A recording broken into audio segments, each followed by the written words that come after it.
goodness. Officer, please, come quickly. Bonjour, mademoiselle. How can I... It has become a madhouse. Madame has been shouting and cursing all morning. I've never seen her so angry. But what great luck to happen upon you. Please, try to remain calm. First, may I ask your name? We don't have time for that. Please, hurry.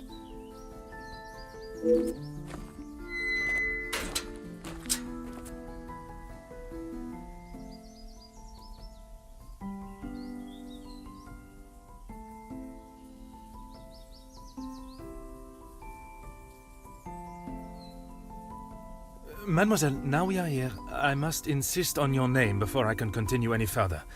I am Officer Hercule Poirot. I am Elizabeth, but it is the maidservant that we must consider. Forgive me, officer, but are you new to the area? I stand out so obviously. I mean no offence, only I have not seen you before. This is a small town, and you learn everyone's faces very quickly. Very observant of you, mademoiselle. Oui, I was recently posted here from the city, and a good thing I am here now. Let us get to the bottom of this madness you speak of.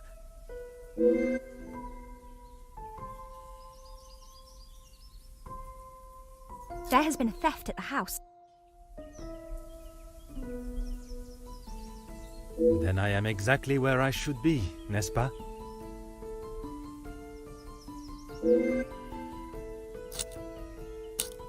It is only one of Mademoiselle Angeline's most valuable bracelets, taken from her room. Then its safe return is of the utmost importance. Madame Van den Bosch, the lady of the house, believes Fleurette is behind it.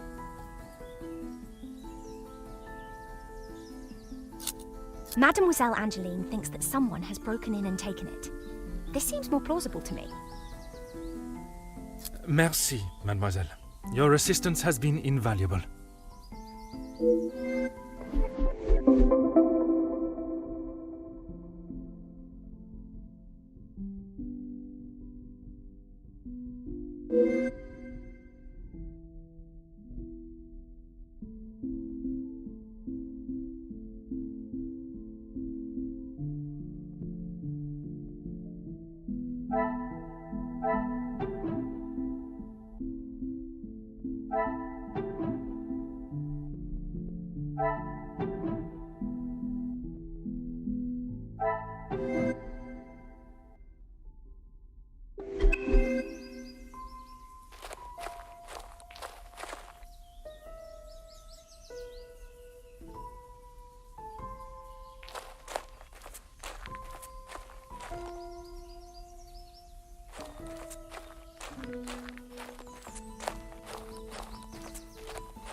Ah.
things are beginning to become clearer.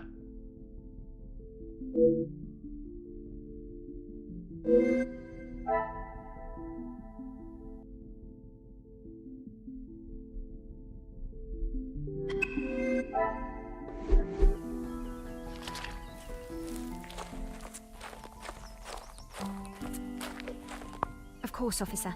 How can I help? One set must be mine, leaving to find you. The other set must be Florette's. She was caught in the rain this morning.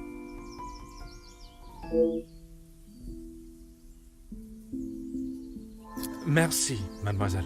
Your assistance has been invaluable.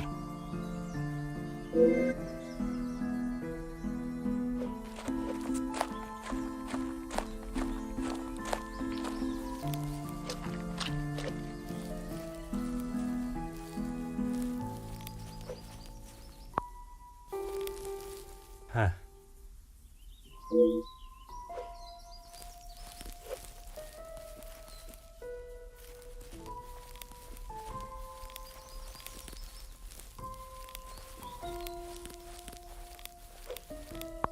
Oh.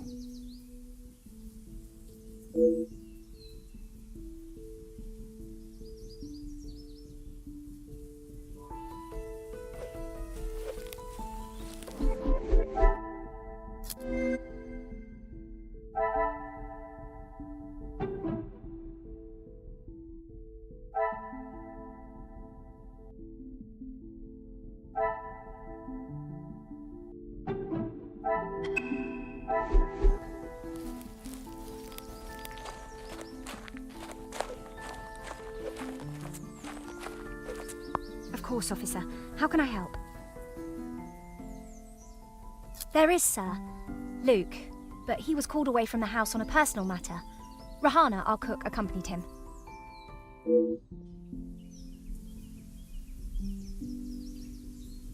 Merci, mademoiselle. Your assistance has been invaluable.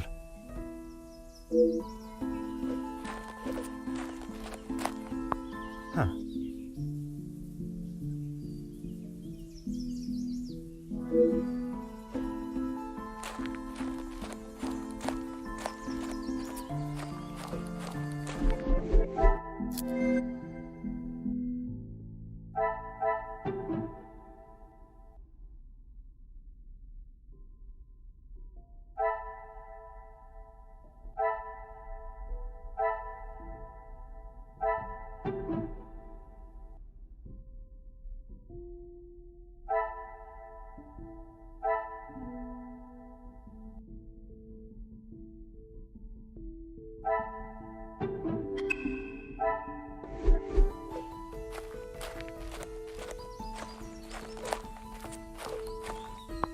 Huh.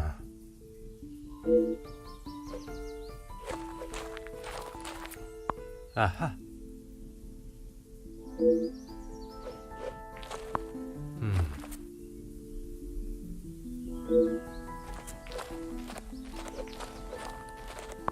Oh.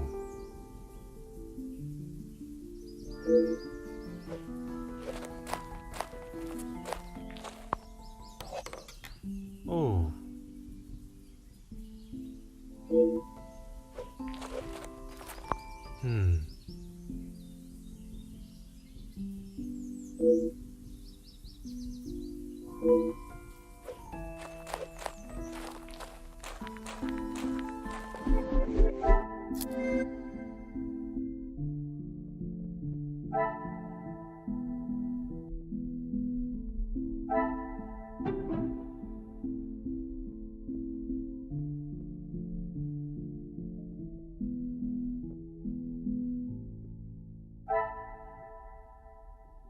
I must act on thought and fact.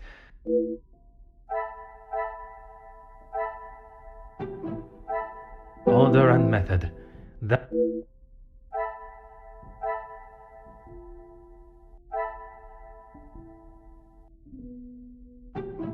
I cannot see the logic in this.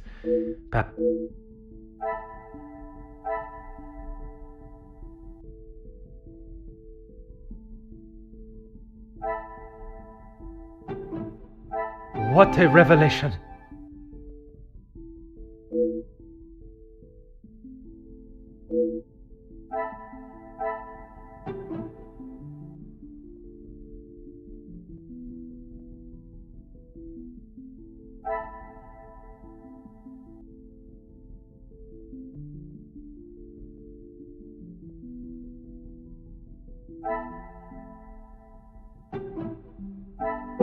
there something I am not seeing?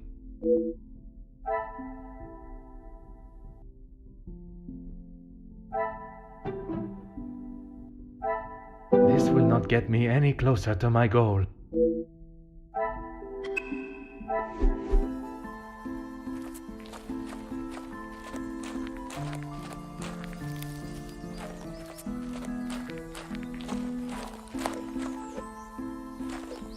Of course, officer. How can I help? Excuse me, officer? The carving on the bench. Forgive me, I was not suggesting anything untoward. Oh, of course not. Yes. I suppose there must be. Would you know the identity of the mysterious L and E? I'm afraid not. Perhaps they were old residents. A pair of star-crossed lovers, perhaps. Madame does not allow distracting staff relationships. Love is not something that can be harnessed so easily. That is Madame's rule, and I wouldn't want to be the one that challenges her on it. Merci, mademoiselle. Your assistance has been invaluable.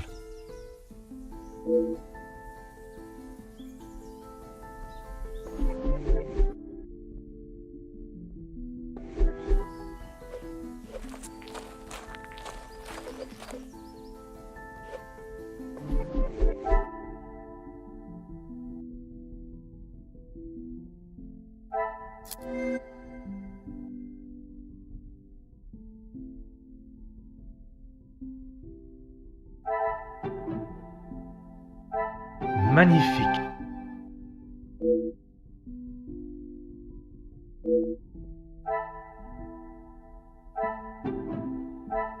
I should not be surprised by my own skills of deduction.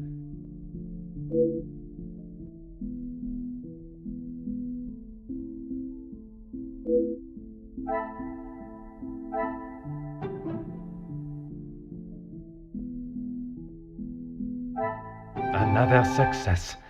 I never doubted myself.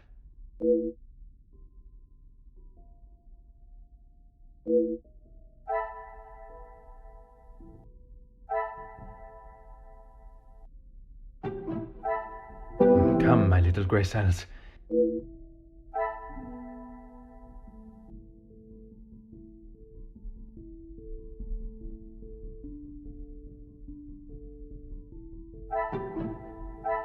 I must take a different approach if I am...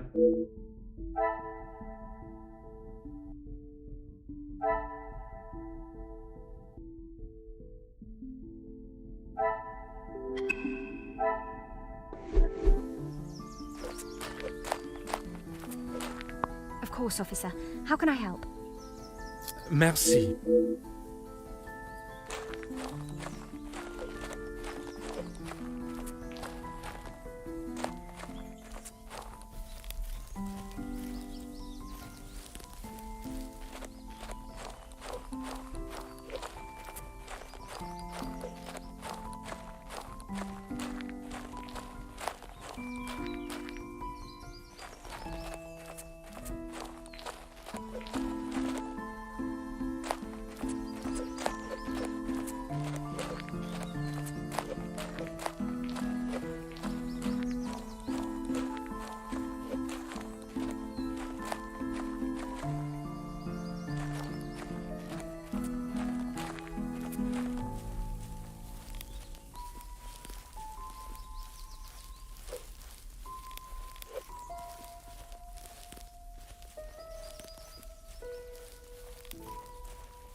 I must take a different approach if I am to uncover...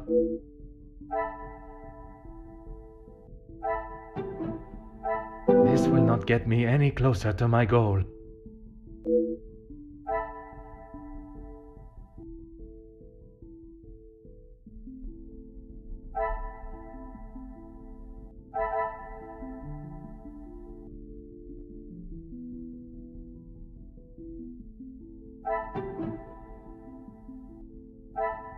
I must act on thought.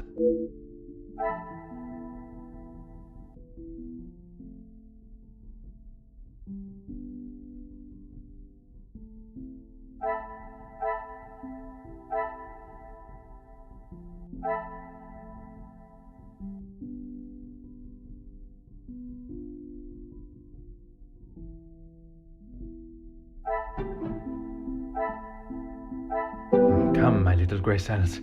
We must think logically.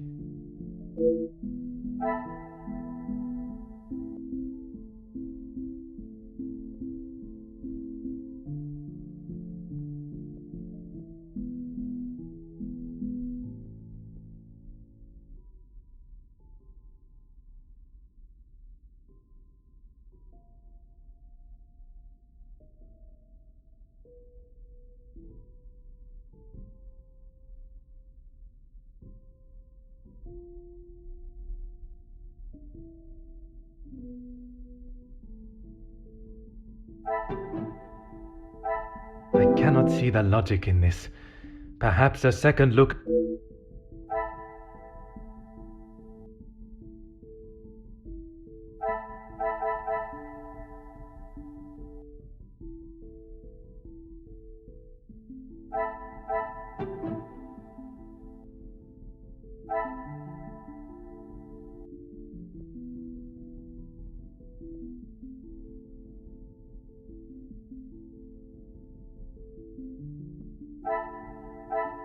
Is there something I am...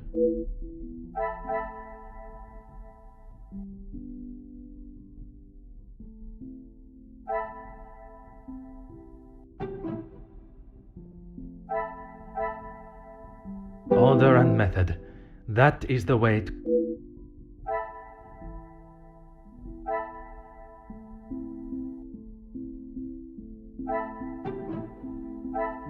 Come, my little grey cells. We must think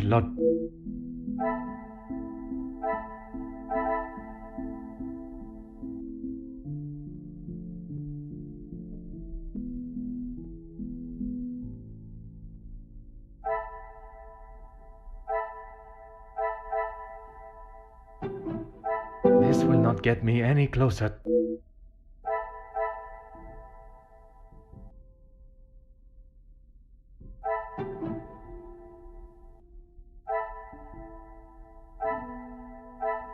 Some would say a lucky guess. I would say a moment of genius.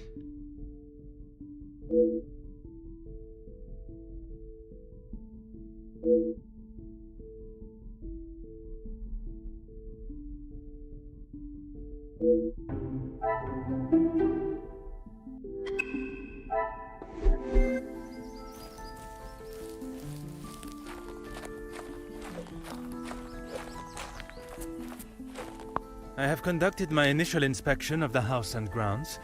It is now necessary for me to speak with those in the house. Of course. Thank you, officer. I'm sure Madame Van den Bosch will be happy to hear the police are investigating.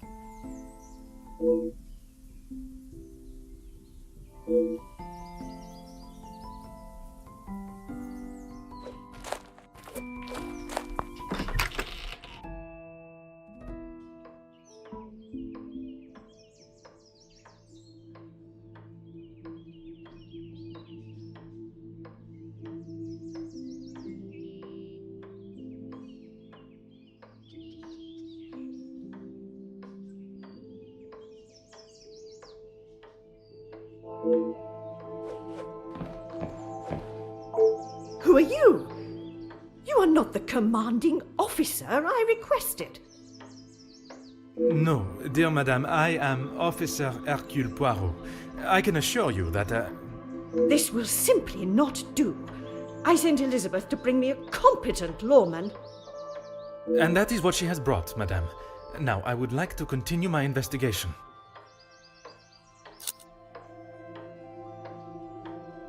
You understand correctly. It is my daughter's bracelet. It is a rather expensive piece. And valuable to your daughter, no doubt. It was a gift. Yes, it was from her late father, my husband, the Viscount, and it has not gone missing. It was stolen. Don't be ridiculous. I have told you who is guilty. If there had been a break-in, surely it would be your job to stop them. If it was the case, of course, madame. Although I cannot predict a burglar's movement. Perhaps then you have proved me right, and you aren't the competent officer I require.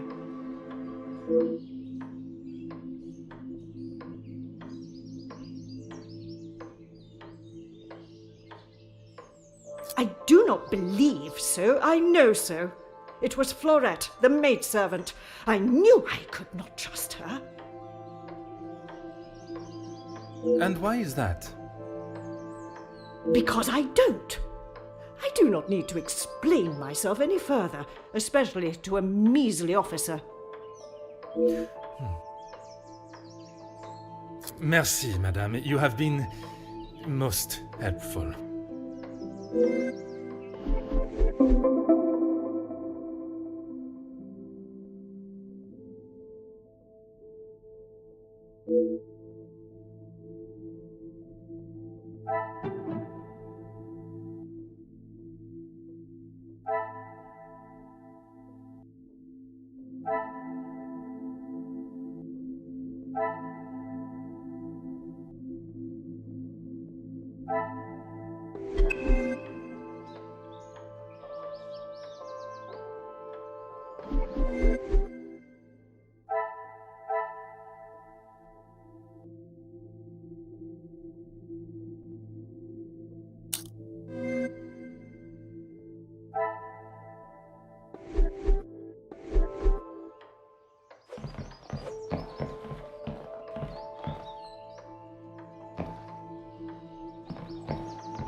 Aha.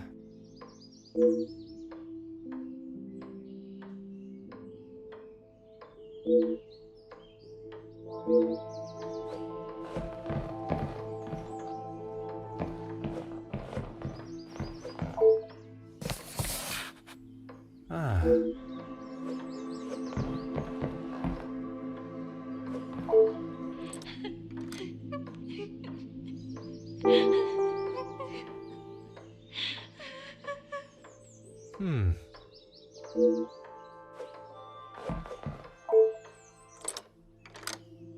Aha. Really, officer, you are wasting both your time and mine. Only if you are prepared to take Florette away. It is an offense to incarcerate someone without suitable proof of misdeeds. I must question Mademoiselle Florette to gather her version of events. If you will not do your duty and lock her up, then I must. She shall remain there, and I, the keyholder, until she is led from the room in handcuffs. Merci, madame. You have been most helpful.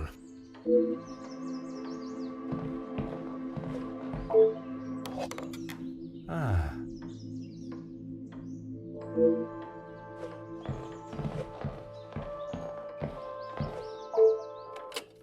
Oh.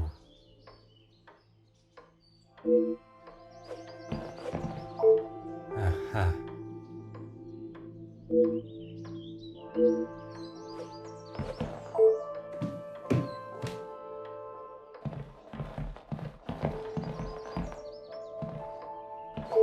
Ah.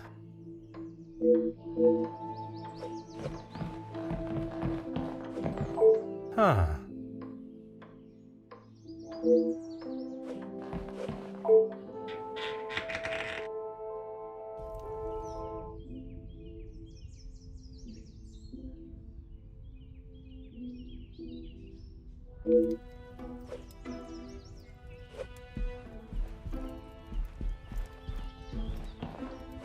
What do you think you're doing in here?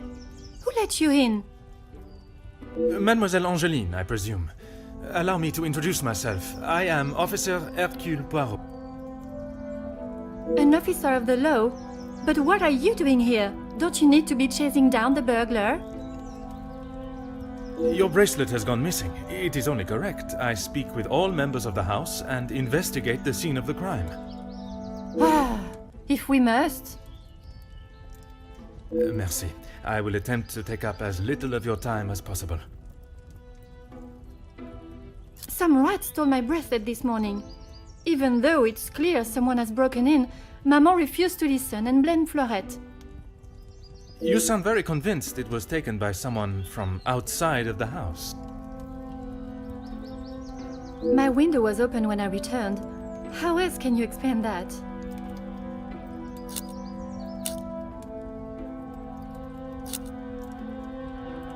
It must have been while I was down at breakfast with Elizabeth.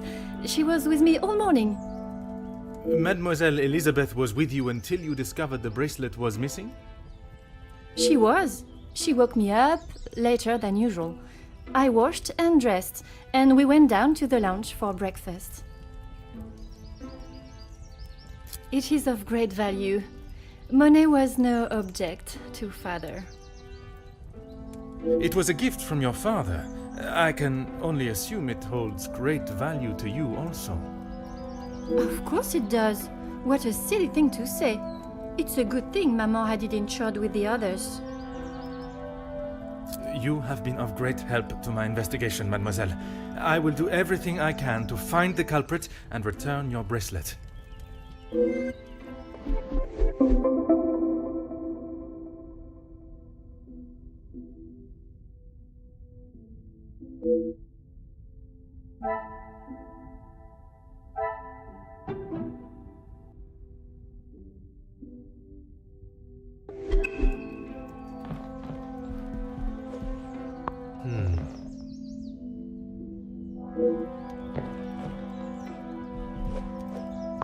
Oh.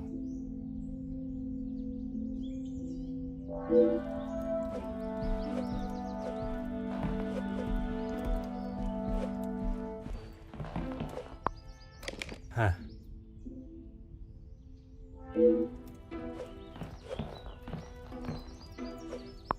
Oh.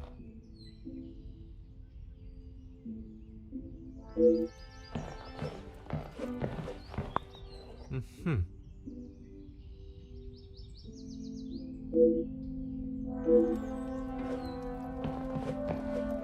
Huh.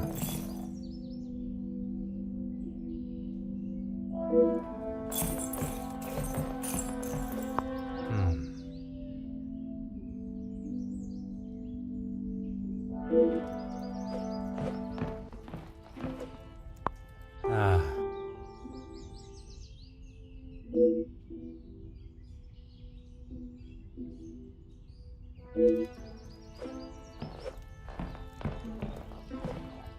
The longer you are here, the further the criminal goes with my bracelet.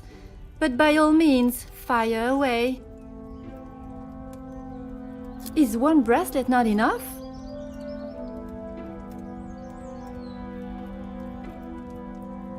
Why don't you believe me? I wish you hadn't spoken to Maman. As I have stated, it is my duty to speak with every member of the house, and I would not want to have discovered a further missing piece later.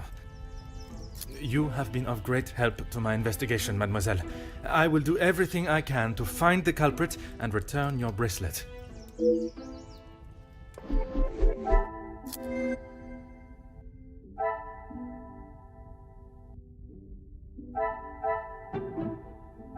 Order and method. That...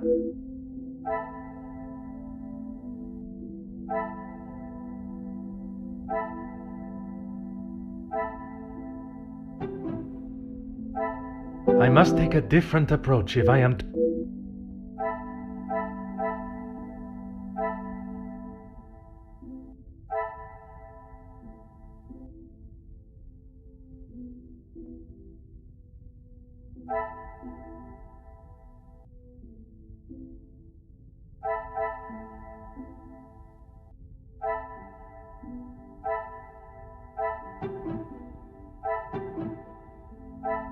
I must act on thought and...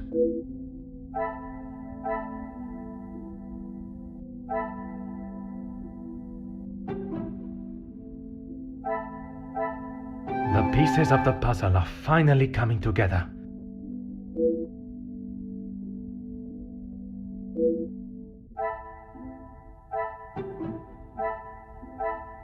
Is there something I am not...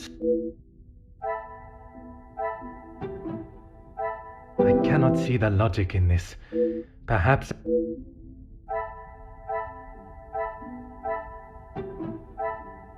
I must act on thought...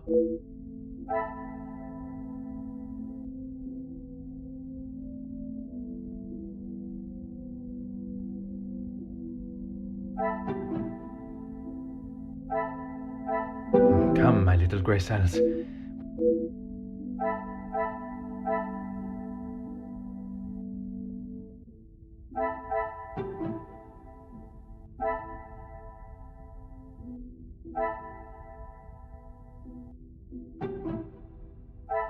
This will not get me any closer to my goal.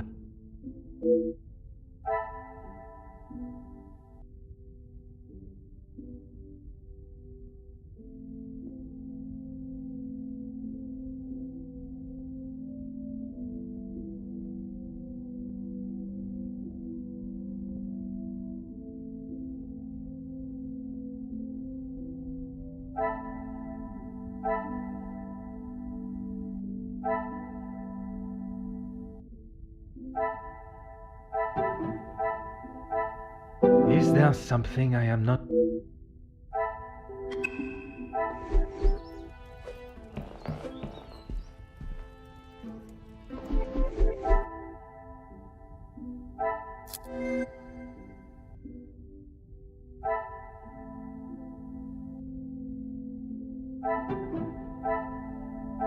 I must take a different approach if I am...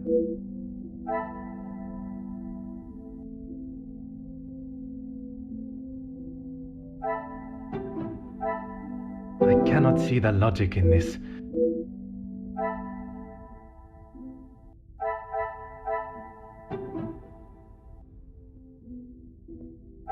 Another success. I never doubted myself.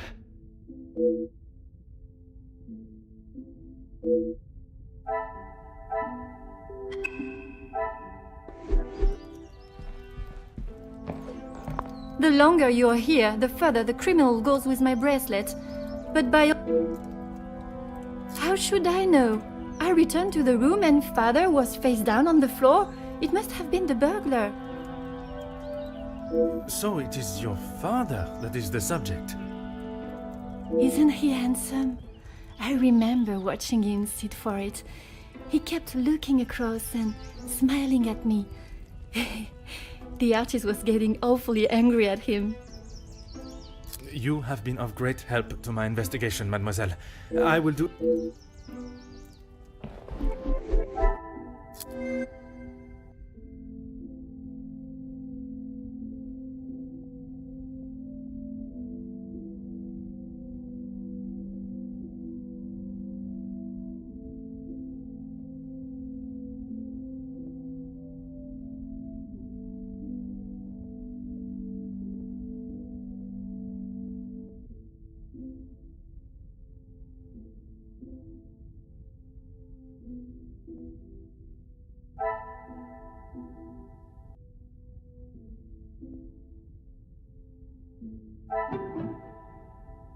Order and method. That is the...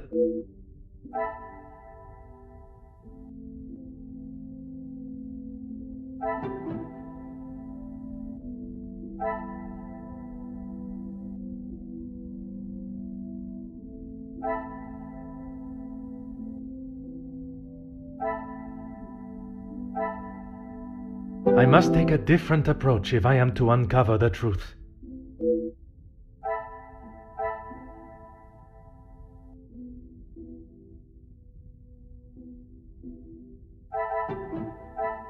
Some would say a lucky guess. I would say a moment of genius.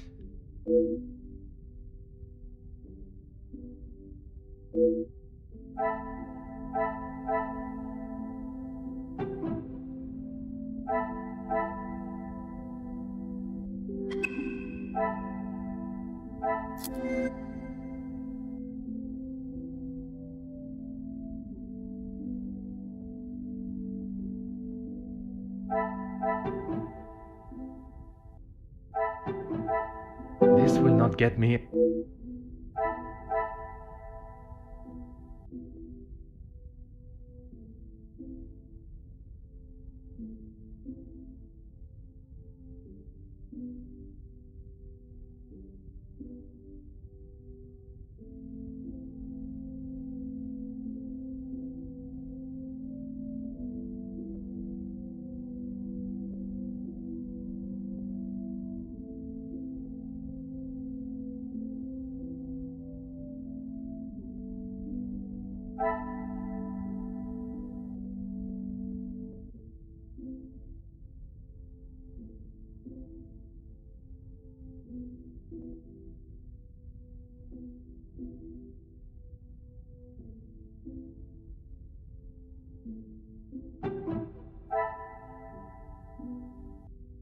Is there some...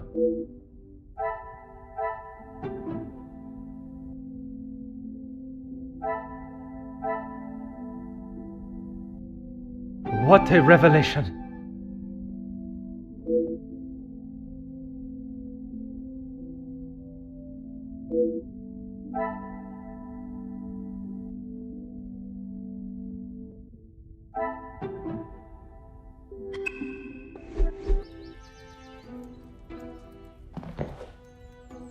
The longer you're here... You have been...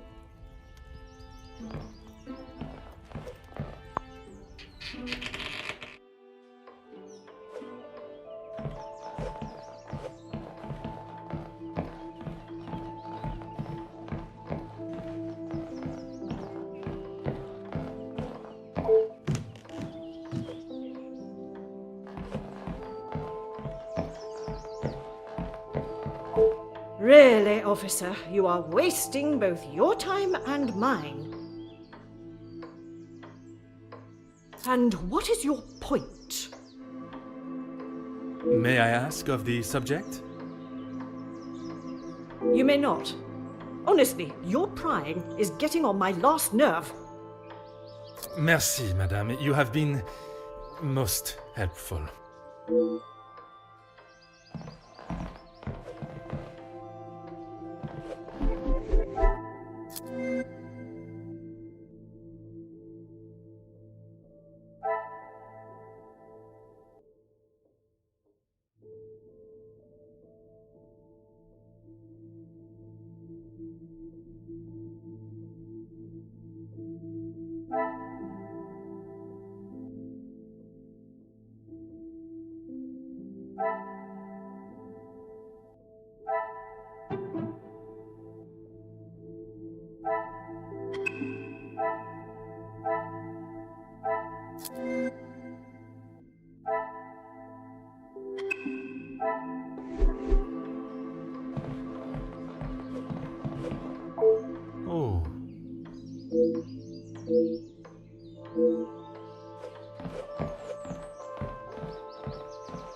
The longer you're here, the further the criminal goes with my bracelet.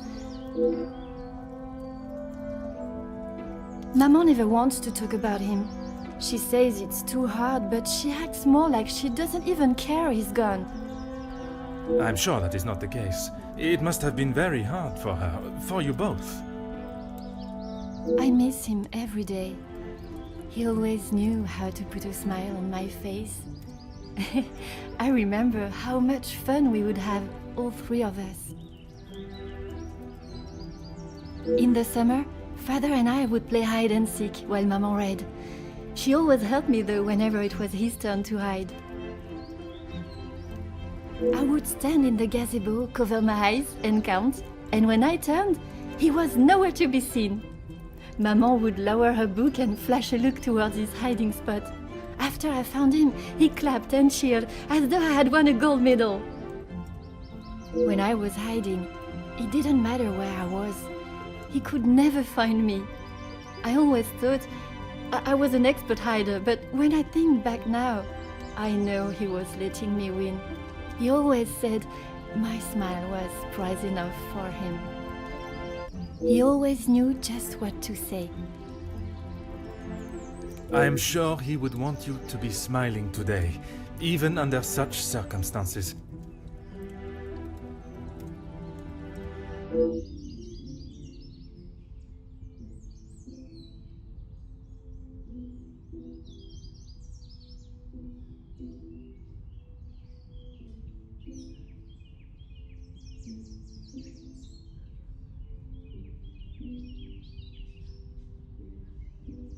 You have been of great help to my investigation, mademoiselle.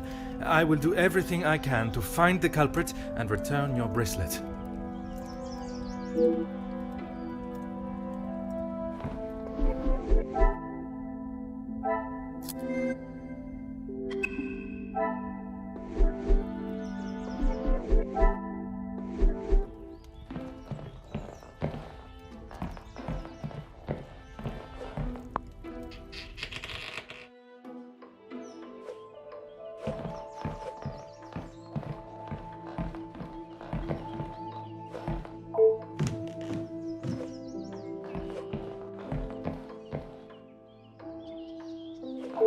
Really, officer.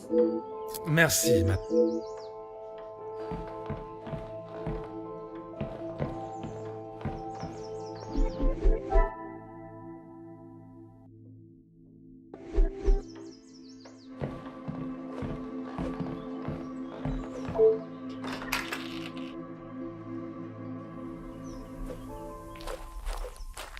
Mademoiselle Elizabeth, I hope you are feeling less distressed now. I can assure you I shall find the guilty party and the bracelet. Thank you, officer. Yes. All I want is for Florette to be heard. Bien sûr. Rest assured she will get the fair trial she deserves.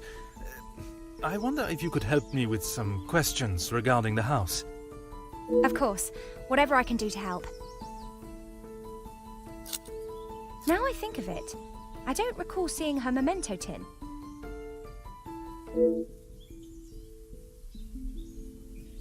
She holds her keepsakes from her father and other gifts or tokens in it.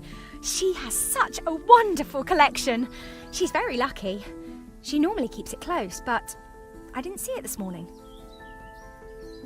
When I left, Madame was with Florette in there. Surely she would not have locked her in. It must have been an accident.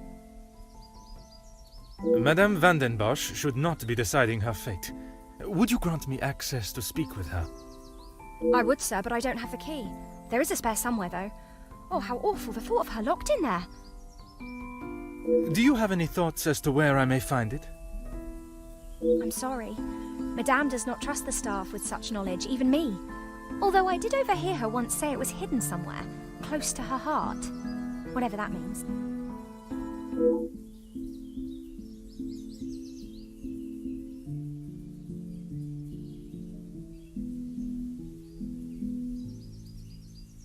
Merci, mademoiselle. Your assistance has been invaluable.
I must act on thought.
The pieces of the puzzle are finally coming together.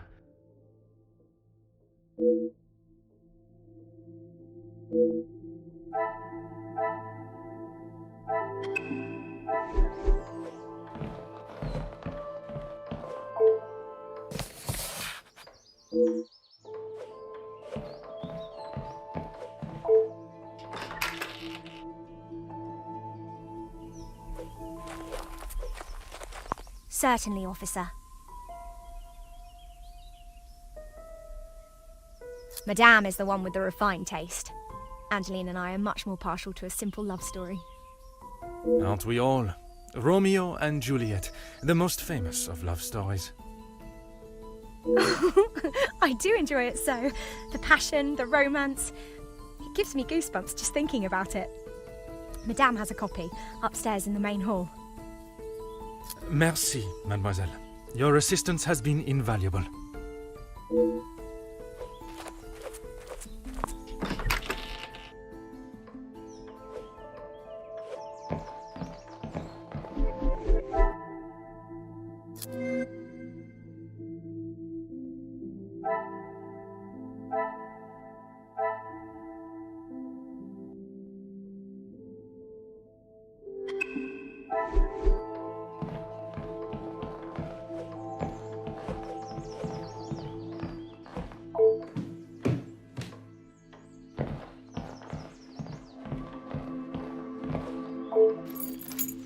Aha.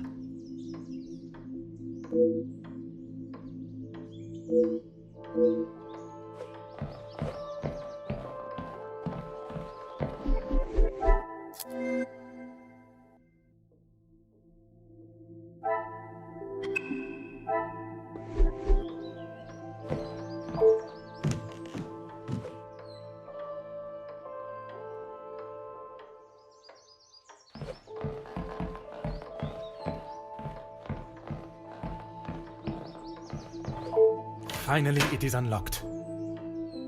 What exactly do you think you are doing?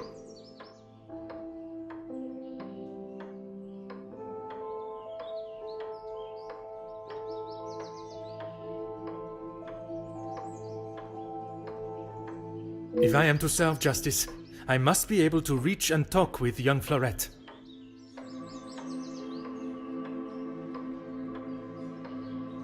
The girl is guilty and shall pay the price for her crime. I shall see to that. Everyone deserves to tell their side of the story, whether a feeble account or not.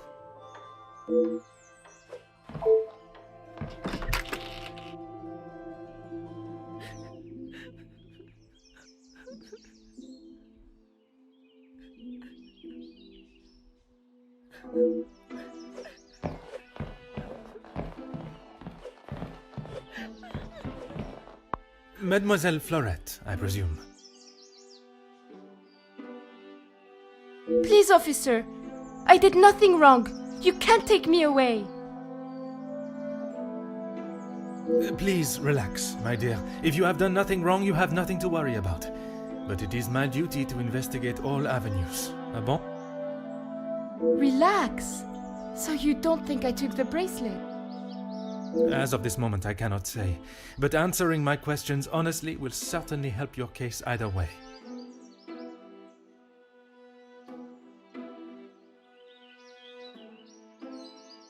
I didn't even know it was missing till I got accused of taking it.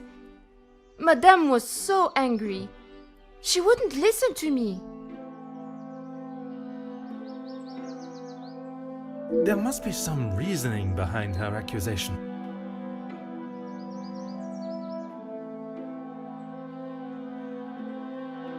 How could I have taken it? I've been in town most of the morning. I was even late coming back. Then I was preparing breakfast. Rihanna the cook is away, so I had to fetch breakfast for the house and prepare it all myself. How does she expect me to do that all on my own? From what I understand of Madame Van den Bosch, she would not have been best pleased you returned late for breakfast.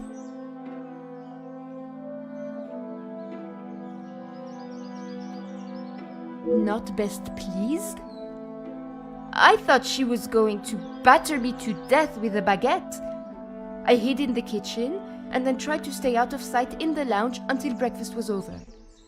Didn't want to put my head near her jaws while she was still hungry.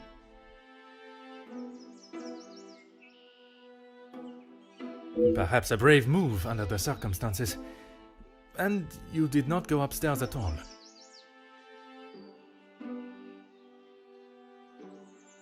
Madame was singeing a hole in the back of my apron with her glare. I daren't have moved. I was too scared to blink the wrong way. Never mind stamping upstairs. I must just be slow, monsieur. My mother always said I moved like the snail. Maybe I was just happy to be out of the house.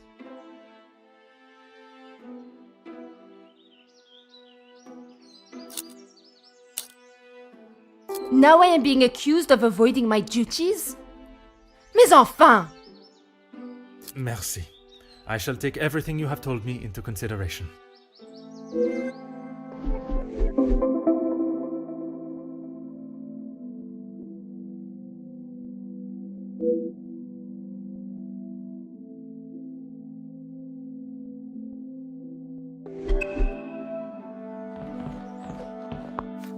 Oh.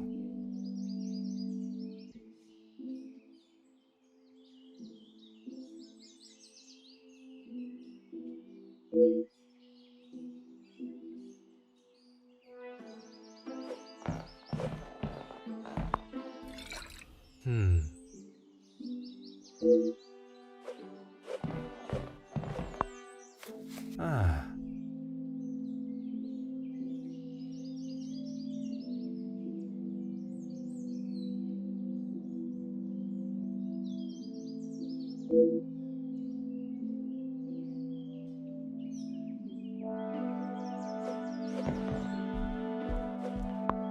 Huh.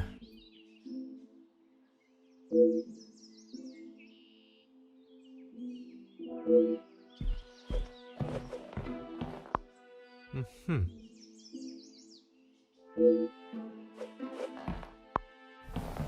Aha.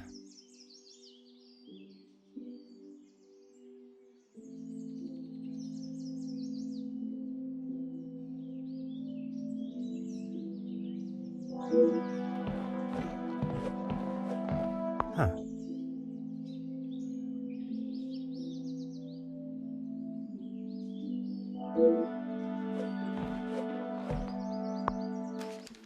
Oh.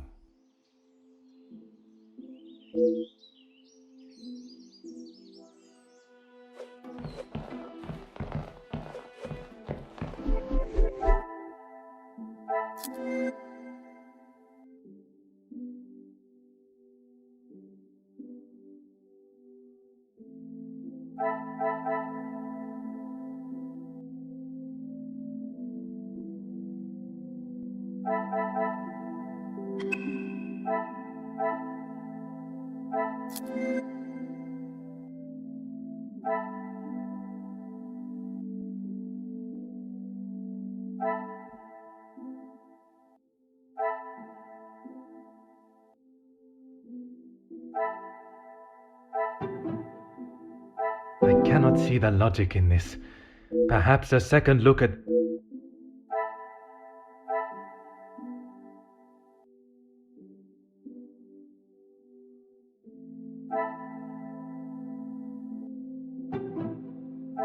Come, my little grey cells.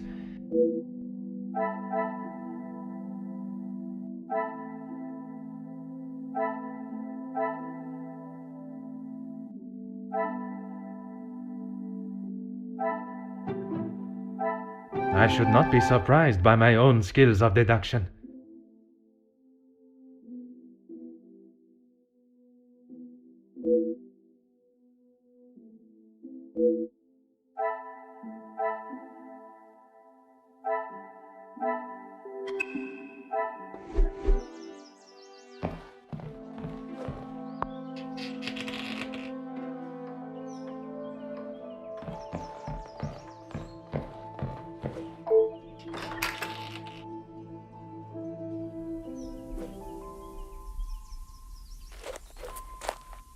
Certainly, officer.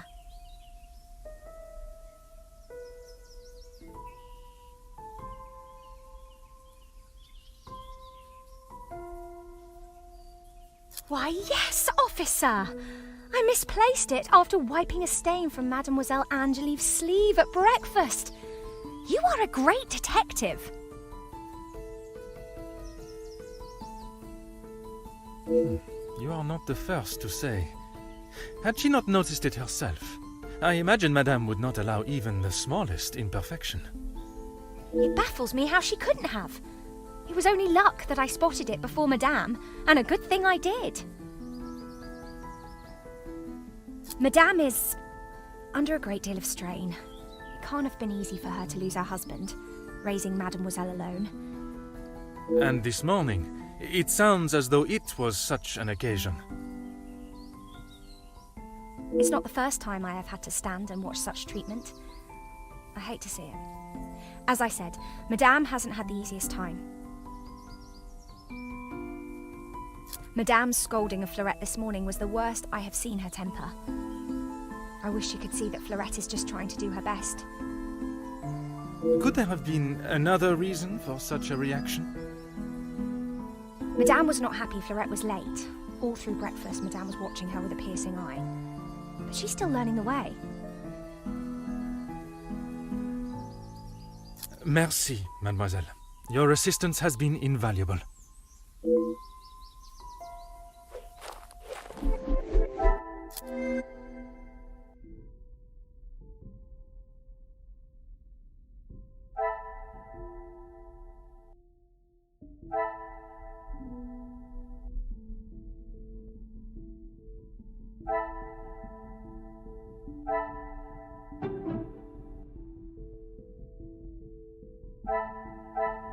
Magnifique.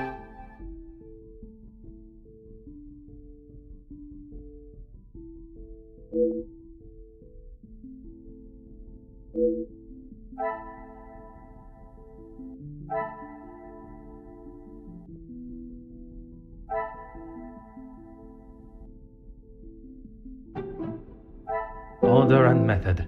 That is the way to solve the problem.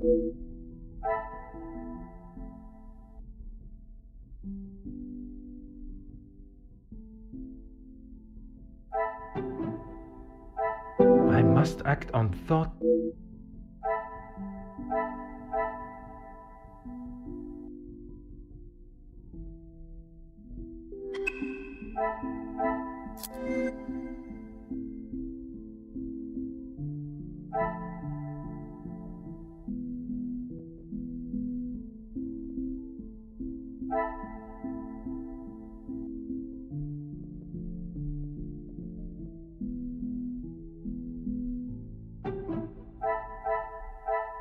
Things are beginning to become clearer.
What are you doing there? I wouldn't get too close. Soot is forever spitting onto the floor. Merci for the warning, mademoiselle.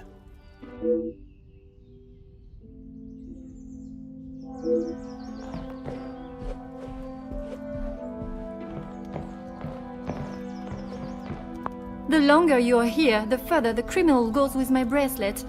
But by all means, fire away. Maman is never happy with anything these days. Also, Florette does have a habit of not doing things exactly how Maman wants them done.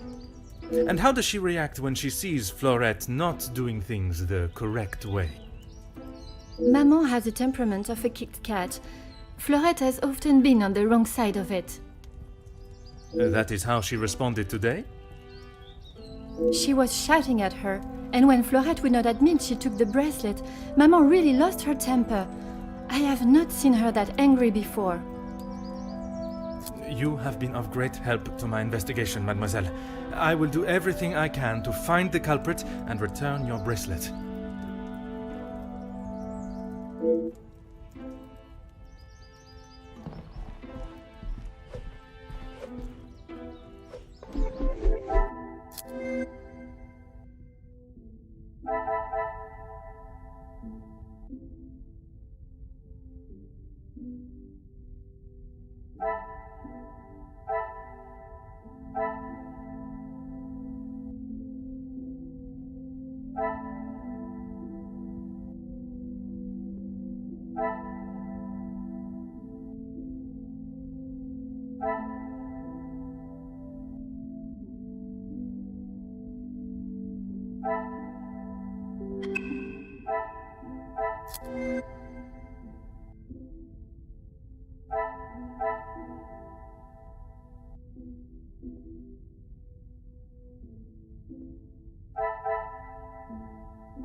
I must take a different approach if I am to uncover the truth.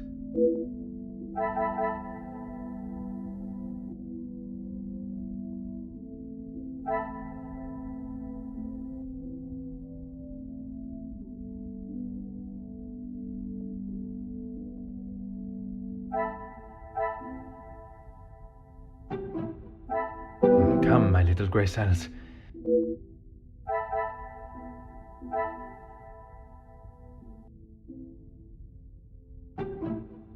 I cannot see the logic in this. Perhaps.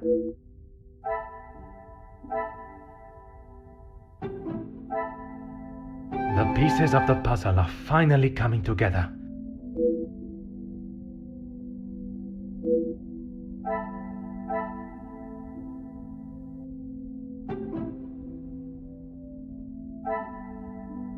I should not be surprised by my own skills of deduction.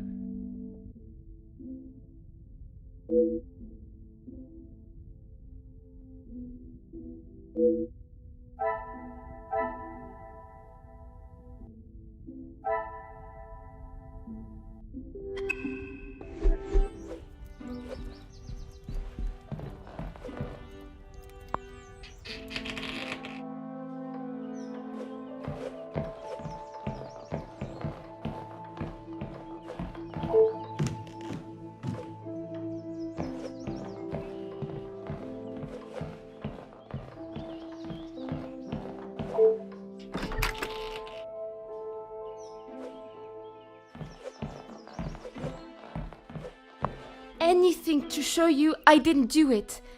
And Madame, I need this job, monsieur.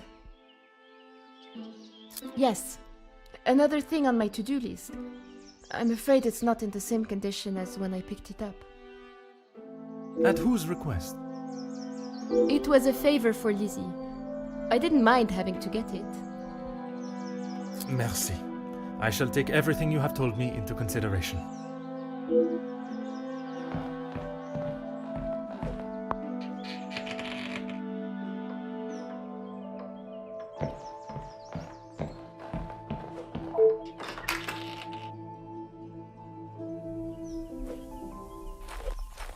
Certainly, officer. The lounge? A package? Oui, it is quite hard to miss. Oh, how silly of me. I must have had my head in the clouds this morning. I'm sorry, I can't help you further. Besides the terrible rain? No. I woke, began my duties with Mademoiselle. I had already laid out a clean dress. I helped her into it, and prepared her for the day before getting started on tidying her room as neat as a pin. And the bracelet was still there when you left the room for breakfast. I'm sure of it. I had it down before Mademoiselle Angeline. Merci, mademoiselle. Your assistance has been invaluable.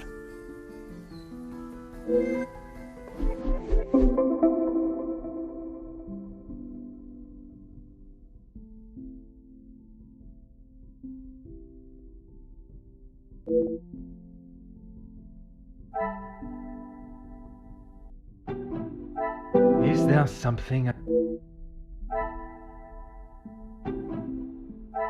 Things are beginning to become clearer.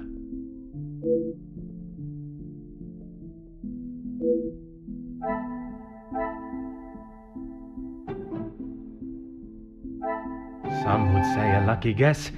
I would say a moment of genius.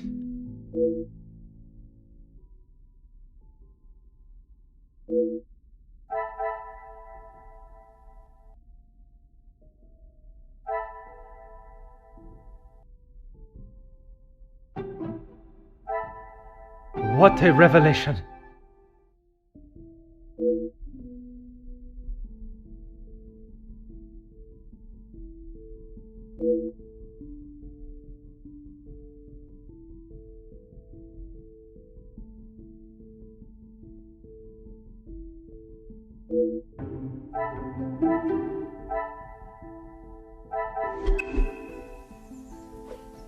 Certainly, officer.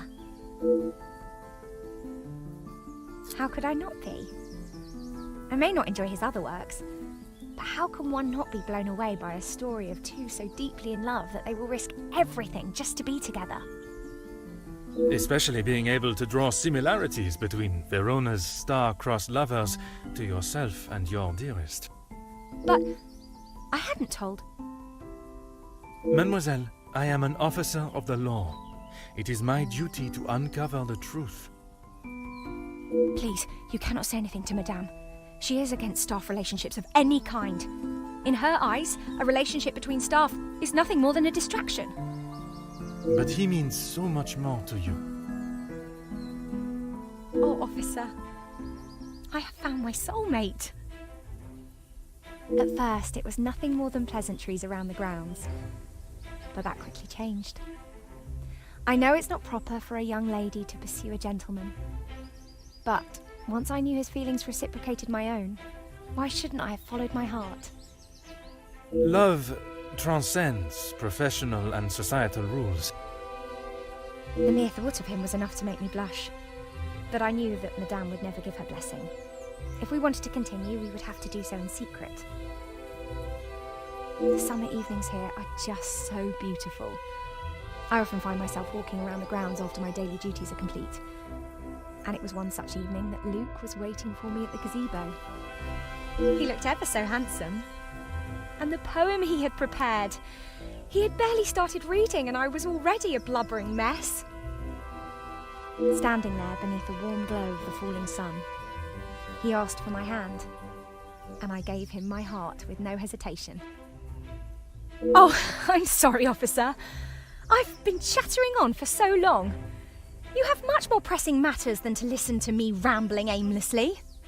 One should never apologize for such a charming and bewitching story of love. But you are correct. While the culprit still eludes us, my work is not yet complete.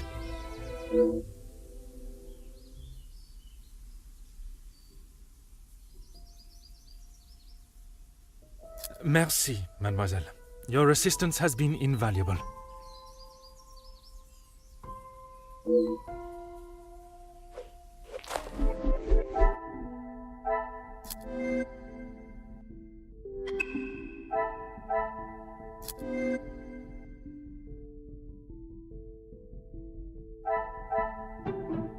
This will not get me in.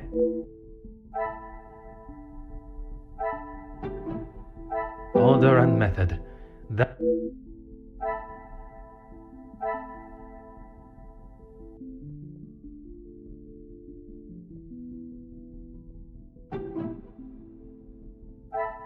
Is there something I...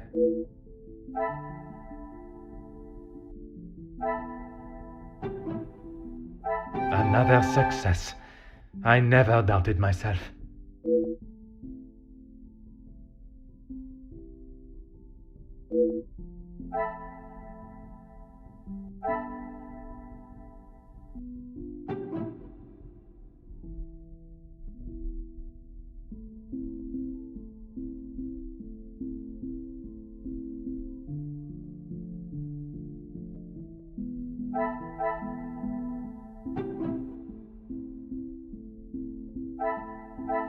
I must act on thought and...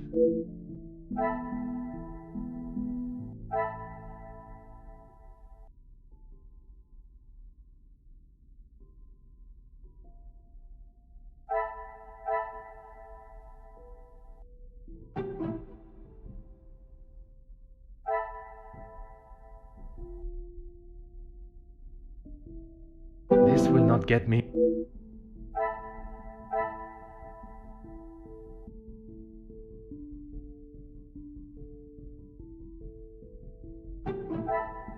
Come, my little grey cells.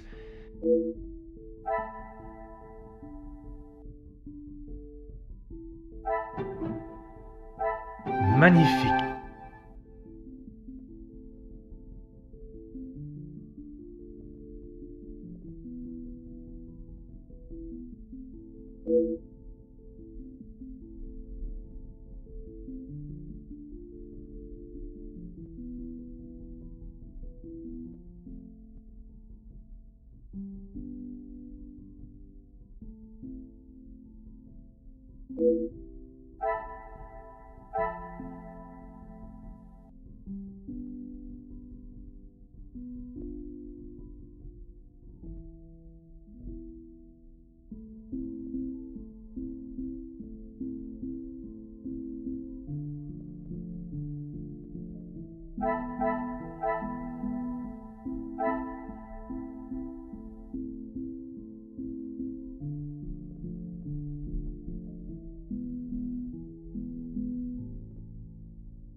I must take a different approach if I am...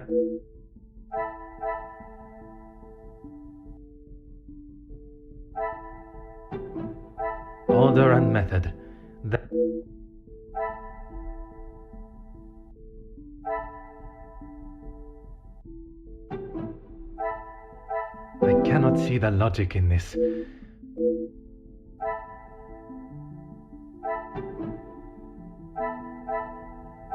I must take a different approach.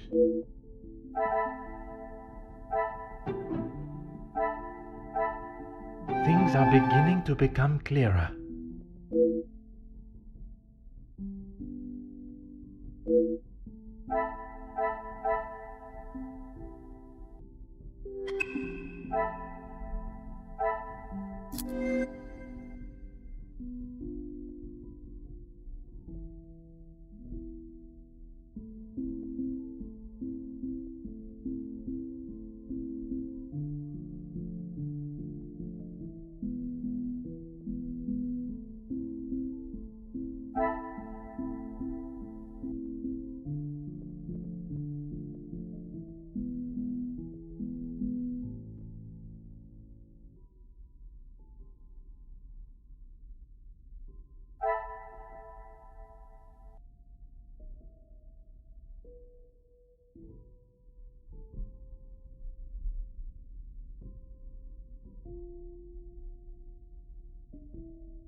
Is there something?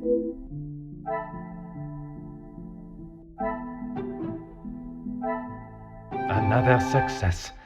I never doubted myself.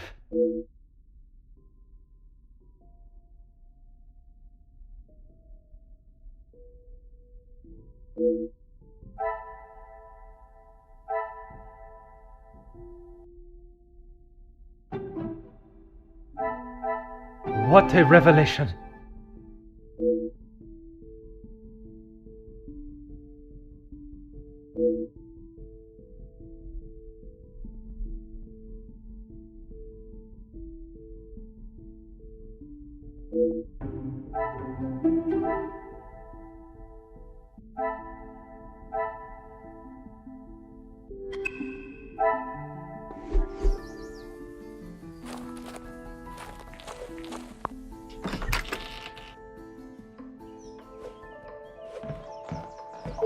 Really, officer, you are wasting both your time and mine.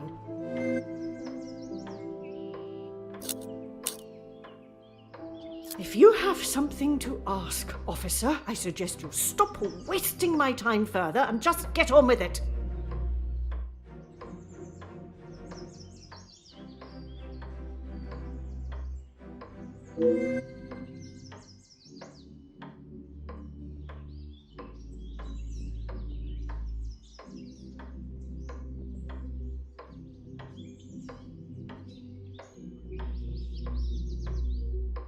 And this is how she repays me?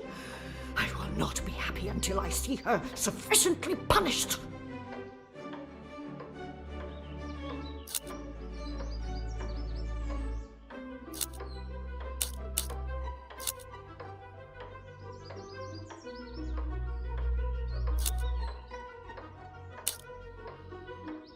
I am glad you have finally come to your senses and have seen her guilt.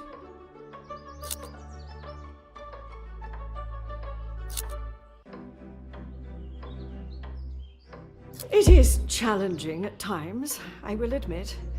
But I can assure you the Van den Bosch name is as strong and prevalent as it has always been. I have tried my best to provide for Angeline, although sometimes she may not see it that way. She is not to know about what we have discussed. It is my burden to carry. You are accepting the hand you have been dealt and raising a fine young mademoiselle. That is all that can be asked of you. And you have done nothing but bother my staff and my family. I cannot stand here any longer and listen to this second-rate officer speaking such drivel.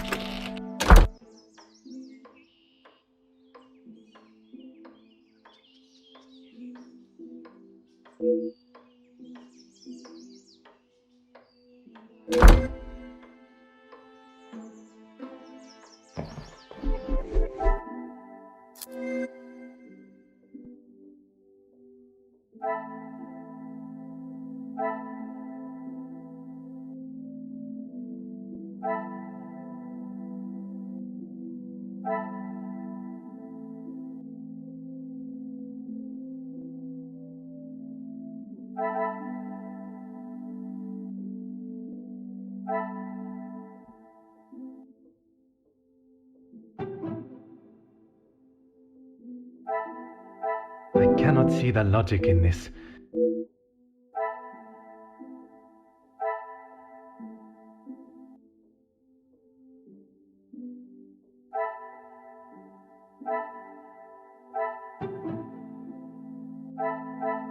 I must act on thought and fact.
Order and method.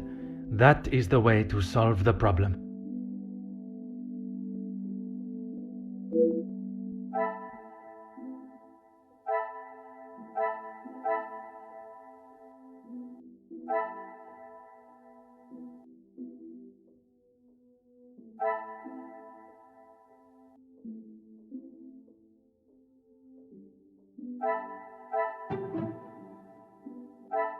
Magnifique.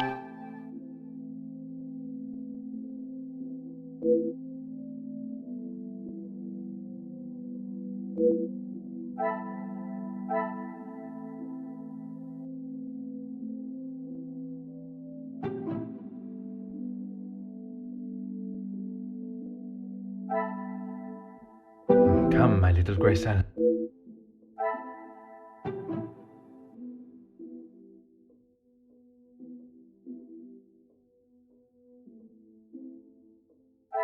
This will not get me any.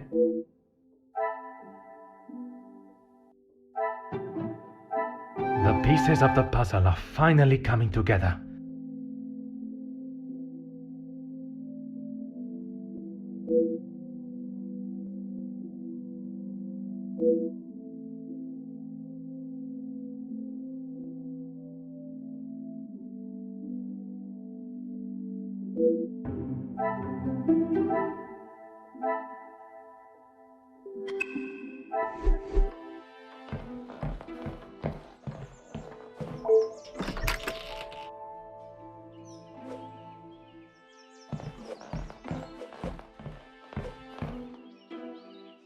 Anything to show you I didn't do it. And Madame, I need this job, monsieur. She never used to be such a witch. When the Viscount was alive, she was much nicer. He was the head of the house, he gave the orders, and he treated us right.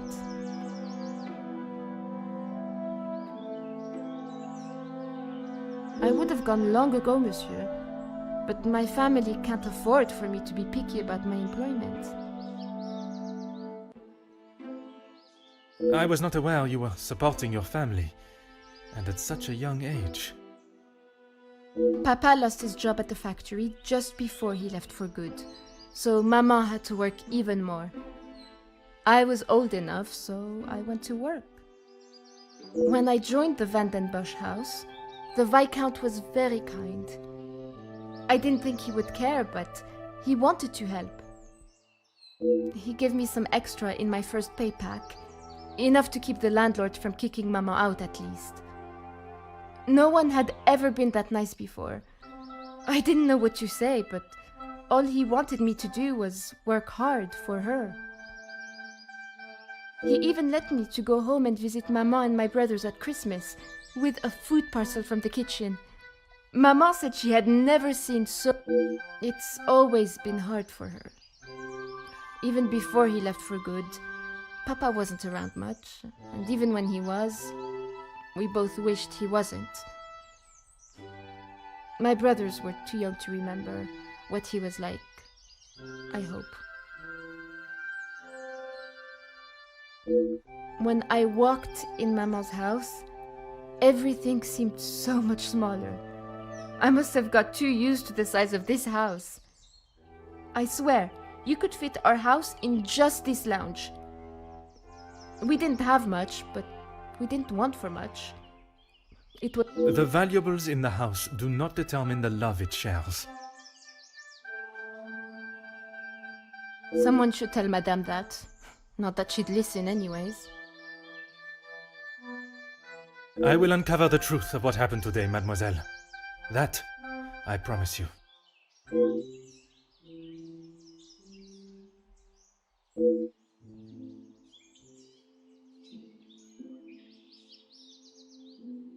Merci. I shall take everything you have told me into consideration.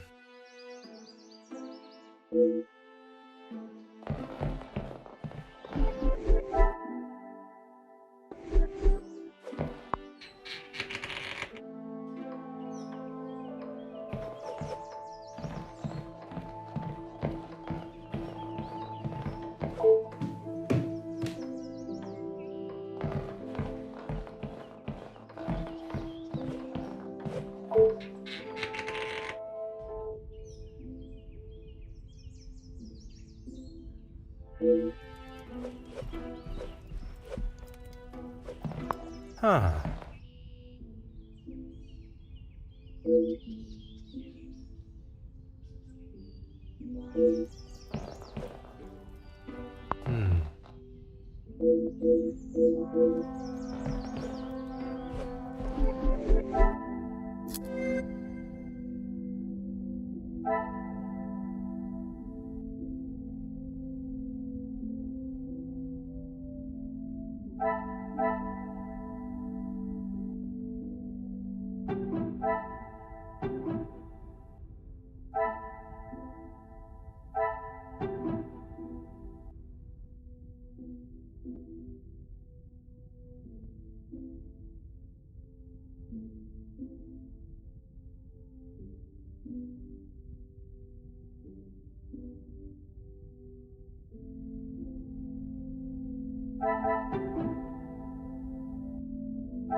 I must take a different approach if I am to uncover the truth.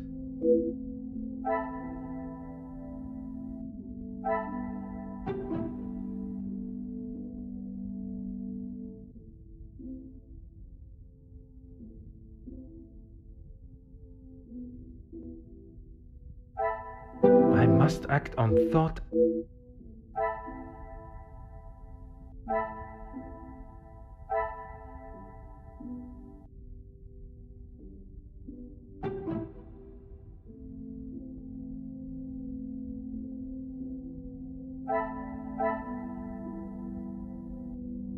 Come, my little grey cells.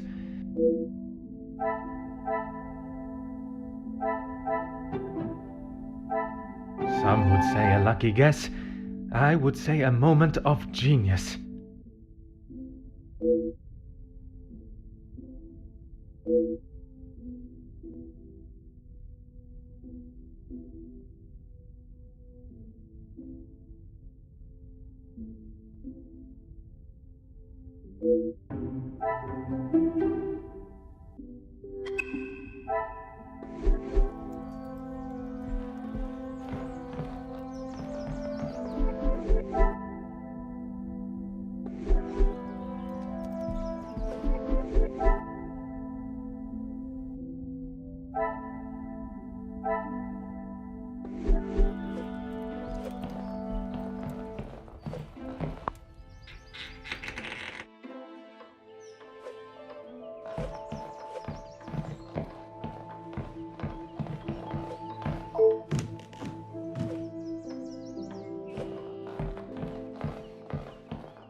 Certainly, officer.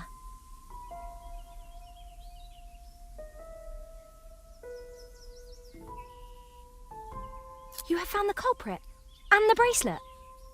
Everything will be revealed in good time. Would you be so kind as to gather everyone in the lounge? Of course. Merci, Mademoiselle Elizabeth, for gathering everyone. Will Madame Van den Bosch be joining us shortly?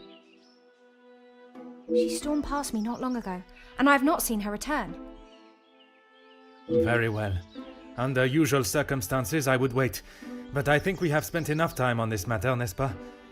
We shall have to proceed without her. This morning started like any other.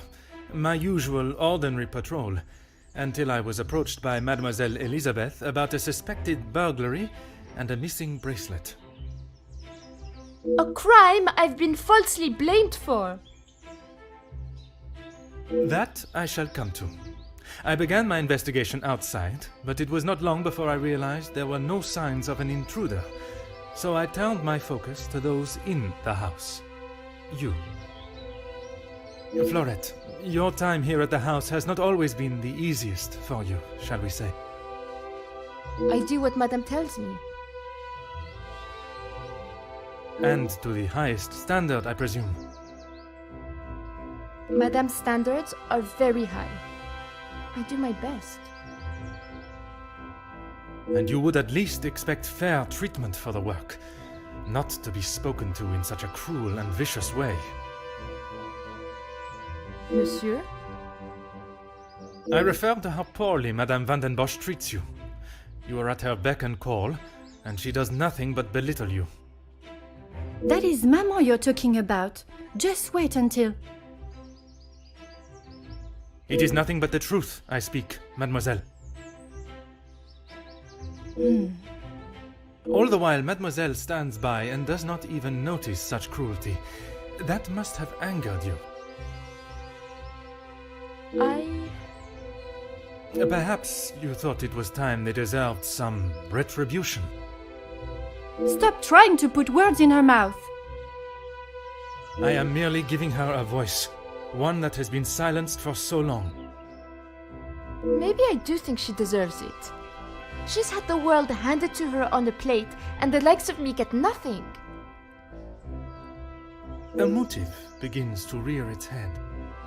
You're just trying to get me to admit to something. Well, I've done nothing. Allow me to finish. I am sure you will want to hear what follows. Let us return to this morning.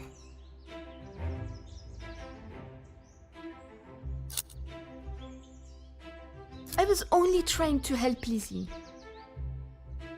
You must have known how Madame would have reacted to your late return, especially with her prior treatment of you. She's angry at whatever I do. But nonetheless, you were willing to help a colleague, a friend, knowing what the repercussions could be. And that show of loyalty to your friend has been the thing that proved your innocence. Monsieur?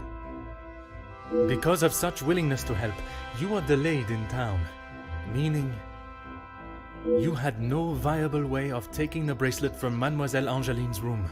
There was simply no opportunity. I told you! Maybe now Madame will believe me.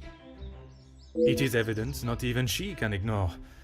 Which then leads us to Mademoiselle Elisabeth. Mademoiselle Elisabeth, you have been with the Van den Bosch family for quite some time now, correct? That is correct. You have grown close with both ladies of the house and your fellow members of the house staff, would you say? Of course. And I certainly hope they feel the same.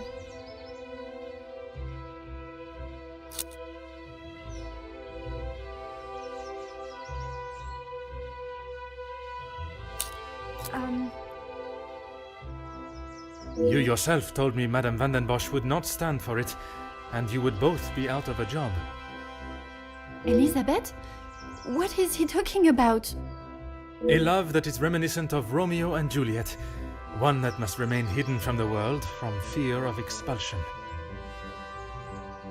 If you don't stop, I will tell Maman.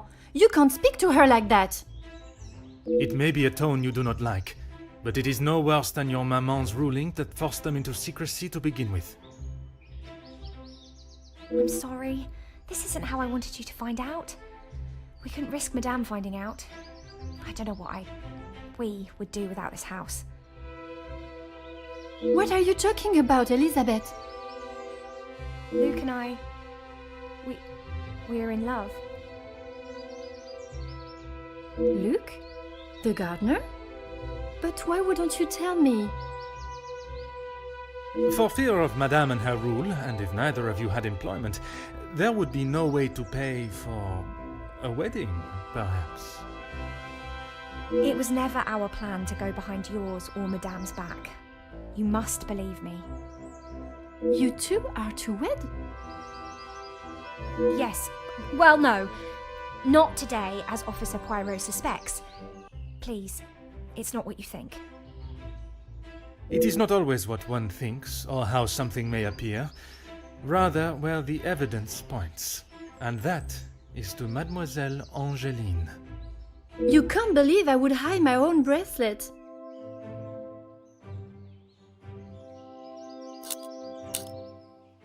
I have nothing to say.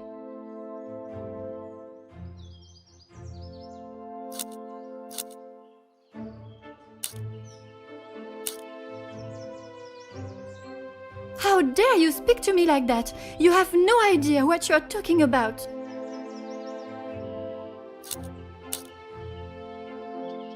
You can't actually believe I would hide my own jewelry. If you didn't, explain to me how your memento tin with the bracelet inside came to be lodged inside the chimney of your bedroom fireplace. You have no proof I put it there. Besides you being the only one in the room alone, even after finding the bracelet, I still did not know why you had done it. Until I contemplated why Madame was selling so many heirlooms and art. You had no right to snoop through our house in the first place. When it is part of my investigation, I have every right, mademoiselle. The unpaid bills and final notice from the telephone company. Maman can do what she wants with her art. That means nothing. But when there was no more art to sell, what then? You could not risk her taking your father's bracelet and selling it. So, you staged a burglary pretending it had been taken, preventing her from selling it. Then you stood back as the innocent Florette paid the price. She didn't think about me at all. She was going to take my bracelet and sell it off. It would have just ended up on some old wrinkly wrist. I didn't think Maman would blame her. I didn't think she would do anything. But she did. And somehow that evidently didn't cross your mind. When Madame returns, you shall have it all to explain. Maman can't know what I have done. She will be furious. But Mademoiselle Florette will be proved innocent.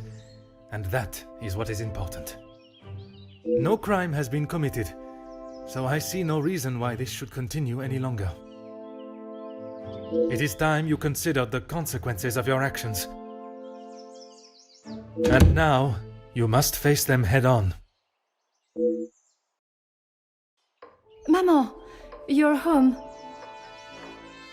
Of course I am. And I brought someone that will bring some order to this chaos.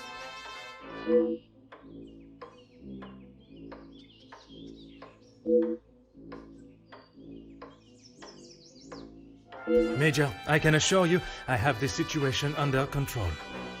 From what I have heard, you are far from it. The missing bracelet has been found, and the guilty party has been identified. I am well aware that the maid-servant was behind it all. And yet I see her standing as free and innocent as you and me. I am sure Madame Van den Bosch has informed you of her suspicions, but I'm afraid it was merely speculation. Excuse me? After conducting a full investigation, the evidence and facts led me to deduce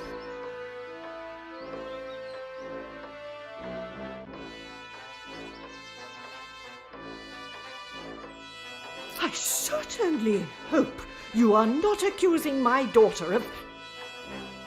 I'm sorry, Maman. He's right. Florette is innocent. I just wanted to show you. Shh, girl. I will not have you guilted into taking the blame for that sticky-fingered girl.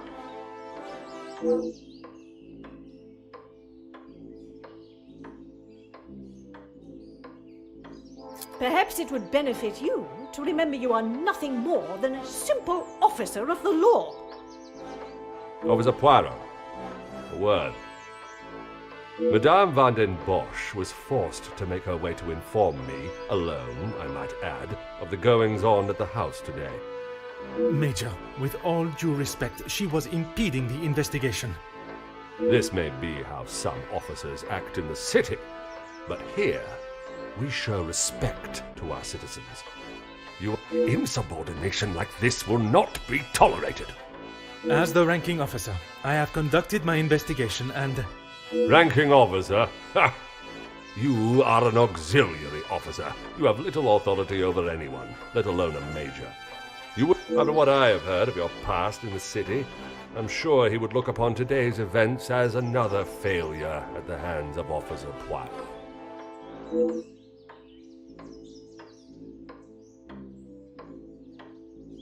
Oui, Major. Now I suggest you do your duty and escort the maidservant to the station where she can be formally charged and a sufficient punishment handed out. Right away.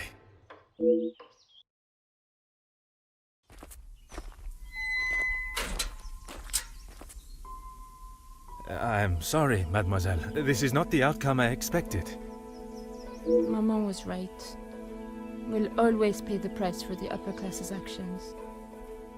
We will do everything we can to clear your name. What can you do now? Madame said I'm guilty of a crime and I'll be punished. That's that. A crime that was never committed. Once the truth is explained, this wrong shall be set right. Angeline did not intend for you to be arrested. Surely you know her better than that. I should have known better than to expect anything else. Justice and fairness don't reach the likes of me.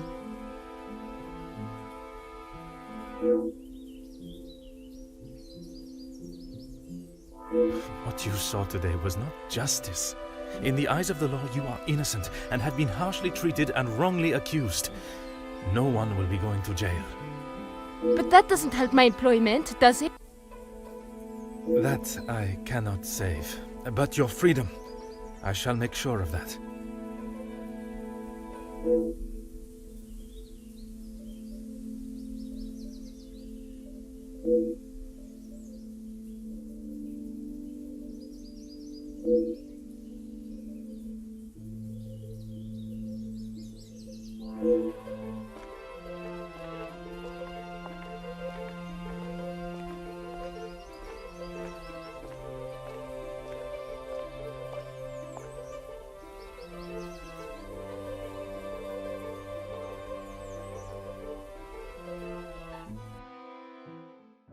Detective Poirot, I trust this finds you well.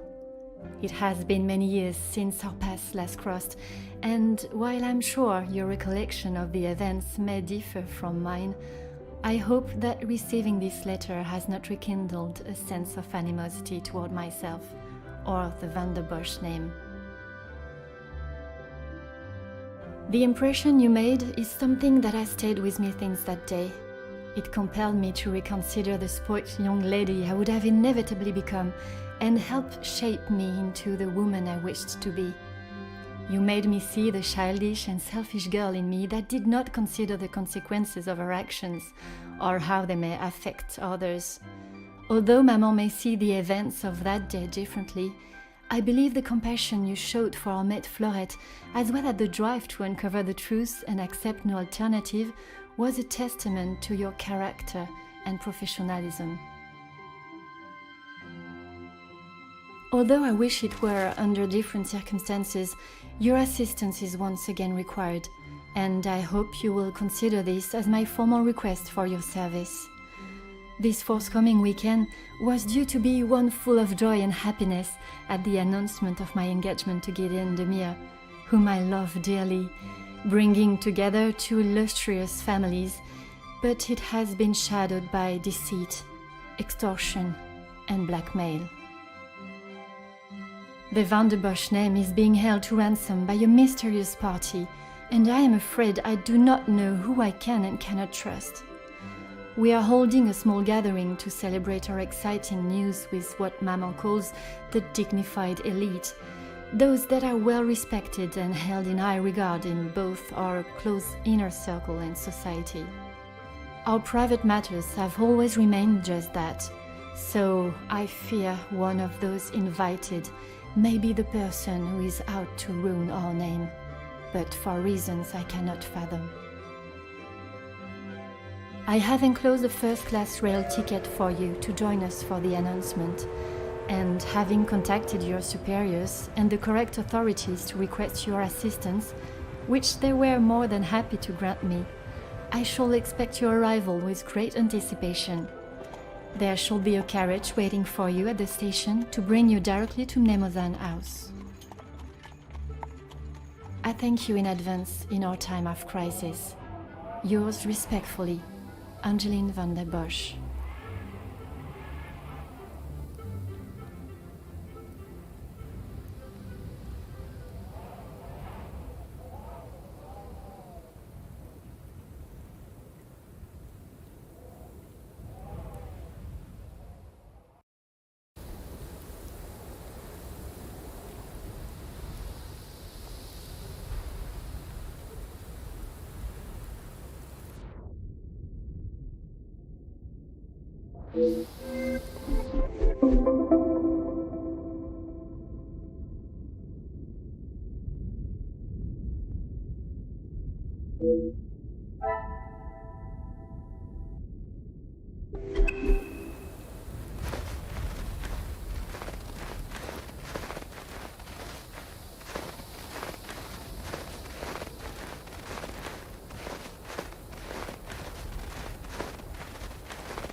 Bonjour, my name is Hercule Poirot.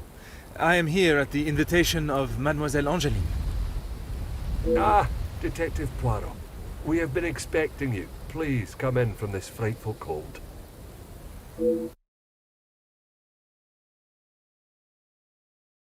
Merci. I don't think I would have lasted much longer out here before turning into an icicle. Welcome. I am Archibald Sterling, the head butler. Please accept my apologies. I have a rather pressing matter, but I will see that you are attended to immediately. Do not trouble yourself on my behalf. I'm sure I am more than capable of finding my room. I shall straighten myself up and be ready to join the party. There is no rush, Detective. Dinner will not be served for some time, so please, make yourself comfortable. Once you have settled in, I am sure that Miss Angeline will be happy to see you. She has been eager for your arrival. She's not been herself recently. You will be staying on the first floor.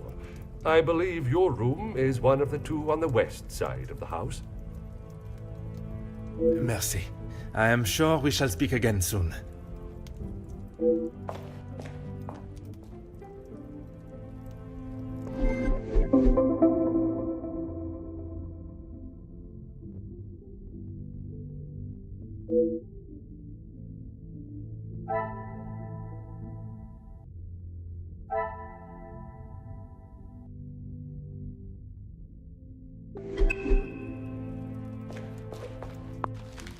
Huh.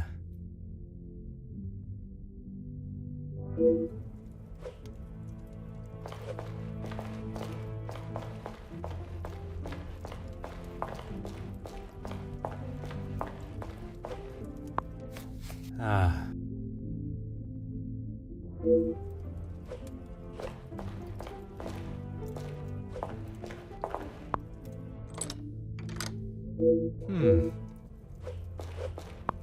Huh.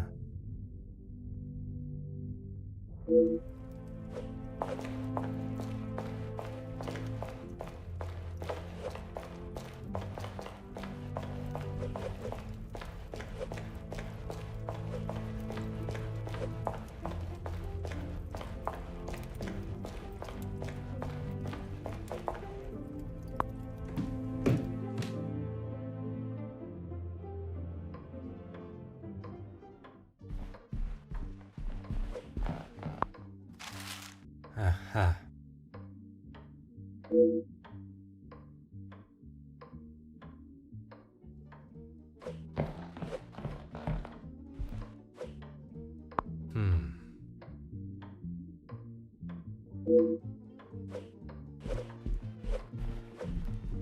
Oh.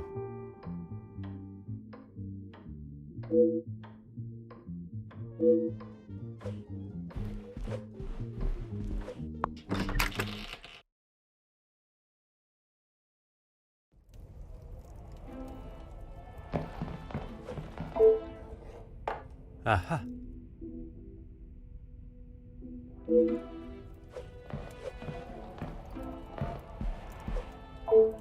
Oh.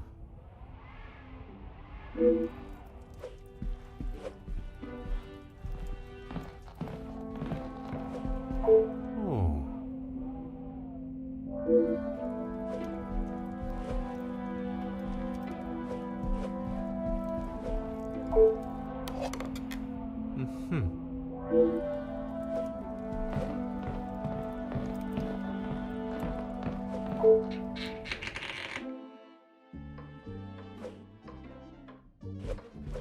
Ah.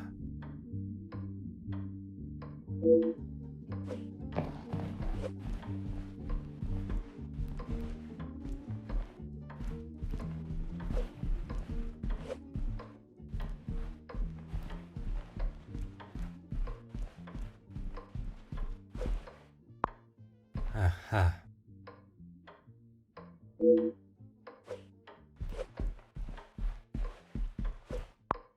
Ah.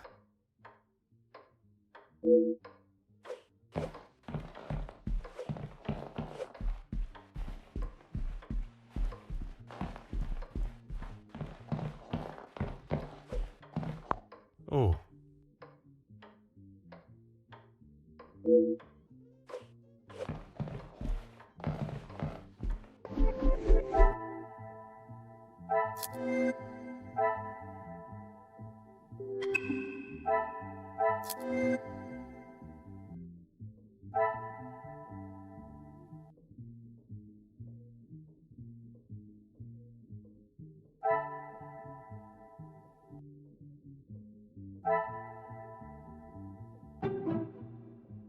This will not get me any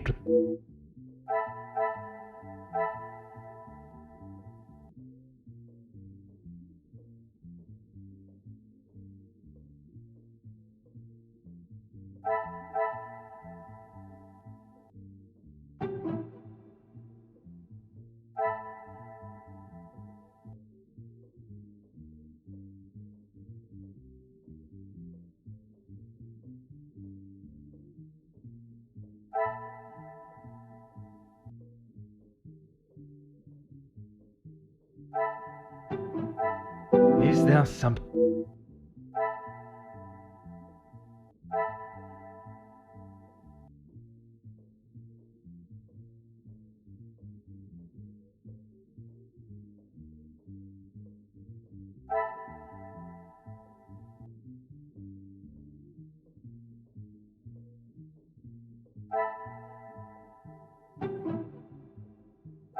I cannot see the logic in this.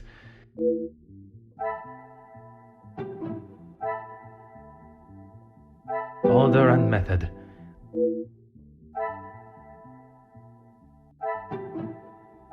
I should not be surprised by my...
Bonjour.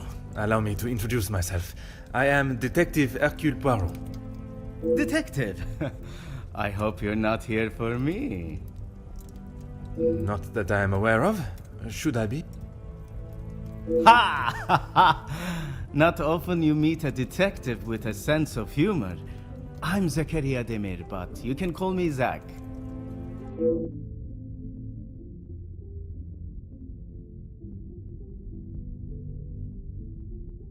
You'll be lucky. I've been waiting for a refill for ages. I came out here to find someone myself. Ah, I see. The preparations for this evening's dinner must have taken precedence. I've seen that butler running around like a madman, but there is still no party to speak of. It's pretty clear they need to hire a few more hands. If I had seen them, maybe I would have. It is meant to be their celebration, but they're always off, dealing with something or other. Something or other? A rather vague expression. Let's just say they like to keep their cards close to their chest. For such a well-known family, I'm surprised they can keep anything hidden. Would you care to elaborate on what Mademoiselle may be hiding? I'd rather not. You're the detective, isn't that your job? Très bien, Monsieur Demir.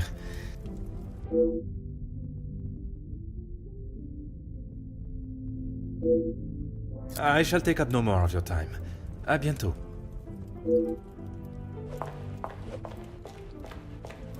Huh.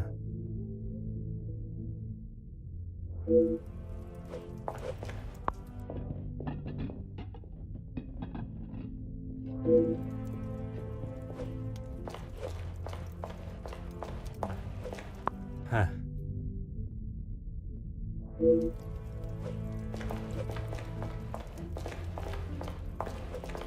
Oh.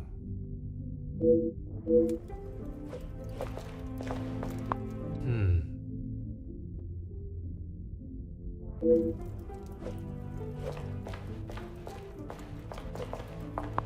Oh.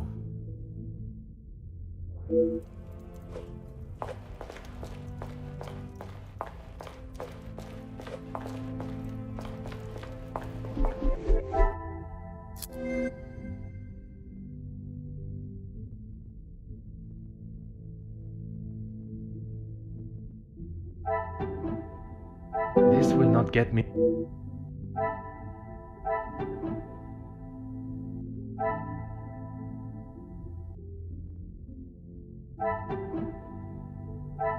Is there something I am...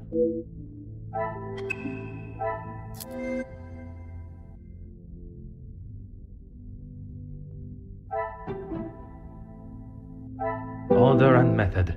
That is...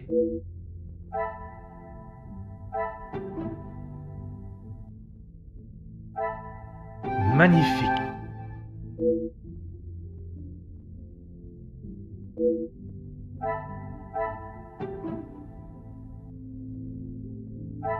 Some would say a lucky guess. I would say a moment of genius.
Aha.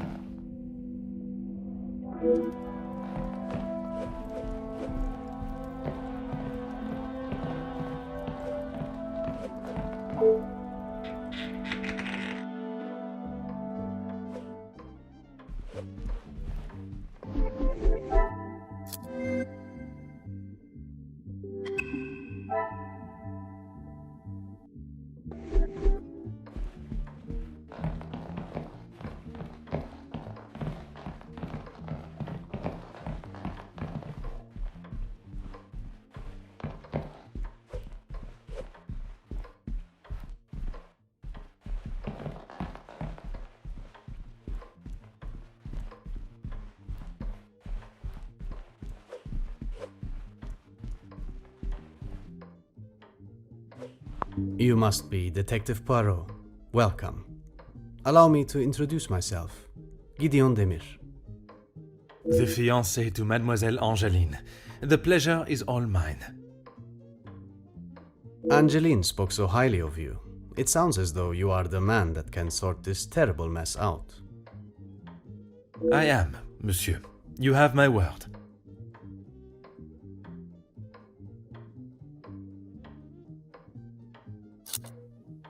She tries her best to keep everyone else happy, but I can see it is taking its toll. Quite understandable. She is feeling the burden of the family that is not hers to carry. Angeline has spoken with her mother. She has asked if there is anything that could be used against her, but she was just so dismissive. And what are your thoughts on the matter? I do not want to overstep my position, but if there is something that could damage not only the Vandenbosch name, but our future, Angeline deserves to know. That is a very diplomatic answer. You have met Madame. You know it is best to not get on her wrong side.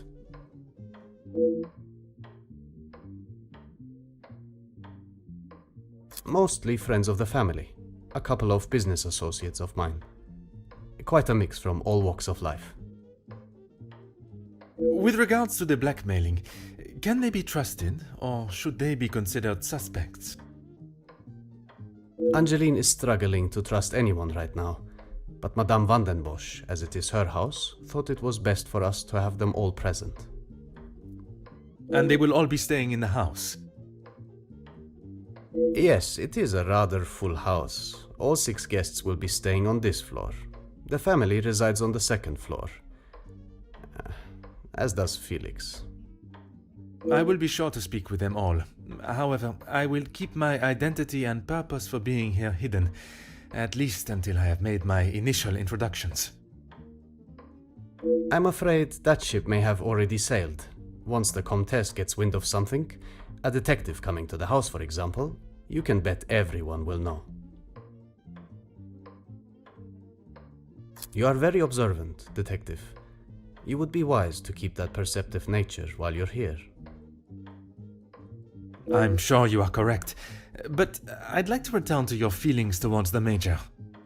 He has been a good friend to Madame Vandenbosch over the years, but that does not make him a good man, or suitable to involve himself in family affairs.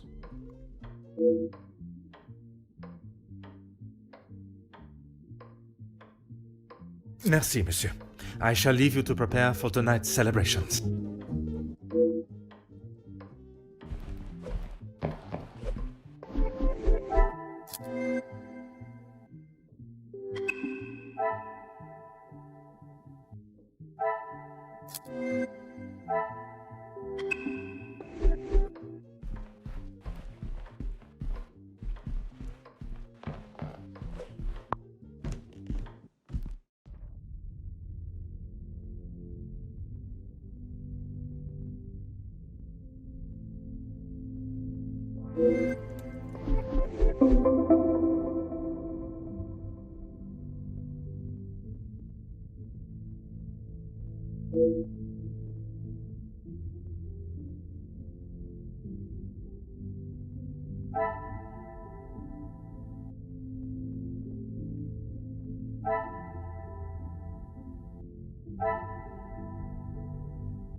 What a revelation!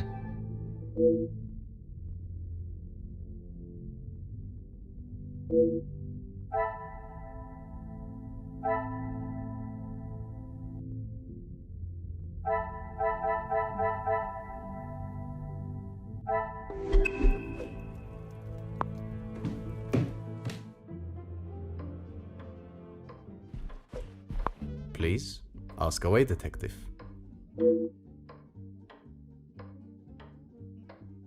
As far as I'm aware, everything is in order. From what I understand, the late Viscount had made some questionable investments, but that is all in the past. And regarding the payment of the blackmail? Angeline does not have to worry about money anymore.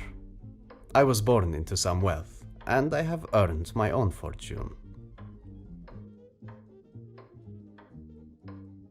Merci, monsieur. I shall leave you to prepare for tonight's celebrations.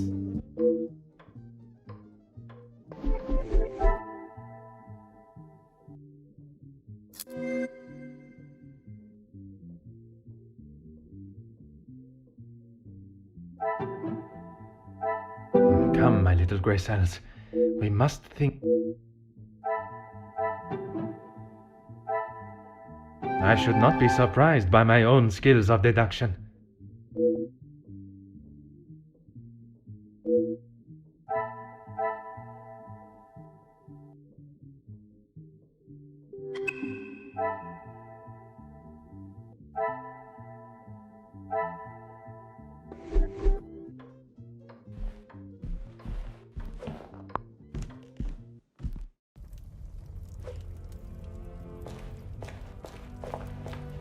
Mademoiselle Angeline, it is a pleasure to see you again. Detective, how wonderful you are here. Your travel was not too arduous, I hope? Watching from my carriage window, I saw the beautiful countryside and rolling hills. It was anything but taxing.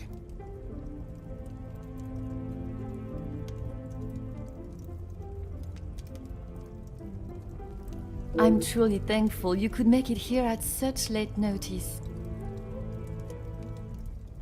No thanks are required, mademoiselle. When one is requested personally, there is nothing more important.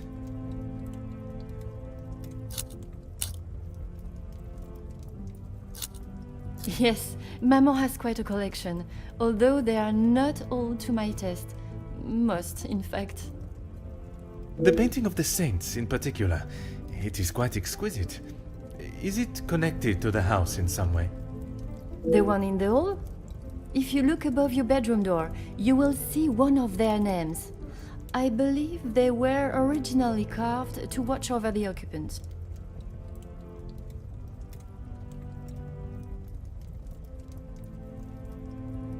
Gideon and I only wanted a small dinner to celebrate our engagement, but Maman was adamant on throwing this party. It may have been her idea, but it's the staff that have made it happen. Their efforts do not go unnoticed, from me at least. They have been with us for so long. I do my best to make sure they are happy and content.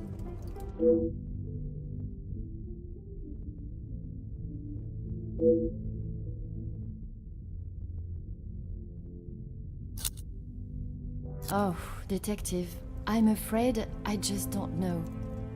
She was quite adamant at the police station that she would not be returning to the house, but I assumed she would at least collect her belongings. Maman demanded that Elizabeth pack up everything she had and dispose of it. But I couldn't let that happen. Elizabeth and I took her belongings, what little there was of them, to a friend of hers in the town that Elizabeth knew of. But I wanted to contact her, but I had no address or telephone number. Surely Madame must have had some information when she employed her. You saw how Maman was. As soon as Fleurette was out of sight of the house, it was as though she had never been there at all. Elizabeth was most upset at the news Fleurette would not be returning. And your mama's choice to ignore her accountability for the girl stopped you searching. Please, Detective, you cannot make me feel any worse than I already do. If I could go back and live that day again, you must believe me, I would never have done it.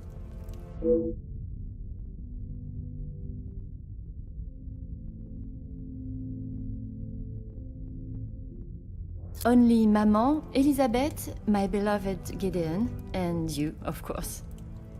And what is your fiancé's opinion of the letters? He thinks me foolish for paying the first one if there is no secret to reveal. But you believe there may be a secret lurking, one that Maman is herself keeping hidden. she tells me nothing. Even though I'm a grown woman on the verge of marriage, she still treats me like the child I once was. Perhaps it is out of love that she protects you. It is in every mother's nature to protect their young from hurt.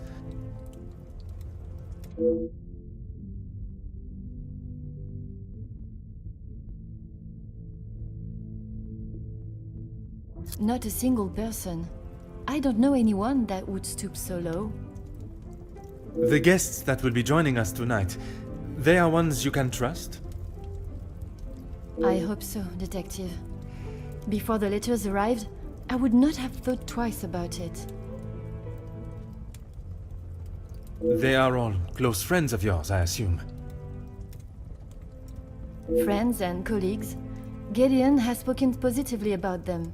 It would be a rather underhanded tactic to do such a thing to someone you are doing business with.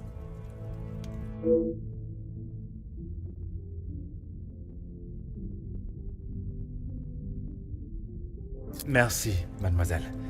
I shall find you if there is anything further I need.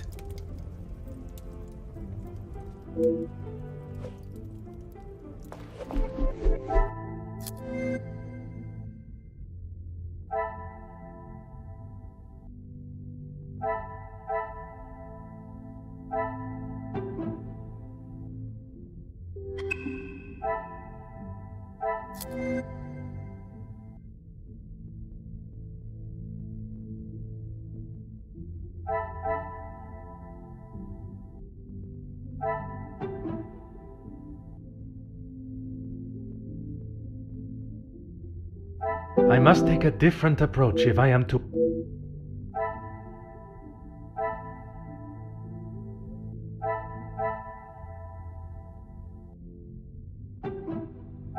I must act on thought and fact.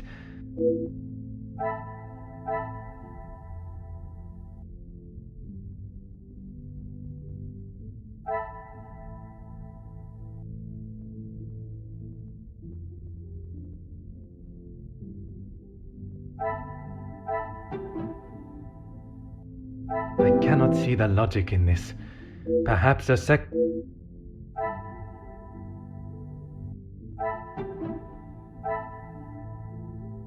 Another success. I never doubted myself.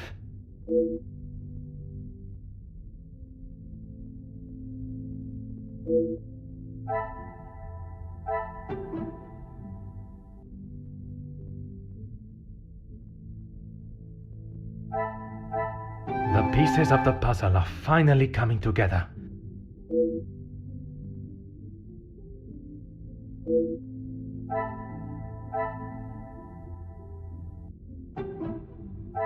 I cannot see the logic in this.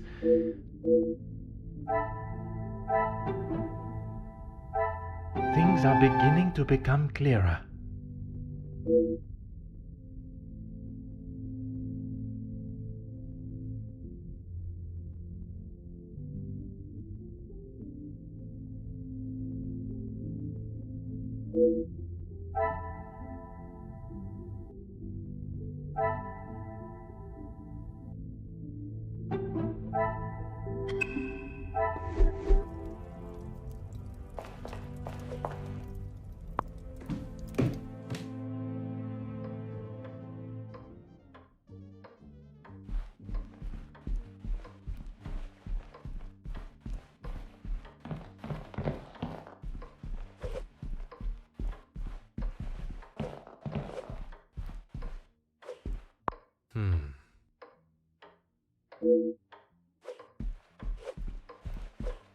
Huh.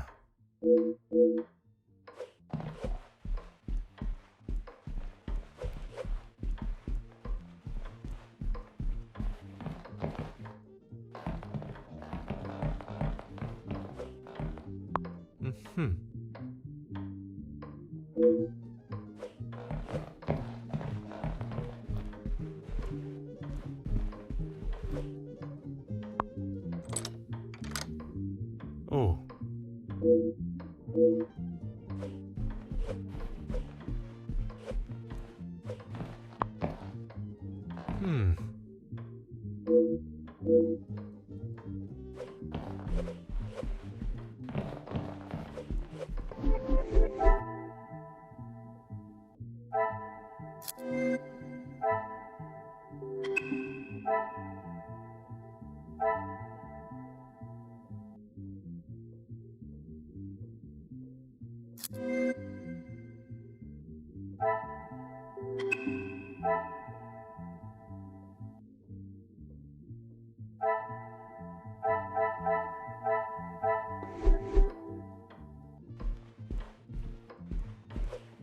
Ah.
This will not get me any closer to my goal.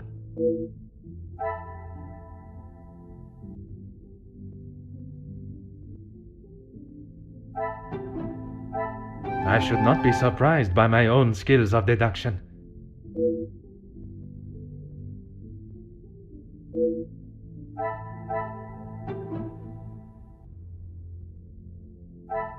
Things are beginning to become clearer.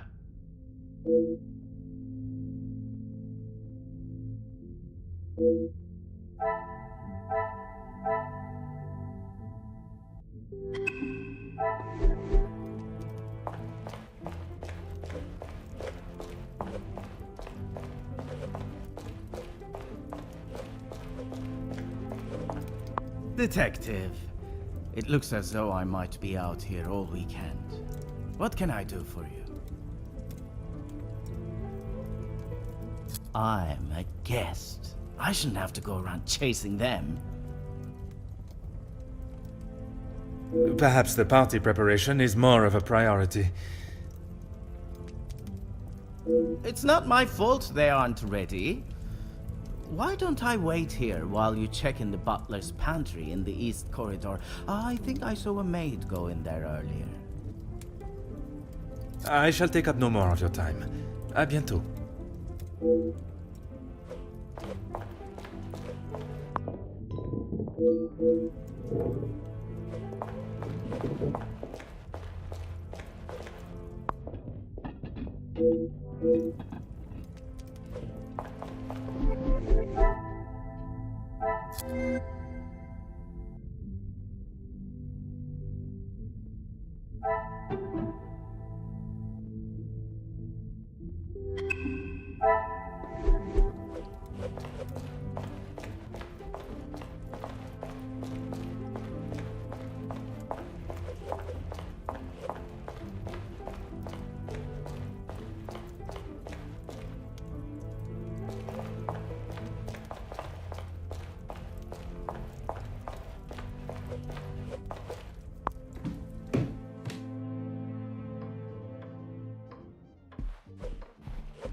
Aha.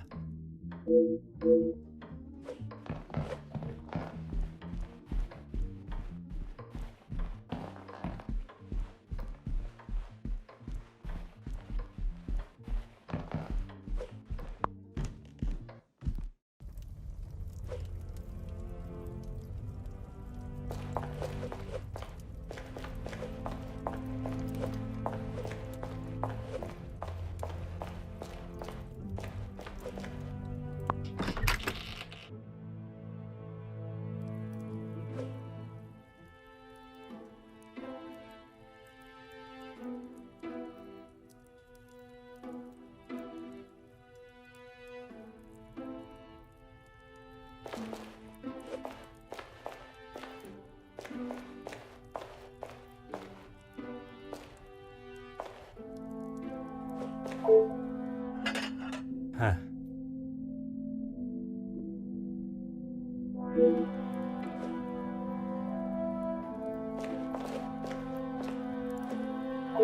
Ah, Mademoiselle Elizabeth.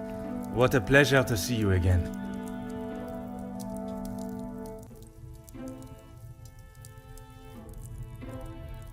Detective Poirot, I'm so glad you could make it. Unfortunately, it is not purely for pleasure that I am here. Mademoiselle Angeline requires my attention professionally. Yes, Angeline has told me. I'm glad she called upon you, Detective. I've been rather worried about her. I will do everything I can to find the blackmailer and bring them to justice. I have every faith in you. I hope I am not interrupting you. We are all very busy, as I'm sure you can imagine. After I'm done, I can come to your room and help you with any further questions. No one escorted you? I'm so sorry. Everyone is just so frantic at the moment.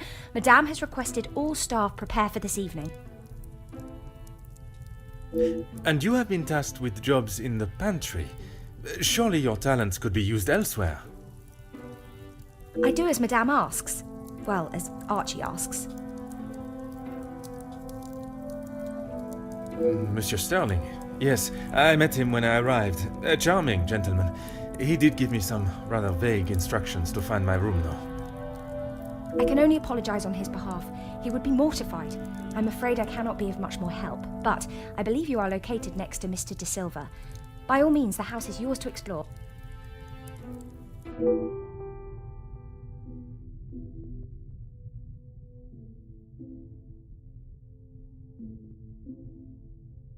Yes, I'm afraid it may be all for show, though. She has not been herself, and it is not only I that have noticed. Madame van den Bosch. Surely it must have had some effect on her. Madame has carried on as though nothing has happened. She has never been one to show emotion, and she doesn't seem to notice how it has affected Angeline. The staff, on the other hand... Angeline means no harm, but there have been some instances recently where she has acted rather sharply with them. I hope not too sharply. A house of 2 Madame van den Bosches would surely be too much for anyone. Ah yes, guests are requested to sign the book when arriving. I believe it gives details to the guests' room locations. It stated the male guests are to be staying in the East Wing. Yes, Madame does not believe in male and female guests residing beside one another. Oh, yes, well, I'm afraid it is far from a happy ending. Luke is sadly no longer with us. Oh, mademoiselle, I was not aware. It's fine, Detective, honestly. I'm sorry, but I really must finish this. Bien sûr, mademoiselle.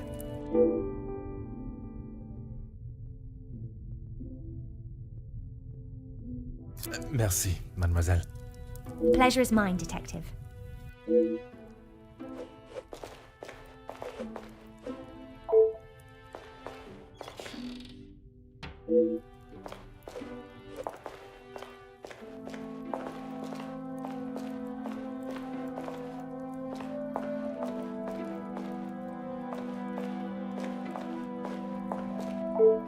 Before you leave, Detective, I have something for you beside the furnace here from Angeline. She wanted me to give it to you on your arrival.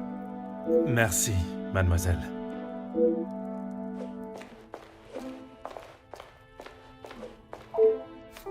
Ah.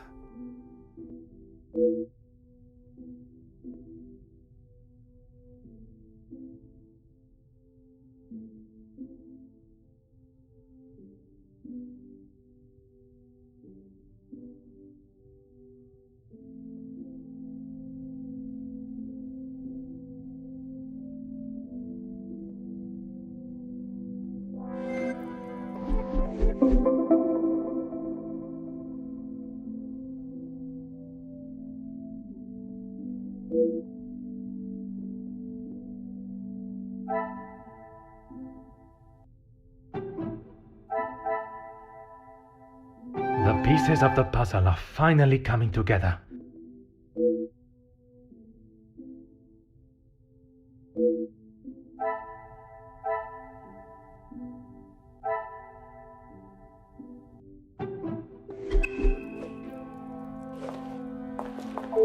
Of course, Detective. What is it? I would not say it in front of the Major, but it is rather hideous. It was a gift from him to Madame from his time overseas. I don't think it even has the capability of writing. A pen that does not write is like a fish that cannot swim. As Angeline describes it, a useless ornament. It's the thought that counts, I suppose. Merci, mademoiselle. Pleasure is mine, Detective.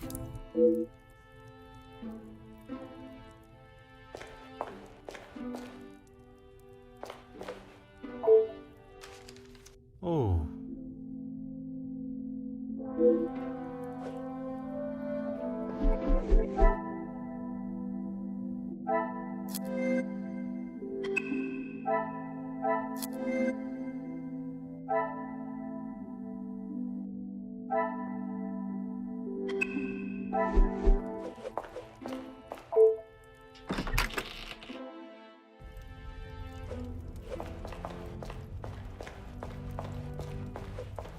What can I help you with, Detective?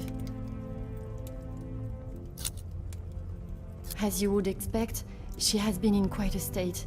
It was such a terrible accident. She kept it to herself for almost a week before she even told me. Pardon, how could you not know? Surely his absence from the house was noticed. Maman fired him after he returned to the house. She said he could not be trusted. But Mademoiselle Elisabeth's position was kept?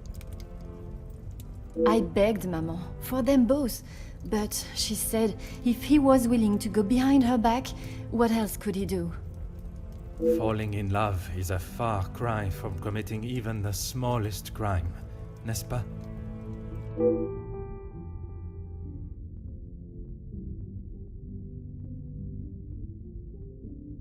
I was right to pay it, yes? You have read them. What do you think? You were wise to consult me, but bowing to their threat may have only shown that you are willing to pay for their silence. Is the secret they speak of worth so much? I wish I could, but I have no idea.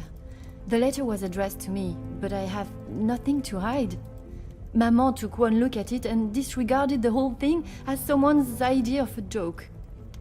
She looked at it. She is not aware of the second letter. She doesn't know I paid the first. I thought I could make it all go away. Did you ask Madame if there was a family secret they could be privy to? She said I was to ignore the letters and stop wasting my time with such foolishness. If there was something, she wouldn't tell me anyway.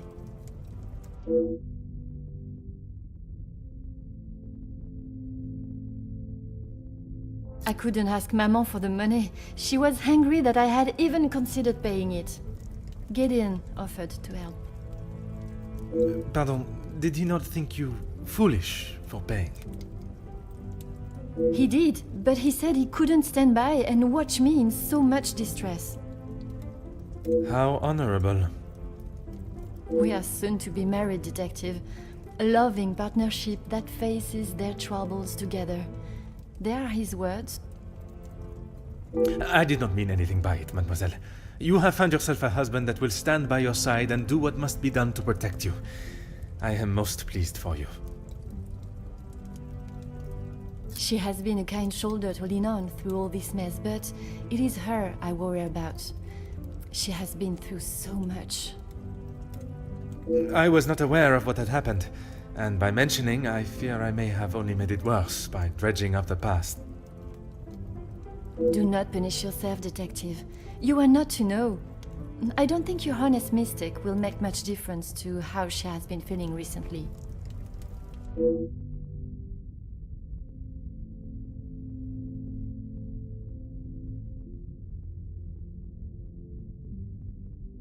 Merci, mademoiselle.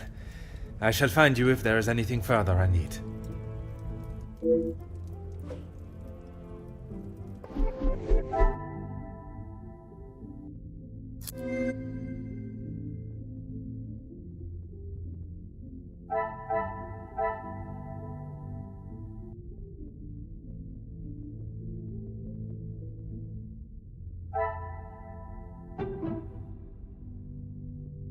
Order and method.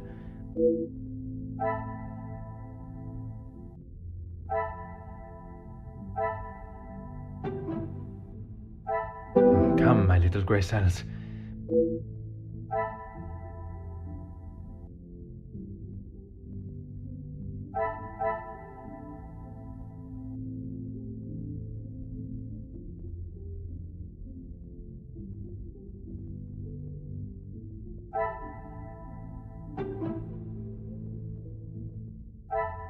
I must act on thought.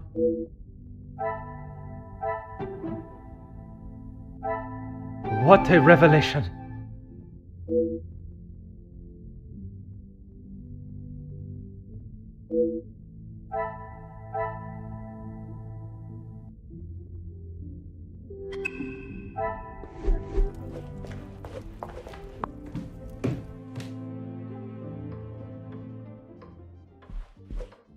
Please, ask away, Detective. I suppose you think I was unwise to pay it? I am glad mademoiselle requested my help before you fell further out of pocket. Madame van den Bosch had no intentions of paying it, whether she believes there is a secret that could ruin the family or not. It was an honorable move for you to make the payment. It was certainly no small fee. Angeline is to be my wife, and then we shall be family. As far as I am concerned, my money is our money. Angeline has spoken of it. You made quite the impression on her, Detective. I feel responsible for what came from that day. Florette's dismissal and Luc's. It is not your fault. Madame van den Bosch does not like it when her rules or authority are undermined. I try to explain to Angeline the same, but her guilt has not left her. Merci, monsieur. I shall leave you to prepare for tonight's celebrations.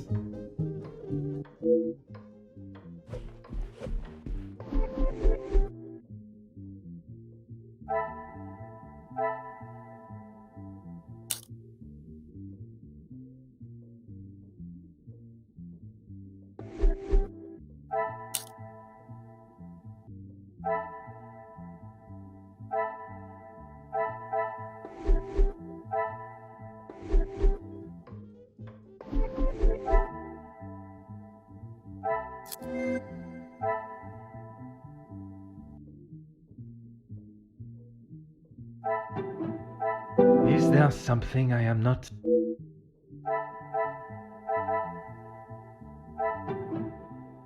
Another success. I never doubted myself.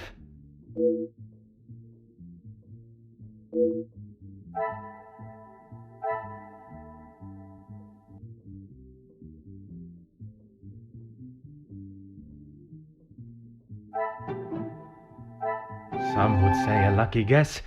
I would say a moment of genius.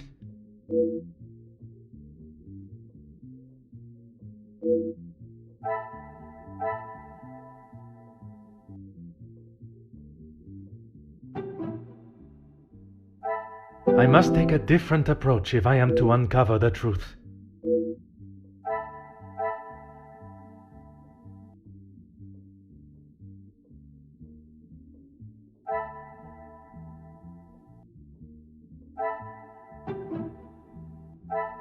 Magnifique.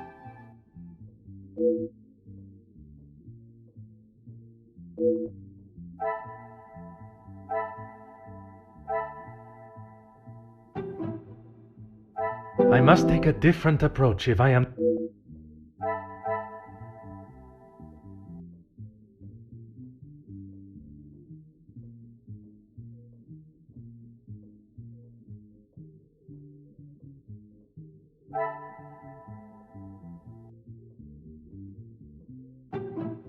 Order and method.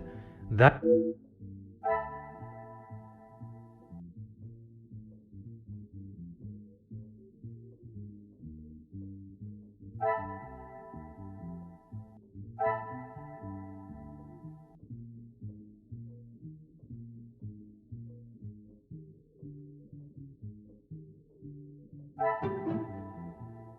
This will not get me any...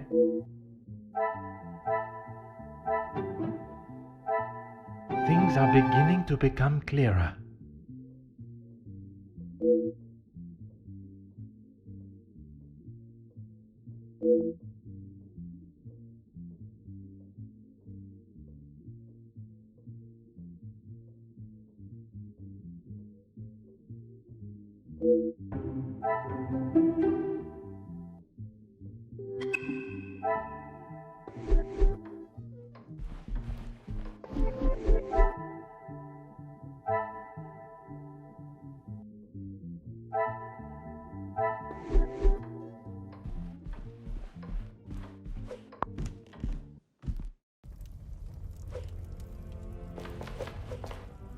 Detective, it looks as though I might be out here all weekend.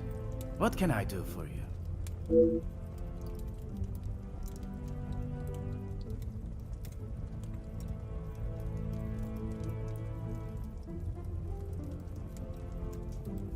Is that what he said?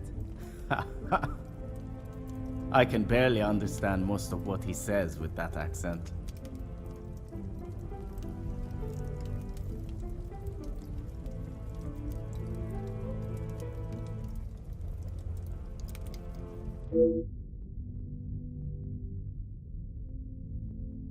I find his accent rather pleasant, reassuring. I guess. Not too helpful when it comes to finding your room, though. You'll probably be the lucky one that has that hideous plant outside the door.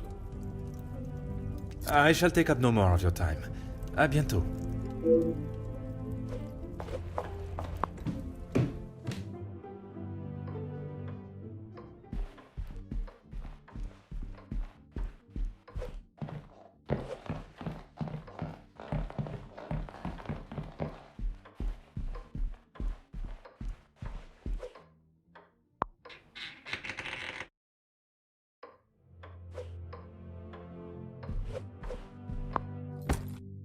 Oh.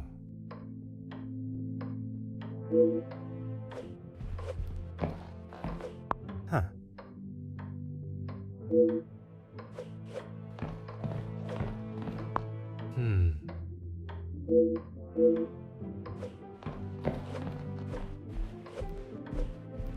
Aha.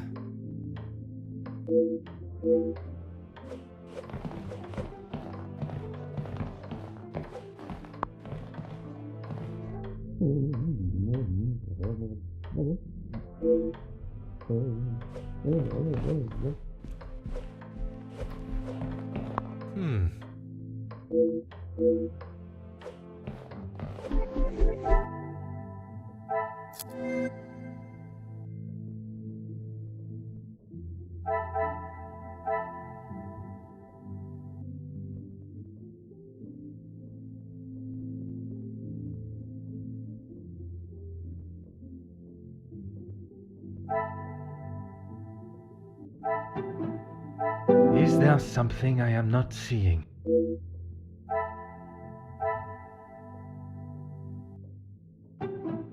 Another success. I never...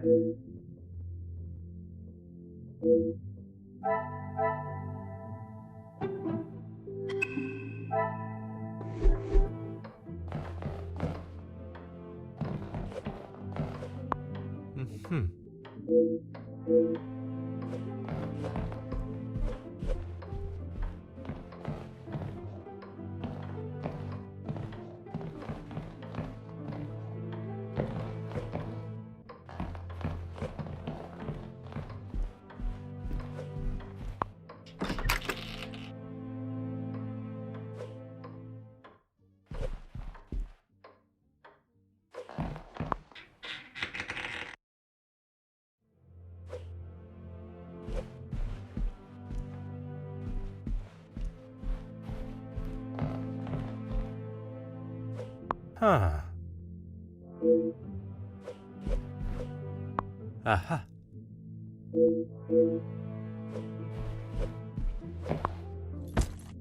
Huh.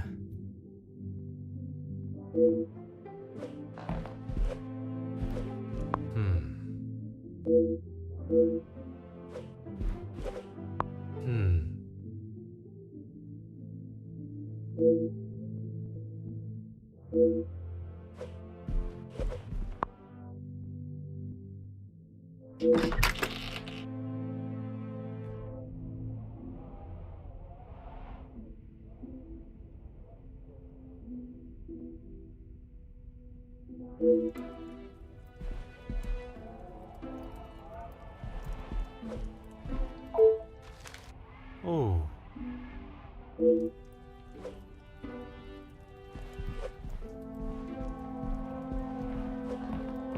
Huh.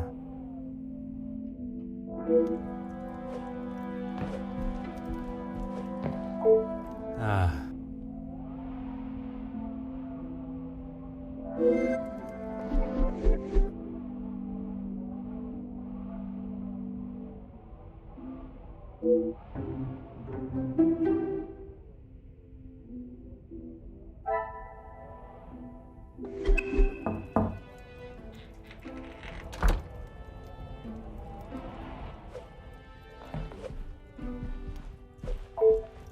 Elizabeth, thank you for coming.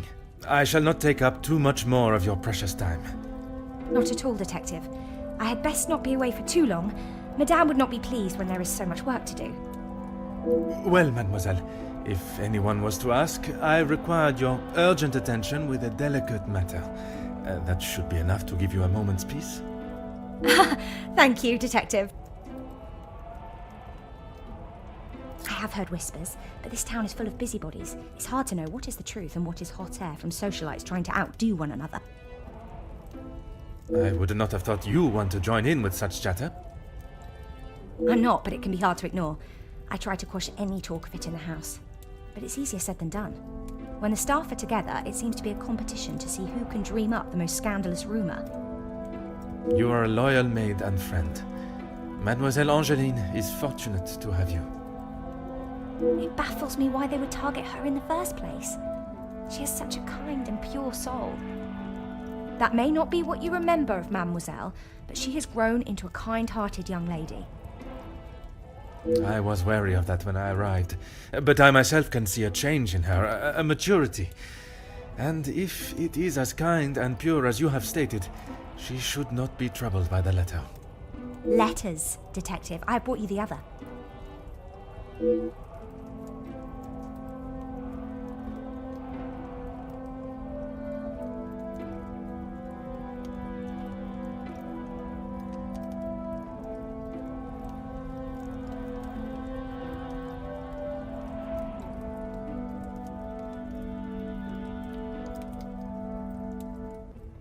I have tried to tell her not to think any more on them, but she fears that even a fabricated story could ruin the family name. She even frets at what it may do to her engagement. I have met Monsieur Demire, and I cannot see his love for Angeline diminishing at something so trivial.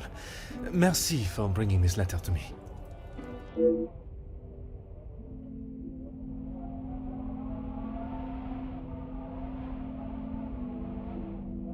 Merci, mademoiselle.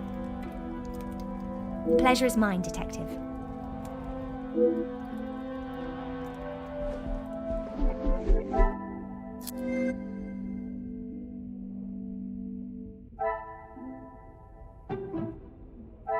Come, my little grey cells.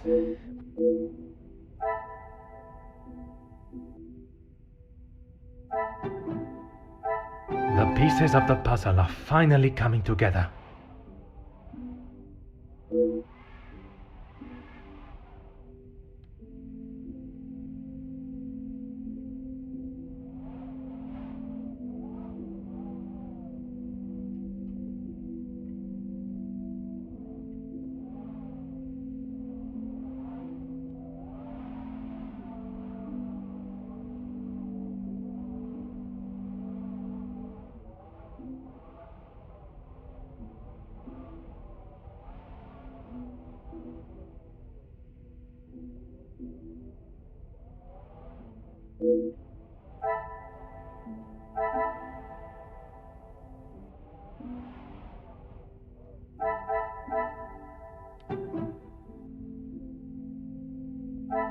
I must act on thought.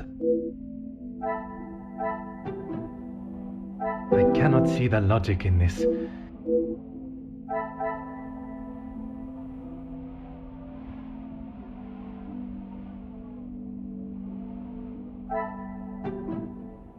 Is there something?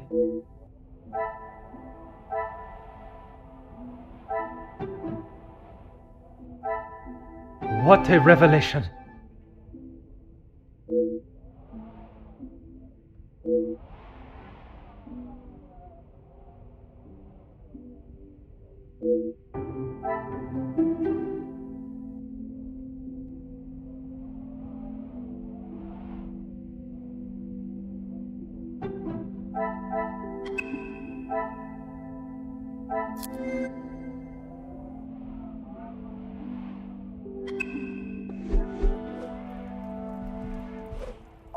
Of course, Detective. What is it?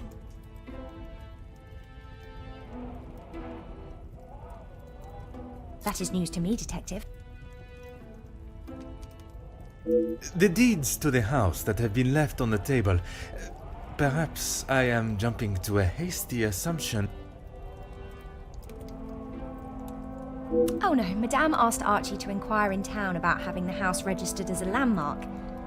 It's a shame the snow is so thick. The gardens are quite wonderful in full bloom. Perhaps you will be able to walk them when the snow clears.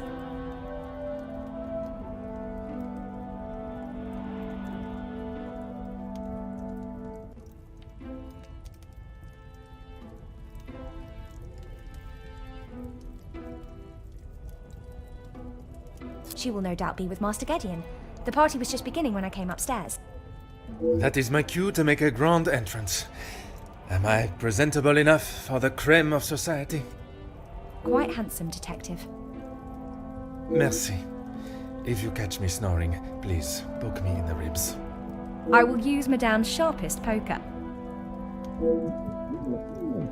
It sounds as though someone else may have already been poked.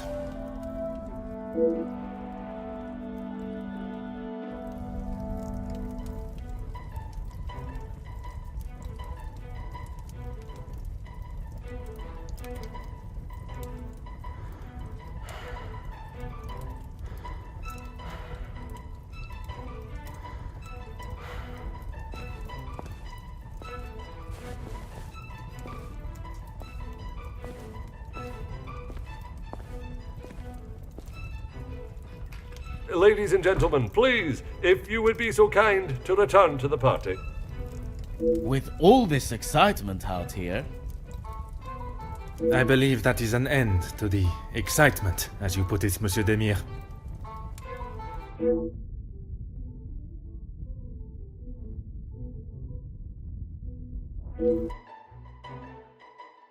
Ah, thank God. One last match. Bonjour, Monsieur Hagen. I wondered when you would be arriving. At least now you can do your job. Pardon, Monsieur. I have just been assaulted! I want him arrested! I am afraid it is not as simple as that. I merely witnessed you standing up from the ground. This is ridiculous. You know very well what he did.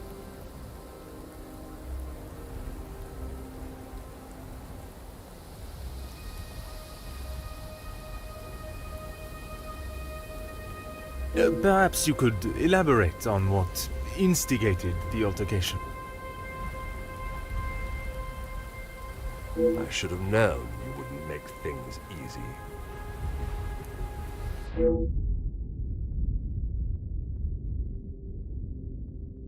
I have met Monsieur Demire. He does not seem one to physically assault someone unless provoked.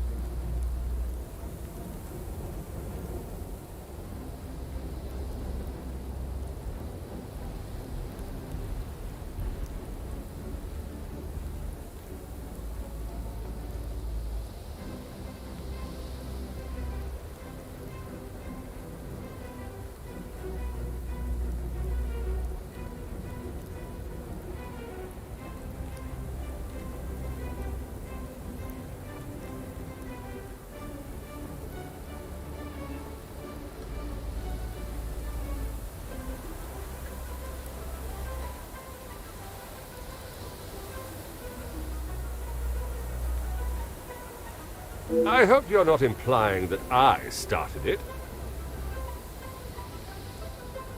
I am only stating what I have seen. I was having a private conversation with Angeline when he interrupted and struck me. That is all there is to know.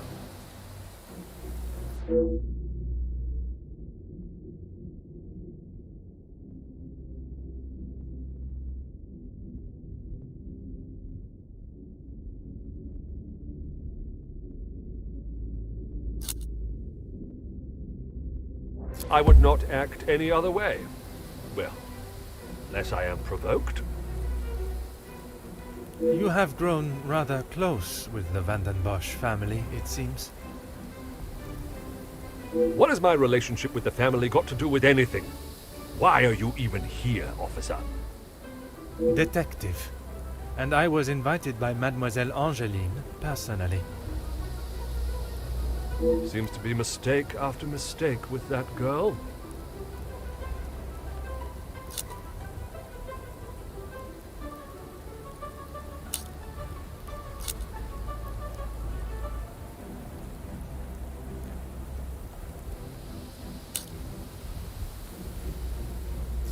course I do. What a stupid question. He is scum. Him and his whole family. If I had my way, he wouldn't have even stepped foot in this house.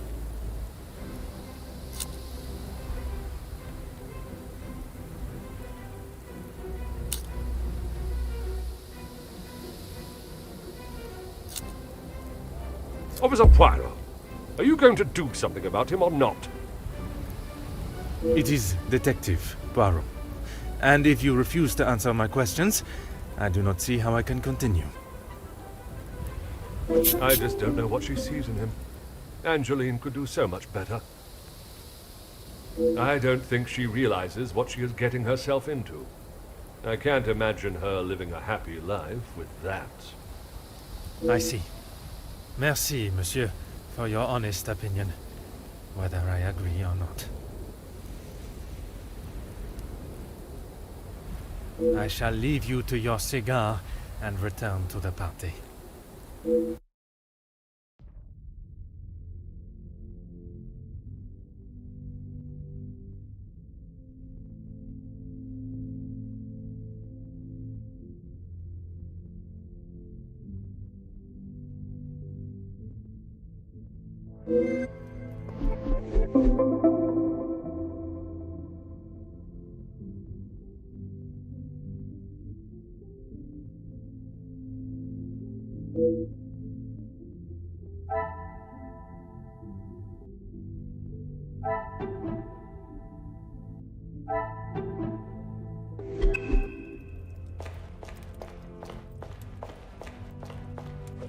Monsieur Sterling, I trust the preparations are progressing since our last meeting.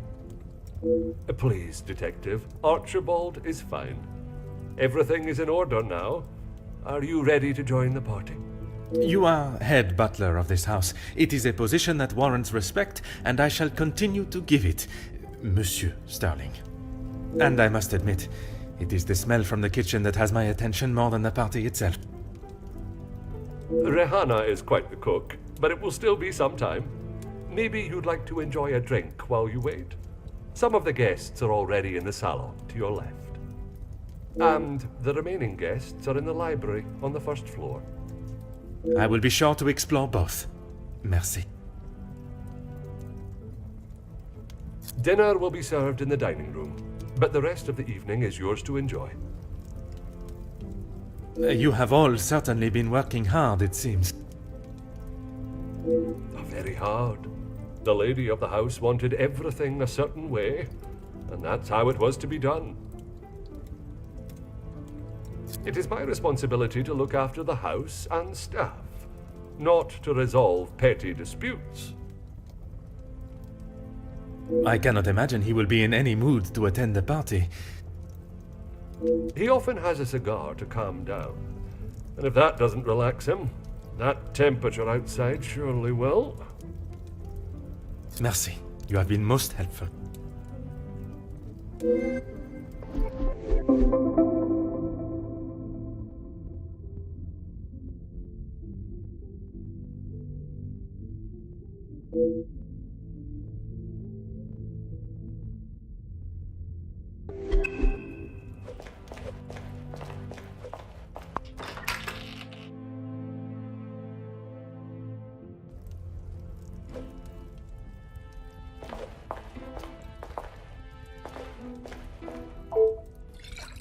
Ah.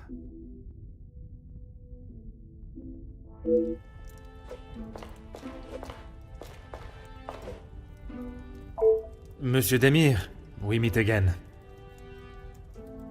What did I tell you? Call me Zach. You found your room all right then?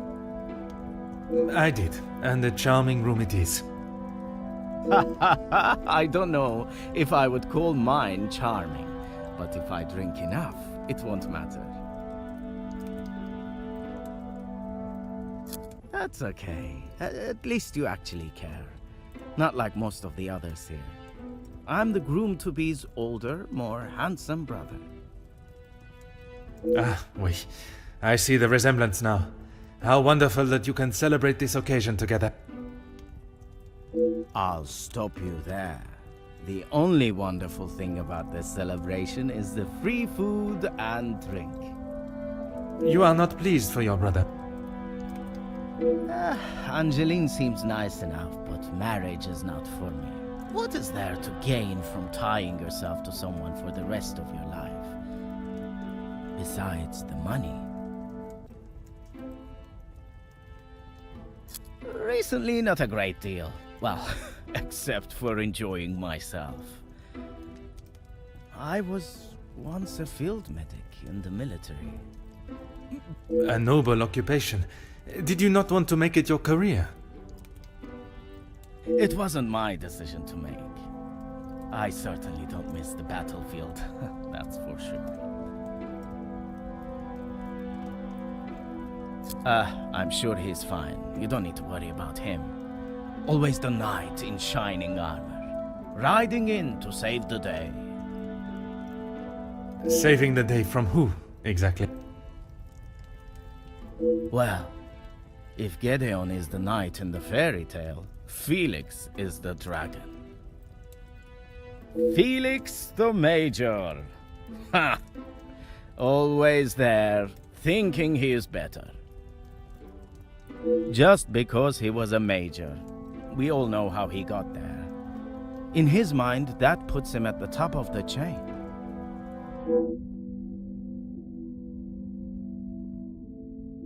Perhaps it is best I take my leave.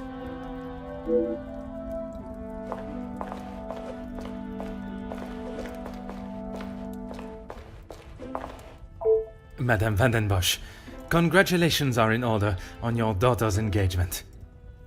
Thank you. Detective Poirot. I'm sorry, the name eludes me.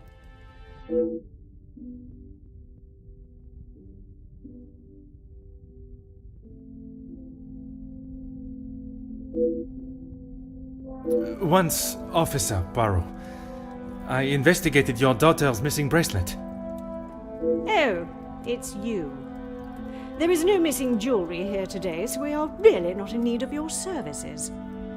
I am here on a rather more pressing... I know why you are here, officer, detective, whatever you are now. Please, just get on with it. Detective, and I promise not to keep you too long.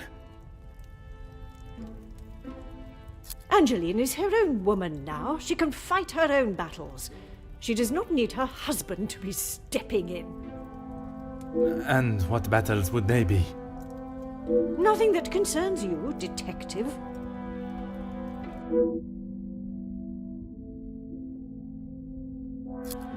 Keep your volume down. She had no right to do such a thing. As soon as the other ladies get wind that there was a police officer in-house, the whole town will know. Perhaps you should be more focused on catching the blackmailer that is holding your family's name to ransom than what the chattering women of the town will say. I care more about what those chattering women, as you so rudely describe them, have to say than the empty threat of an anonymous letter. Your daughter does not agree. In fact, it has been suggested that one of tonight's guests may know more than they are willing to show. The guests? You mean our friends? You can't honestly believe one of them would be so petty to send a letter like that. Oh, officer, you have not changed. I suppose it is only polite to say you're welcome. Madame is as quick-witted as I remember. What a shame there is nothing as memorable about you but your lack of respect.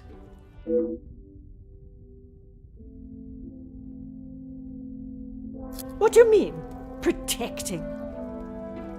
She hasn't gone and paid that silly ransom, has she? It was Monsieur Demire that accepted the cost. He paid it because your daughter believes there may be something to hide. For heaven's sake! Why do you think it was addressed to her and not I in the first place? Because they knew I would throw it in the rubbish where it belongs. Madame, if there is something you are keeping, it would be wise to tell me now. It may help in identifying the culprit. And it would be wise for you to stay out of my family's business. If I require your help, I shall ask for it. But don't hold your breath. Merci. An enchanting conversation, as always.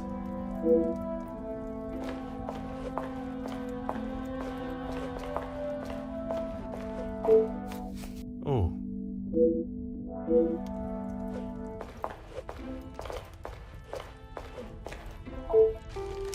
Oh.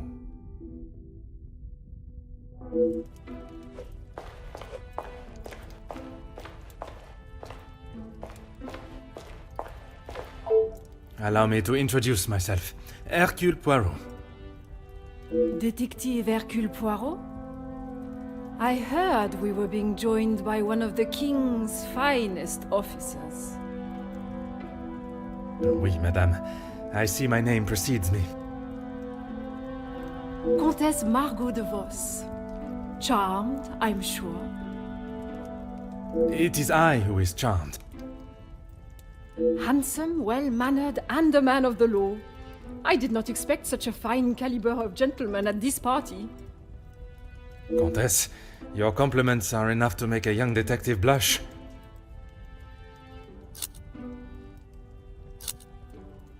I have been a close friend to the Van den Bosch family for, well, heaven knows how long. You must have known the late Viscount then. Indeed, we had been friends since our school days. His passing was very hard on both Cassandra and young Angeline. I became a sort of protector of them both after his death. A guardian angel, if you will.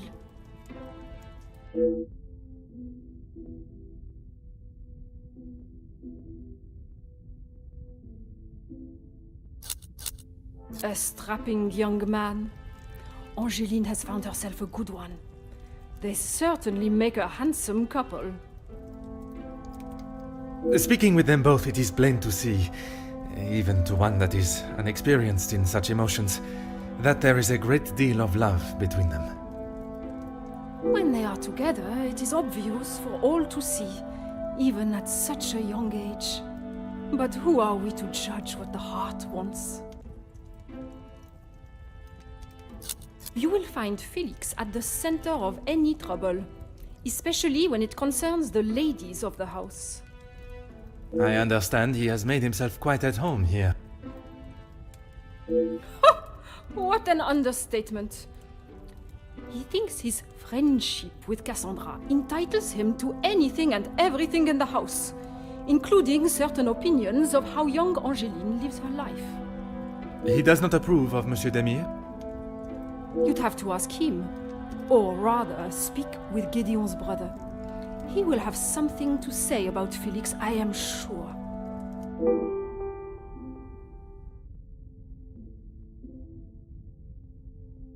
I fill my time mostly with charity work. The number of those less fortunate only continues to grow. How very admirable. One must remain humble. It has been a pleasure conversing. I look forward to our next tête-à-tête.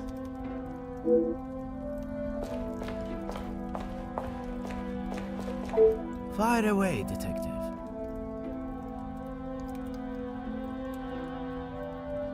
The major pain in the ass. Why should I? It doesn't take a detective to work out the sort of man he really is. You must have seen it, right? I have my own history with the Major, but that is a story best not told.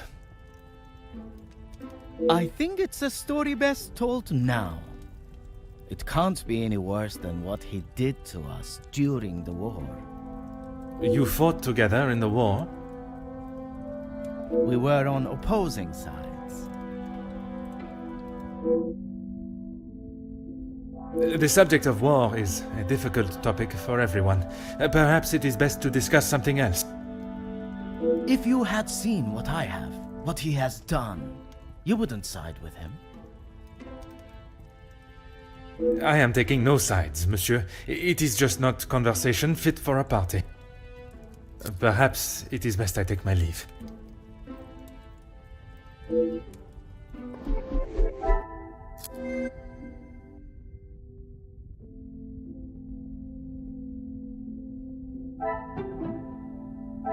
I must act on thought.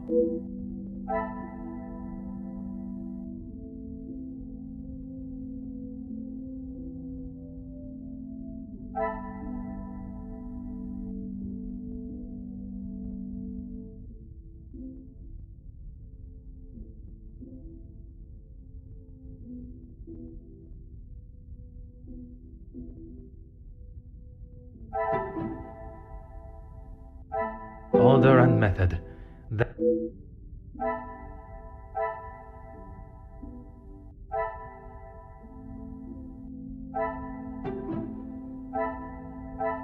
This will not get me.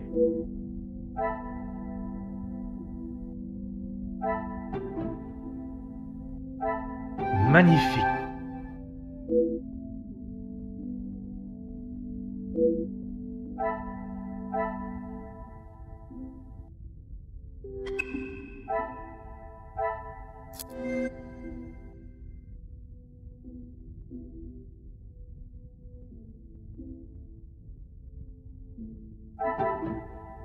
I cannot see the logic in this.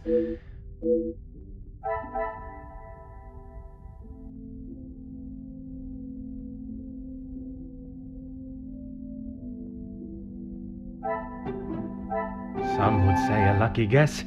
I would say a moment of genius.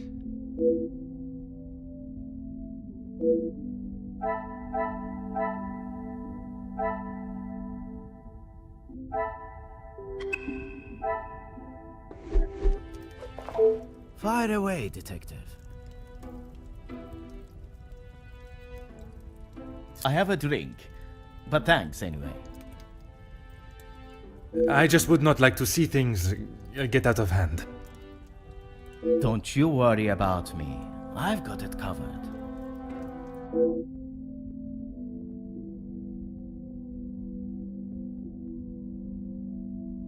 Perhaps it is best I take my leave.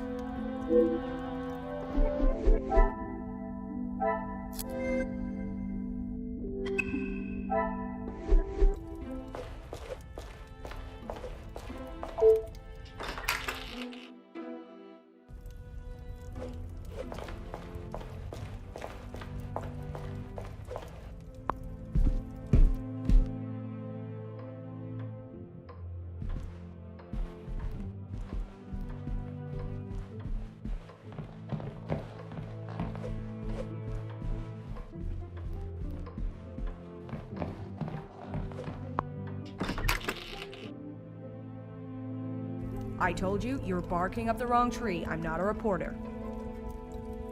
But you're going to want to hear this. You could interview me now.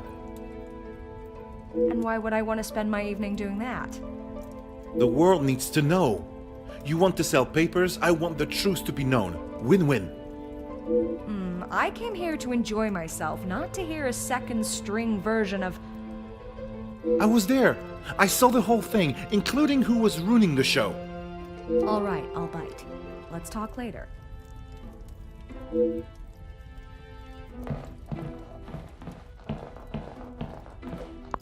Bonjour. Are you a guest of Mademoiselle Angeline or Monsieur Demire? Do I know you? Where are my manners? I am Hercule Poirot. Verlamen. Oui, monsieur. Detective Poirot. And you are? Ernesto da Silva. A pleasure, monsieur.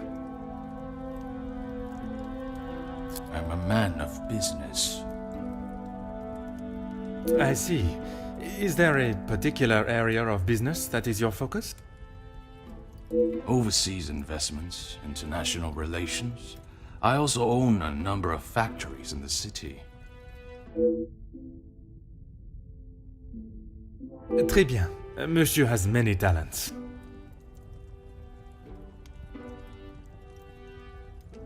We work together as partners, yes.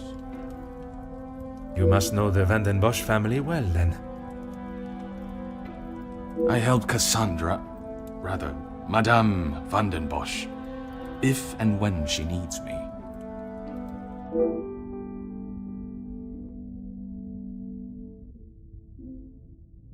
I did. but frankly, I have no time for childish school fights. You are not aware of the circumstances that started it then?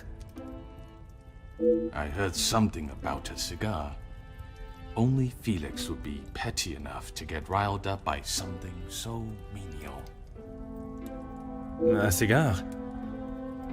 Yes, Monsieur Demire had one of Felix's precious cigars. If you ask me, they won't be the real thing anyway. Distinguished gentleman. It was two alpha males going head to head. Master Gideon came out the victor.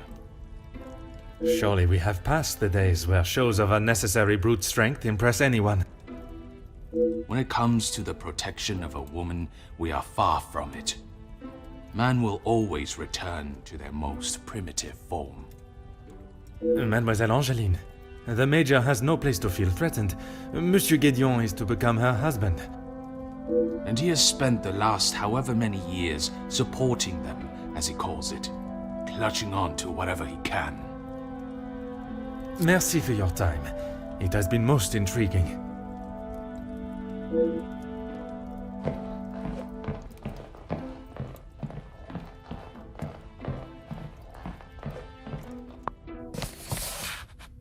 Huh.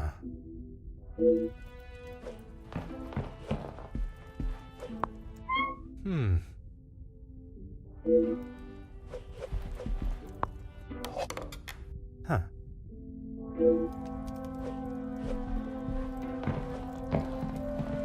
Oh.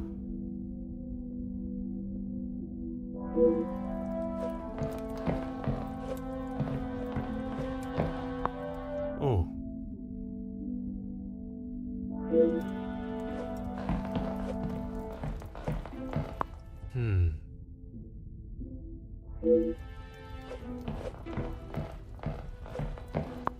Aha.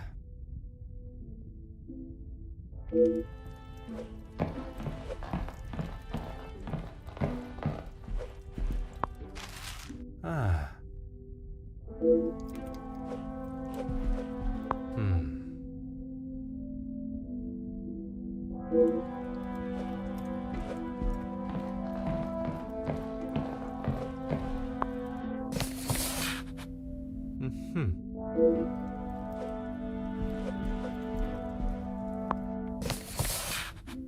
Huh.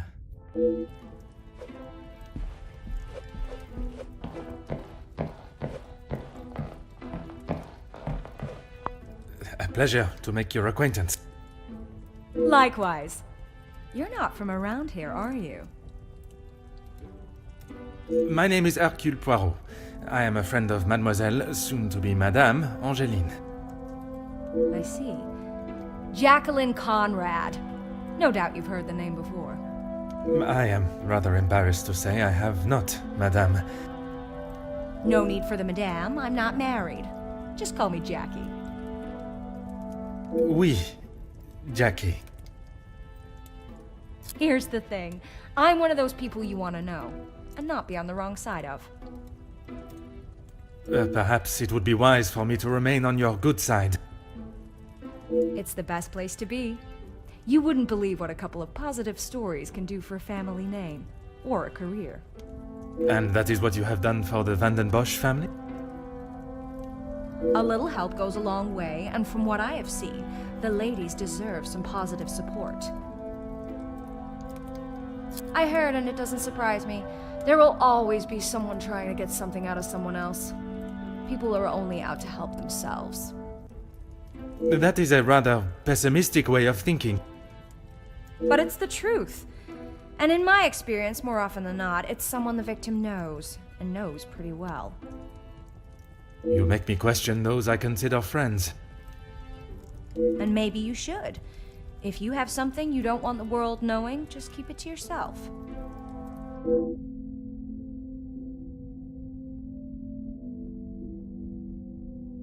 That's what we call eavesdropping. Pardon. I didn't mean to pry. And with respect, I don't think it's really any of your business.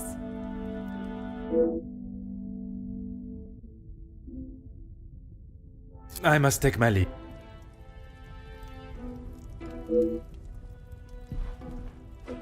Allow me to introduce myself. Hercule Poirot. Hugo Beckers. A pleasure.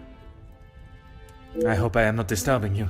I often find myself at a loose end at parties such as these. I've never been referred to as a loose end before, but it is always good to make a new acquaintance. There is no better way to understand one's purpose in life. I stand up for the workers that cannot do it themselves. You work with a union? Union leader, well, that is my formal title. But I see myself as more than just that. So much more. I am the face of the people. A voice in the void when there is none. Very spirited. You have quite the way with words. In my line of work, it is essential. Some fight with their fists, but I believe words are the ultimate weapon. I have been working with Gideon for quite some time. We are doing great things together. Great things. I was not aware he was part of the union. Well, he's not exactly. But he is an ally in the battle we face. Without his support, our uphill struggle would surely be a climb. Hopefully my talks with Da Silva will help him see the light. I don't know what you think you heard, but it was a private matter and I appreciate if you kept it to yourself. I can assure you, Monsieur Beckers, your conversation is exactly that. Yours. Then maybe we should just leave it there.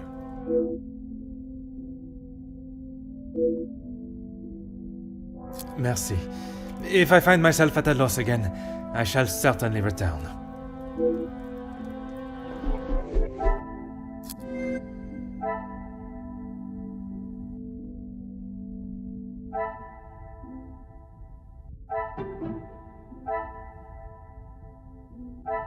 I should not be surprised by my own skills of deduction.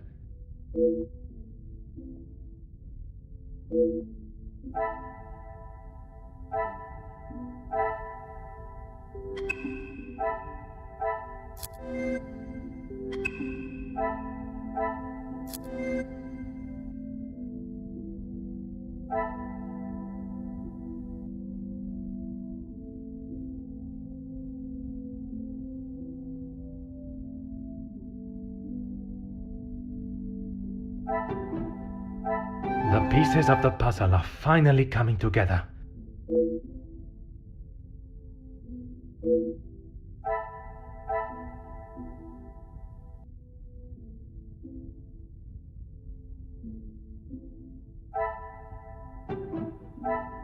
Come, my little grey cells. We must...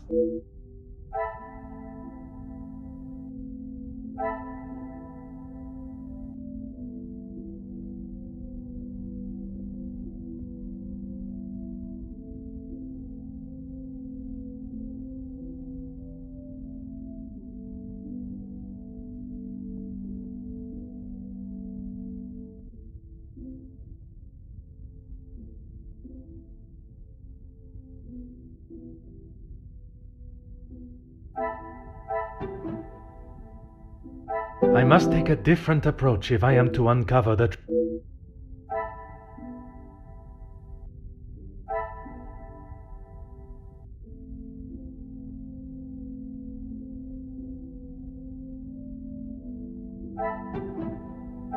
What a revelation!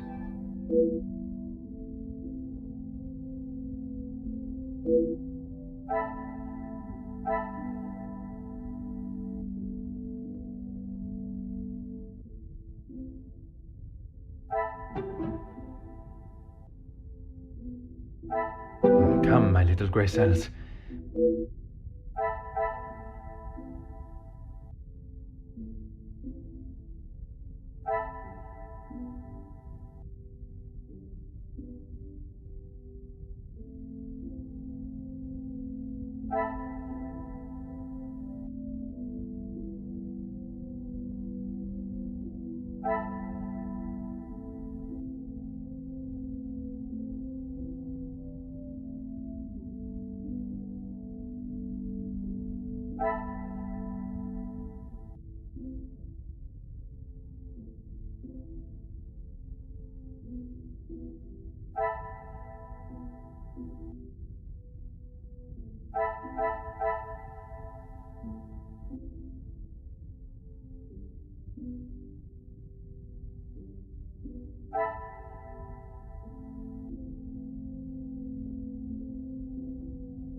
there something I am not...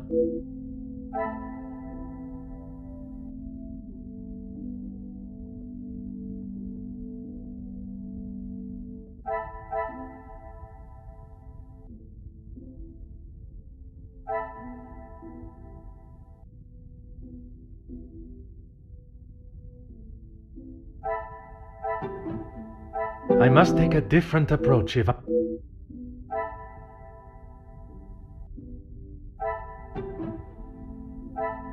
Magnifique.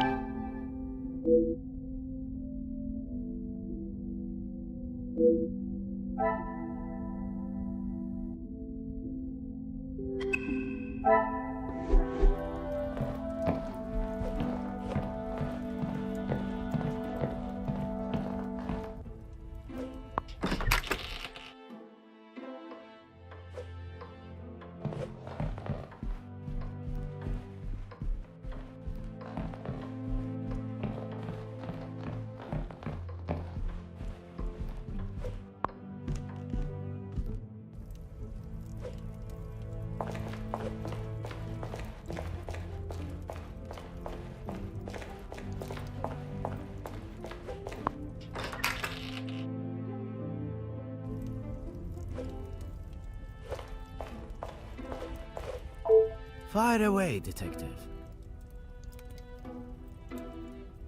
Gedeon said they were the majors, but I didn't think he would miss just one.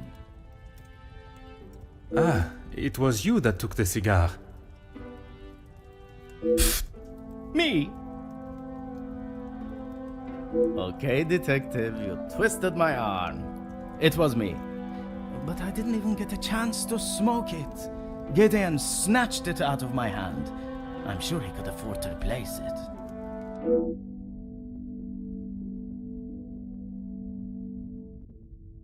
Perhaps it is best I take my leave.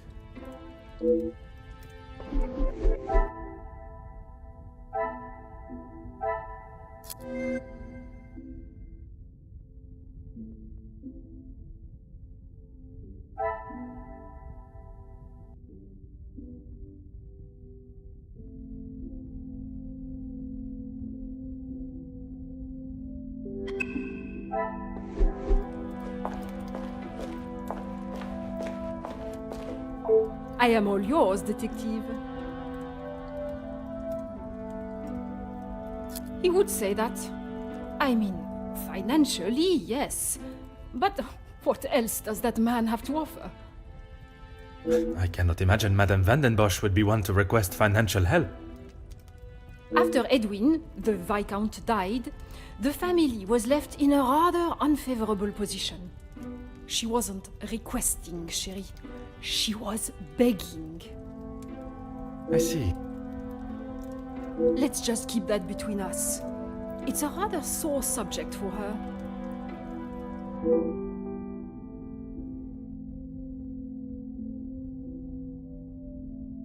You are quite inquisitive, aren't you? I believe it is called small talk, no? There is small talk, and there is prying. I assure you that is not my intention. Monsieur, please. I know a nosy gossip hound when I see one. We can smell our own. The Major isn't worth a minute of your time, though. You are not a fan of his. I'd hit him with my fan, monsieur. Any man that can treat a lady the way he does doesn't deserve to be in his position. And what position is that, may I ask? Lording over Cassandra like she's the help. He shouts at her like she's a stray cat that's wandered into the house. Madness.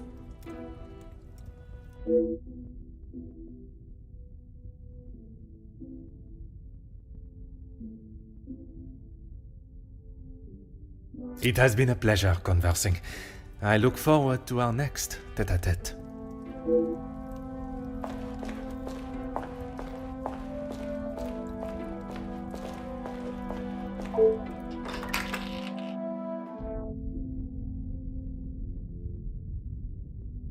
Vandenbosch residence, how may I help you? Yes, of course. Please hold for one moment. Sir? Yes, a call for you. Shall I direct it straight through to you in the study now? Very good, sir.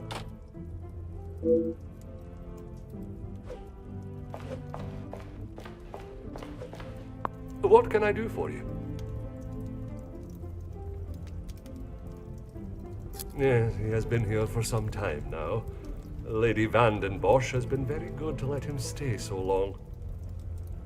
Would you say he has become part of the family? He's always been very vocal about how he stands the ladies in high regards, and so he should. Merci. You have been most helpful.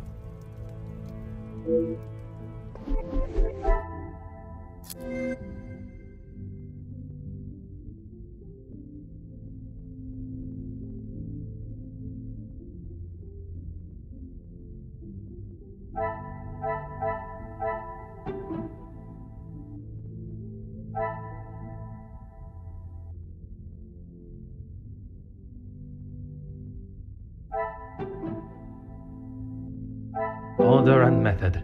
That...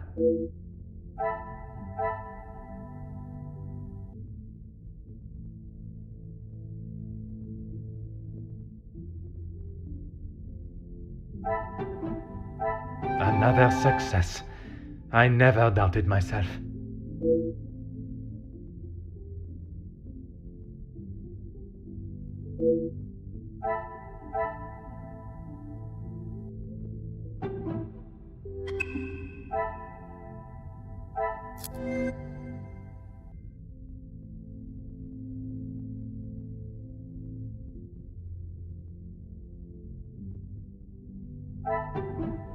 This will not get me any closer.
Is there something else you need?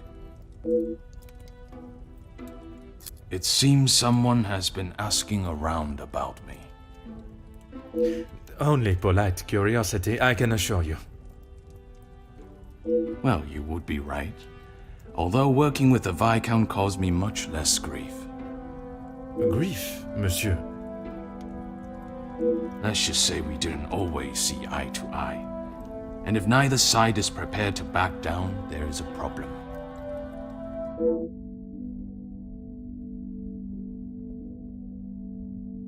Merci for your time. It has been most intriguing.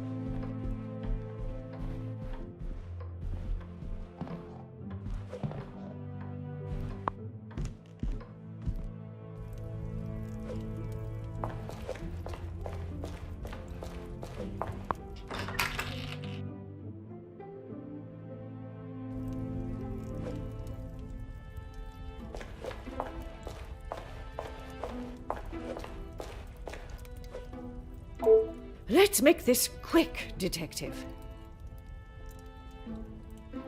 You can make whatever assumptions you wish. Based on several accounts, it seems as though the Major has a certain level of disdain for him and his brother. Felix is merely protecting both my daughter and the Van den Bosch name. Protecting them from what exactly? That is a question best asked to them. Gideon is a fine, educated young man from a well-respected family. All important when considering a new son-in-law. A good home and education speaks volumes about a man. Even in the short time they have been engaged, his noble character is obvious. I can assure you, madame, my education is not one to be sneered at. And yet you remain a mere detective. Perhaps it is your choices, then, that are to be questioned. Merci. An enchanting conversation, as always.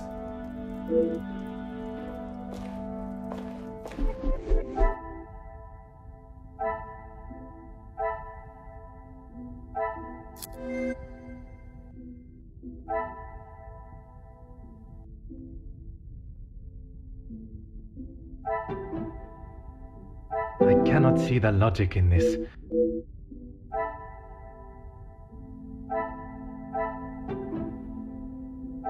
I must act on thought and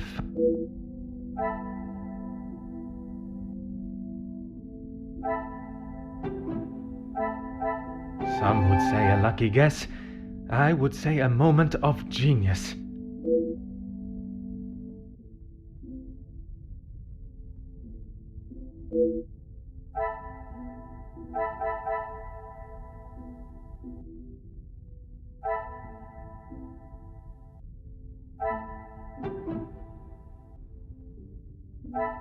Things are beginning to become clearer.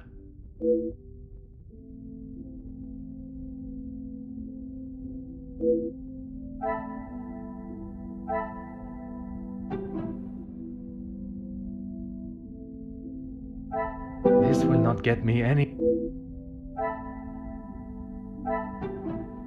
I must take a different approach.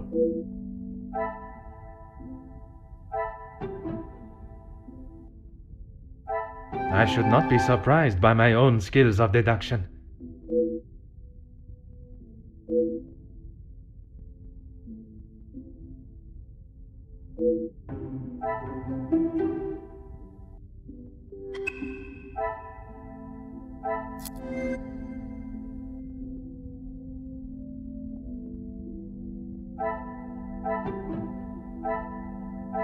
I cannot see the logic in this.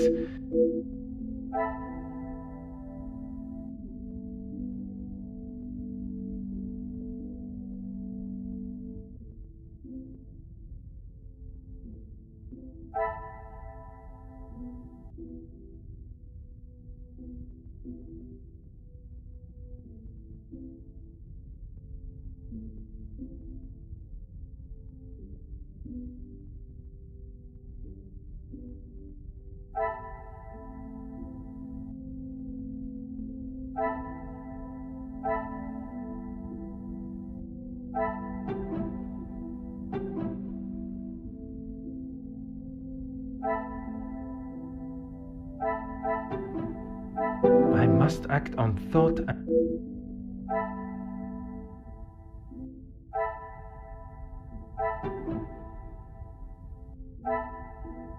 What a revelation!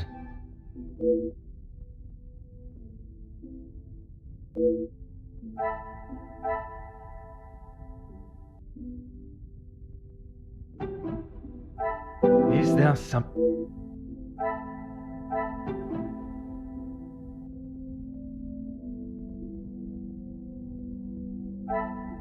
Come, my little grey cells. We must...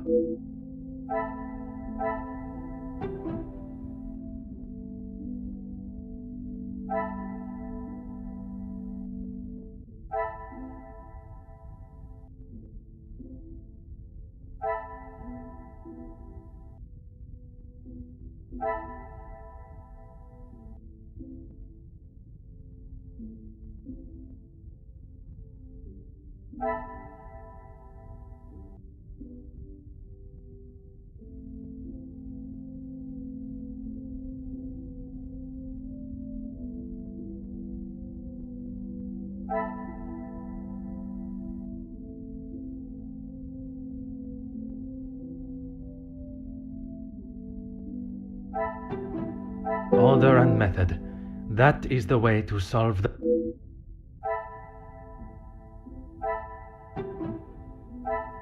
The pieces of the puzzle are finally coming together.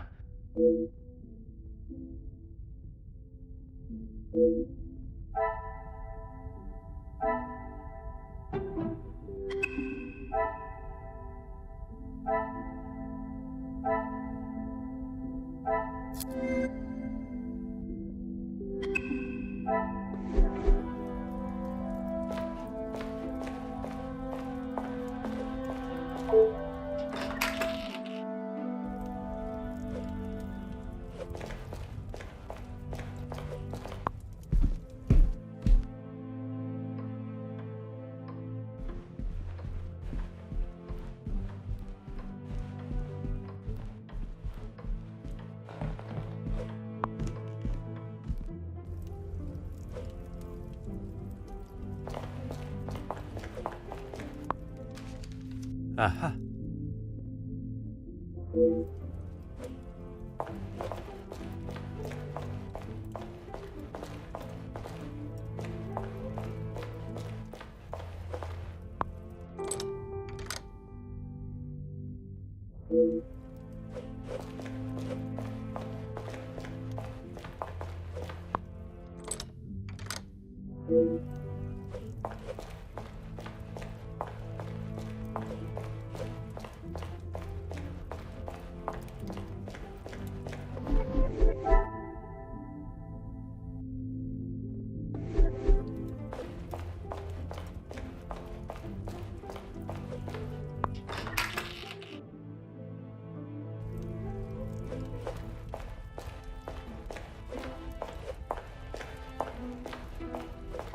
I am all yours, detective. Work with? I built it from the ground up, detective. My admiration continues to grow. While my husband, the Honorable Count de Vos, is always busy with his duties, I found myself at rather a loose end. I could not bear wasting my days with no purpose. And one day, while shopping in the city, I noticed the abundance of young women living and begging on the streets. Dirty and hungry, without a franc to their name. It is horrifying to think of how so many must live their lives while others live a life of such selfish opulence. I hope that was not a backhanded comment on the life I live, detective. Far from it, Countess. You are using your wealth to better the lives of the less fortunate. It is commendable work you do. It is, isn't it?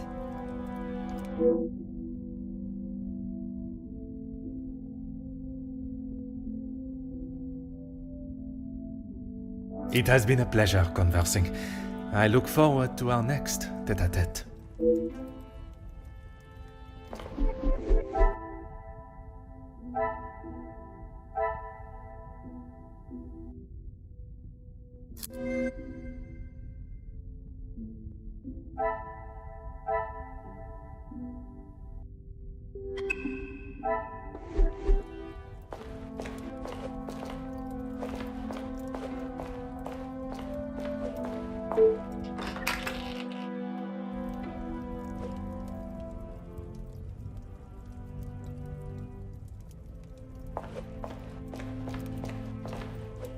What can I do for you?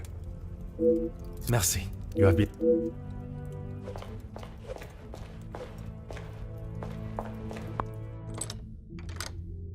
Ah.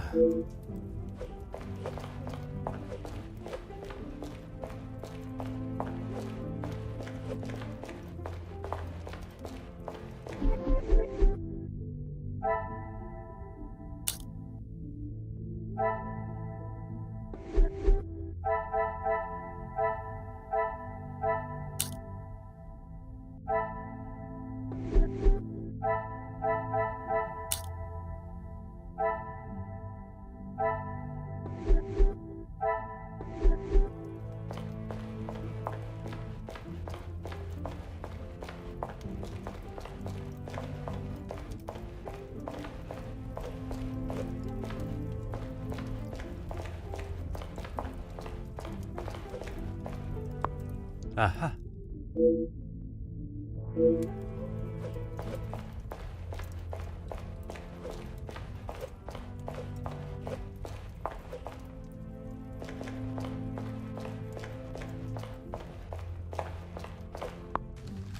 Ah.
Oh.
Fire away, Detective.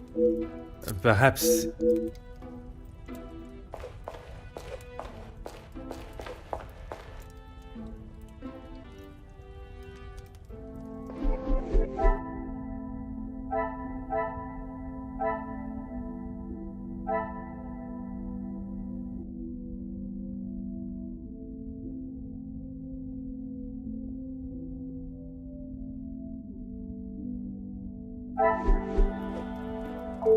Let's make this quick, Detective. Locked? That is absurd. They should be constantly coming back and forth from there if they are hiding from their work again. What is it you want in my staff area, anyway? I only mention it as I was hoping to speak to some staff members. But if they are busy... Be a good fellow and make sure they aren't slacking off in there. It shan't... Merci. An enchanting conversation, as always.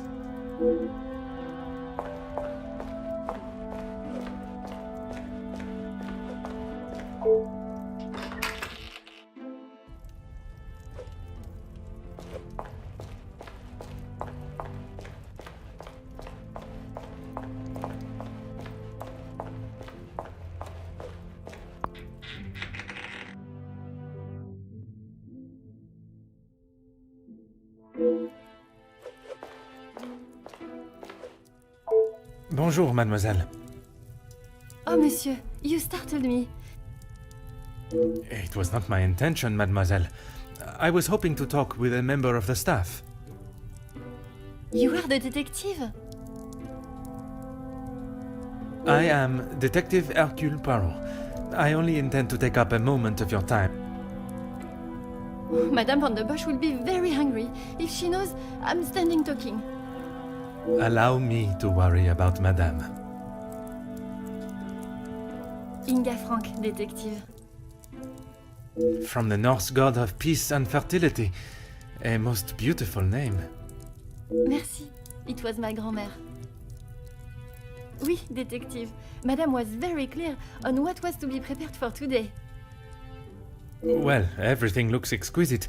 But if I may be blunt, would you not benefit from some more hands? Monsieur Archie knows how busy we are, especially in the kitchen. I hate when I have to run service. Merci, mademoiselle. I shall leave you to your work.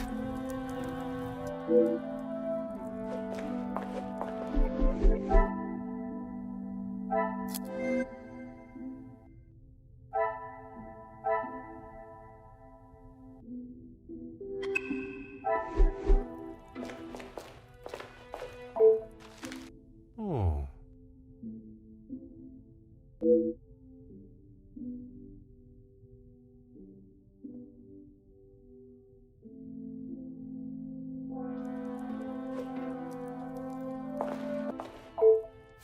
Huh.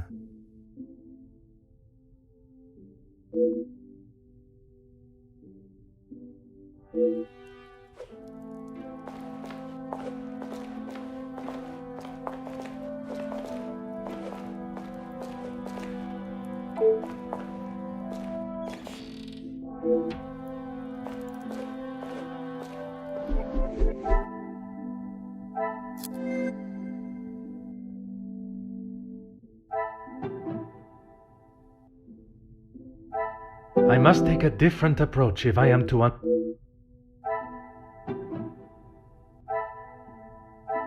Is there something... I must act on thought and fact. Things are beginning to become clearer.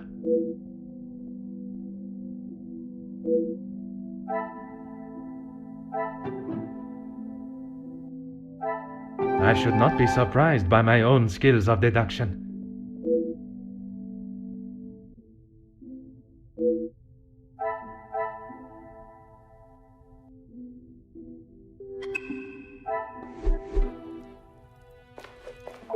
Oui, detective. I am at your service. That is not for me to talk about, detective. If Monsieur Archie found out I had said anything out of turn... I am not asking you to betray your fellow staff or the family. What is said between us remains that way, mademoiselle. It's only whispers, but the last servant was caught in areas of the house they shouldn't be. Apparently, they saw something they shouldn't have. My lips are sealed, mademoiselle. Merci, mademoiselle. I shall leave you to your work.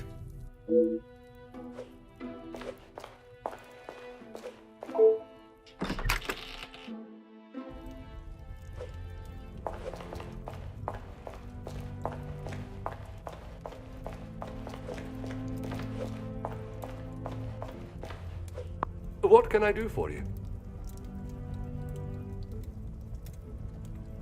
What have they done? If I have to... No, monsieur. There is not a complaint to be made. It is more the recent layoffs and extra work pressure you all seem to be under I am inquiring about. We've had to let some of them go. Let's just say their standards didn't live up to what was expected. Merci. You have been most helpful.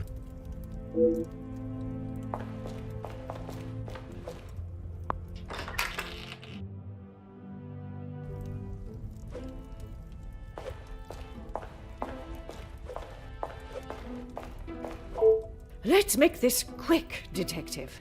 The public rooms are not adequate space for you to celebrate my daughter's engagement. Madame, I asked only the limits, as I understand a member of the staff was let go for a similar reason.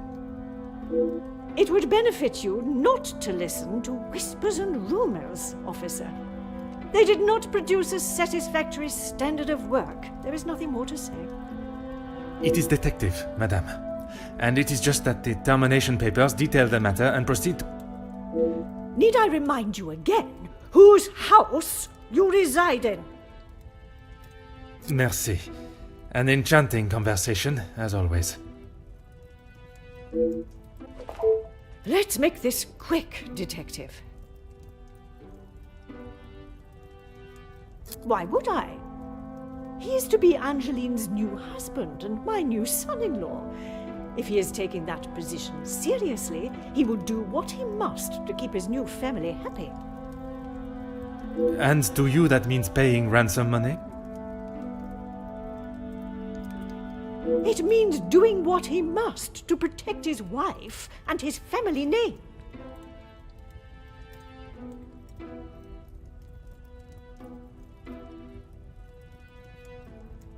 I see you have still not learned any sense of tact or subtlety. I see no reason to beat around the bush, madame. Until you are pricked by a thorn. And until that day, I shall continue with the method that best serves me. Now, Monsieur da Silva. Yes, he has provided some financial support when it has been required. I assume that was the answer you were looking for. Merci. An enchanting conversation, as always.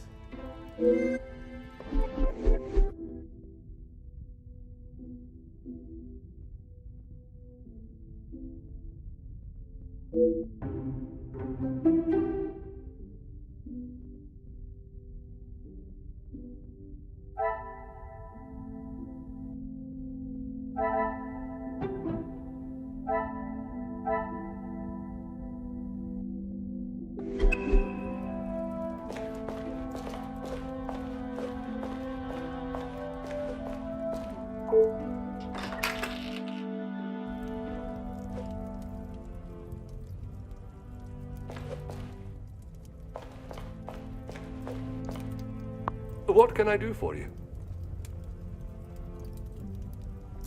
Ah, perfect timing. I was about to ask that everyone move through to the dining room. Très bien.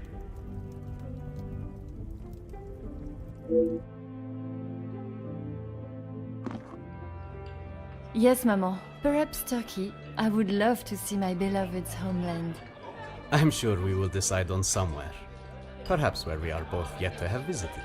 It was my crowning achievement. I am not so sure you workers would agree. Are you sure? I've definitely seen your face somewhere before. I do not believe there is another that resembles these features, or brains, at least. I've always liked the idea of sailing the West Indies. In that heat? With your complexion? Okay, but you lived in the capital at one time. Oui, mademoiselle. I spent much of my working life there. Maybe sleeping off half a bottle of whiskey. Let us not be so blasé with our opinions, brother. If you ask me. I don't believe anyone did.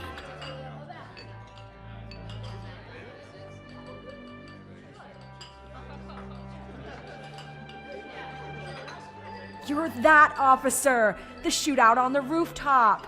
Your face was all over our front page. It seems it is not only I that possesses great skills of deduction. You... Please, come quick! The Major has been murdered in his study! Monsieur et Madame, I am Detective Hercule Poirot of the Belgian police force. I ask that you all remain calm and in your seats. I shall begin my investigation immediately.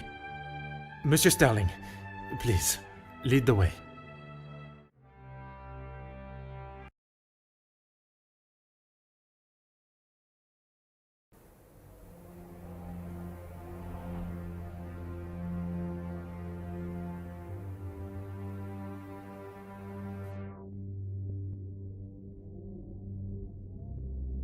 This is Mr. Hagen's study, Detective. Would you like me to stay? I understand if you are not comfortable with such a scene. Don't you worry, Detective. I've seen much worse in my years. I am thankful to have someone of your resilience by my side. I just can't believe someone could have killed him in cold blood. Is that what you think happened? I admire your faith in your fellow man, but you will be surprised what someone will do when they feel there is no other option. Mr. Hagen does not allow any staff into the study, and they were all present in the staff quarters, or part of the dinner service. And everyone was accounted for? Everyone. It is my business to know all my staff's whereabouts. Phone call? Yeah. It was one of his business associates. Do you know what associate? He didn't say. I think he was French. The accent still confuses me sometimes. And did the Major sound any different to you? Panicked, anxious, anything out of the ordinary? Not that I noticed. I think he was embarrassed about ending up on the floor after Master Gideon's one punch. I would be. Your help and discretion in this matter are greatly appreciated.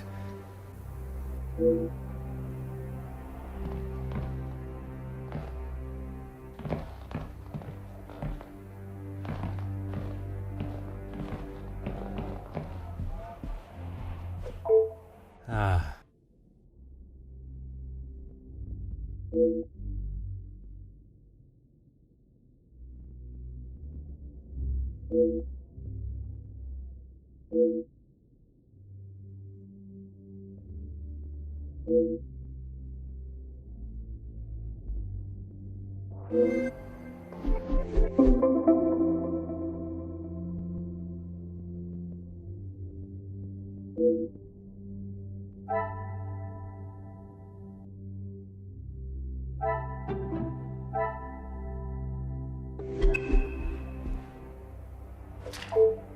Oh.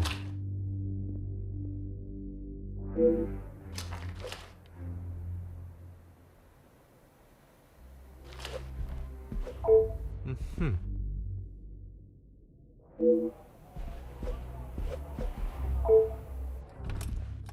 Huh.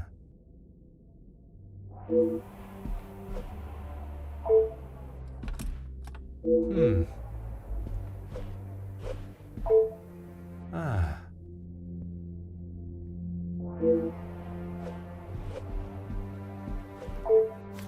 Aha.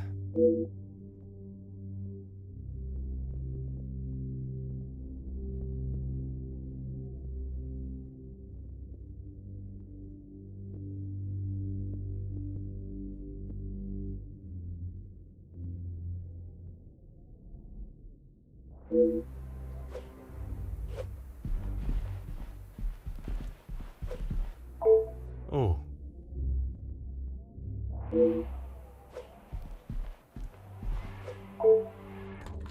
Ah.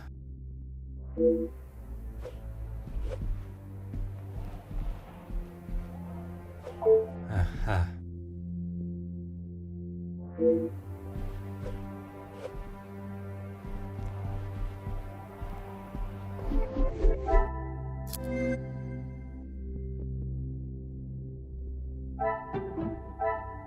I should not be surprised by my own skills of deduction.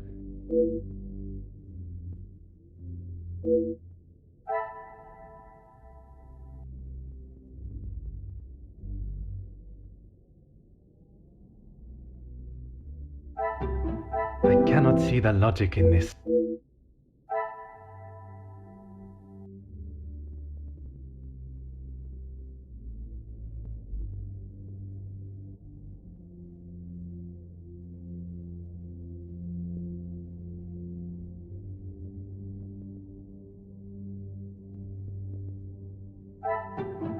I must act on thought.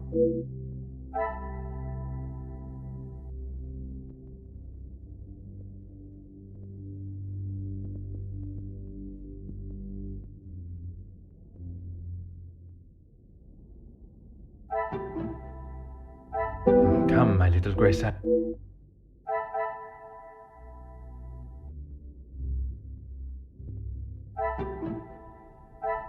What a revelation!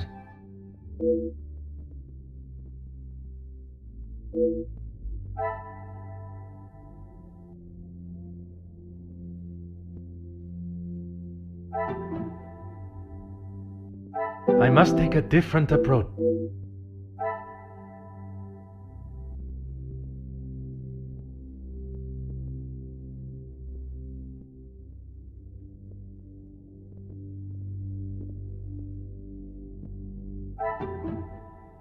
Order and method.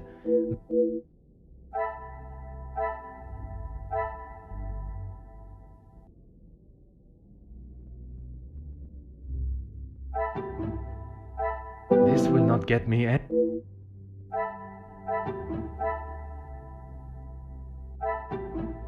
Another success. I never doubted myself.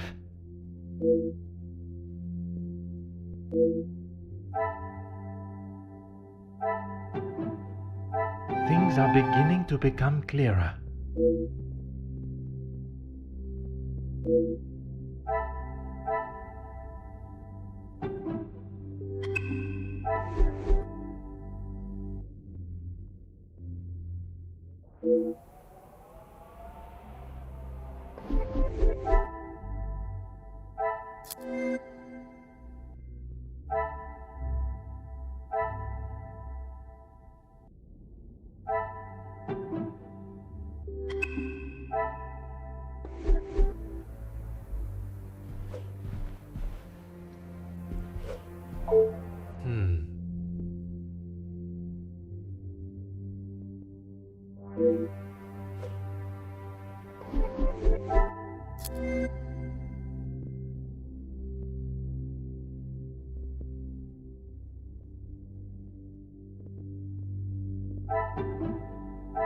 Is there something?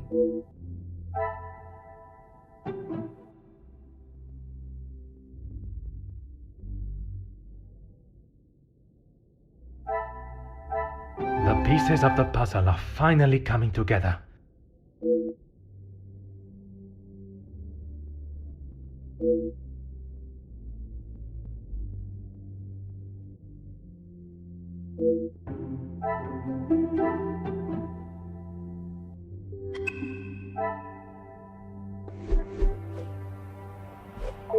Anything I can do to help, Detective? Rihanna brought him some ice for his cheek earlier. And when was that? When he returned from his cigar outside, he asked for something to be brought upstairs to ease the swelling of his face. He would normally smoke only in here. Lady Vandenbosch doesn't like the smell of his cigars in the public rooms. Your help and discretion in this matter are greatly appreciated.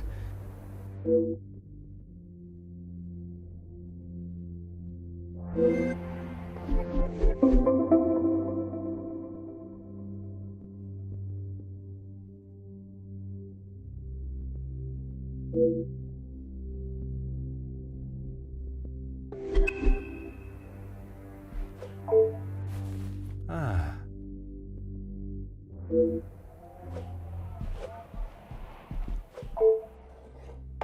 Aha. Huh.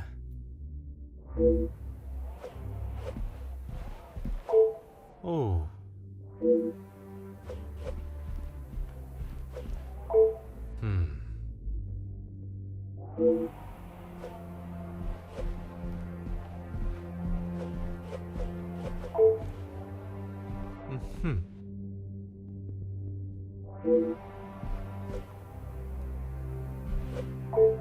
Huh.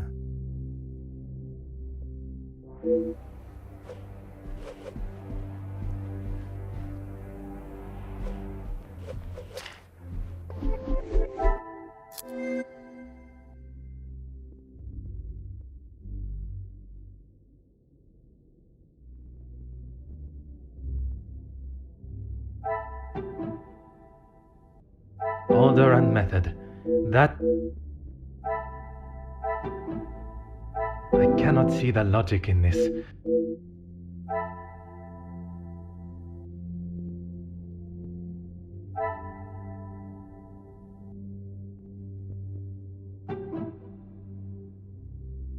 This will not get...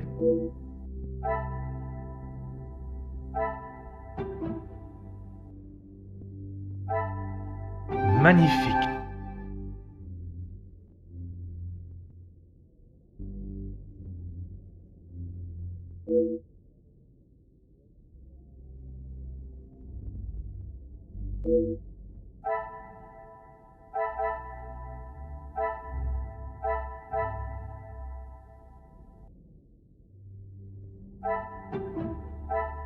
Come, my little grey cell.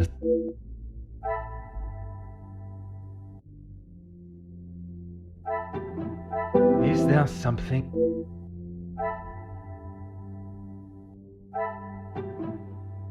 Some would say a lucky guess. I would say...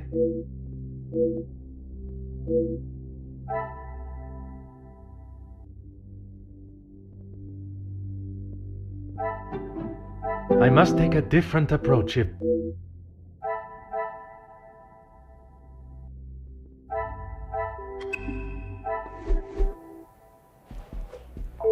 Anything I can do to help, Detective? As I said, Mr. Hagen did not allow the staff in here alone, besides me. Have the staff ever given him reason to not trust them? Nothing has ever been brought to my attention, but he was very clear no one was to be in here without his permission. I suppose it is not unreasonable. I would have thought with his military past he would have kept it immaculate with not a speck of dust or hair out of place. But the fireplace, for instance, says otherwise. I haven't seen it lit since he has been with us, even in the colder months. Your help and discretion in this matter are greatly appreciated.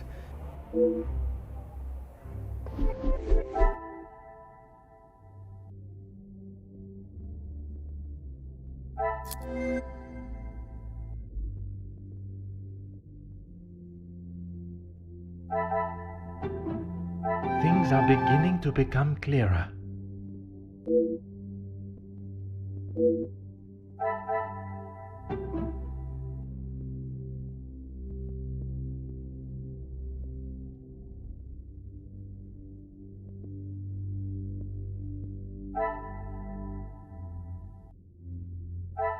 I must act on thought.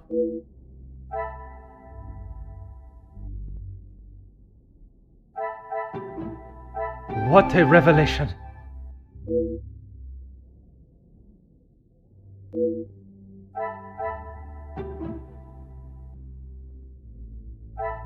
I must act on...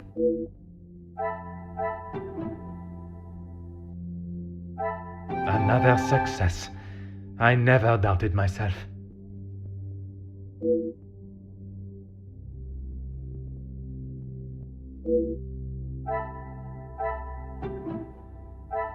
I should not be surprised by my own skills of deduction.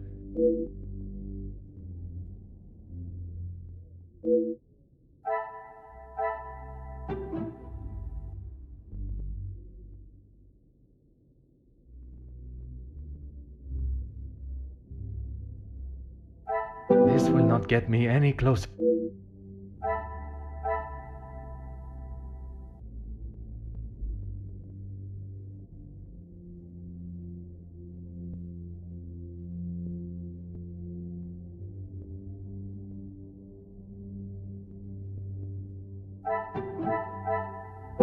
cannot see the logic in this.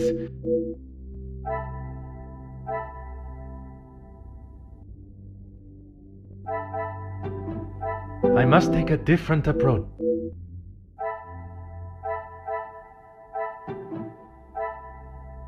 The pieces of the puzzle are finally coming together.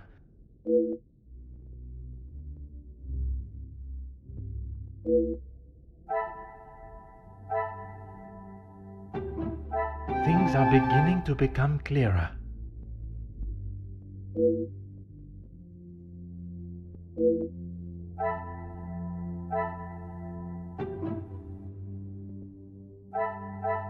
Is there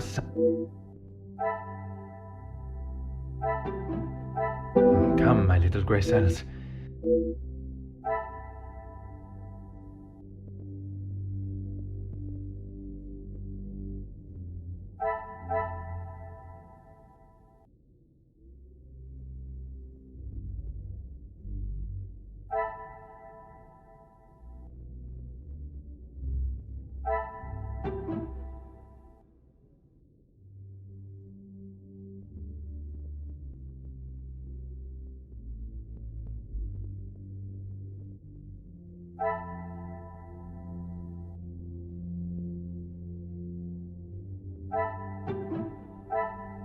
Order and method. That...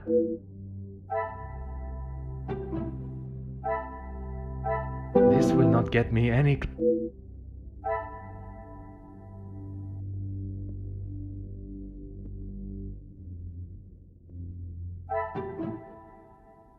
I should not be surprised by my own skills of the...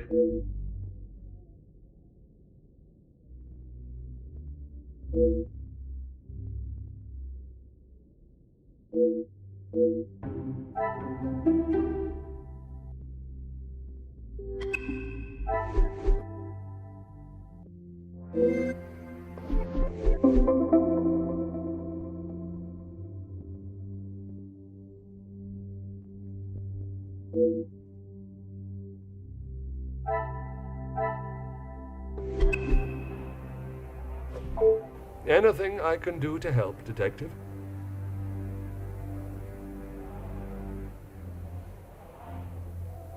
As you wish. Oh.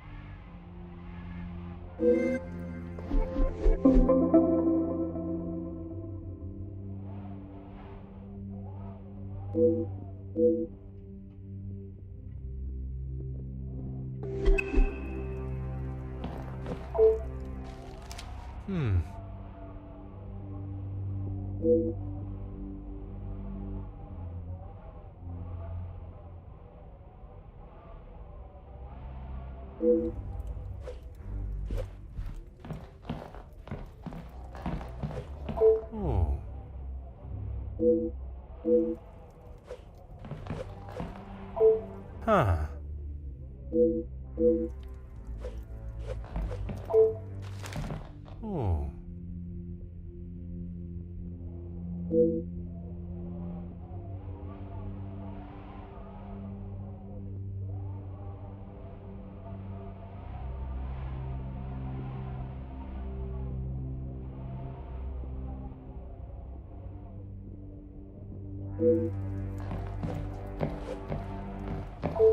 Huh.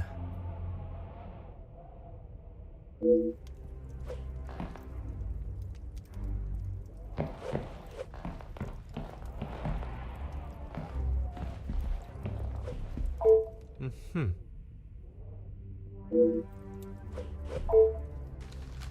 Ah.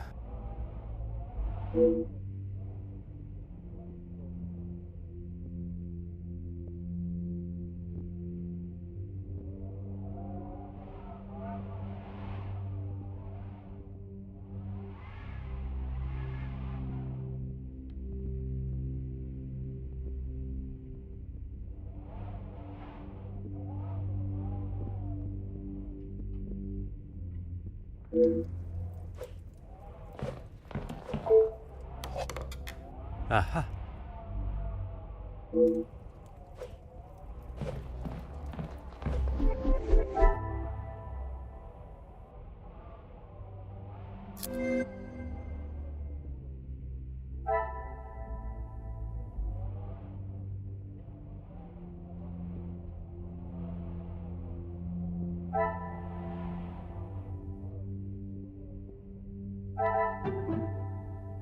I must take a different approach if I am...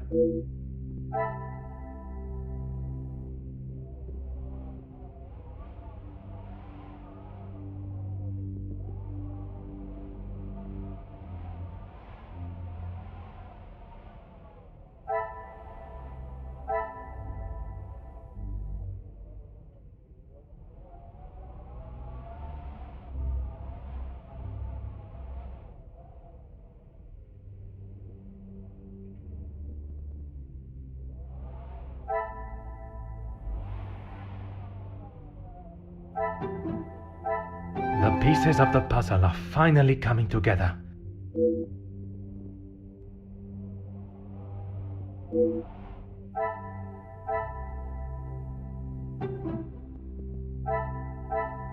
I cannot see the logic in this.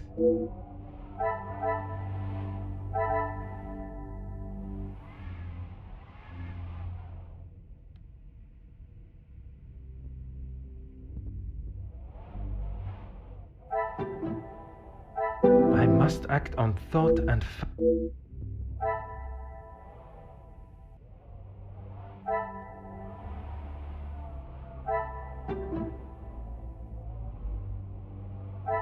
Is there some...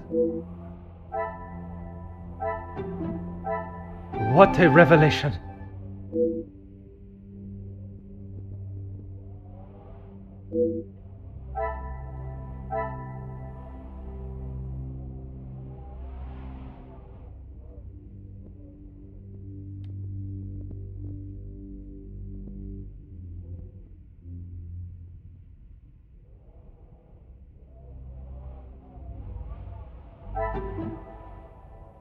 Order and method.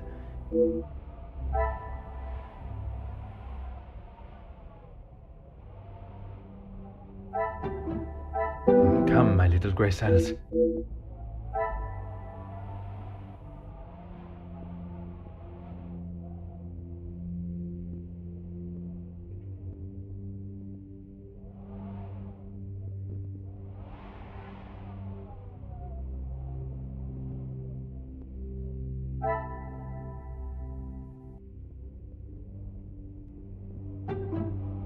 This will not get me any...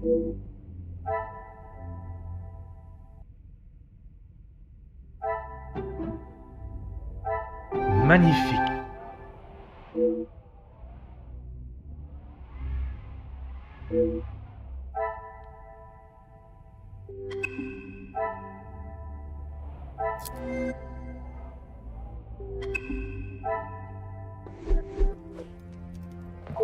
Certainly. But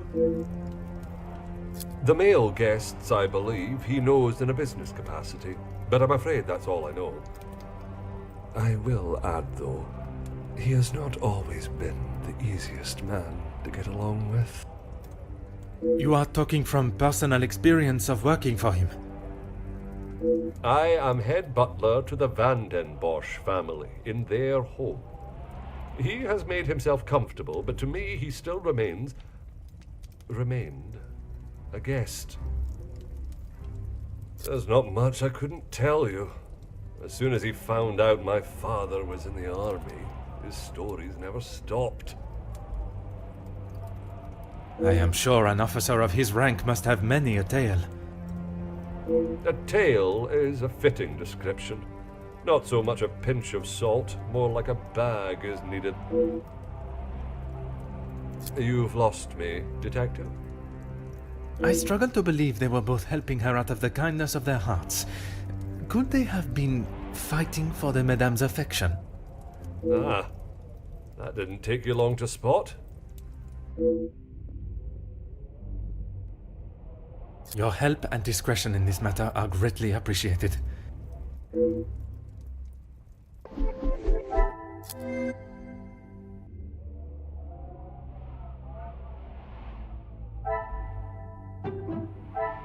would say a lucky guess. I would say a moment of genius. Another success. I never doubted myself.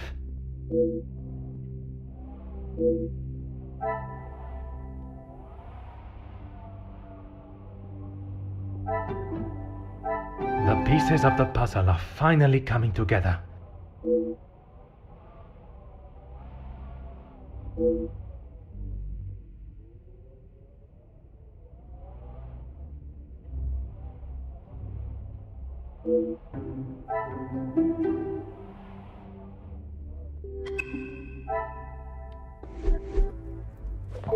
Certainly. What do you need? As you wish, Detective.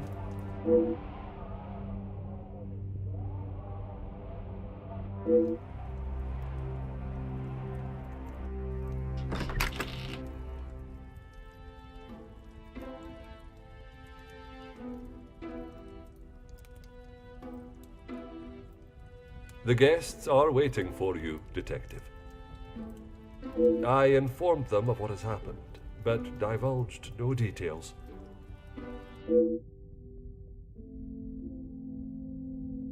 I am most grateful. Madame Vandenbosch is here also? She's in her room with Miss Angeline. It may be better to speak with them privately tomorrow. Oui, merci. I shall come find you again once my questioning is complete.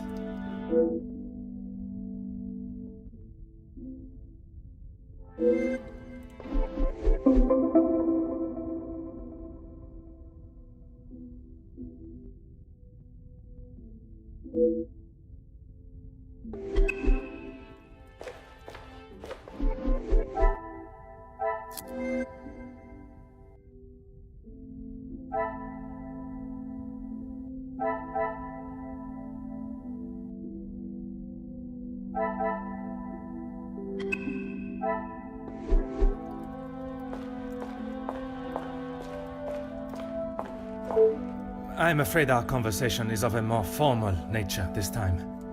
So the Major was murdered? It appears so.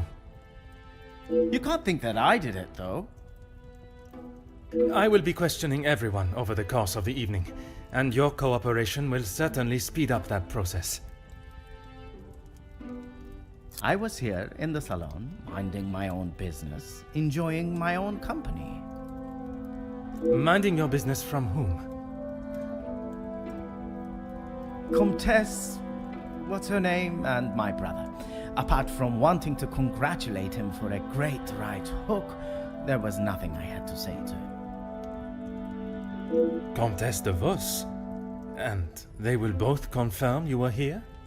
If she had taken a moment to notice anything besides herself, she will tell you I was here the whole time. I think that is all for now. Merci for your time.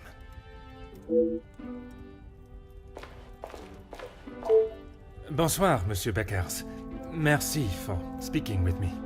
Monsieur Poirot, or should it be Detective Poirot now? Detective Poirot is perfect, merci. I would like to begin with a few questions. Go right ahead, Detective Poirot. I took great pleasure in seeing the Major's ego as well as his face take a bruising, and then I made my way to the library. Where you spoke with Mademoiselle Conrad? And yourself? Yes. We were the only two that you spoke with. One of the servants bought me a drink, and I was telling her about the benefits of joining a union. She didn't understand what it truly meant to be a part of something. Something bigger than just her. I was trying to explain to her how... Monsieur. Oh, yes, it was just the two of you, and the servant. And you are sure there was no one else present? I'm not sure what you're getting at, Detective. You were there. Merci, Monsieur Beckers. It has been a most enlightening conversation. Monsieur de Silva, merci for obliging me. A detective comes to a party and a dead body shows up. Coincidental, don't you think?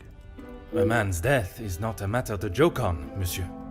Who said anything about a joke? I am saying what I see. Then perhaps you can tell me what it was you saw this evening.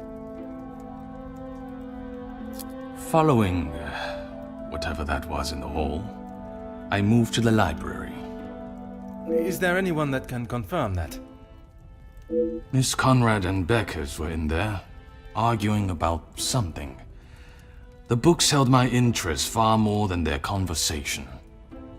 You did not speak with them until dinner was served?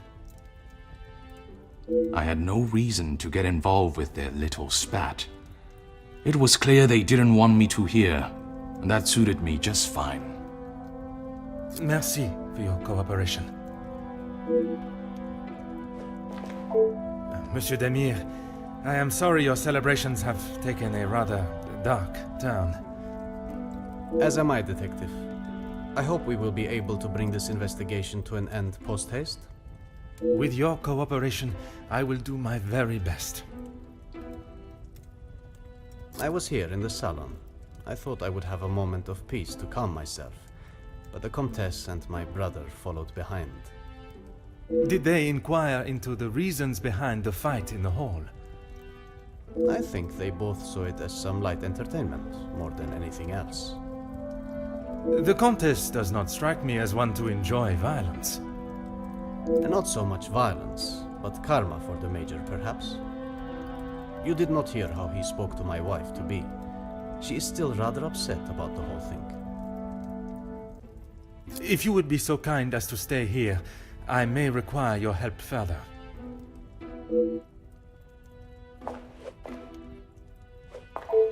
Comtesse, I am sorry our next conversation must be under such formal circumstances. It is not the first time Felix has ruined a good party. The current state of tonight's celebrations is the least of my priorities, Comtesse. Well, it's at the top of mine, Detective. I did not come here for a wake. Perhaps then we should proceed with my questions and you can get back to celebrating. It would be my pleasure, chérie. I did. I thought by staying in one place, it would be easy for the staff to bring me my drinks. How wrong I was. And who else was present in here? The handsome groom-to-be and his brother, although Zachariah, is it, made a rather sharp exit at one stage. Did he say where he was going? He barely said 2 words to either of us. I think he was more concerned with his drink.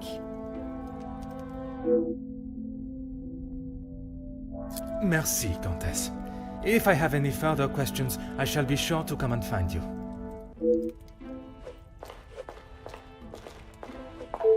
Mademoiselle Conrad, I am sure you understand the delicate nature of the situation. I knew I had seen your face before. You were just an officer when that story hit the paper. You have a très bon memory, mademoiselle. That was a long time ago. You can't escape the past, especially when you go and do something like that. That is very true, but one can learn from it and create a better future. What would you say to an Please, mademoiselle. Catching the Major's killer is my sole concern right now.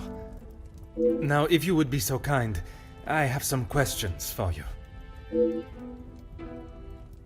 I arrived, unpacked my bags in my room, and made it downstairs just in time to see the Major take a right hook from Gideon.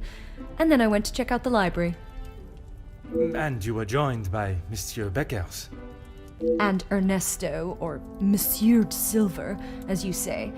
But after he ignored my attempt at pleasantries, I left him to his book in the corner. And your conversation with Monsieur Beckers that I interrupted. You are a persistent one, aren't you? Makes sense now I know who you really are. You'll just have to wait and read about it in the paper like everyone else.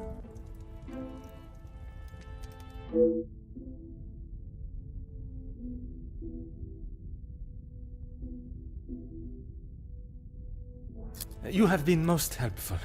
I request you do not go too far. Merci.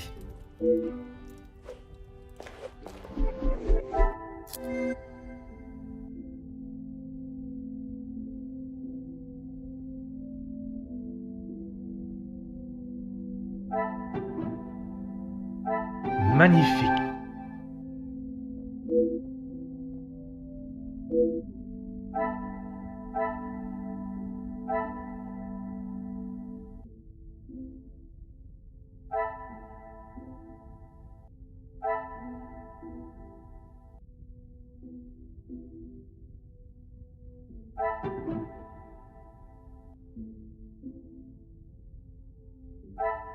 Some would say a lucky guess.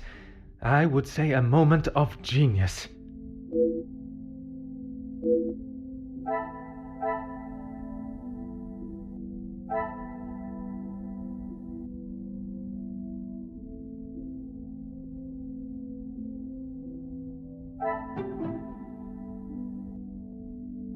I must take a different approach. I should not be surprised by my own skills of deduction.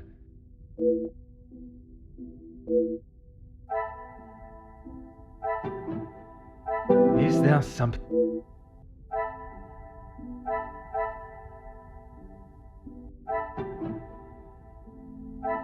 I must act on thought, order and method. That...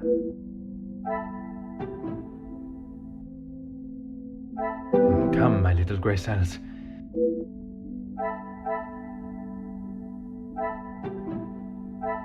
Things are beginning to become clearer.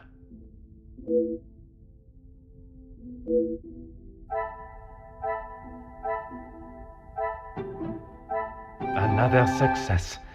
I never doubted myself.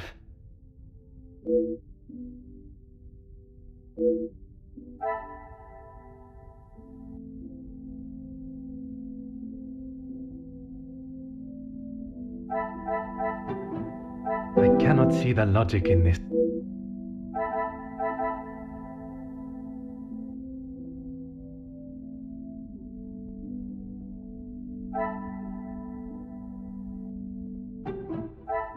This will not get...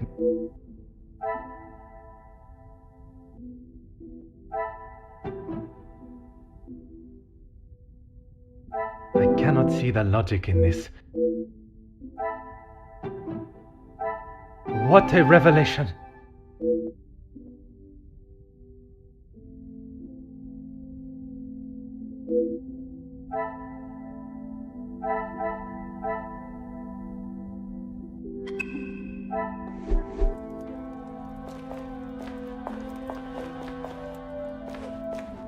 Whatever you require, Detective. I know you are probably used to dealing with criminals, but not everyone is trying to hide something. I hope for your sake that you do not hide anything from me. What is it you think I'm hiding? I struggle to believe you did not know of Monsieur da Silva's presence in the library. Is that what this is about? I saw him hiding in the corner, pretending to read. I'd be surprised if he even could. I did not speak to him, and he certainly didn't make any attempt to speak with me. Monsieur Demire invited you here to speak with him. You didn't see that as a fitting time too? I was speaking with Jacqueline, and quite frankly, I was in no mood to be dealing with that man.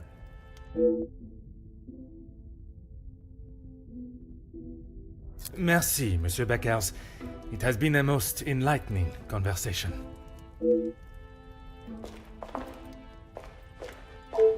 I'm an open book, Poirot. I told you already. I was here in the salon. And you did not leave even once. Well, I had to use the bathroom. I didn't realize I had to update you every time nature called. You may keep your calls of nature to yourself, merci. And then you returned to the salon? If you don't believe me, ask Archibald. He saw me on his way up to the I think that is all for now. Merci for your time.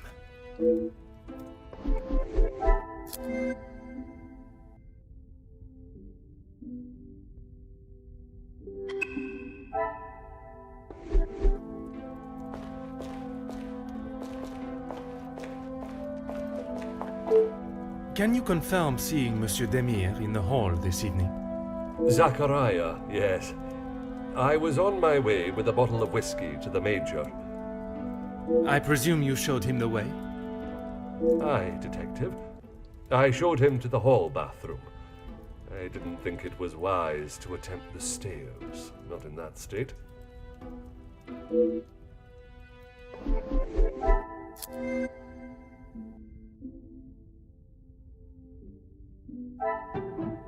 I must take a different approach if I am to...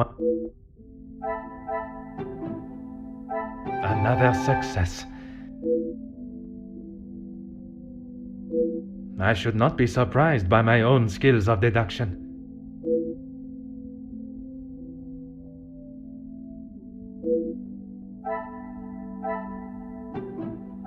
Is there something...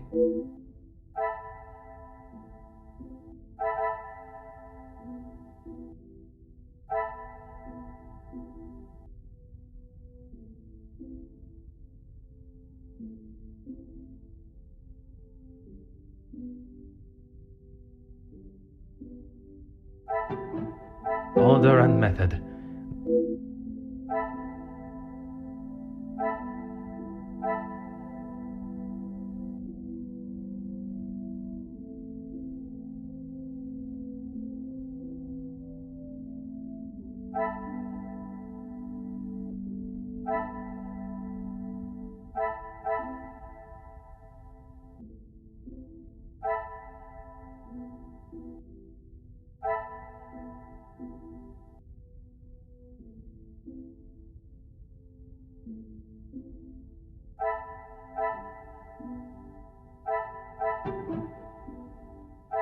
Come, my little grey cells.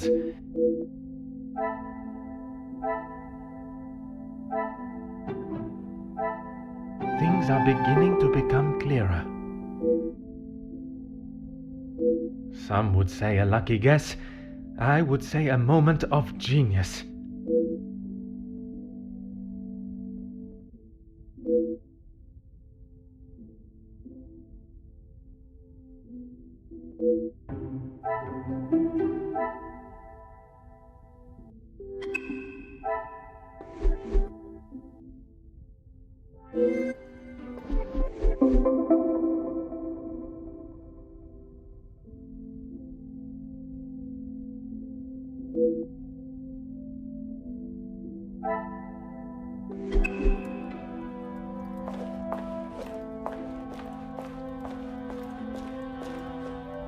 Whatever you require, Detective. I know that I don't think, or didn't think, a great deal of him. I'm just sorry I didn't get the chance to tell him what I thought. The man has recently been murdered. Someone must stand up to men like him, with their crooked dealings and lack of, well, any compassion at all. Another rousing speech, monsieur. It's the truth. If you knew what I know, maybe he wouldn't be dead, but behind bars instead. Yes, Gideon invited me. If you will recall from our previous conversation, we have been working together and he thought now would be a good time to discuss matters. To discuss business at the celebration of his engagement? We're all here, so what better time? He thought Da Silva might even let his guard down, if he was in a more jubilant mood. It would be wise to not continue to ignore us any longer. And what business was it that was so urgent? We're trying to resolve the worker strikes. It has gone on long enough. Now is the time for him to listen to our demands so we can put an end to it all. Put the violence and upset behind us. Anger, yes, but that's all. I wouldn't kill a man. You must see why this leads me to have suspicions. You can't honestly think I did it. I am a man of peace. I make changes with words, not with violence.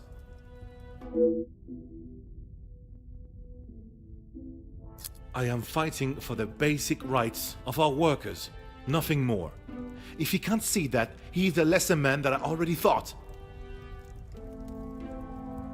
And where does Monsieur Gédéon fit into the negotiations? And his brother? His brother? I didn't even know he had a brother until I arrived here. Gideon certainly hasn't talked much about him. I get the sense there's not much love lost between them. Last I saw, he was outside having a cigar. Oui, I spoke with him myself, but that was some time ago. He does love a cigar. You'd have to stand out in those conditions. I could barely see him through the snow. Merci, Monsieur Beckers. It has been a most enlightening conversation. I'm an open book, Poirot. Why would I? I've got nothing to say to him, except maybe to keep his hands off what is ours. What is yours that he could want? Money, of course. Why do you think he has been suckling at the Van den Bosch teat for so long? He's bled them dry, and now they will all do the same to our money. Our? My father's, Gideon's, it's all the same. When you have not been on level playing fields for years, it's hard to have a fair game. I am afraid I do not quite understand. If we're playing golf, he has a full set of clubs and a caddy in the form of my father, and I have the old split putter. Make sense now? Perfectly.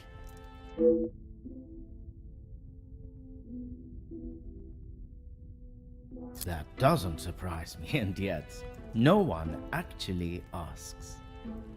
I am asking now. I should have expected that, shouldn't I? What is there to say? We used to be close, but not so much anymore. I would find it very helpful if you could at least elaborate on your relationship. He went to school, got an education, and was the apple of our father's eye. I went to war. See the difference now?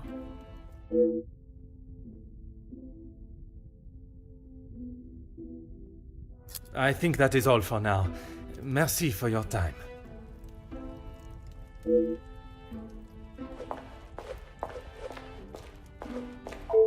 More questions? I suppose so. Felix, I didn't know him that well. We spoke a handful of times. I met him through Cassandra. I thought him to be rather pompous. But you remained polite, as any gentleman would. Of course.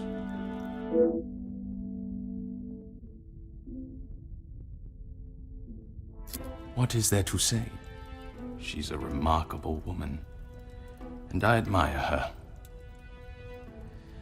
Even after Edwin's death, she held herself with such poise. It sounds as though you hold her in the highest regard. And why shouldn't I? Women these days could take a leaf out of her book on how to present themselves. He had approached me about doing some business together. I like to know who I'm getting into bed with first. And you both went ahead with your business venture. Not so much a business venture, more security related. But there is no need to discuss that any further. Is there something you wish to remain hidden about your partnership, monsieur? It was far from a partnership. I hired him to run security at my factories. If the workers were going to get violent, I wanted to make sure I was ready to protect my property. That is correct. And the reason for your support was always of a purely platonic nature. If you're trying to insinuate that I was expecting something in return, you can remove your head from the gutter. I meant no offense. I am only trying to understand the dynamic of your relationship.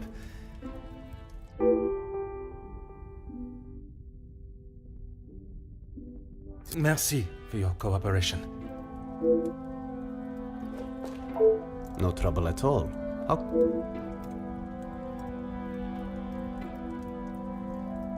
I knew of him more than actually knowing him myself. In the past. And that was not in a positive way.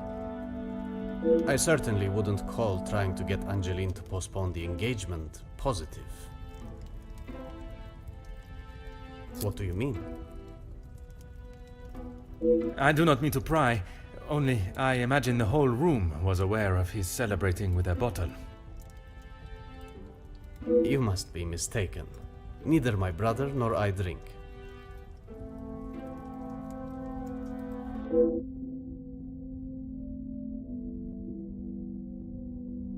We aren't the closest, but what brothers are? I would argue that many are.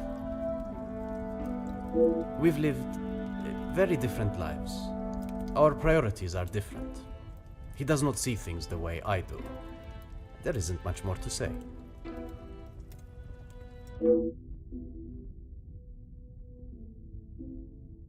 I have lent my voice to some discussions. I have tried to facilitate meetings. Just positive support. Does that positive support include sending letters to those on the opposing side? Detective Poirot, I'm not sure what you think I have done. Monsieur, a letter has been found threatening the Major of what might happen if he does not act promptly, and now he has wound up dead. You think my sending him a letter, warning him not to get involved, means I murdered him? At this time, it is certainly reason for me to be suspicious. I have been funding the strikes, Detective. These men deserve fair treatment, and a wage that fits the hard work they undertake every single day. The Major didn't see that. All he cared about was the money for his services, and that is all I care to discuss.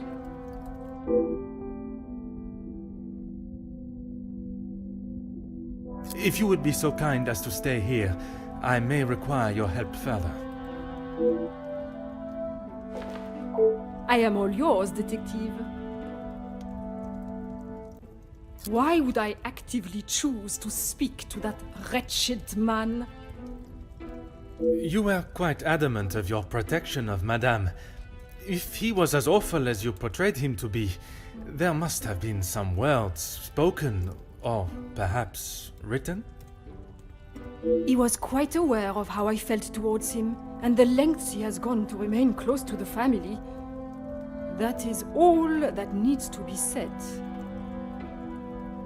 I must admit, I would not want to be on the receiving end of your tongue's wrath, Countess. Wise thinking, Detective. I imagine she will have shed a tear for him, but she should not waste any more. You don't think she would? Or you don't want her to? I have made it quite clear what I think of that man, alive or dead. I would not want her to waste anything further on him.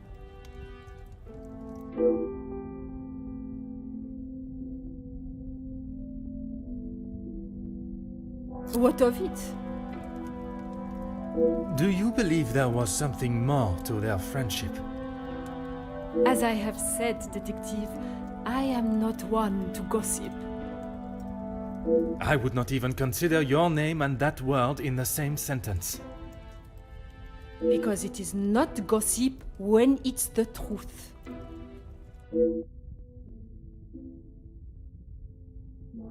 Why else do you think he would stay around for so long?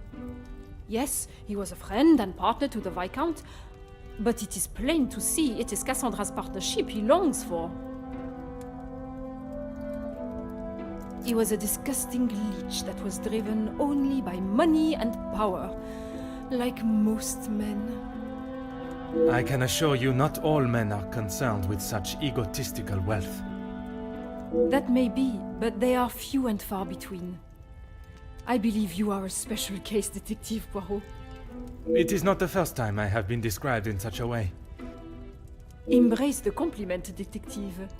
You have set yourself apart from the horrid crétins that seem to somehow make their way into positions of authority and power. And that is what the Major was doing? Using Madame Van den Bosch as his ladder to the top? You are finally seeing the man he was. A weak and self-indulgent social climber.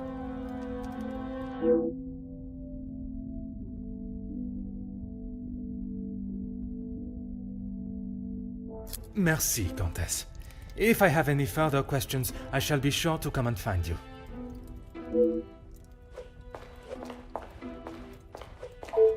You came to the right place. What do you need? I know that he was not the good and honest man he liked to think he was. In what sense? If you spoke to him for longer than 5 minutes, you'd know. I've met people in dark alleys I trust before him. And on the occasions when you did speak with him, what was discussed? I'm sorry, Poirot. If you're looking for a deep-seated secret between me and him, you're going to be disappointed.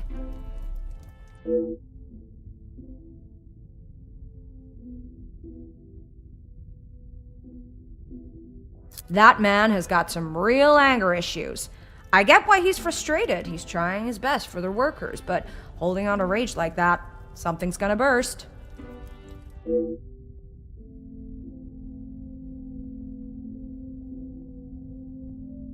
If you think you can use me as some sort of gossip machine, you are sorely mistaken. I can assure you it is not a case of gossiping. At this point, everything may be relevant to my investigation. So I would be helping you potentially solve a crime? You should have said that off the bat. To say he's smitten is an understatement. I reckon he's been wanting her for years. I see. Madame does not feel the same? Doesn't look like it. If she did, she would have said something about it, right? I don't know if you really would. She's got a mouth the size of Texas, except when it comes to truths about her. She wants everyone to think that she's the savior of these girls at the shelter. But there's a side to her I don't think anyone gets to see. And what side is that? One that she is keeping tucked away under her very expensive dress.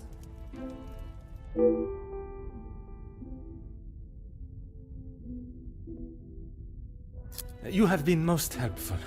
I request you do not go too far. Merci.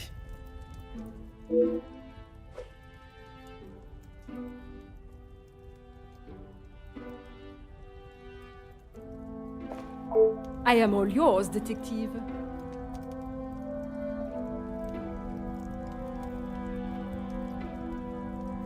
Countess, you gave me the impression the Major and the Madame were close, but there were times where he acted rather aggressively to her, n'est-ce pas?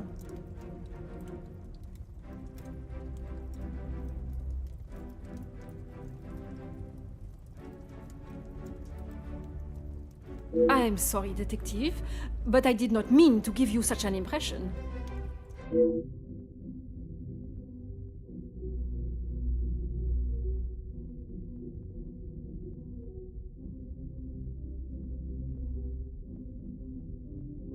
Ever the charmer, detective.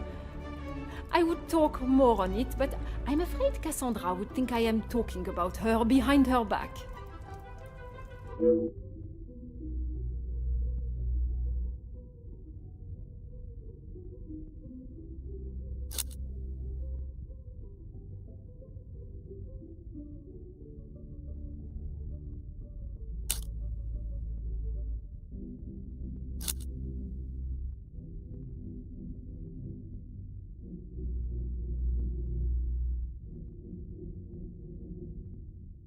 It is not often I am swayed so easily.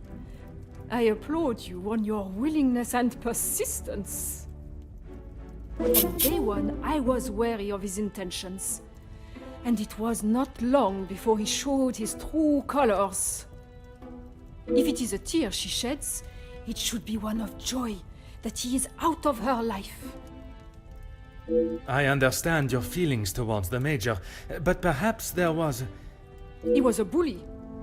He took his shortcomings out on her, and she sat there and accepted it. I never thought I would see the day. Perhaps now she will be able to see the man he truly was. Karma will always catch up to you. Merci, Countess. If I have any further questions, I shall be sure to come and find you.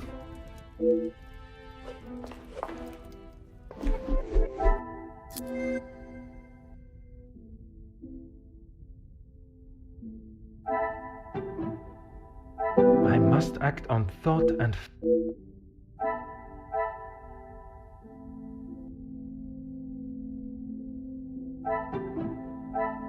The pieces of the puzzle are finally coming together.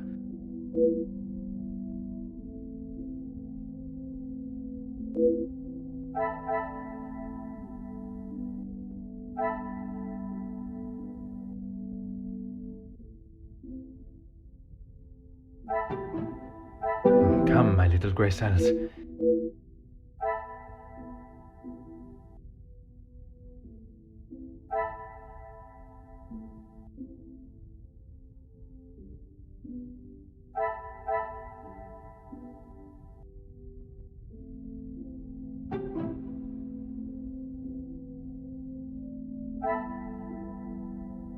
Is there something I have...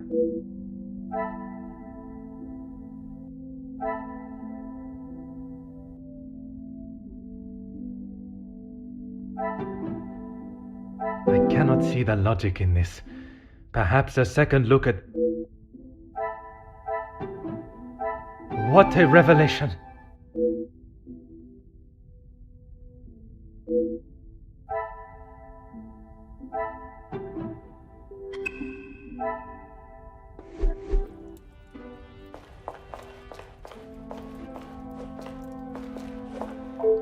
More questions? Mademoiselle Conrad was quick to talk of your hidden feelings towards her, perhaps only hidden to Madame van den Bosch herself. What has this got to do with the Major's death? Does Cassandra know you have spoken to others about this? I have only tried to help her.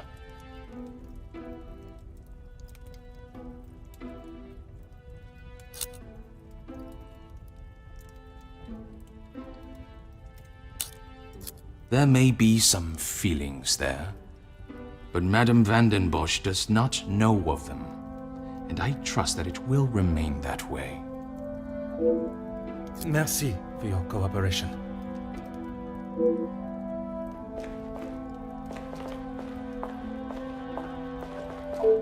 I'm an open book, Poirot. If you want to know about Gideon's part in the Union, why don't you ask him? So, you are aware of his support for them? Yes, well, he... Oui, monsieur? It'd be best to just ask him. I think that is all for now. Merci for your time.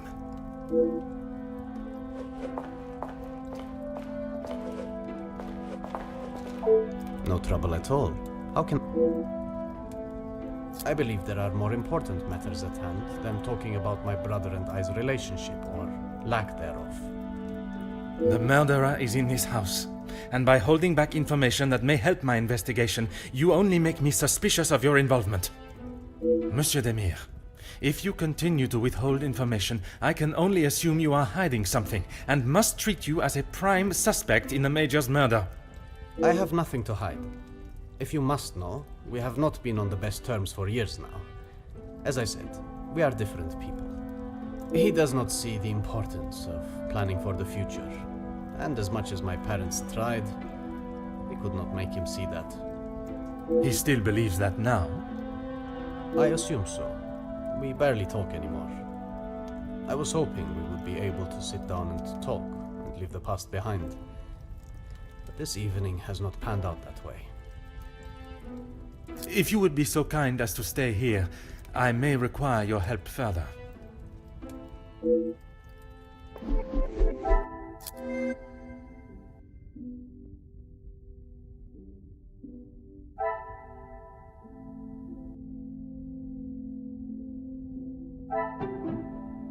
This will not get me...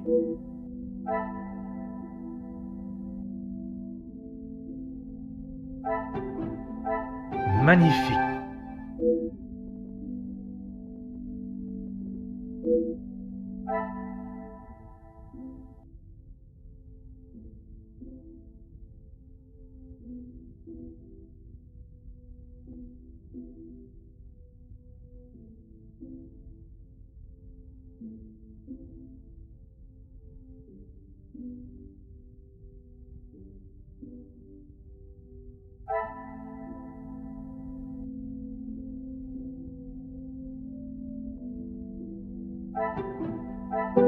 must act on thought and fact.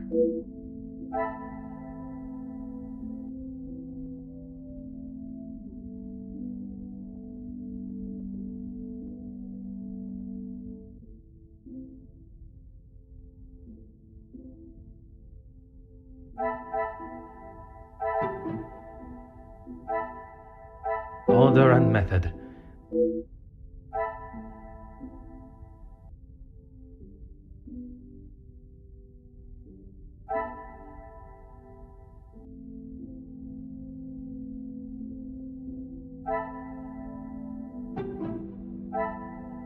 I must take a different approach if I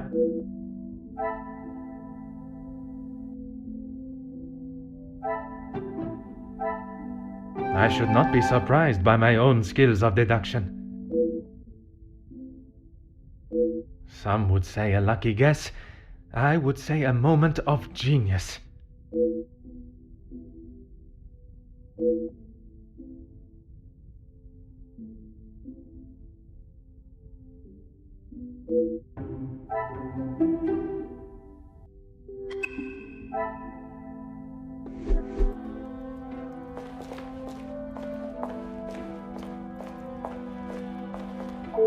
My time with the guests is complete, for tonight, at least. Do you know who killed Major Hagen?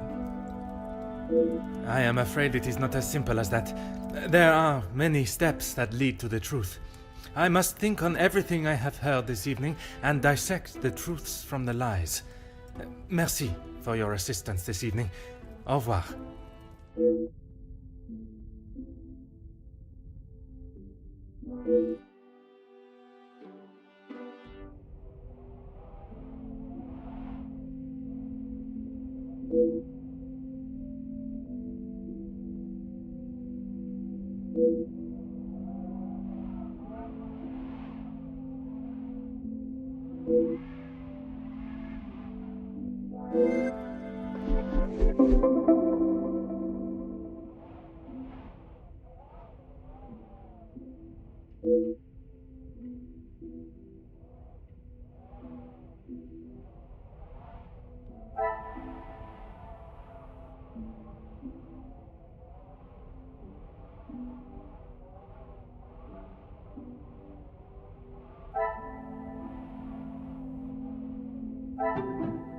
This will not get me any...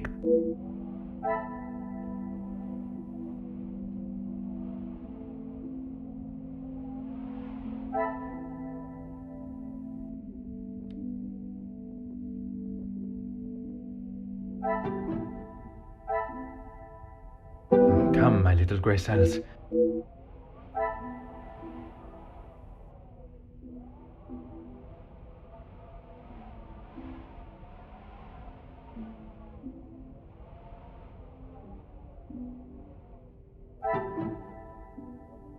I cannot see the logic in this.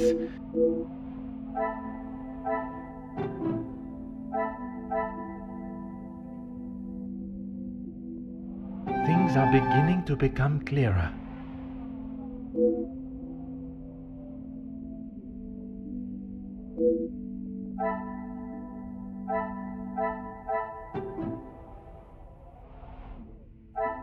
I must act on thought and fact.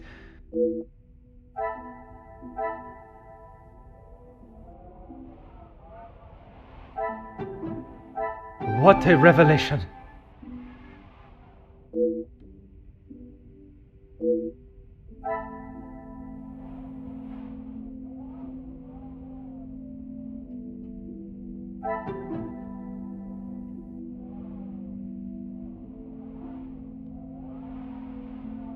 I must take a different approach if I...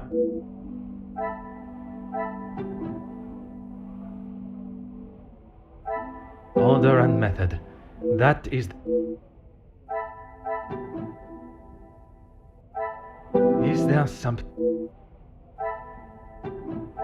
Magnifique.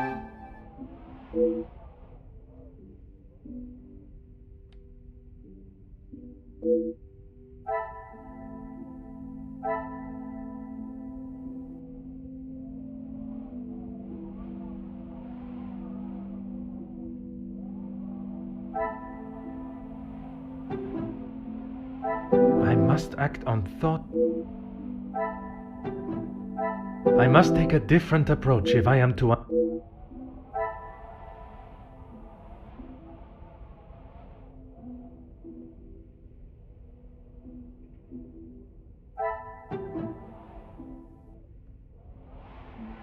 I cannot see the logic in this.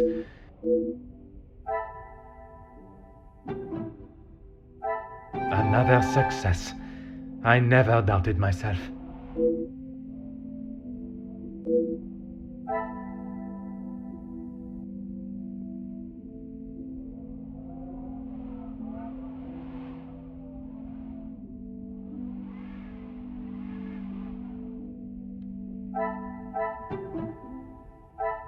Come, my little grey cells. Order and method. That...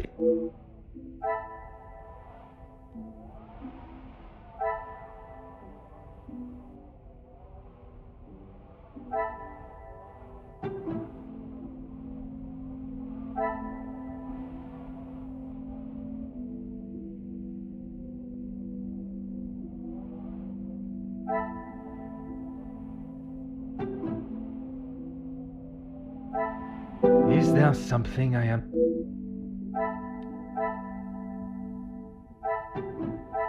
The pieces of the puzzle are finally coming together.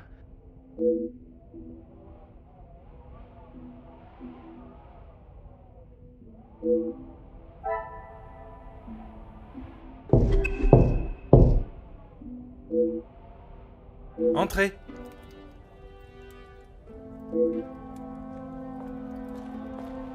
Detective, I'm sorry I did not join you in the salon as requested. Please, mademoiselle. There is no need to apologize. I was with Maman in her room. She would not allow anyone to see it, but I could see she was terribly upset. Most understandable. Do you have any suspicions as to who could have killed him? I'm afraid my suspicions extended across all of the party's guests.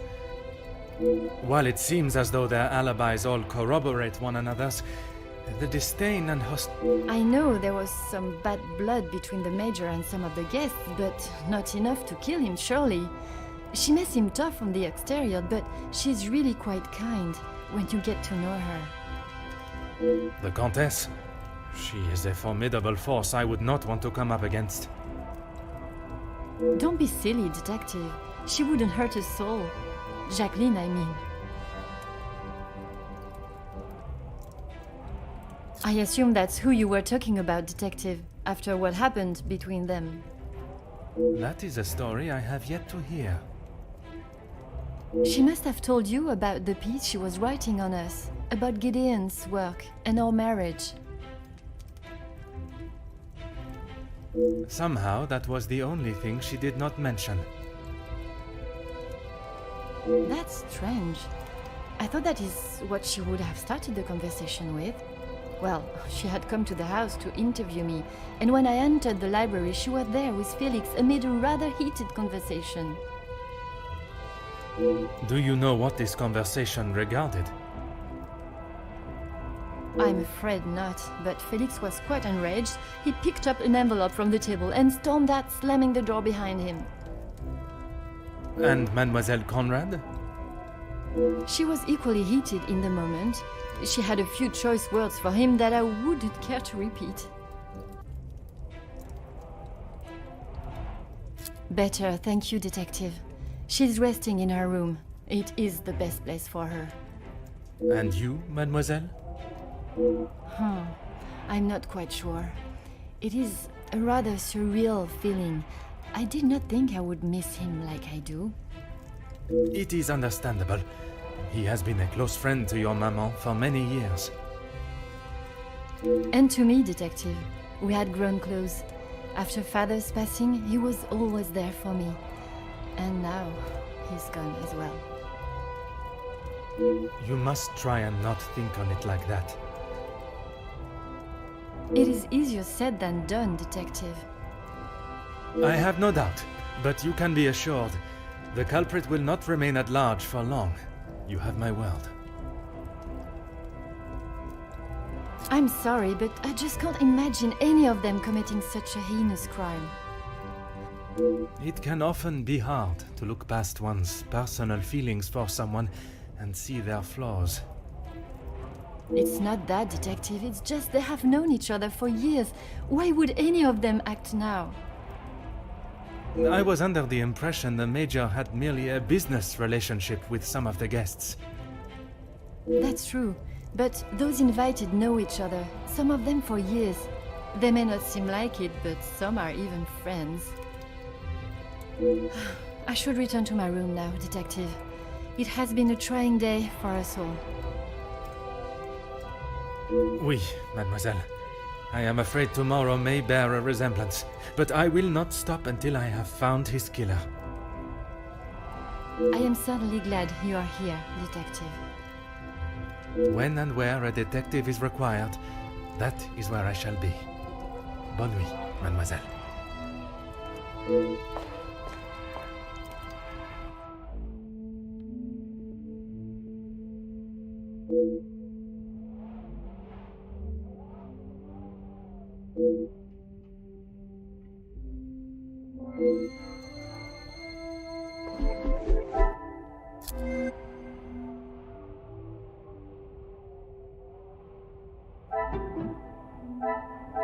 This will not get me any closer to my goal.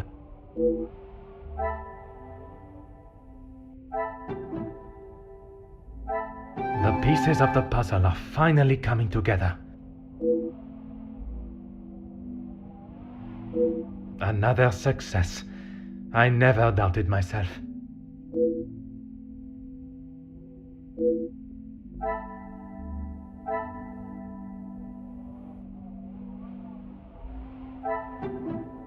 I cannot see the logic in this. Perhaps...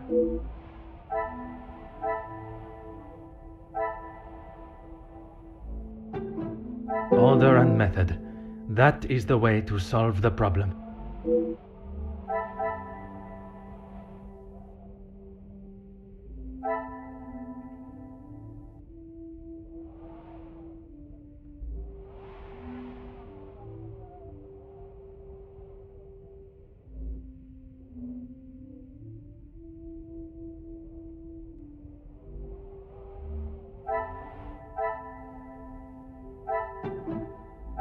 Is there something?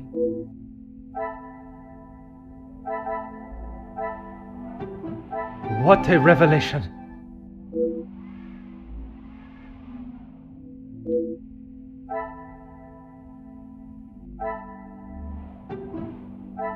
Some would say a lucky guess. I would say a moment of genius.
Good morning, Detective. You slept well? I'm afraid I did not. I was hoping for at least a moment of pleasant slumber, but alas, it was not to be. Finding the Major's killer is the only thing that will put my mind at ease. In that case, Detective, what can I do to help? In that snow. If someone was out there, we'd have another body on our hands. I realize how strange it sounds. I would not believe it myself if I had not seen it with my own eyes. Staff have reported seeing things in the dark before, but it always just turns out to be shadows. I'm afraid our Lizzie is not well. I think the events of yesterday were too much for her. We'll have to just make do without her this morning. As Wordsworth once stated, rest and be thankful. Perhaps a chance of peace and relaxation will work wonders. She is currently eating breakfast alone in the dining room. It's how she prefers it. But...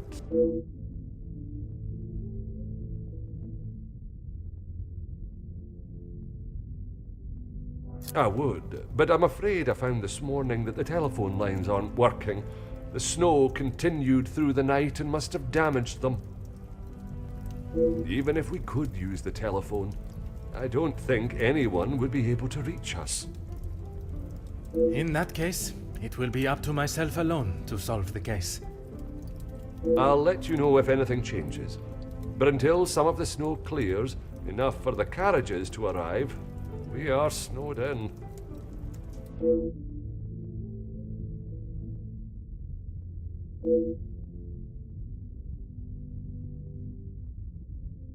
Taken care of. Master Demir and his brother, after sobering up, helped me move him into the cellar. Best place for the time being. Très bien. I imagine there is no reason for anyone to go down there. Besides me, no one. Once this snow clears, we will be able to move him from the house. Your assistance has been most valuable as always.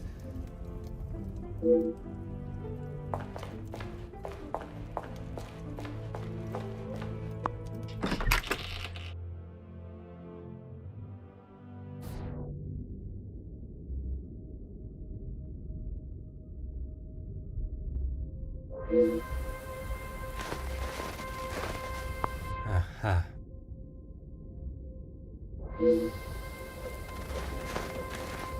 Oh.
Bonjour, madame.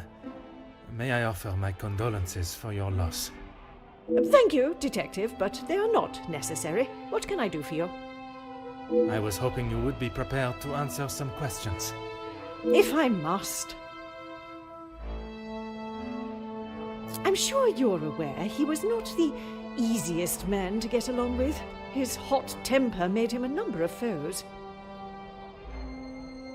A hot temper is reason enough to kill a man. His mouth often acted before his brain. Perhaps someone had grown tired of dealing with it.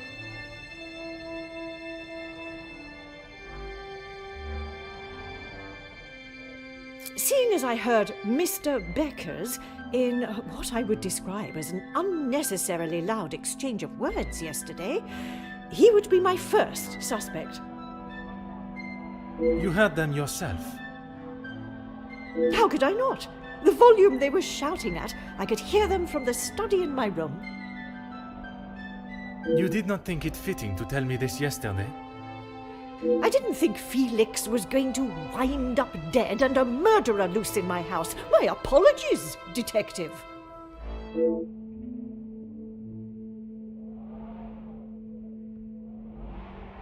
I assume you are talking about the supposed blackmail letter. Oui, madame. You know of it? It arrived shortly after the first. Rather coincidental, if you ask me. I'm not sure I understand what you're trying to say, madame. He no doubt had secrets hidden away. But do you honestly think Felix had anything of value to his name worth threatening him for? Perhaps you should enlighten me. Well, he was here, living in my house, eating my food, prepared by my staff. Does that answer your question, Detective? I wouldn't put it past him to have written it himself, in the hopes of getting some sympathy from me. And the other letters? He probably wrote those too. If Angeline paid the first, that would have given him the money to pay the second letter. He is the White Knight, saves the day, and expects to live here happily ever after.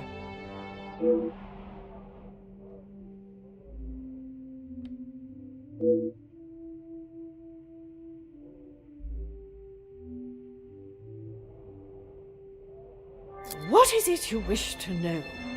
You two have been friends for some time now, and while I do not mean to pry, has your relationship only... If you are trying to insinuate that Mr. De Silva and I are running around like schoolchildren, you could not be further from the truth. He was friends with my husband, for goodness sake. Oui, I understand they worked together. Investments, if I am correct. Mr. De Silva was the voice of reason that my husband should have listened to more often, instead of throwing our money at businesses that were already on the verge of bankruptcy. Merci, madame. I shall not bother you any further.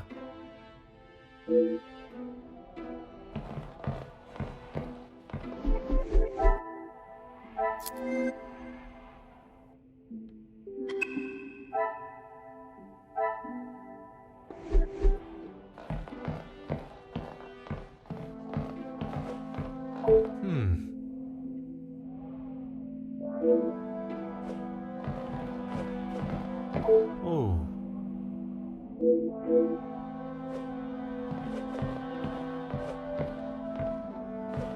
Huh.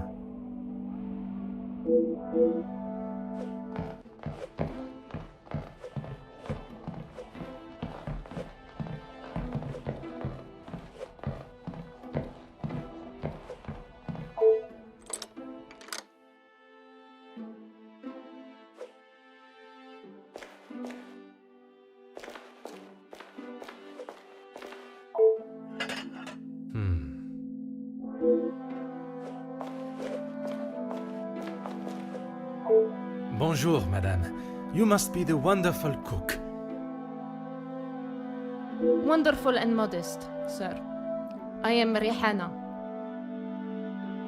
My taste buds thank you for the ravishing meal last night. It has been some time since I ate so well.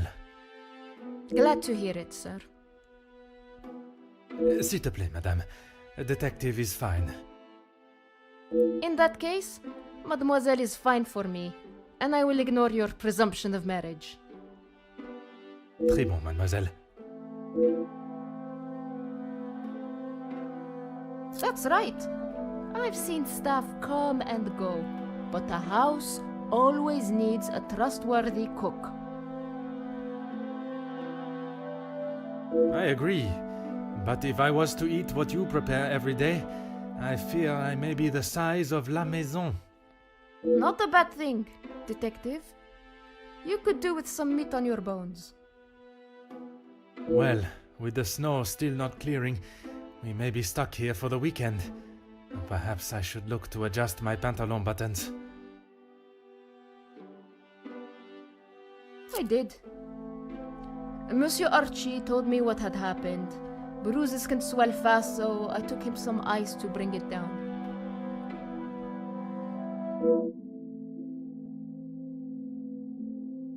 How was the Major when you saw him? Grumpy, as always. I suppose one would not take kindly to being punched as he was.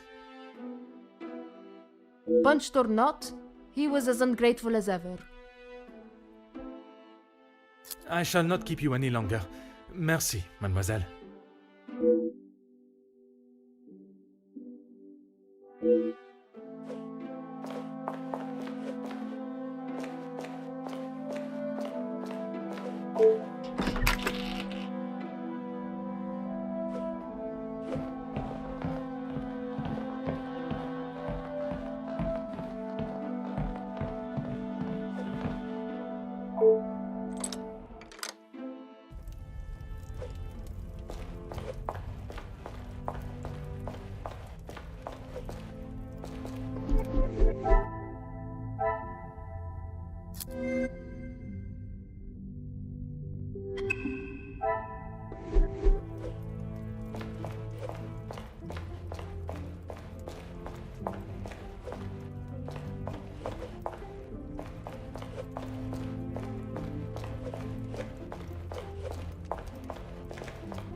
Good morning, Detective.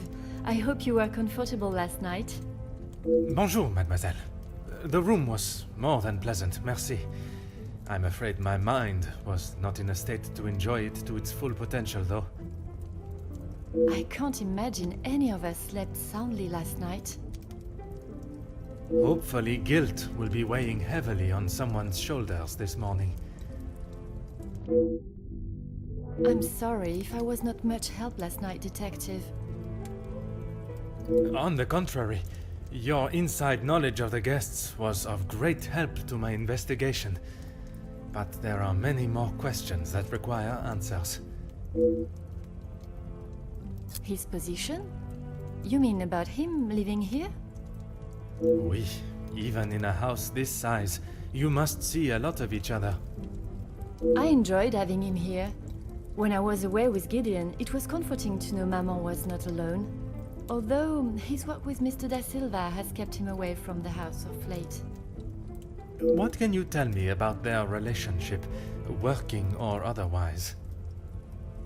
There is not much to tell, only that there is no love lost between them. He was always quite private about his work. I know that he was helping Mr. Da Silva with some safety matters.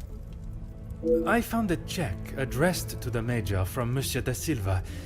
It noted security consulting. Ah, that's right, security. With his military training, he helped Mr. Da Silva prepare for any trouble with the strikes. A development? Oh, Detective, I knew I could count on you. It may not be the news you had wished for, though. Another letter has been found. Addressed to me? I don't know how much more I can take of this. Pardonnez-moi, mademoiselle.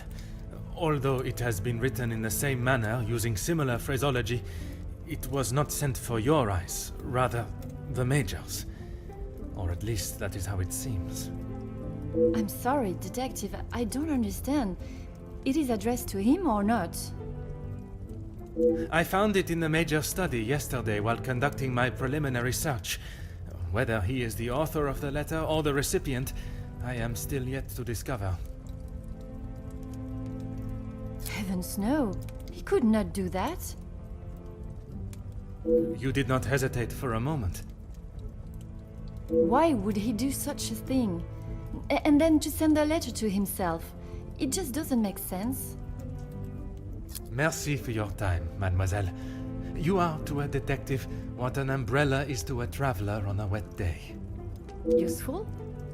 Exactement.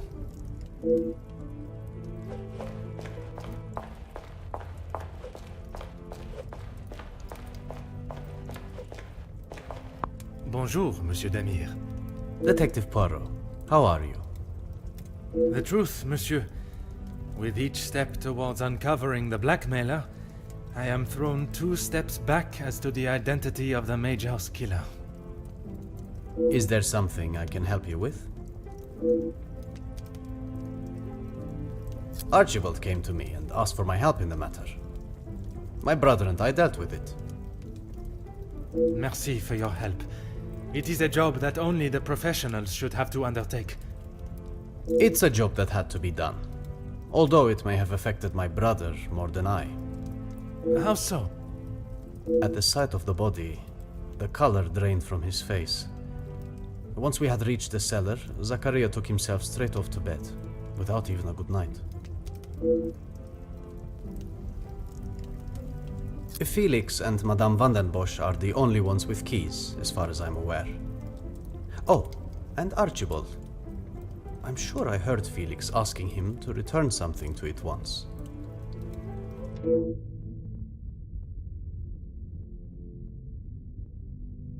I have not seen him since last night.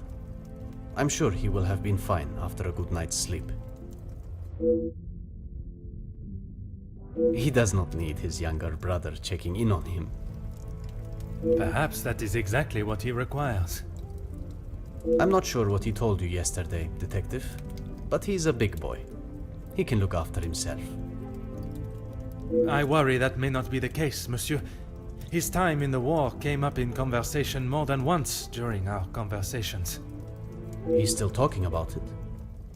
I thought talking to the doctor would have stopped all of that. Merci, monsieur. Comtesse, I wonder if I could ask you some questions. That is it, detective? No small talk? No inflating of one's ego? I am afraid not, Comtesse. With the murderer still loose in the house, my mind is rather preoccupied. Well then, detective, perhaps I can be of some assistance. Comment, madame? I thought you might like to know what I found on the Major's body. That certainly piqued your interest. A man has been murdered, and you find it acceptable to fool around and joke. Oh, please, detective. Do you really think so little of me? Archibald asked for my assistance. He knows of my medical training from my days as a nurse, and I thought I would be able to help. Even if It was not his place to grant you access to the body. I shall remember to keep my assistance to myself next time. A single stab wound, which you no doubt already knew. The knife was held in their right hand. I would say their predominant hand.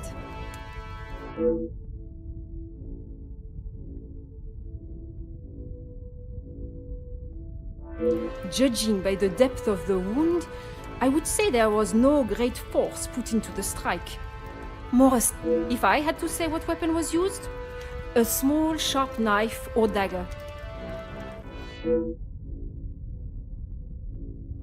I understand it may be difficult for one to keep such information to yourself, but I ask you to try. You are welcome, detective.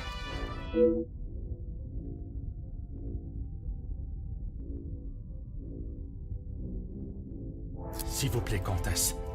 Keep this information to yourself.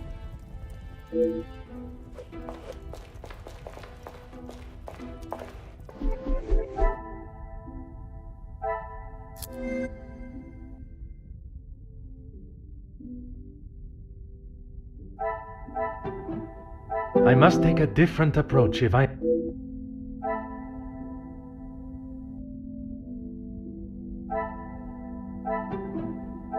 Things are beginning to become clearer.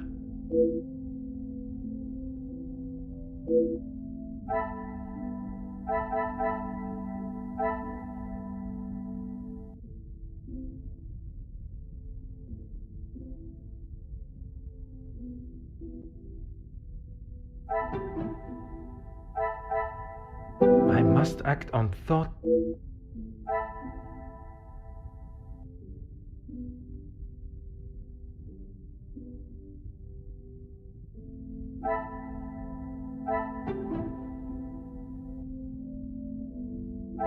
This will not get me any closer to my goal.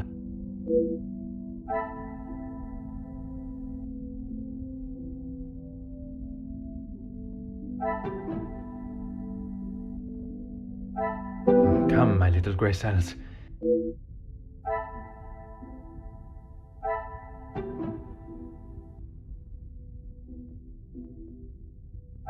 I should not be surprised by my own skills of...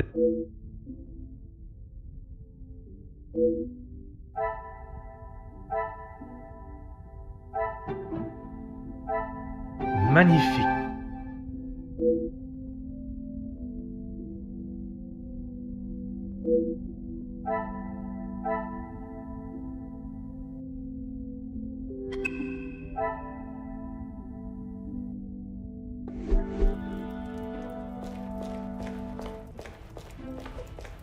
If it will help you find the Major's killer, of course. When he returned from the war, he was a different man. I cannot speak from experience, but I can only imagine the horrors he must have witnessed. The first weeks he would wake in the night, screaming. I found him one night, cowering behind the desk in the study. When I tried to help him out from beneath it, well, it was the first time I had ever feared for my life. That is not why you two are no longer close? And not at all, Detective. We were always very different in nature. While I had always wanted to follow an academic path, Zachariah was more of a free spirit. Or at least as free as our father and the laws would allow. And yet, he ended up in the military. Quite the contrast. Our father demanded that he at least try to do something with his life. And when some of his friends joined the army, he signed up with them. It wasn't long before he moved out from the family home after his return from the army. I always assumed that he had put the war and everything that came with it behind him and was moving on. But now I see that is far from the truth.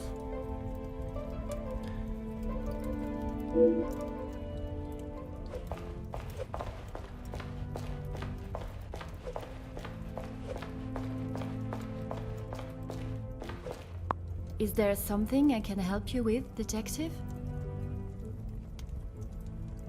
You have got the wrong end of the stick, Detective. Maman has snapped at him recently, but it was nothing more than that. It was something to do with the letter. I heard them in the library before Maman shouted and he stormed out of the room past me. Could it have been the blackmail letter that instigated their argument? Why would Maman be upset with him over the letter? Madame is of a very different opinion from yourself regarding his connection with the letters. She believes him to be the author. That is what she told you? She has always been one to make a quick, if not rash decision, but she cannot truly believe that. I don't recall telling him directly. I did not want Maman to find out it had been paid. If he knew, surely she would. Madame believes he may have been behind all the letters. and taking your payment of the first, then used it to pay the second and be the hero in you and your mother's eyes. I never knew Maman had such an imagination. Where would she get a story like that from? That is a question I was hoping you may be able to answer. You have met him. Do you really think he's capable of such a devious plan? It is a plan only the most crooked and underhanded could create. Is that the Major? I am not so sure.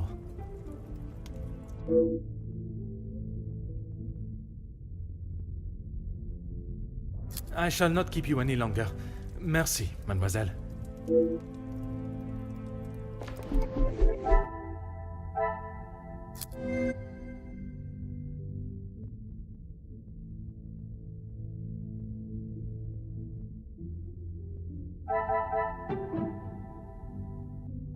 Is there something I am not...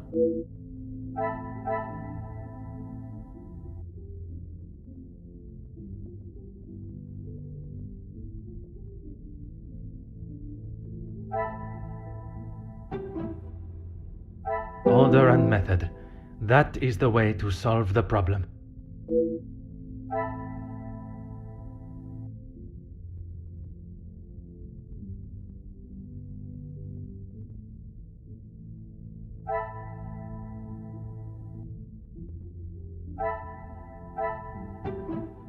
I cannot see the logic in this. What a revelation!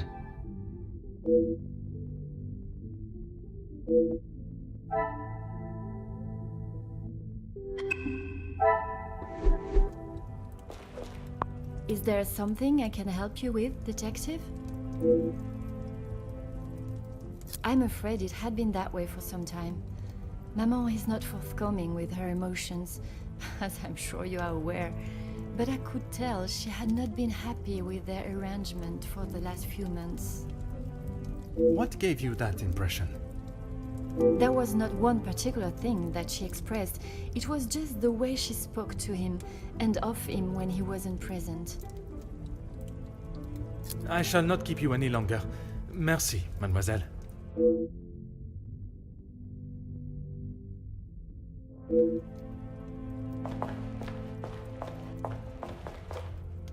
Whatever you need, Detective.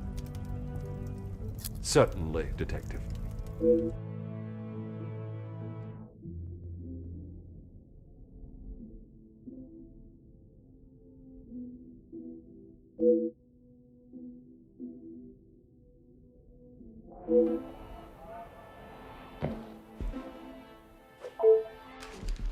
Oh.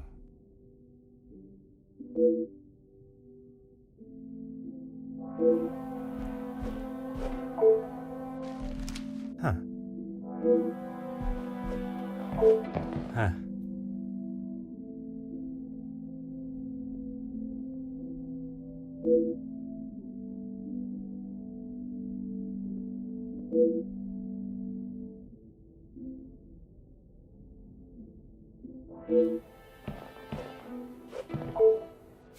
Huh.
This will not get me any...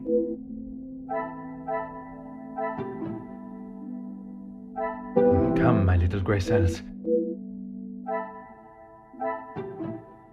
I should not be surprised by my own skills of deduction.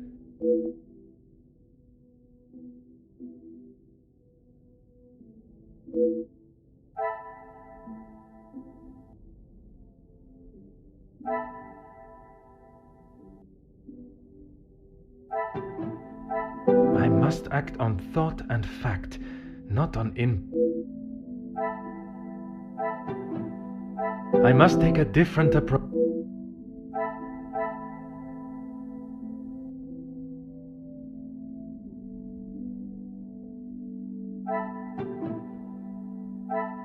Is there something I am not?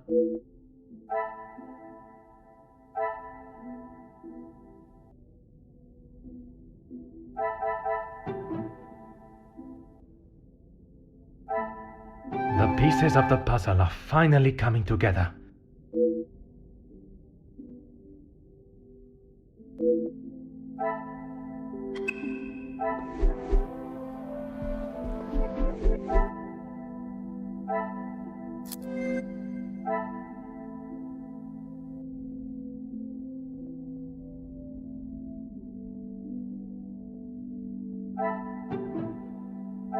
I must act on thought and fact.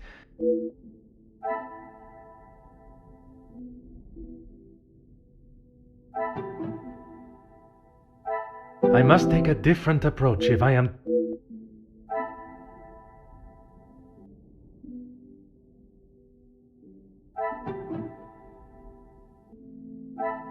Come, my little grey cells. We must think logically.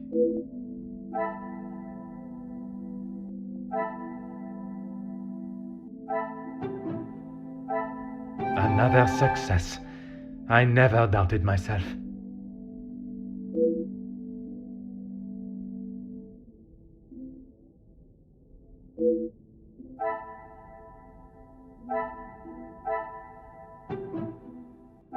Order and method. I cannot see the logic in this.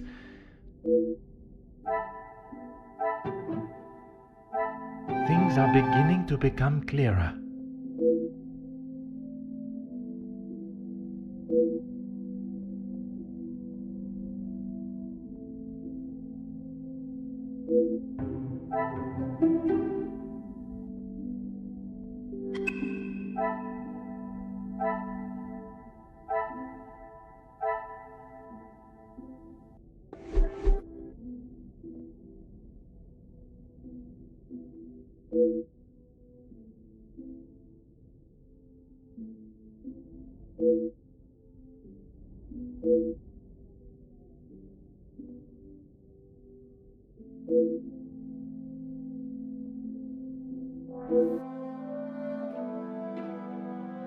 Detective Poirot, I have been asked to inform you that Lady Van den Bosch has returned to her room, and she wishes not to be disturbed.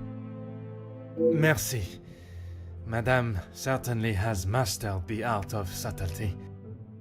They may not be the exact words she used, but I'm sure you can imagine. Excuse me, I have some further duties to attend to in the pantry.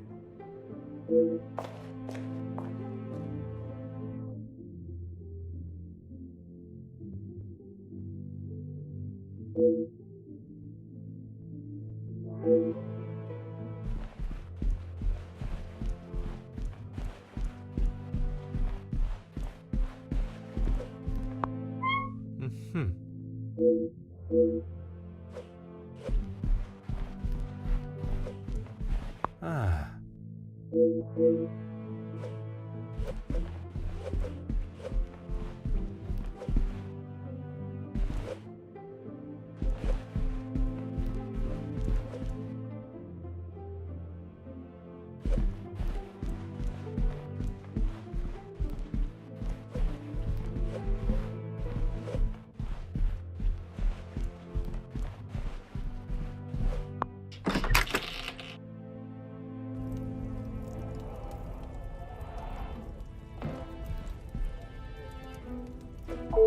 Detective Poirot, what do you think you are doing in here?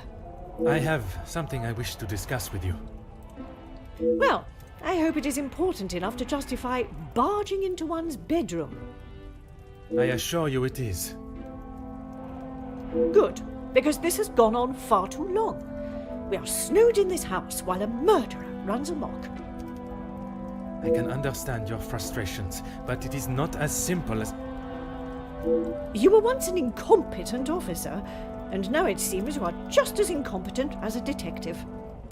If I was not being lied to and misled at every turn, perhaps the murderer would already be in custody. I hope you are not suggesting I had something to do with Felix's murder. I am suggesting that if I had the support that everyone claims they are offering, we would be in a very different situation. If you have something you want to ask, I suggest you ask me now. We met before Angeline was born, so he was often at the house when she was growing up. And where was it you two met? I was attending an event. Felix was also in attendance as a serving officer. A conversation was struck. So it was not through the Viscount that you two met? I did not require my husband to start conversations on my behalf. It was you that instigated it then? My, detective. That active imagination of yours has taken you on quite some journey.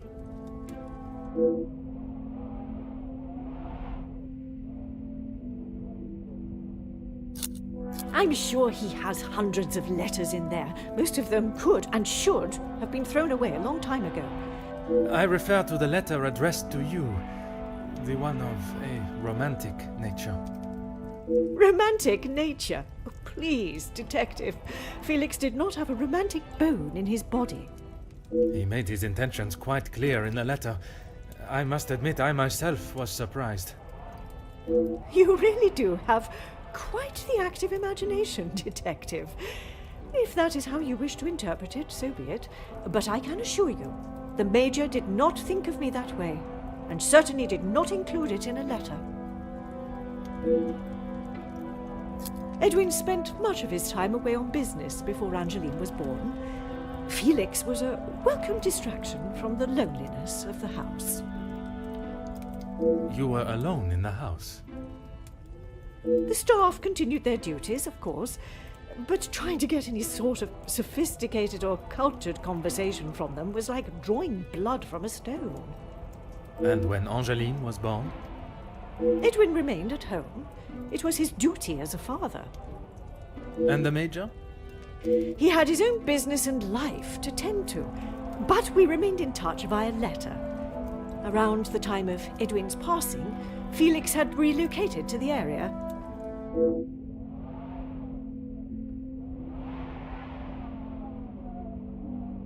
I think that is all for now. Merci, madame.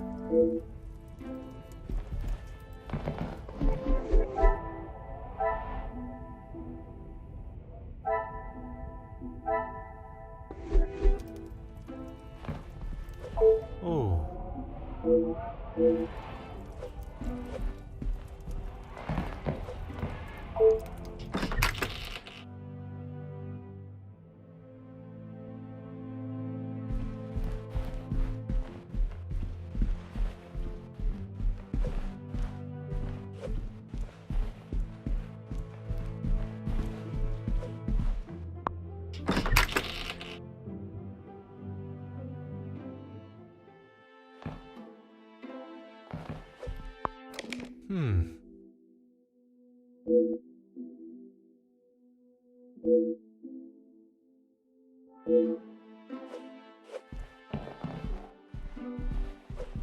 Oh.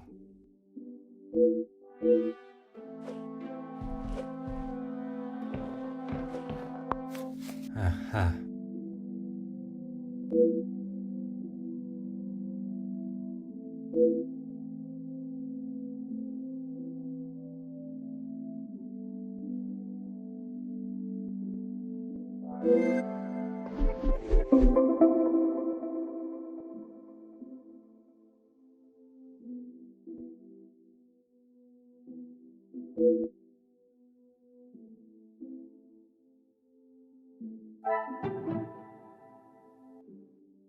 This will not not get me in. I must act on thought and fact.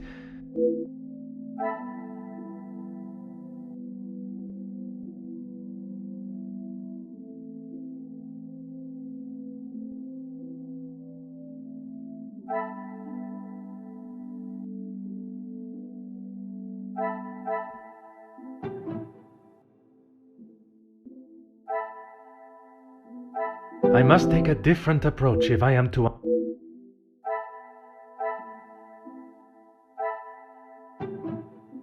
This will not get me... Order and method. That is the way...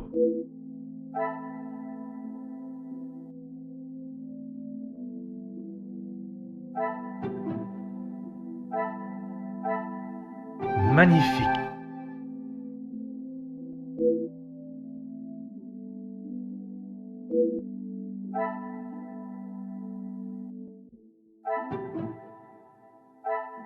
Some would say a lucky guess. I would say a moment of genius.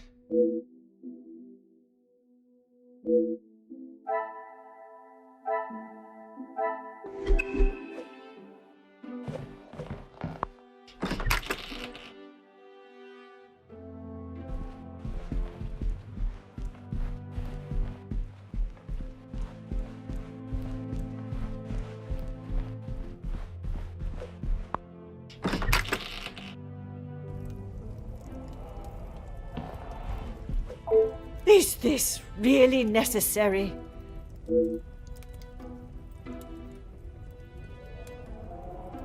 He may have stayed in my home, but Felix was a grown man, Detective. What he kept, hidden or otherwise, has nothing to do with me. But it does not surprise you that he had such a photograph? We have been friends, and he has been there for Angeline for many years, but you find it strange that he keeps a reminder of us? What I do find strange is that if he did hold a flame for you, why he would never express it. If he did, it was not reciprocated. I have not even considered another since my husband's passing. Not that it is any of your business. I think that is all for now.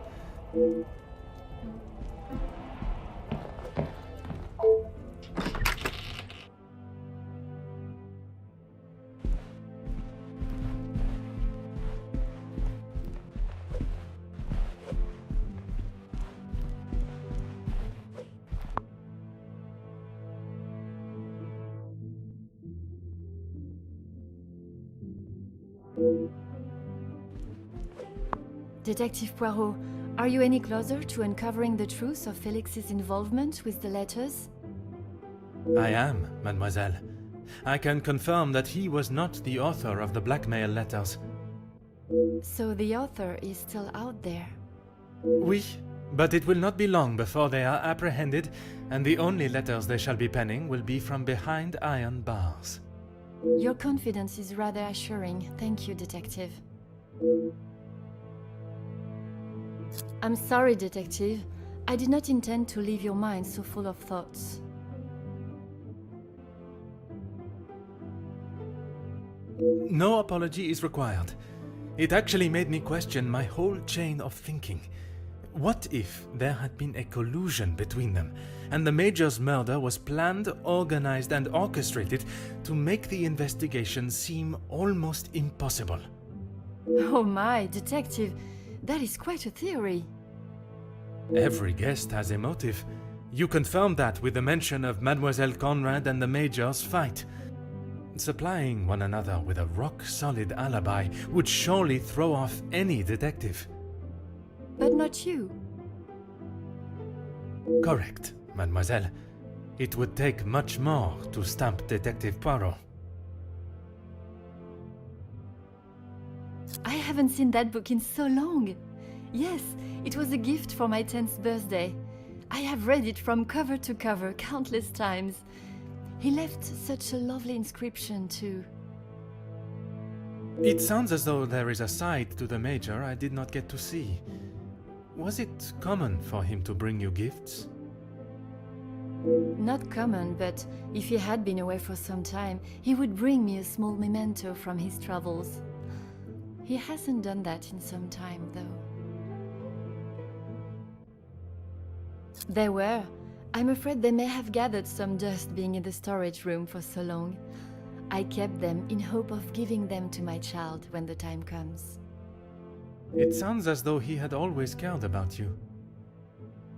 His presence at the house was comforting for us both after Father died, even if sometimes he was a little too overprotective.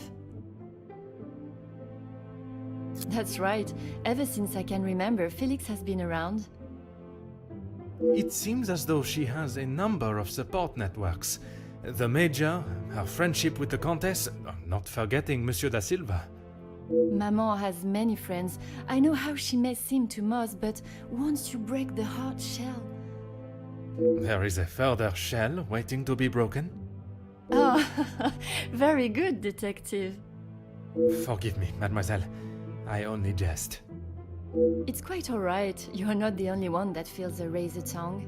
She's grateful you are here, especially now, whether she shows it or not.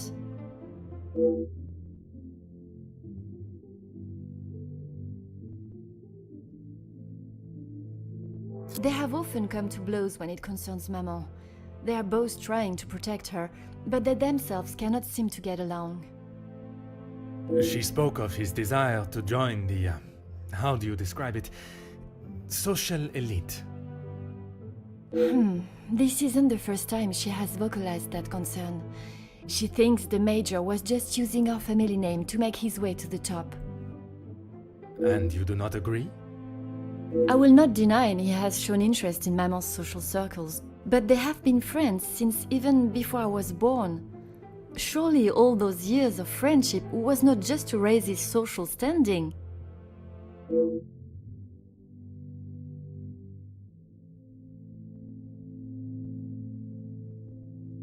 How do you mean, Detective? I imagine a house of this size is rather costly, keeping it in the immaculate condition it is in. Maman looks after the financial side of the house, but I think she has had to ask him more than once for a contribution of sorts. It is not for me to get involved. I shall not keep you any longer. Merci, mademoiselle.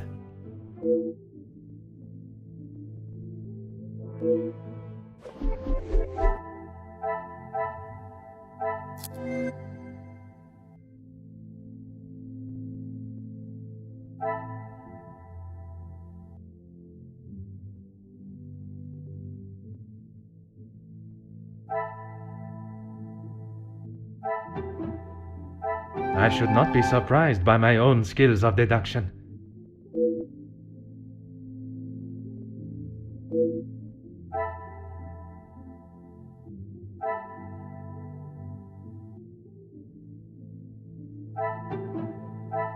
Come, my little grey cells.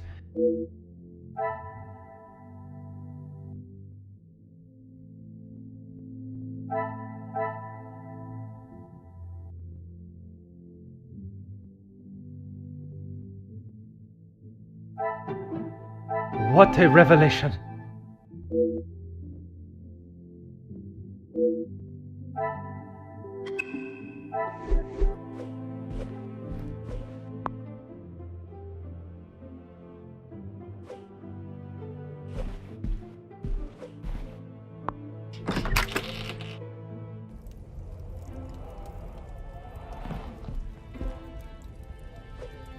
Is this really necessary?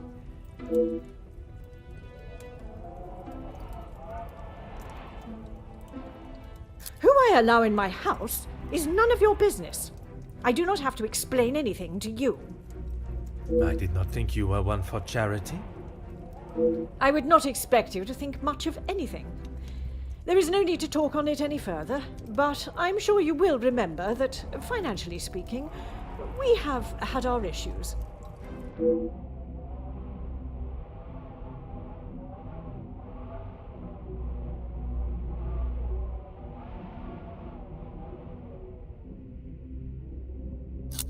He was a man that required no protection, Detective, especially from me.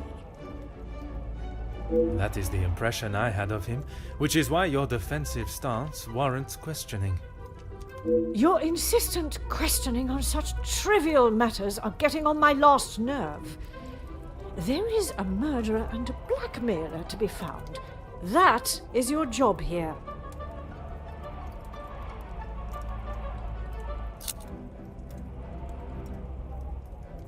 How many times do I have to tell you? There was no romantic feelings between us. I have grown weary of this conversation, Poirot. There is nothing more to say.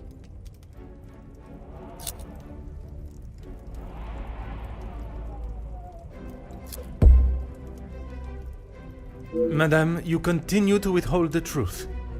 And you continue to get on my last nerve. I am not obliged to tell you every detail of my private life. But when it impedes my investigation... If only you were this focused on finding the blackmailer and... Madame. Very well. I did not lie about how we met.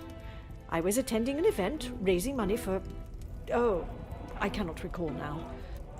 It had been some time since I had returned home, and was rather missing English soil. I was aware of Felix's invitation, or at least that there was to be several British officers attending the party, and he was a warm reminder of home, and I enjoyed conversing with him. We shared walks in the park and read together. As I said, he was a welcome distraction from the days spent alone.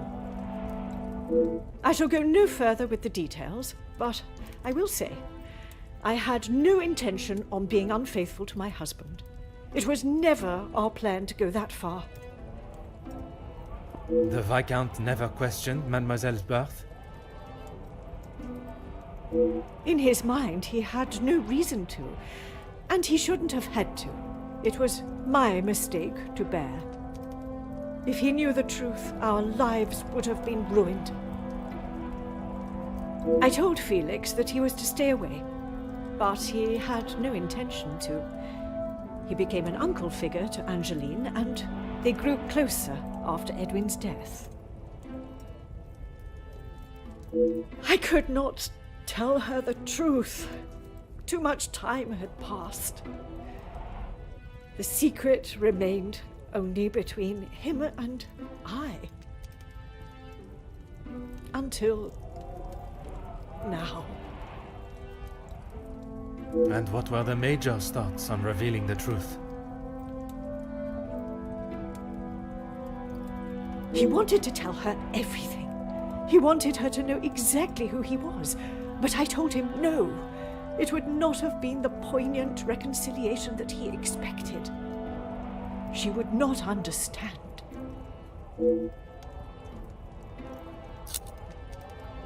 It must be. But I have told no one. And the Major? Felix promised me he wouldn't tell a soul, and I believed him, not even if he wanted to.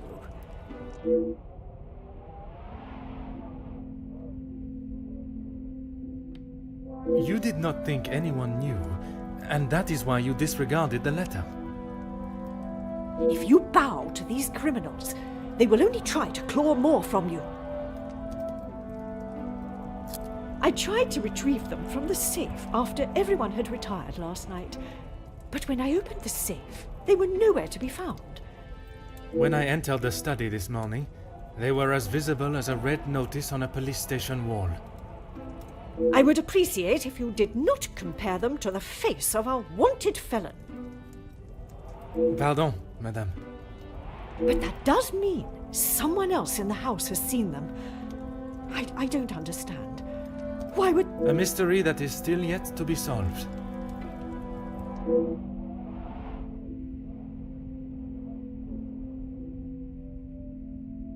I think that is all for now. Merci, madame.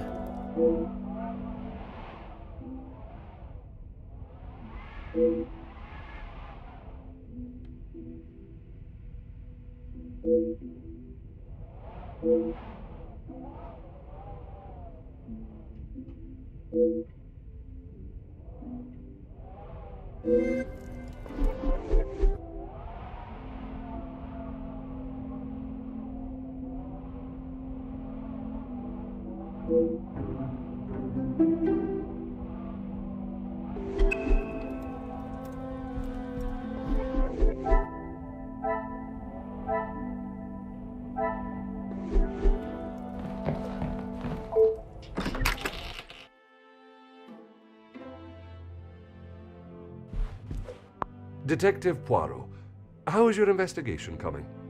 Monsieur Sterling, I must admit, I have learned much more than I was expecting to. You'll be wrapping the case up soon, then? One has never finished learning, monsieur, and in this case, I shall need to continue if I am to find the Major's killer. It might help to vocalize your thinking. I'm all ears.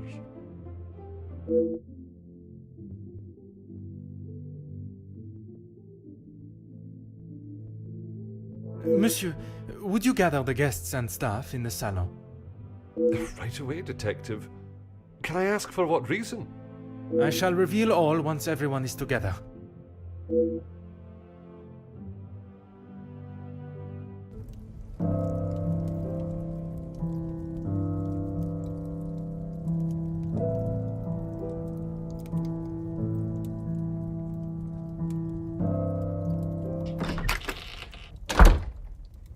Detective, what is the meaning of all this? Madame, I ask that you all lend me your ears for only a few moments. What I have to say is of great significance to everyone. You are all invited here to celebrate the engagement of Mademoiselle Angeline van den Bosch and Monsieur Gédéon Demire, the coming together of two prevalent families. But the celebrations were short-lived, as Major Felix Hagen was found dead in his study by a young servant of the house. It then became my responsibility and obligation as a detective to uncover the truth behind his demise. My initial examination of his study exposed a number of things I did not expect to find. Things I have no desire to divulge at this time, but what I can say is this. It was no simple murder. A letter demanding ransom for a continued silence confirmed this. I am sure some, if not all of you, have heard whispers of a series of blackmails that have plagued the social elite in recent weeks. After hearing of the letters in the Major's study, you may ask if it was him behind the letters. You may further ask if he was preparing his next threat to another unsuspecting victim. It is a question that crossed even my mind. That was until I sought the truth.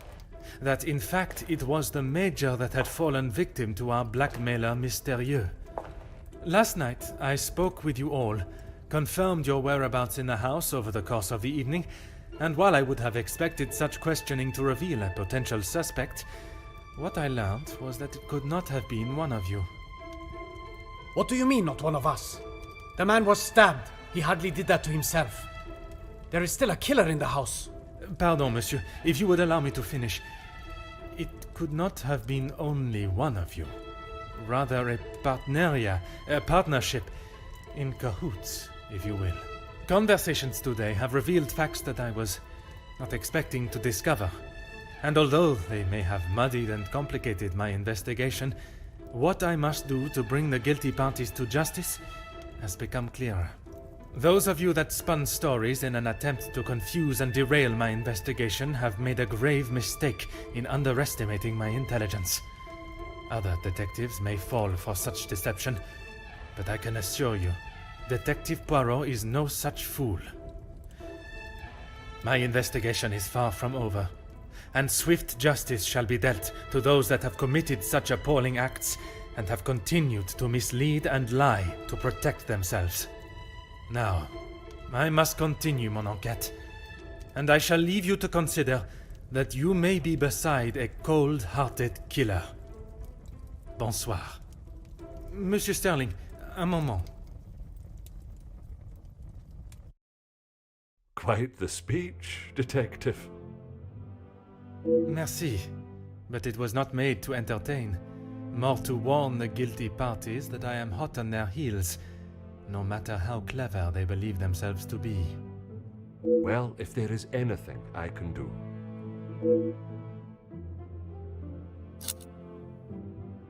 Nothing. But I was so preoccupied with the Major. Sorry, Detective. Should I have? Perhaps it was just my mind playing games again.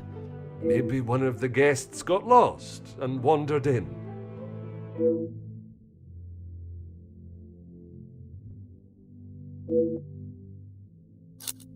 Master Hagen had a key, obviously, and Lady Vandenbosch.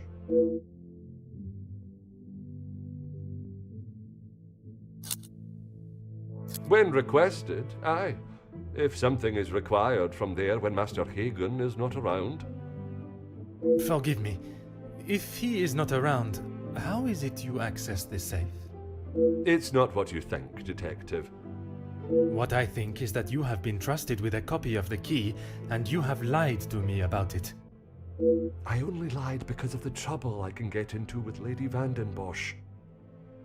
At this moment, monsieur, you should be more worried about the trouble you shall find yourself in with the law. I know how it will sound, but I lost my key. I must have set it down somewhere, and it has been tidied away. Master Hagen asked so rarely for me to go in the safe, I didn't think it would be missed.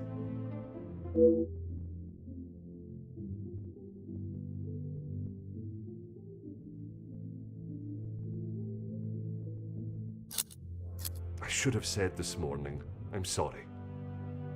Monsieur, I am not quite sure you understand the severity of what has happened. I am well aware, Detective. I just thought she would be able to help. Would you allow a man with a smoking gun to remove his bullet from a victim's chest? I suppose not.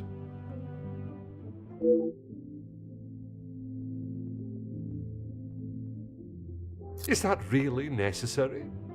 The murderer remains at large, and there is still no sign of the weapon. I would say that makes them essential. Of course. I still just cannot imagine any of them being guilty of his murder. It may be hard to imagine, but it is the truth. I would like to begin my searches now. Since it is closest, I will start with the west wing.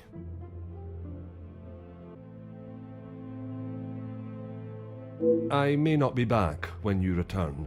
Here is the key to the other rooms. Please return it when you're done. Merci. I shall guard it with my life.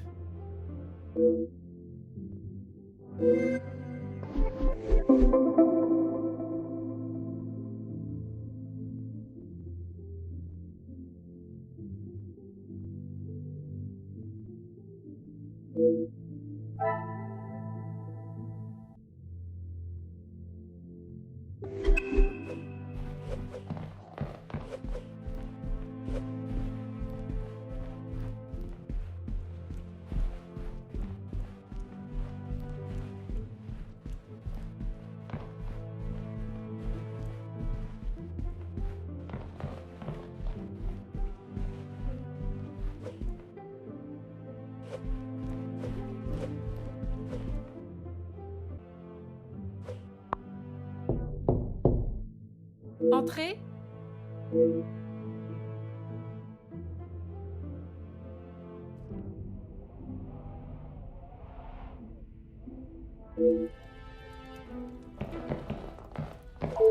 Detective, what a pleasure. I did not expect to see you in my chambers. In a purely professional capacity, I can assure you. There is no need to act so stiff, Detective. Madame, after the revelation of your actions last night, I'm afraid my sense of humor is all but gone. I will not apologize again for merely trying to help. Shall we get straight to it then? Let us not waste your time any further, Detective. That would be Inga. She has been one of the most promising young women that has come from the shelter. Madame Vandenbosch took in a young lady from your shelter. There is no need to sound so surprised, Detective. She does have a heart.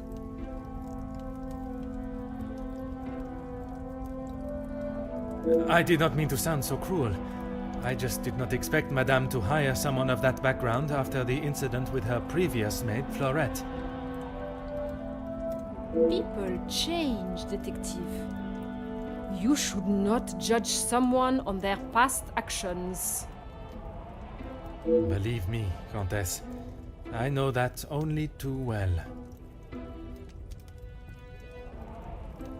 Be careful, Detective. That almost sounded like a compliment. It is your actions in this house that have been questionable, Madame. Your work outside is something that many more could take note of. We do what we can. We wouldn't be doing a very good job if I could only help one girl. I in fact found work for one of them as a maid in Monsieur da Silva's house recently. She has fitted into Monsieur's home well. What is better, Detective? That she remained in an abusive house, or she is able to rebuild her life with an honest wage in a prosperous house? When put like that, is she happy in her position?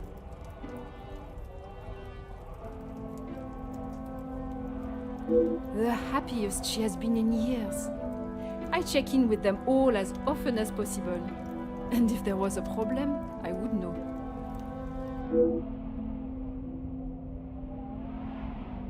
Merci, Madame.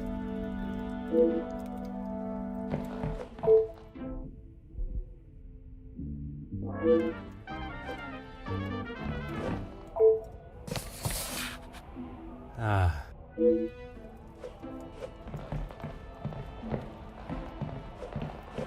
Huh.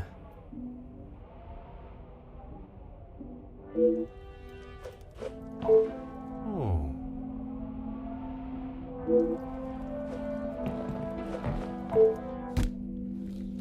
Aha.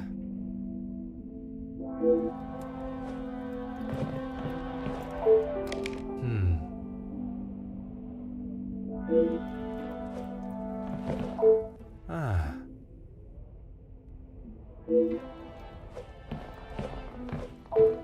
Huh.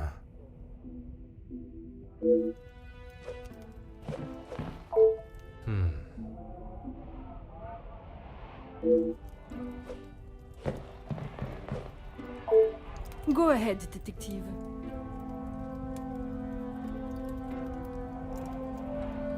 A compliment and now an apology. Well, Detective, you certainly have changed your tune.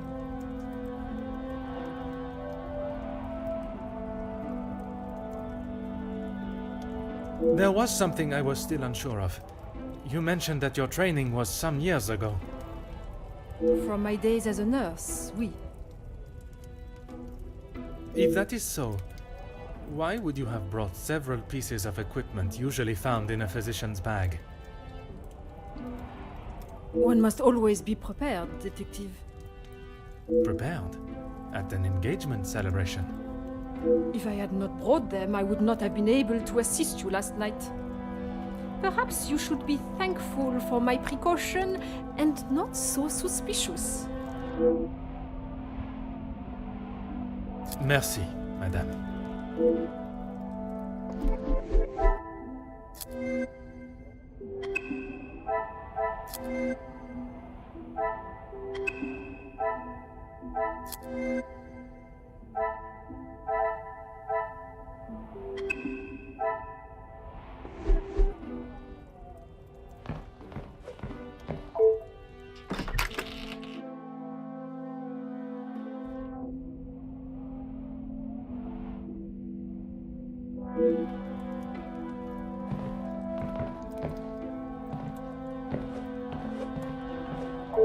Detective, what can I do for you?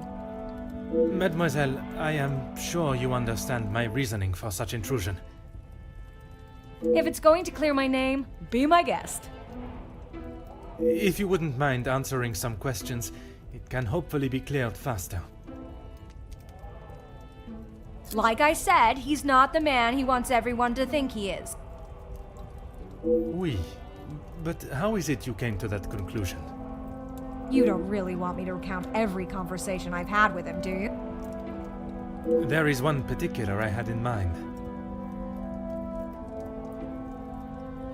An argument would imply it was a two-way conversation. And that is not how it was? Here it is. I've been helping Angeline get exposure, her marriage to Gideon is big news, and his work is really paving the way for others. I saw the chance to get their names out there, and he didn't like it. What was there not to like? Your guess is as good as mine, Detective. But if I had to, I'd say he was jealous it wasn't his name at the top of the article. And his reason to storm off? Oh, you know about that. Let's just say I didn't accept his pathetic attempt to get me to stop the story. If you're gonna try and pay someone off, at least...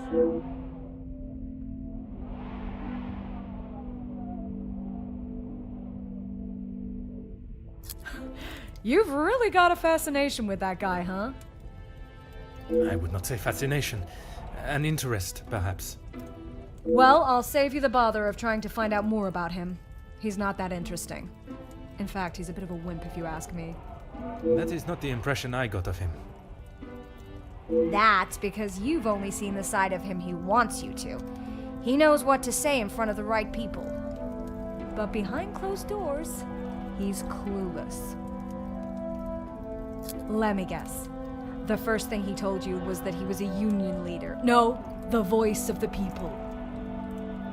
A man that is proud of his work is not something to be sneered at. Don't get me wrong, he has a way with words, and he can certainly rally a crowd. But that's about it. At the end of the day, he's a representative and nothing more. He's got to play the part, not just learn the lines.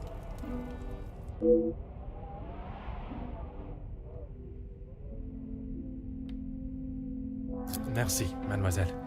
I shall leave you to relax. Sure thing, Detective. And if you change your mind on that exclusive about that shooting... If I do change it, you shall be the first to know.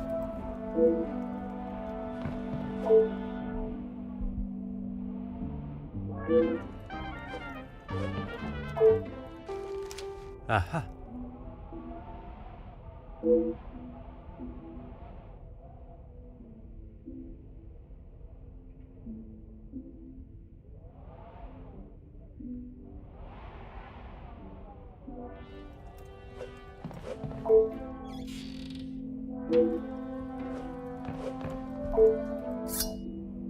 Oh.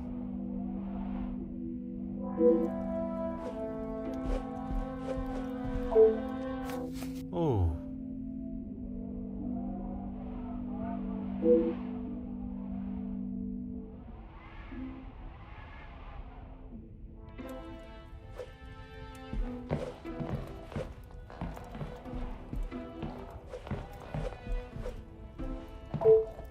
Go right ahead, Detective. All Felix cared about was money and filling his pockets with it. That's why he got into bed with De Silver. The Major was not in need of money, though. Need and want are two very different things. Did he need to move here and leech off the Madame? No, but he wanted to. As far as I know, De Silver hired him to work security. He was worried what could happen to his precious factories if things got ugly. And your reporters were there to cover the story when it did turn that way. My reporters go where there is news to be told. And you predicted the violence that occurred? Anyone could see that was gonna happen. If you ask me, Hugo should have acted sooner. Merci, mademoiselle. I shall leave you to relax.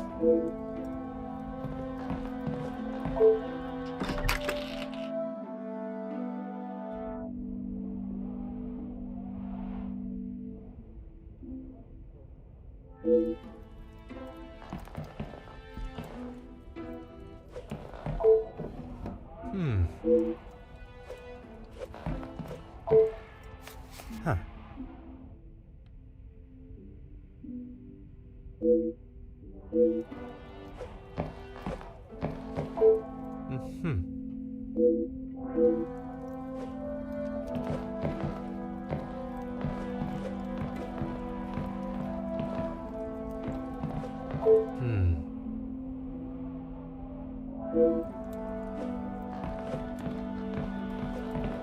Huh.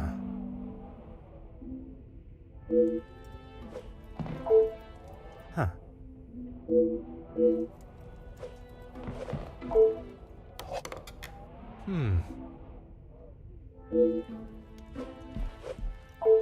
Ah.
Mademoiselle, we meet again. Bonjour, Monsieur Poirot. Pardon, Détective Poirot. Just a detective is quite all right. Bon, can I help you with something? I was taking him a plate of food, but he didn't answer to my knocking. You then entered the study.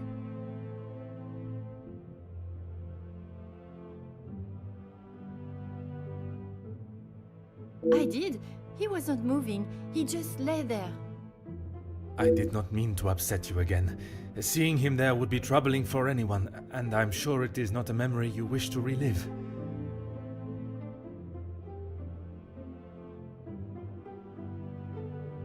I suppose we're like a family. We argue, but most of the time we get along. You must all be quite close, then. Some more than others. You refer to whom, mademoiselle? Well, Maman Rihanna, she's been here the longest, and she's very close with Lizzie on account of Luke.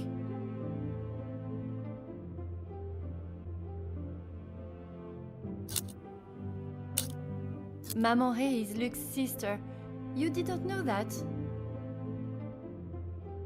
I thought she would have said. She talks about him all the time. It must have been awful, losing him in those riots. Apparently, he was right at the front when they were charged. They didn't stand a chance. If I had been the one responsible for his death, I wouldn't want Maman looking for me. Mademoiselle Rihanna, Maman Ray, she has expressed her desire for revenge. Every time she talks about what happened.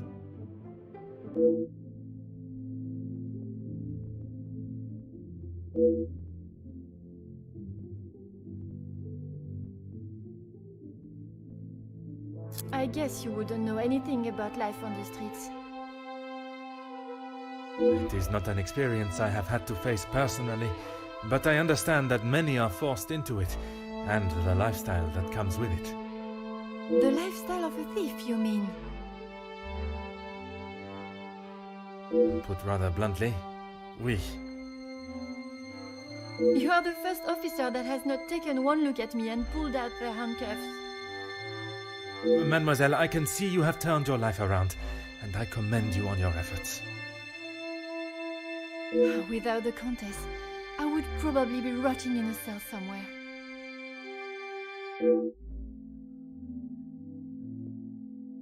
Merci, mademoiselle.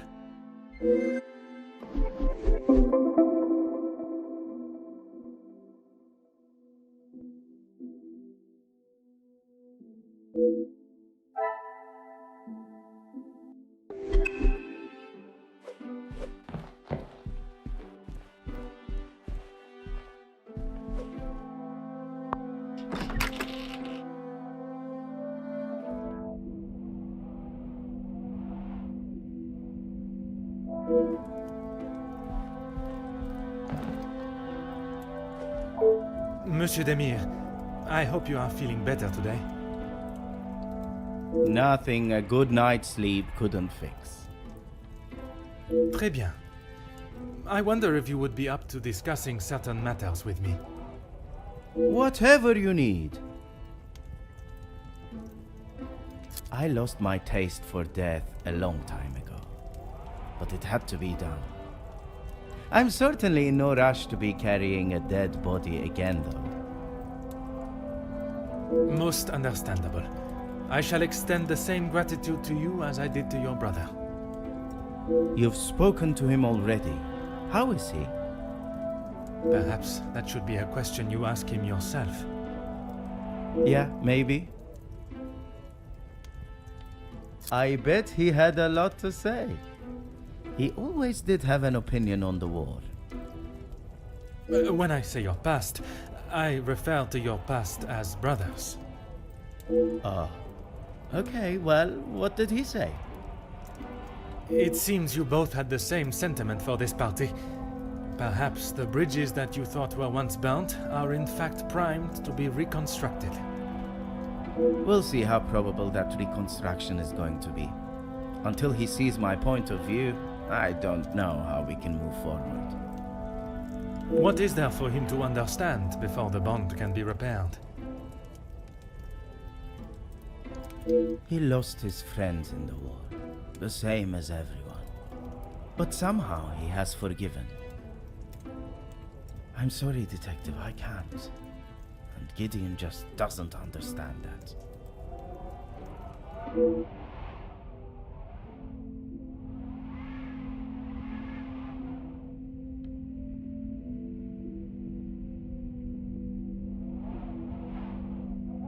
Those two, close.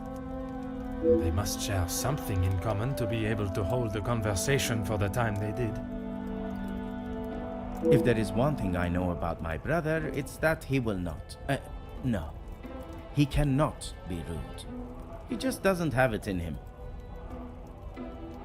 Was it not your brother that punched Monsieur Hagen? Ah, that's different. He was asking for it. If you put my brother in a room with 5 socialites like her, he would work his way around every single one of them, offering his full attention and finest manners. Merci for your assistance, monsieur.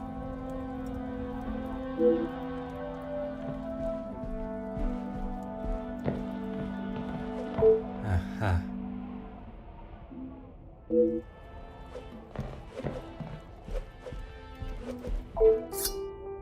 Ah.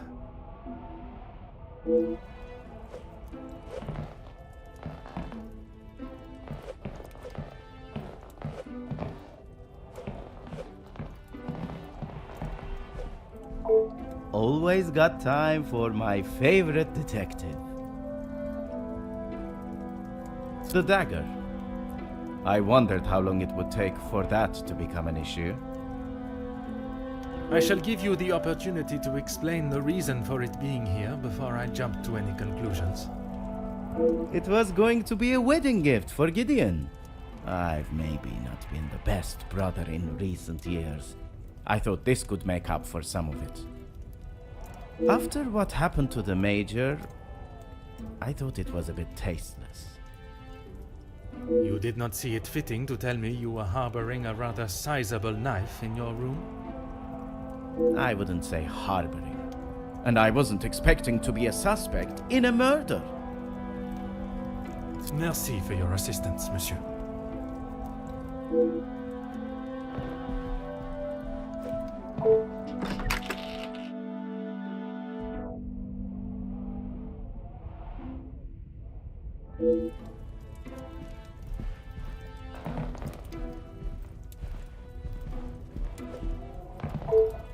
Oh.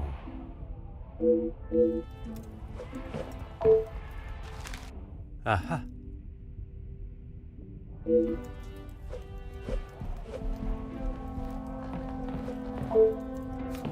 Oh.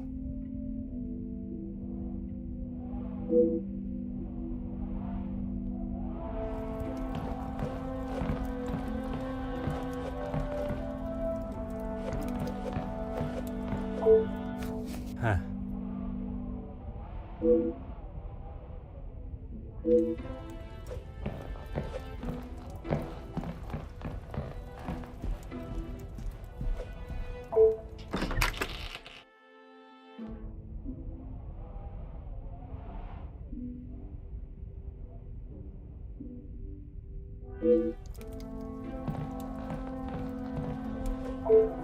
de Silva, I am sure you understand the necessity for this type of search. Not really, Detective. Your speech was rather spirited. But it did not give me much faith in your investigation. I have not had my abilities questioned to my face by one of those I suspect of a crime before. Well, if you wish to prove me wrong, you should hurry up and find Felix's killer. And I hope, with your help, monsieur, I shall. Yes, I helped him invest some money. Unfortunately, he was not the businessman he thought he was. Madame Vandenbosch had a very similar view. At least he could have taken solace that you are both in the same position. I think you're confused, Detective. It was Edwin that lost his fortune, not I. Forgive my naivete. If you were helping him make viable investments, would you not have seen the same opportunity for yourself? I told him about the opportunities. I did not tell him to put his whole family's wealth into it. The prospect of doing good meant more to him than his profit margins. He was bound to fail. The business declared bankruptcy. It did, until it was purchased for a fraction of its worth and made the new owner a small fortune.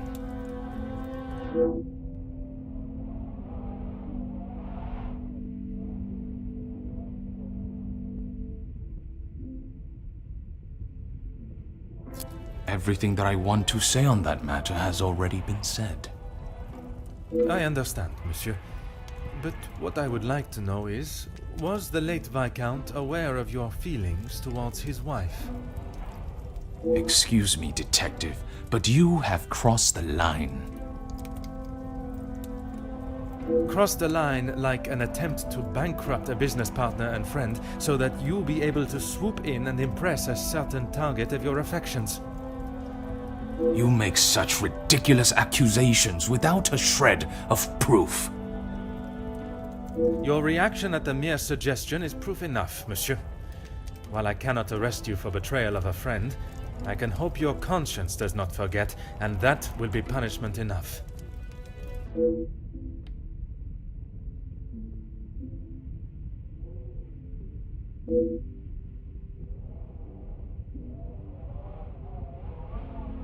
He didn't have much to speak of. I was always surprised at the life he lived. Surprised in what way? Well, considering it wasn't that long ago he came to me asking about work, I didn't think he was in such good financial shape. You offered him a position? Nothing that he was willing to lower himself to. That's when he began talking about what else he could do for me. If you can call what him and his team did security. For the money I paid, I did not expect them to be so reckless. It was a considerable amount you paid him? There's no need to divulge amounts, but it was certainly more than was expected.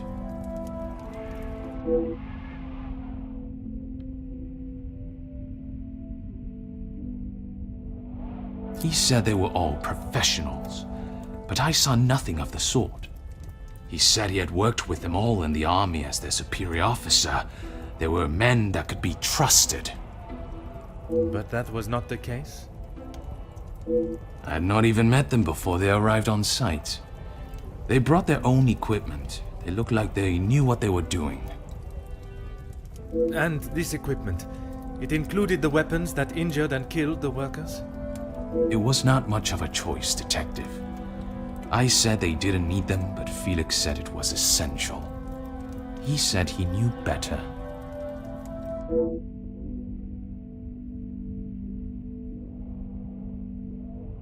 That is all for now.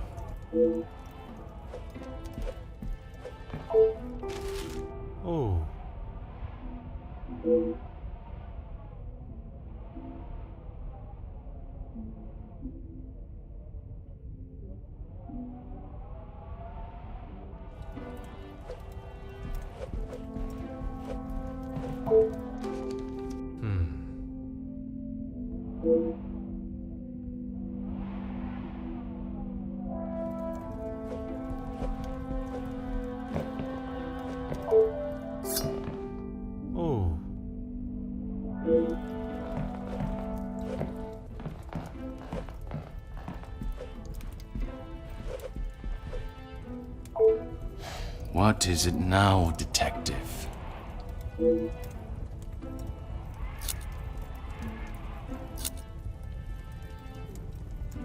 Yes, and no one asked them to. But surely it is beneficial to both parties. Your profits must have been affected. There are barely any profits to speak of. Why have those talks not taken place and a deal arranged? Monsieur Beckers has made no attempt to speak with me and offered no counter-offer. The ball is in his court, detective.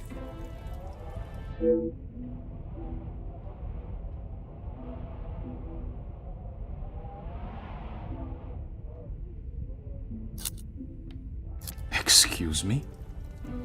Detective, I think you are beginning to lose your mind. I do not think it is unreasonable to question why you would feel the need to bring a letter opener with you. Really, detective? If I had stabbed a man with it, do you really think I would have left it lying out in my room?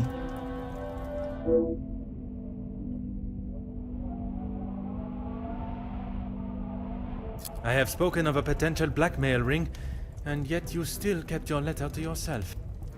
It is none of your business. And it is nothing more than a cheap trick to have me admit something that is not true. If that were the case, it would be strange for you to have kept the letter and brought it with you, would it not? Your persistence is a trait I do not enjoy.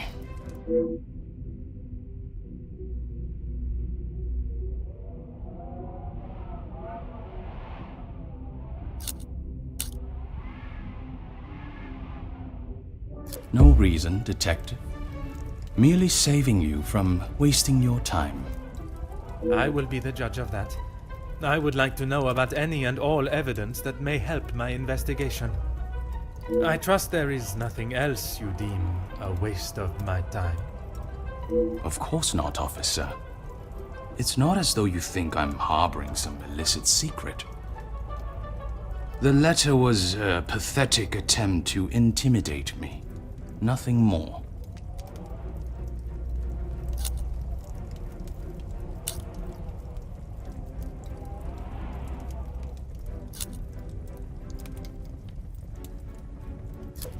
I have never heard so much rubbish in all my life. I value those that work hard and deserve it. That suggests there are some that you do not respect. Yes, well, why should I praise someone for doing a poor job? You make me sound like some monster. Monsieur, the letter does not only discuss your questionable business dealings, but also cases of abuse against your staff. Both accusations that must be taken very seriously. Detective, there is a difference between telling a member of my staff what to do and abuse. And it is you that decides where that line is drawn? In my house? Yes, it is.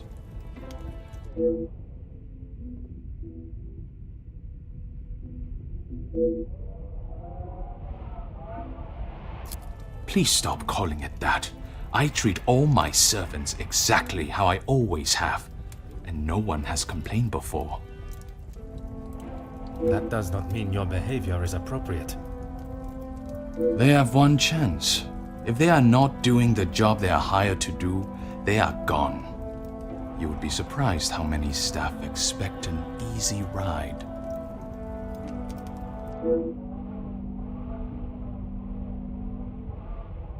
Is there a specific member of staff that may have expected such a ride? There is one girl, a new maid. I didn't expect great things from her, but Comtesse de Vos promised me she could do what was required.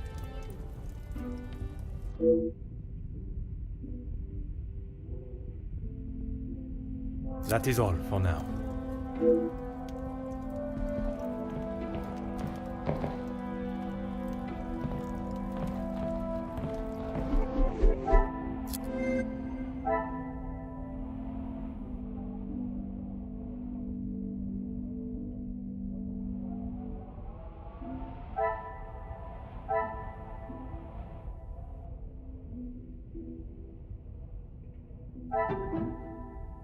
I must take a different approach if I am to uncover the truth.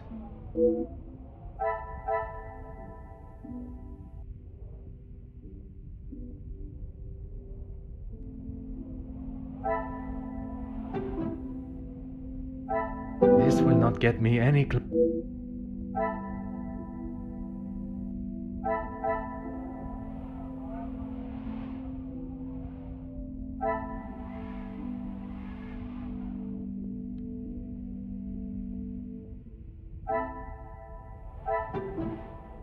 I cannot see the logic in this.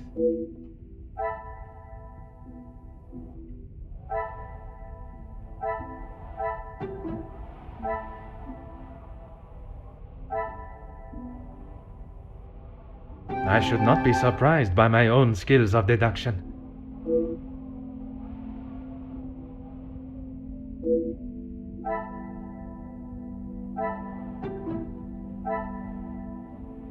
Another success. I never doubted myself.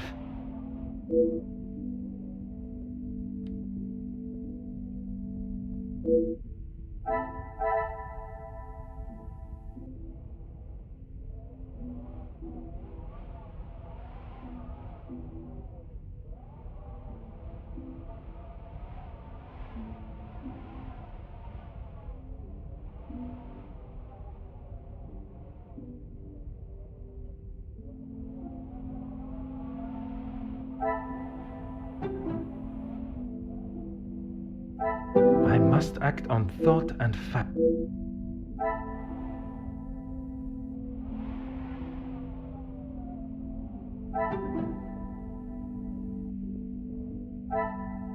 Come, my little grey cells.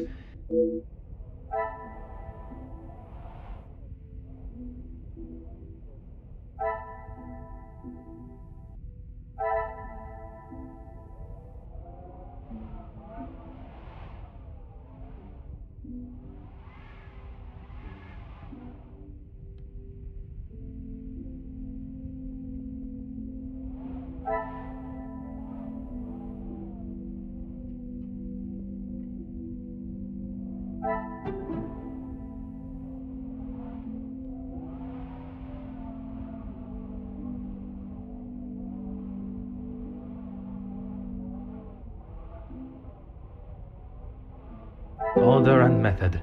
That...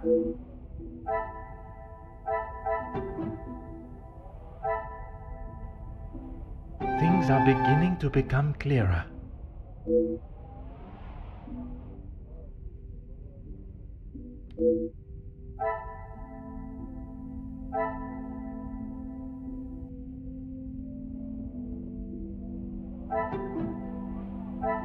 Is there something I am not seeing?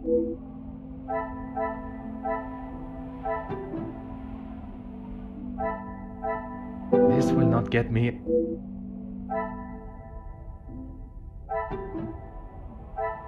The pieces of the puzzle are finally coming together.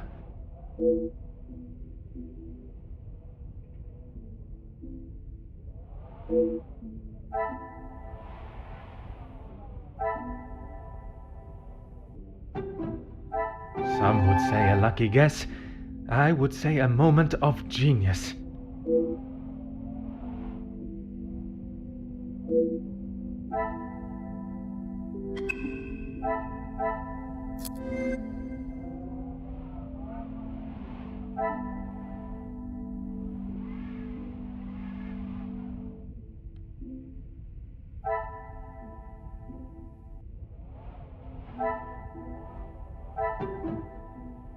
I must take a different approach if...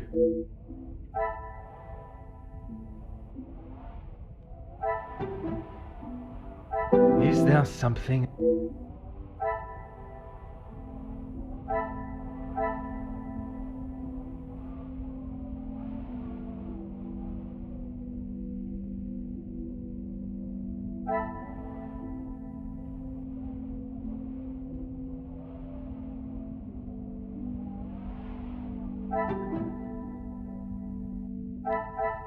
Order and method. That it...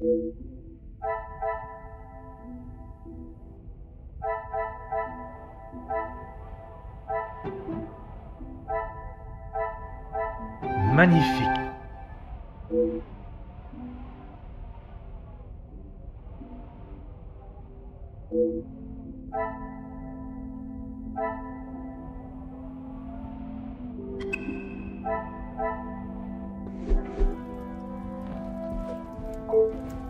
What is it now, detective? She approached me. I thought it was rather brash. In what way? Assuming that I would want to take on another servant, and one from such a troubled background. She is running the charity, not I.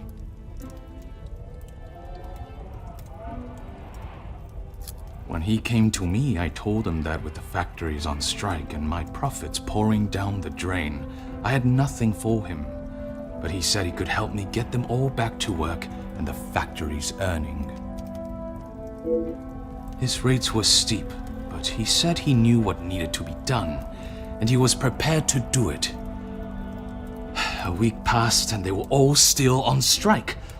In fact, even more had joined them. He made excuse after excuse, demanding more and more money for the job to be done. But he never actually told me what he was going to do. The riots. I had no idea they were going to charge them like that. How was I meant to know? And even following such a tragedy, he continued to demand money from you. He said if he wanted my silence, it would cost. Do you have any idea what it could do to my livelihood, my name? If it got out that I had paid the so-called security that did that. I have every idea, monsieur. You hired a militia to take action against your own workers. You deserve whatever name is chosen for being so morally bereft in your decision-making. I didn't know that was what he was going to do. You must believe me. I have to believe nothing but the truth. And the truth, monsieur, is that it is not only the Major that has the blood of those men on his hands. That is all for now.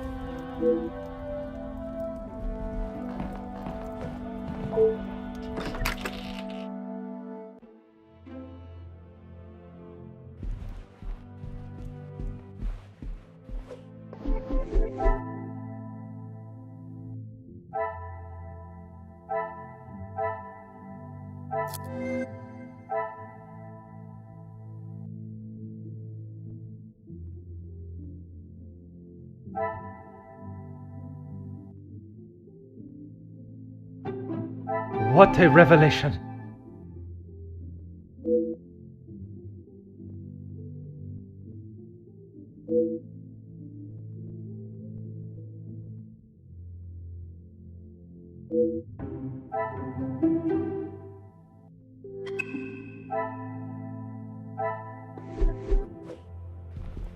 Is there something you need, detective? She helped me at the shelter and with this job. That I am already aware of. What I am not is what else she tasked you with. Pardon, detective? I know that your position as a servant in this house is not your only job. What did Countess de Vos ask you to do while in this house? She said I had to do what she asked, or I would be back on the street. I didn't want to do it. If anyone found out, I would be the prime suspect.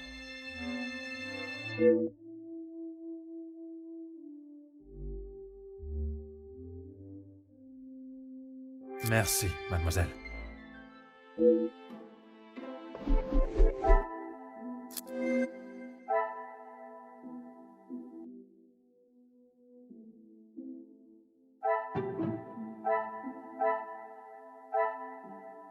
I cannot see the logic in it.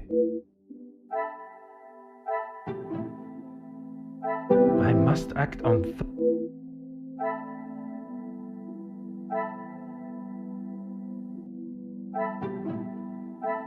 Come, my little grey cells.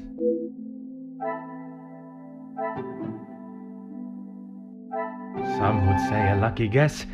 I would say a moment of genius.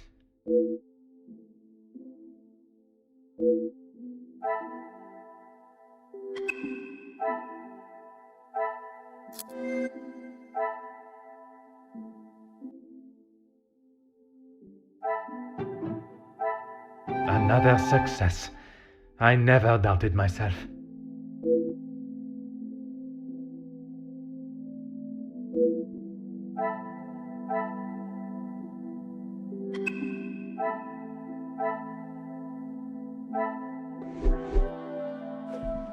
Is there something you need, Detective?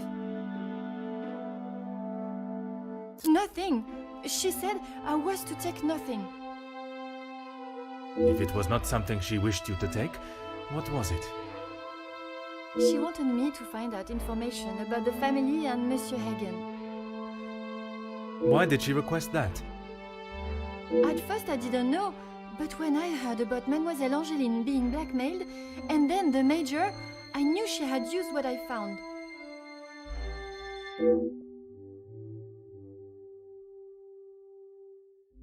I knew Monsieur Archie had a key, and it would be easy to get it from him. You knew that the Major asked Monsieur Sterling to access the safe from time to time, and if anything was ever discovered missing, he would surely take the blame. I never took anything.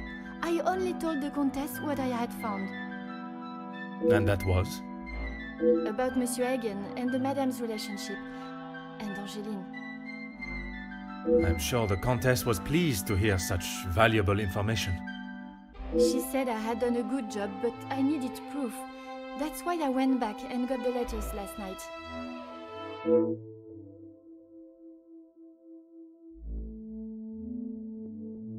I fetched the letters again and took them to the Countess last night. But she shouted at me and said what a stupid girl I was. You were only doing as she requested. She said it was too dangerous for her to have them with you around. That's when I returned them to the study. I thought I heard someone on the stairs, so I just threw them back. It was dark as I dared not turn the light on. Someone would have seen it.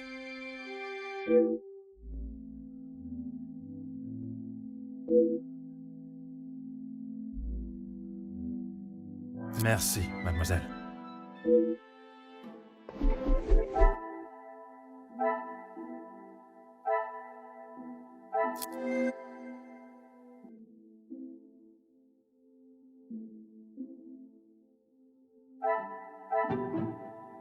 This will not get me.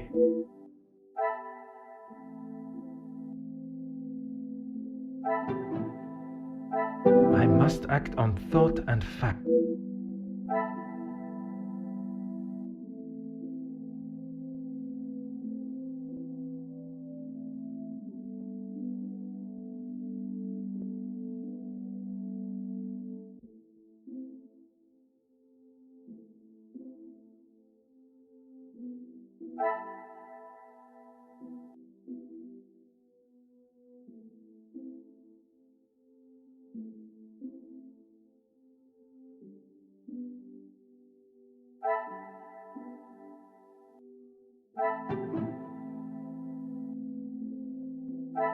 What a revelation!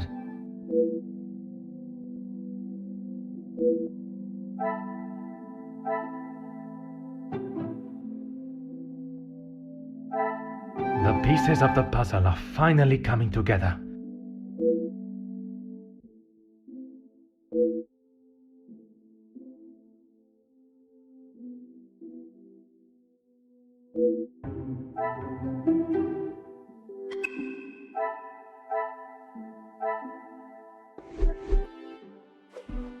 Is there something you need, Detective? That's all, I swear.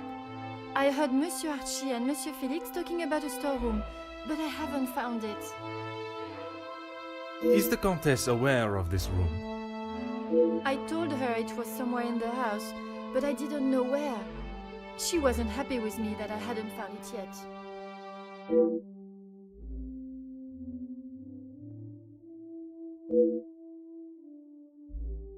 Merci, mademoiselle. Your honesty today has helped me greatly.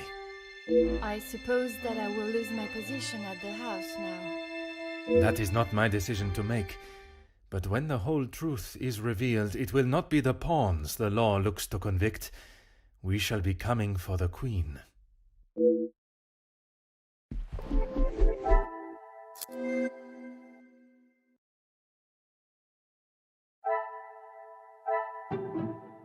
order and method. That...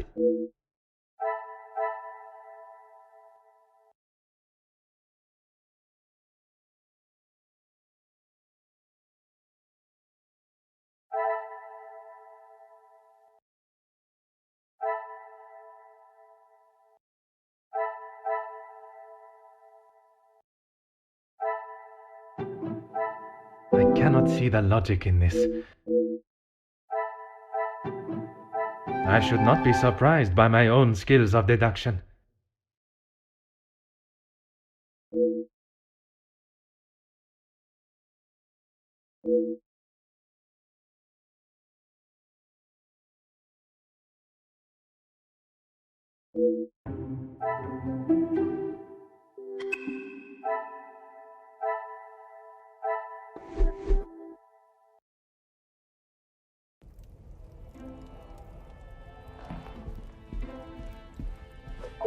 Mademoiselle, merci for coming. Have you had a breakthrough, Detective? I have. Finally, I have the news you have awaited. Please, Detective, don't hold me in suspense.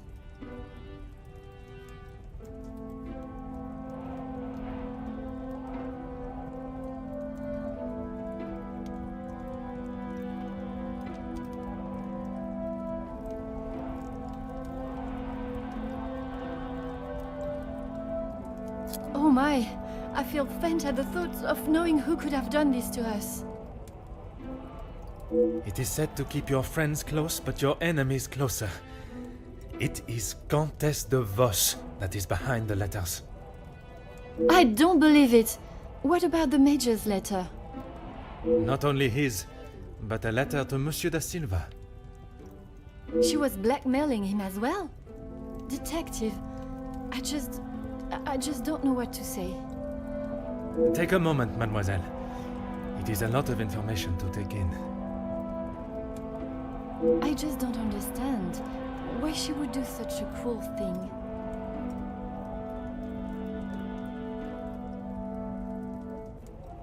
She has never been particularly forthcoming with it, only that she was homeless for some time and that she was at the women's shelter before here. And it is there that the Countess abused her power and manipulated her to uncover secrets of the family.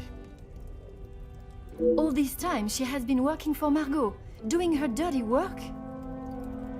I am afraid so, mademoiselle.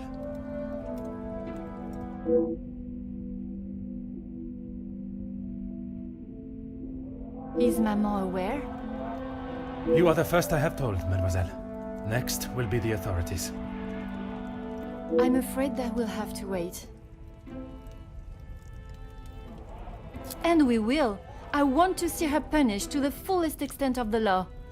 But we cannot telephone anyone, as the lines are still down. Monsieur Archibald informed me earlier. I had hoped they would be working again. Last night's snow must have caused more damage than expected. Last night? They have been done all weekend, Detective. Detective? Are you okay?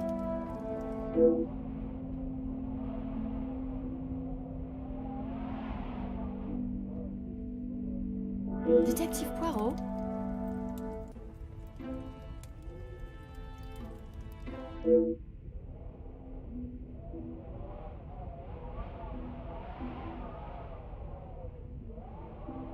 Would you like me to fetch you a glass of water, Detective? My apologies, mademoiselle. I was taken by surprise for a moment, but I have regained my composure. A glass of water is not required.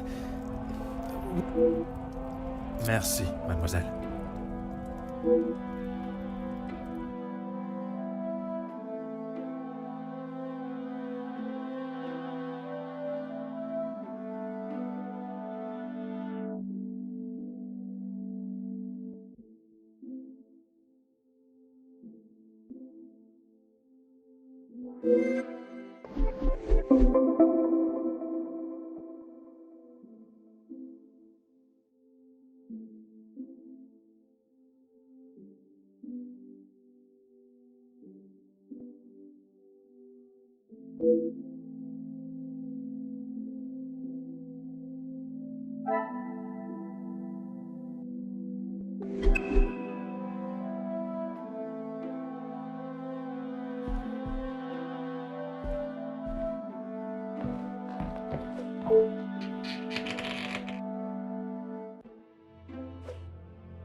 Mademoiselle, what a pleasure to see you. Detective, It is a rather late hour to be wandering the halls. Oh, yes, of course. I do not feel myself, Detective. If that is the case, you should be resting. Allow me to help. No, that's quite all right. I will see to my duties and return to bed.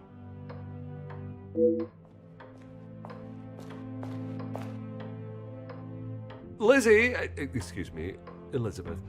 Lady Van den Bosch has been waiting for some time now. Oh, yes, sorry. Detective Poirot was just... I'll see to the detective. You just head on up. Off you go. Good night, Detective. Bonne nuit, mademoiselle.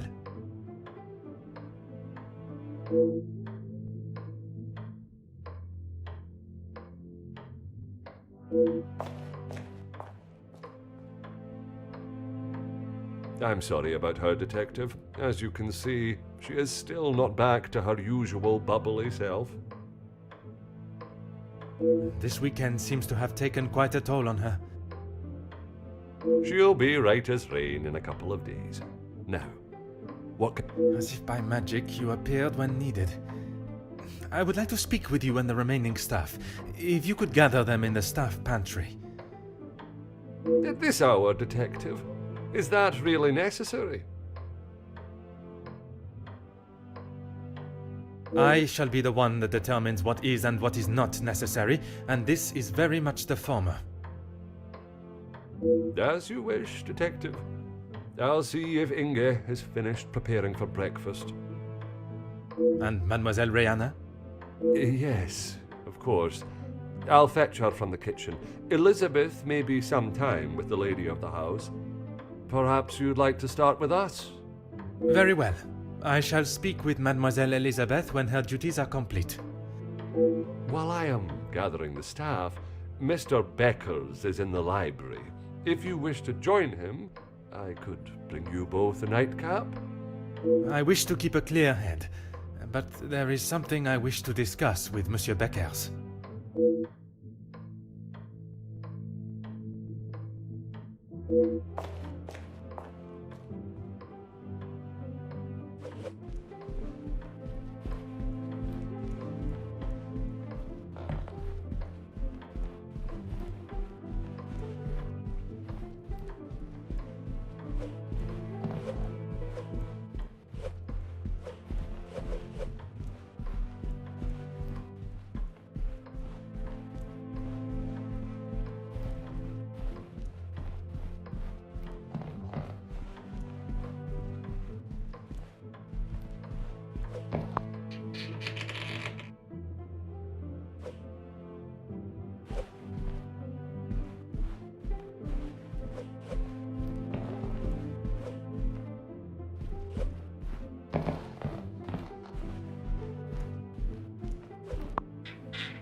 Monsieur Beckers, it is rather late.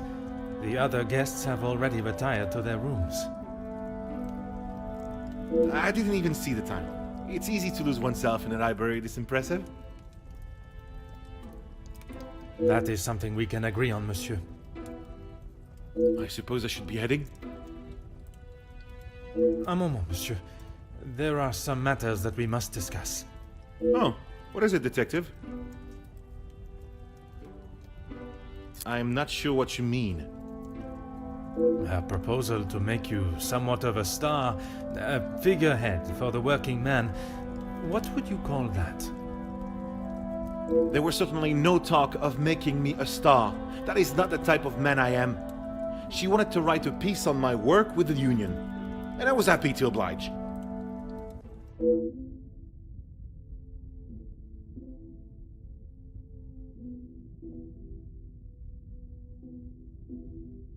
My speech? I'm not sure what speech.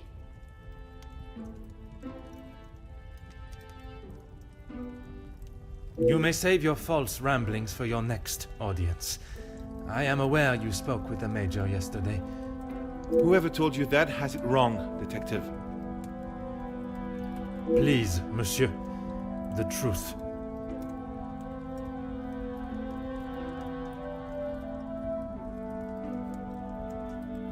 Okay, fine. Yes, the Major and I spoke, but it was not for long. I was trying to convince him to speak with Ernesto. It's time we brought the strikes to an end. And that was best approached by a shouting match? He wouldn't listen to what I said. I spent so long preparing how I was going to convince him, but men like him are only swayed by one thing: money.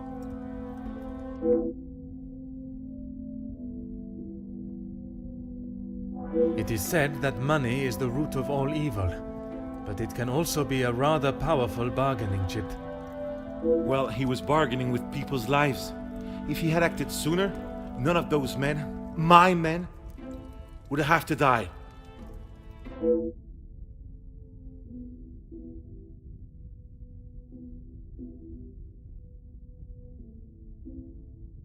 A deal?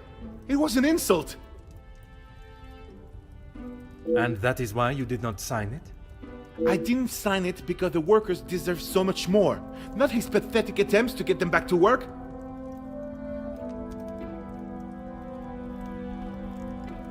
Did you think there was a chance for a better deal to be made? I know there was. He's a pompous swine that cares for only himself and filling his pockets.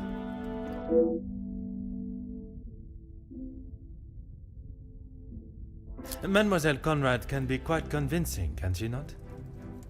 She has certainly taken several wealthy business partners by surprise with her knowledge and prowess. She knows how to use her womanly powers to get what she wants. But she did not surprise or use you? Me? Used me? Don't be ridiculous, Detective. There were no games played at my expense.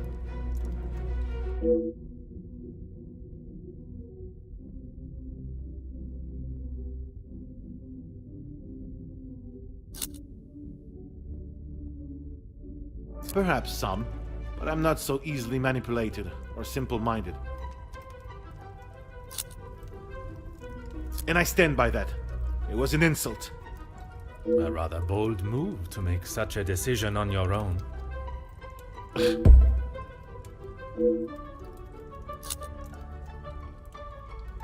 I may not be perfect, but I've done everything I can. Your efforts fell short in every respect. You claim to be the voice of the people, but you care about no one's voice or benefits but your own. It's not as easy as just signing a piece of paper, Detective. It is a heavy weight to bear on one's shoulders. You yourself spoke of Mademoiselle Conrad's cunning in business. And I told you, I was not one of her targets. Tell me then, what was it she reminded you of? The acclaimed man of the people you would be known as if you pushed the factory owners for more? It wasn't like that at all. From where I am standing, it was she that was manipulating the terms of the deal, and you in the process. You were merely her pawn. Okay, yes, I know. I shouldn't have listened to her. But what else could I do? Remain an unknown my whole life? I didn't mean for anyone to get hurt. It may not have been your intention, but we both know the result. You rolled the dice with those men's lives for fame, and you lost.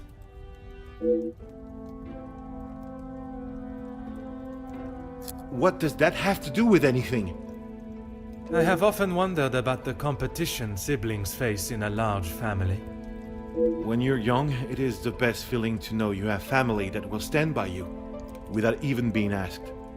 It is not until everyone starts carving their own path that you realize you're walking yours solo, and those that were beside you are now miles away. My other brothers were the athletes of the family.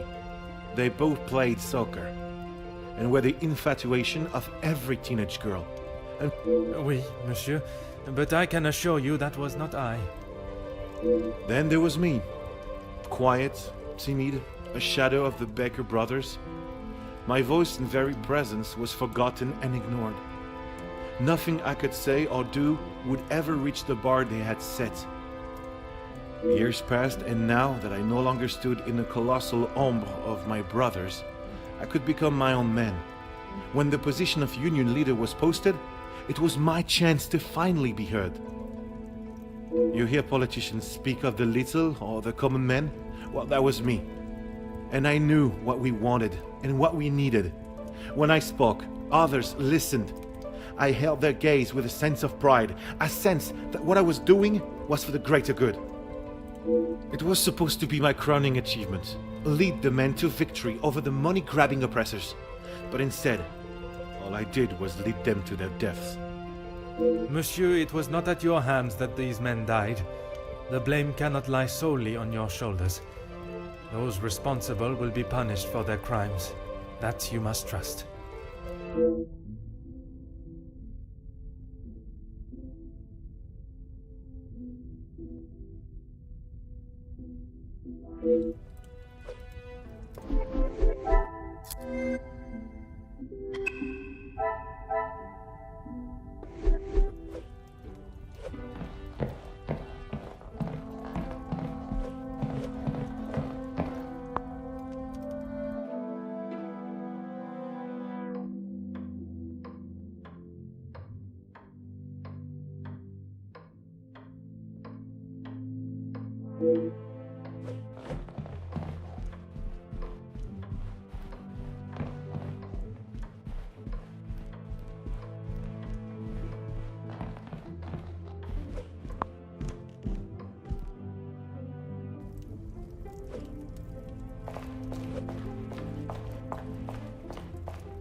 Huh.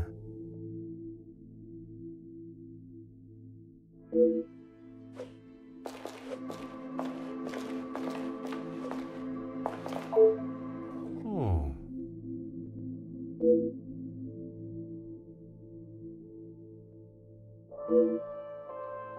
Detective, what can we do for you? You can help me by telling the truth, and in... Sorry, Detective. It's a bit late in the night. It is no riddle, monsieur. If I do not receive the truth, you shall all be charged as Detective, I think maybe you have been... You have told me a version, and now I require... Monsieur Sterling, is there anything you would like to add to your story? I'm not sure what you think I have done, Detective. Let us not string out this charade any longer.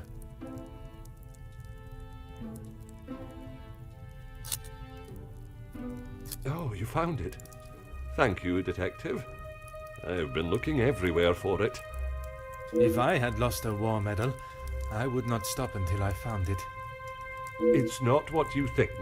I was... Exploiting a dead man's military achievements for your own personal gain? Nothing of the sort. He asked me to clean them up. I must have dropped it into my pocket when I was putting them back. An honest mistake.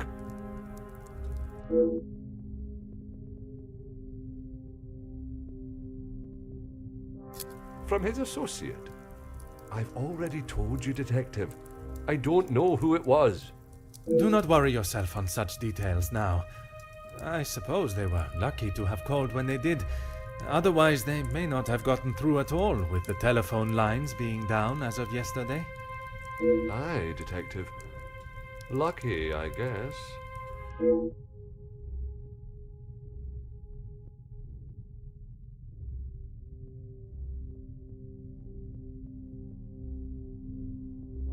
Whiskey?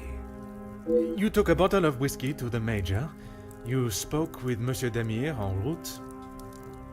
Aye, of course. It was a bottle he picked up from his last visit to Scotland. Rather smoky number from the Highlands. He was saving it for a worthy occasion. Drowning his sorrows must have been fitting enough.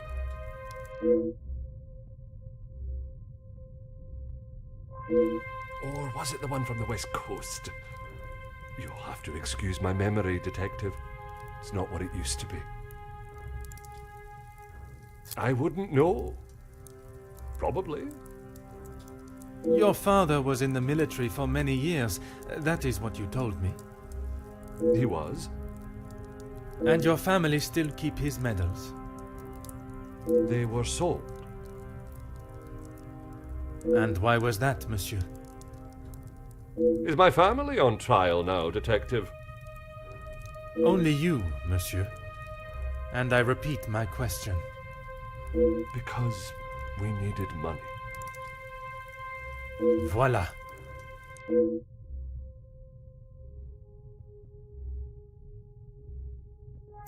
No, he keeps them safe with some of his old military documentation. Is that a typical job for the head butler? He trusts me to do a good job. I told him I used to clean my father's, so he asked me to do the same. And where does he keep these items? In the storage room. I know where everything is, so it's just easier if I fetch them for him as and when he needs them.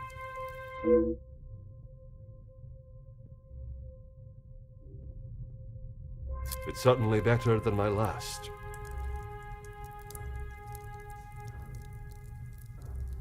You are paid a fitting wage for the work that is asked of you?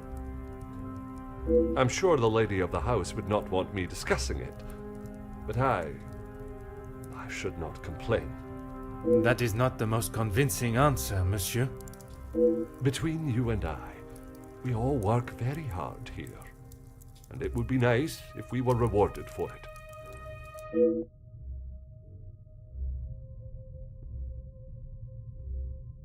Please don't go anywhere. If I require more information, I shall call on you again. Mademoiselle, I shall keep my questions brief. I don't know what else I can tell you. You have been honest with me so far. All I request is that you continue to do so.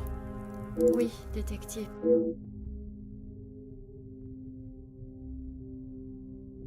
It was frantic in the pantry. We were working hard to make sure everything was up to scratch. Go on. Then Liz burst in, asking for Maman Ray's help. Her help with what, exactly? I don't know. She took Liz to one side, and I was needed in the salon. We spoke just after that in the pantry. You did not question what she needed help with? I was too busy. I love Liz, but she sheds a tear at almost everything these days. Although, I have never seen her look so pale.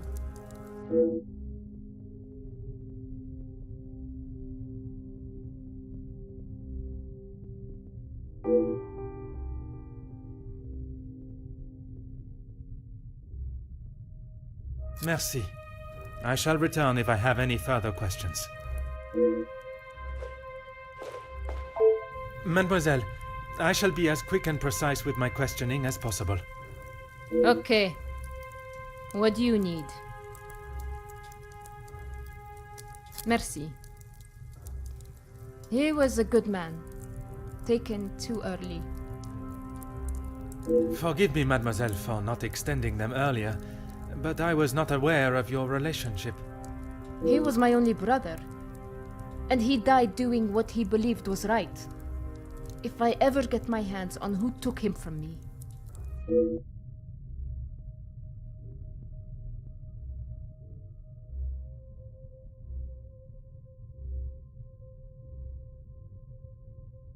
You say the riots, but it was the strike he was part of. They started the riots, not the workers. By they, you are referring to the security forces. They were brought in to keep the peace. Security, huh? They were brought in to make an example of them. It was all peaceful until they arrived. Why would they need to make an example? So that the workers would stop rallying. No one is going to go on strike if they think they'll get killed. The security you talk of were armed and ready. The workers were pigs to the slaughter. What chance did they have?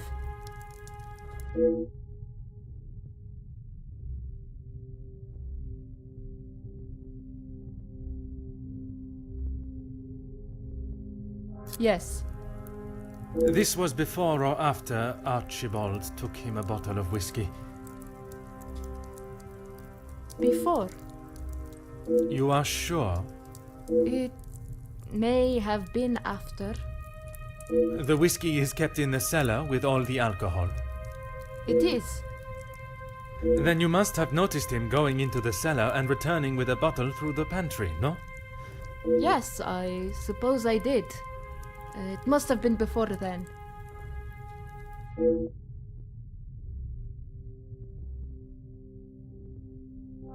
What is there to say? Being locked away in the pantry, I don't see her for most of the day. That may be, but she came looking for your help before dinner was served, did she not? She wasn't feeling well, that's all. And she came to you? I told you, we are a family here. The girls come to Mama Reh if they have a problem, and I fix it. When I saw her earlier, I must admit she was not looking herself. Perhaps I should check on her. No! Just leave the poor girl. She'll be fine after another bowl of my homemade soup. She just needs her rest.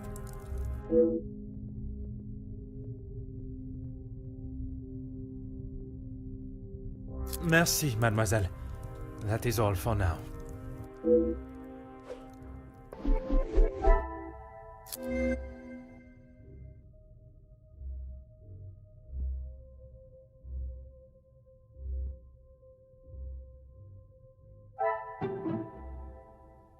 I must take a different approach if I...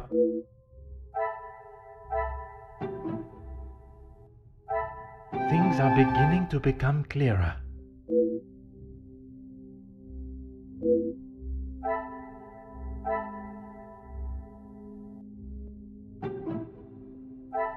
Come, my little grey cells.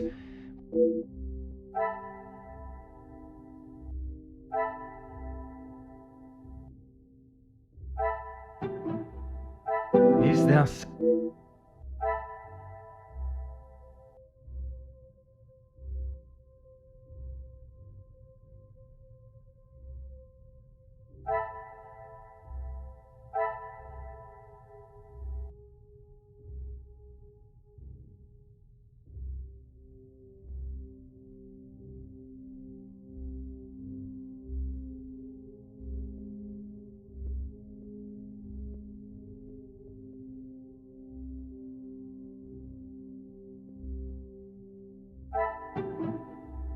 I cannot see the logic in...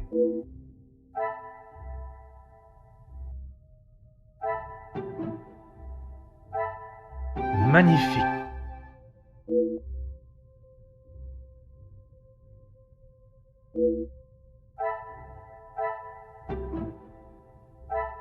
Magnifique.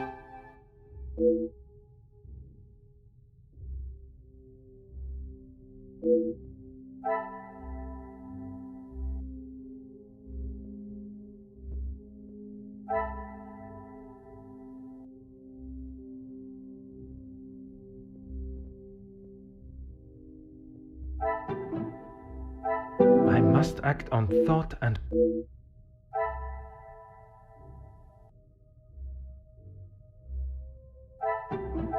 I must take a different approach if I...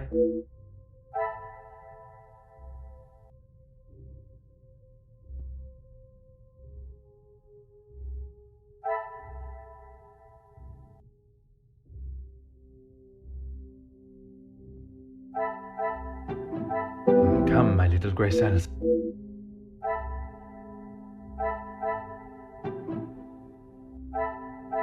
Things are beginning to become clearer.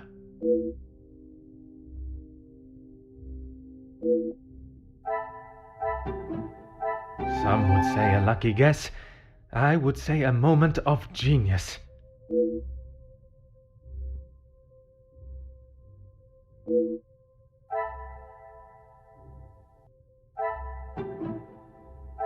The pieces of the puzzle are finally coming together.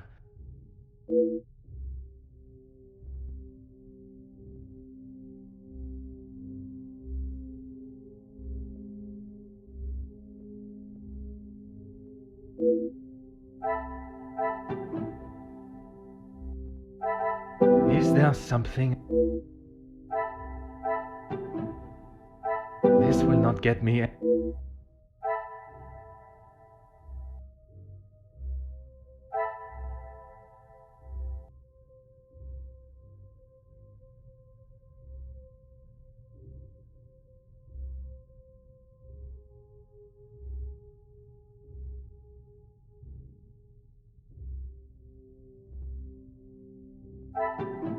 Order and method. That.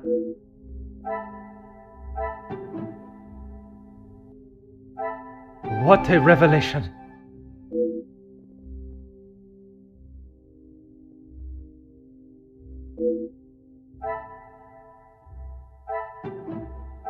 I should not be surprised by my own skills of deduction.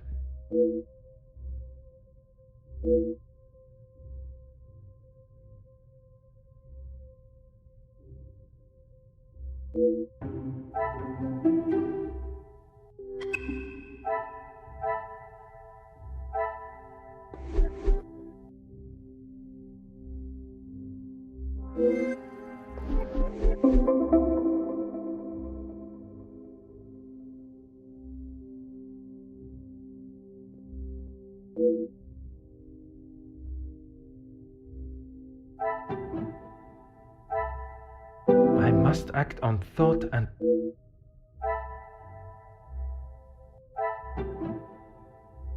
Another success. I never doubted myself.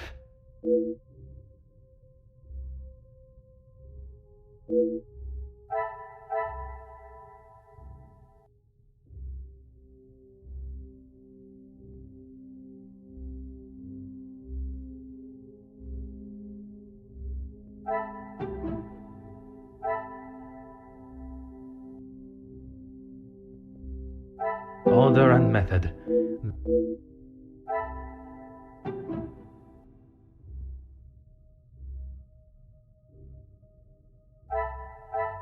Is there some...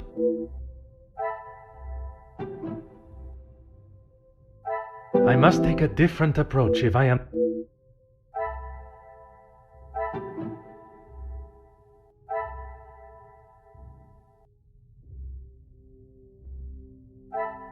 This will not get...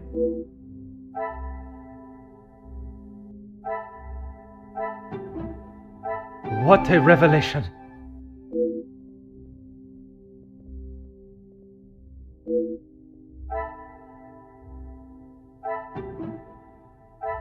The pieces of the puzzle are finally coming together.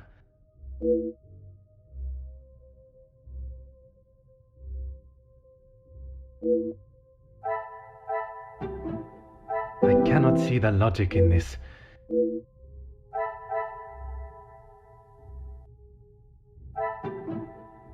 Another success.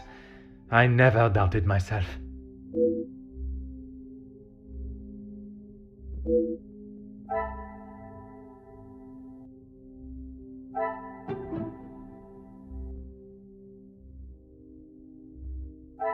I should not be surprised by my own skills of deduction.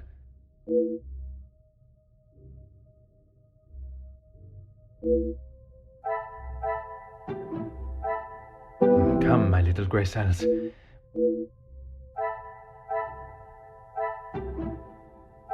I must take a different approach if I am...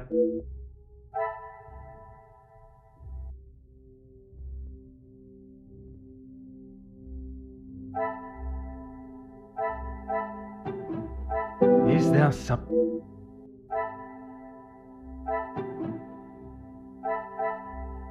Some would say a lucky guess. I would say a moment of genius.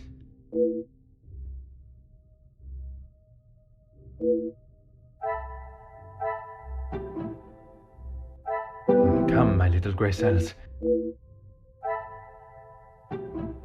This will not get me.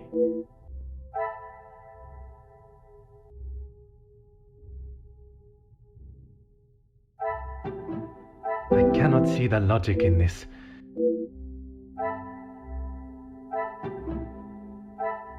Magnifique.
Order and method. That is... I must act on thought.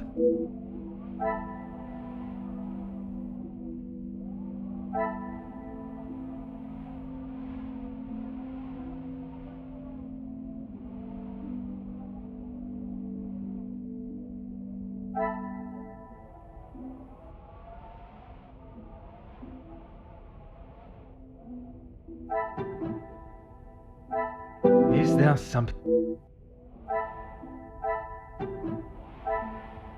Things are beginning to become clearer.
Monsieur Sterling. Oh, Detective, I was just... Please, I eagerly await to hear what reason you give for being in the storage room at this hour. A butler's job is never... I am no fool, monsieur. You have spun enough stories this weekend. Honestly, Detective, you don't trust anyone. And with good reason. I've been thinking about my time with the family. I often think on fond memories, but it does not take me to a storage room in the middle of the night. There are many memories held within these walls. I just wanted to see them again. I didn't realize the noise I was making. Obviously. Were you preoccupied looking for another of the Major's medals? Of course not. I already explained. No, monsieur. You attempted to dupe me again into believing one of your stories. Please, Detective. I know you know how it ended up in my possession. I was just trying to get some extra money together to send home. I can't lose this job. If Lady Van den Bosch found out... Theft of a medal would be the very least of your problems. You never let on. How long have you known it was her? Monsieur, I am Detective Hercule Poirot. I only show my hand when I deem it necessary. You will be taking her away then? She will stand trial for what she has done. But you don't know the full story. She is just a servant in this house. If she is arrested, that will be the end for her. If Mademoiselle was only protecting herself, as you both have claimed, she will surely be found innocent. Deceive? I'm sorry that I lied to you about the medal.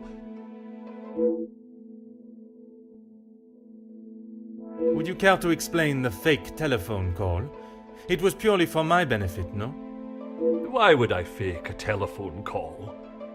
The same reason that Mademoiselle Rihanna dressed in the Major's jacket in the snow, to allow not only the guests but me to believe the Major was still alive. I didn't kill him, Detective. I know, monsieur, but I also know that you helped the one that did to cover their tracks. It wasn't like that. We were just trying to help. She had no part in it. The Major's military storage box. The one that stored his medals? Amongst other things, yes. And those other things are? I had to protect her. If you found it when searching the study, you would have carted her off then and there. Whatever it is you have hidden, it will not remain that way for much longer. I need a moment.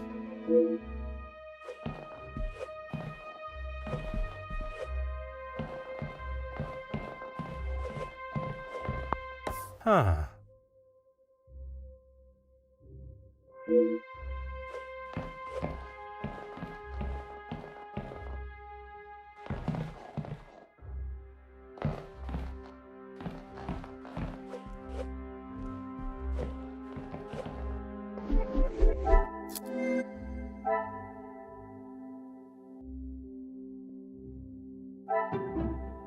Order and method.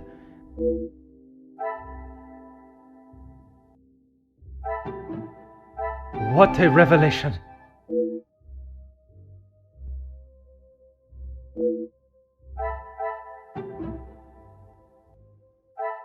Magnifique!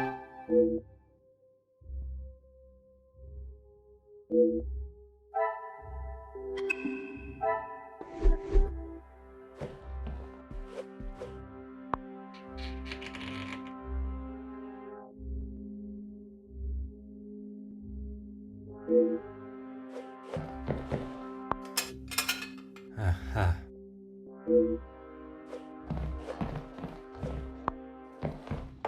Ah.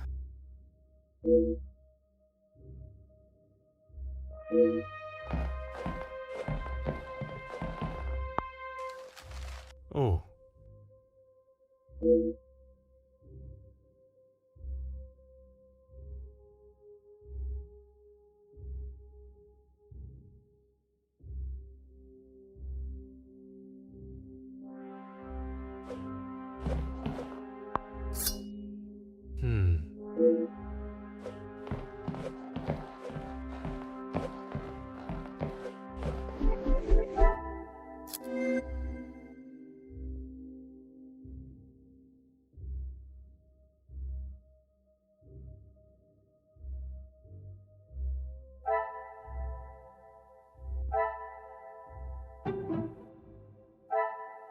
This will not get me in.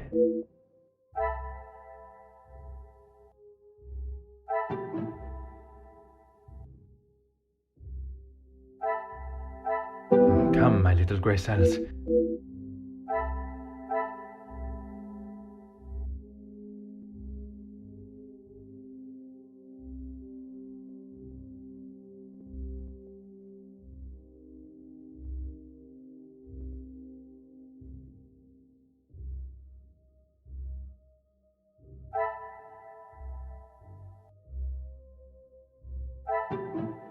I must take a different approach if...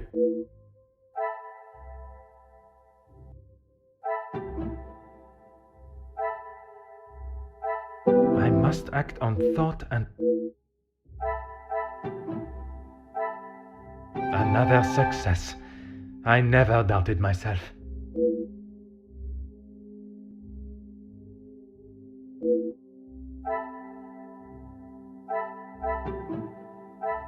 Some would say a lucky guess.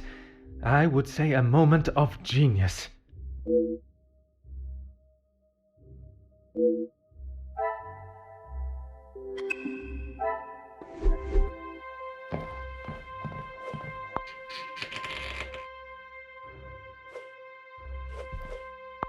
There is no use lying anymore. You found it. Even the secret area that has been created here is not concealed enough to stop Detective Hercule Poirot. I couldn't just leave it at the scene for you to find. The Major was killed by his own knife. The knife that protected his life during the war would eventually be the one that ended it. It was in his holster when he attacked her. He had hold of her arm. What else was she meant to use to get him off of her?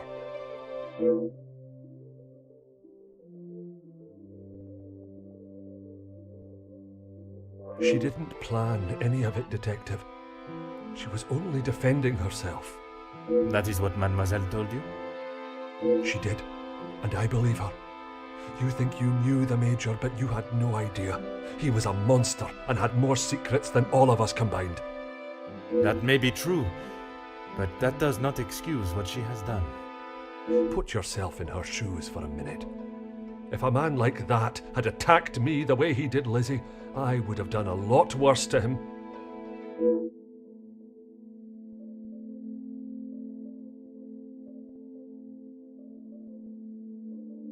I need a moment.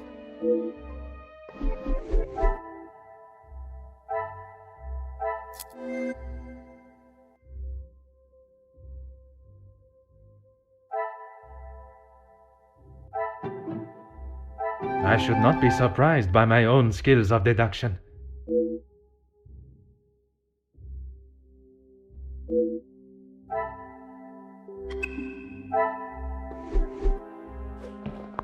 There is no use. He always had his regiment lighter that he received in the war on his person. And yet, it was not his regiment emblem that was engraved on it. My father's. It must have fallen out of my pocket. You still have it, Detective. Monsieur, you have stashed evidence, manipulated a crime scene, obscured my investigation, and yet it is a lighter that you worry about most?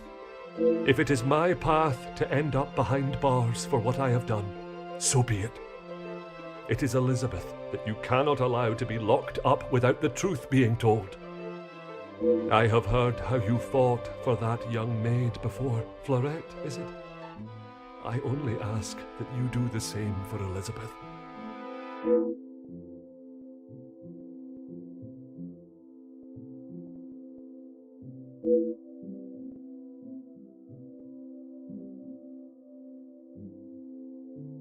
I need a moment.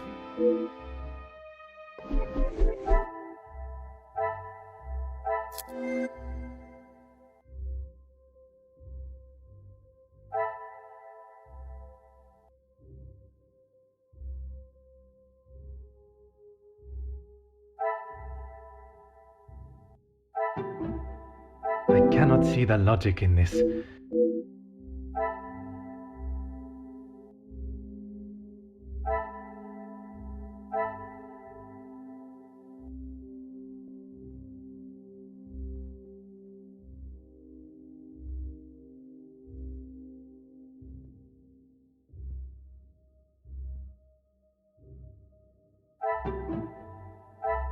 Is there something I...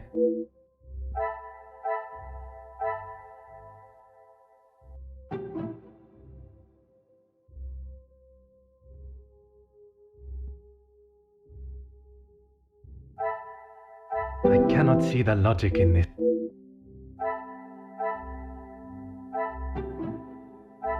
Things are beginning to become clearer.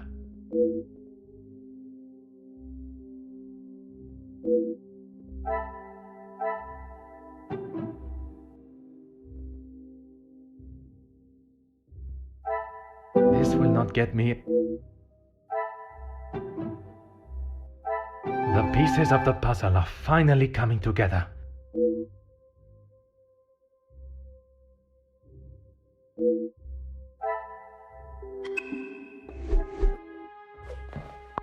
There is no use lying anymore.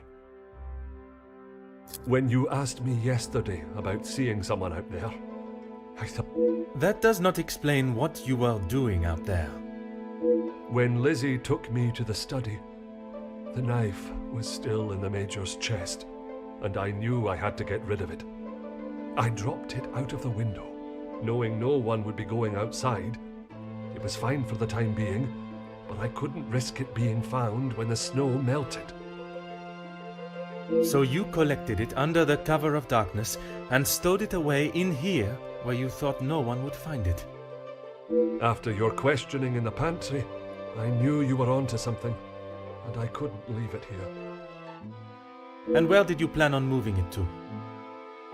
Honestly, I don't know.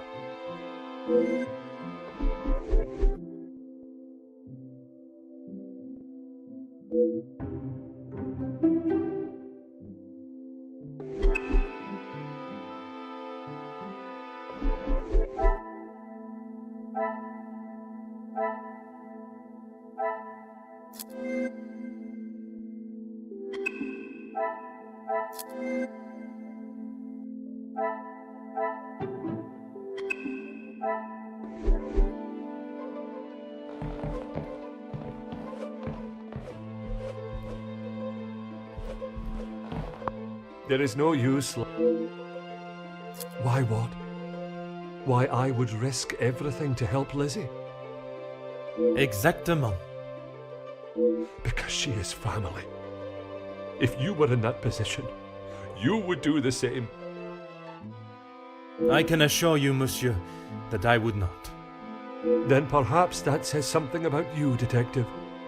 I would do anything for her, for any of my staff. Even if it means crossing the boundaries of the law? Without question.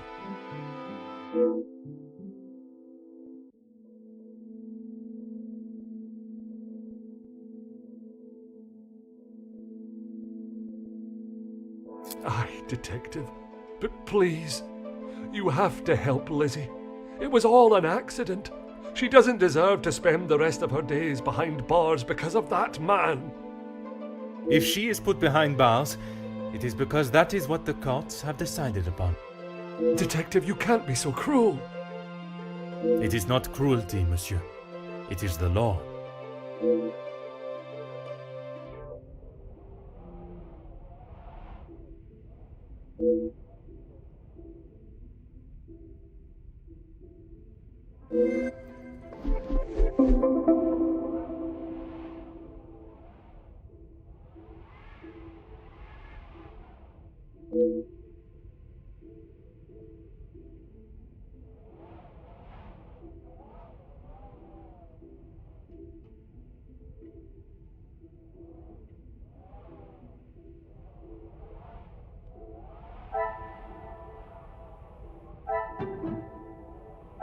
What a revelation!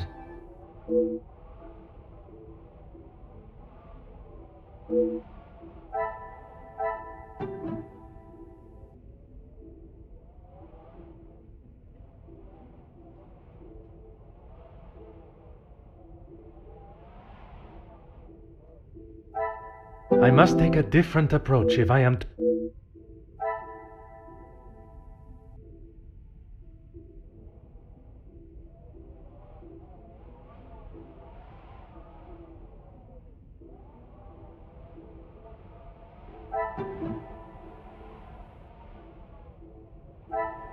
Come, my little grey cells.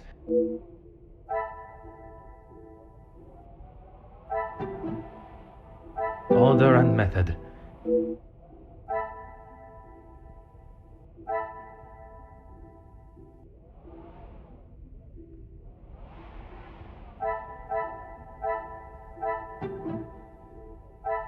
I should not be surprised by my own skills of deduction.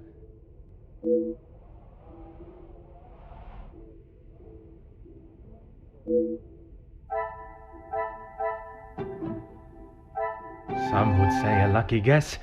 I would say a moment of genius.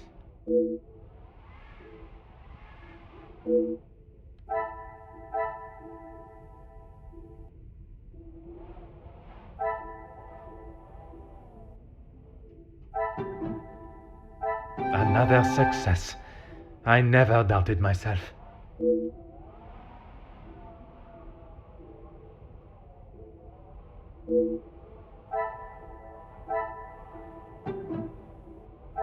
The pieces of the puzzle are finally coming together.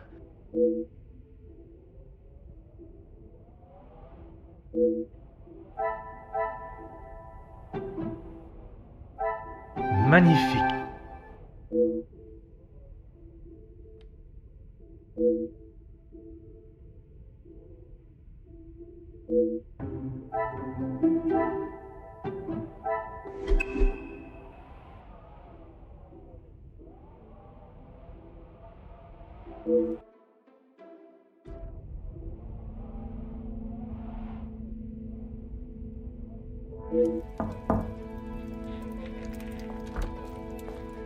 Detective Poirot, I'm glad you're awake.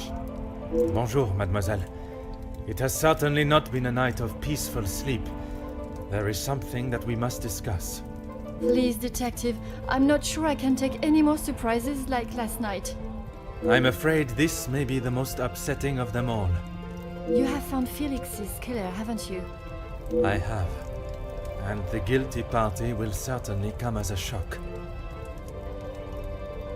Detective, please. It was Mademoiselle Elizabeth that was behind the Major's death. You must be mistaken. Elizabeth could not do such a thing. I assure you I am not. It is something I spent much of last night deliberating. When you spoke of the telephone lines being out of order, it made me question the conversation I thought I had heard Monsieur Sterling make with the Major before connecting the call to him. But it hasn't been working all weekend. Exactement, mademoiselle. That is when I knew I had once again been lied to. She was meant to be resting in the staff quarters. She has not been well. I am afraid that was yet another lie, orchestrated to keep her from incriminating herself. Why would you think that, Detective? I only managed a few words with her before we were quite abruptly interrupted by Monsieur Sterling. I must admit, he has a habit of speaking over the other staff. It was much more than merely disturbing our conversation. It was done with the intention to prevent Mademoiselle saying something that she should not. So, Elizabeth killed Felix, and then Archibald helped her cover it up? In its simplest form, oui.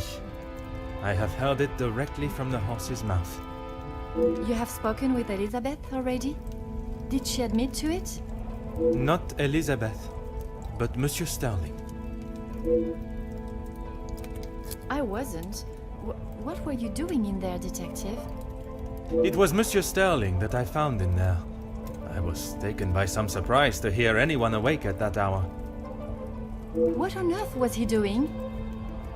He claimed he was merely reminiscing of his time with the family. You don't believe him? It did not take long for me to uncover the truth of why he was there, and the location of the Major's murder weapon. Hidden area? A room that held all of the Major's secrets. I had no idea. Did you discover the reason for his blackmail? I did. Were you aware he was dishonorably discharged from the army? Dishonorably? What does that mean?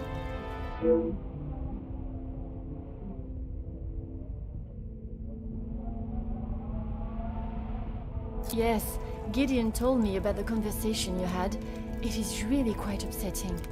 Zachariah was adamant of the Major's cruelty during the war, but the extent was not known until now.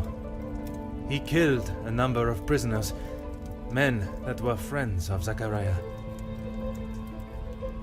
Surely not. He would not do such a thing. They must have been trying to escape. I am afraid not. They were in fact unarmed. Oh, detective. It is the reason he was discharged, denied his military pension, and I believe the reason he fled England. He had been such an important part of my life for so long, but I feel like I hardly knew him. Innocence? You said it was she that killed him. It was her hand that held the knife, but he was quite insistent it happened in self-defense. In all of the years I have known her, she has barely even raised her voice. I cannot believe she would do something like that out of malice. The whole truth cannot be known until Mademoiselle Elizabeth has told her story.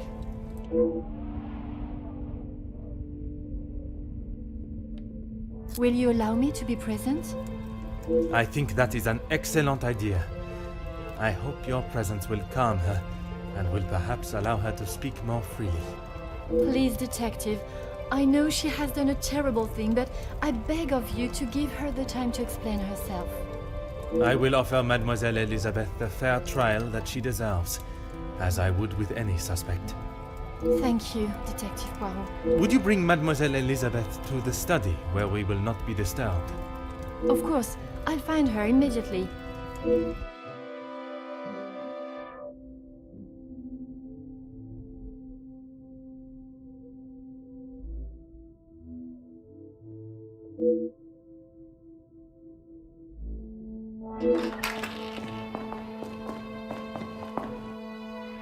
Mademoiselle Elizabeth, merci for joining us.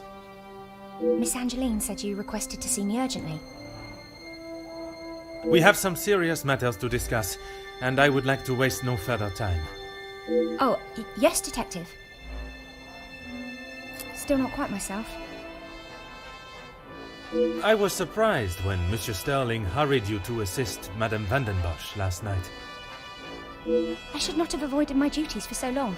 The house does not stop because I'm feeling a little under the weather.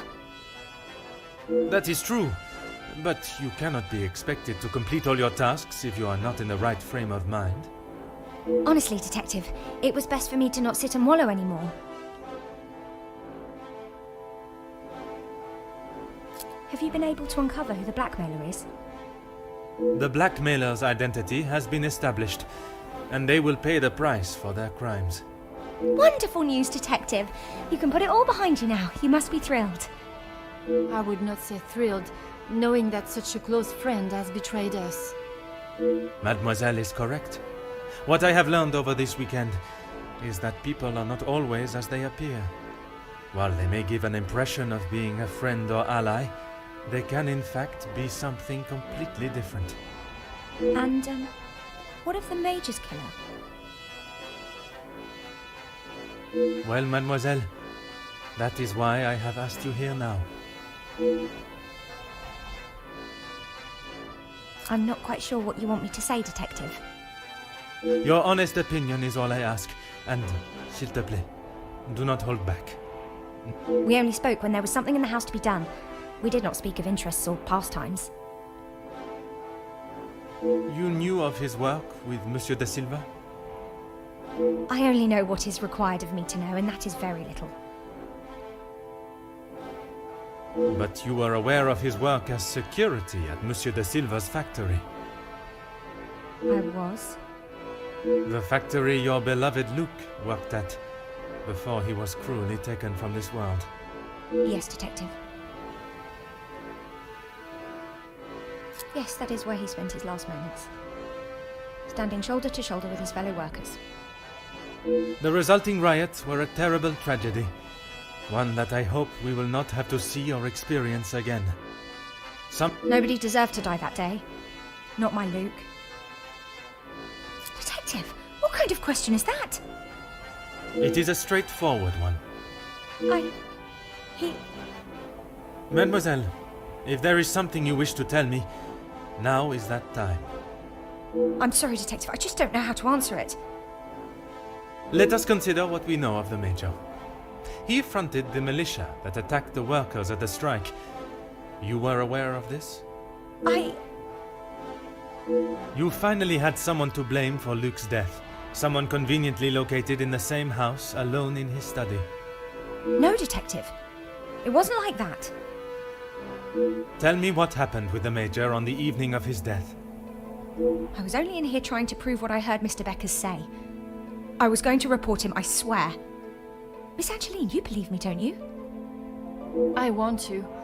I am still trying to understand it all myself. Why don't you start from the beginning? I was delivering Miss Angeline's dress to her room when I heard Mr. Beckers arguing with the Major in his study. Mr. Beckers was talking about the factory strikes and how it was the Major's fault. He told him that if he didn't own up to his crimes, he would go to the newspapers.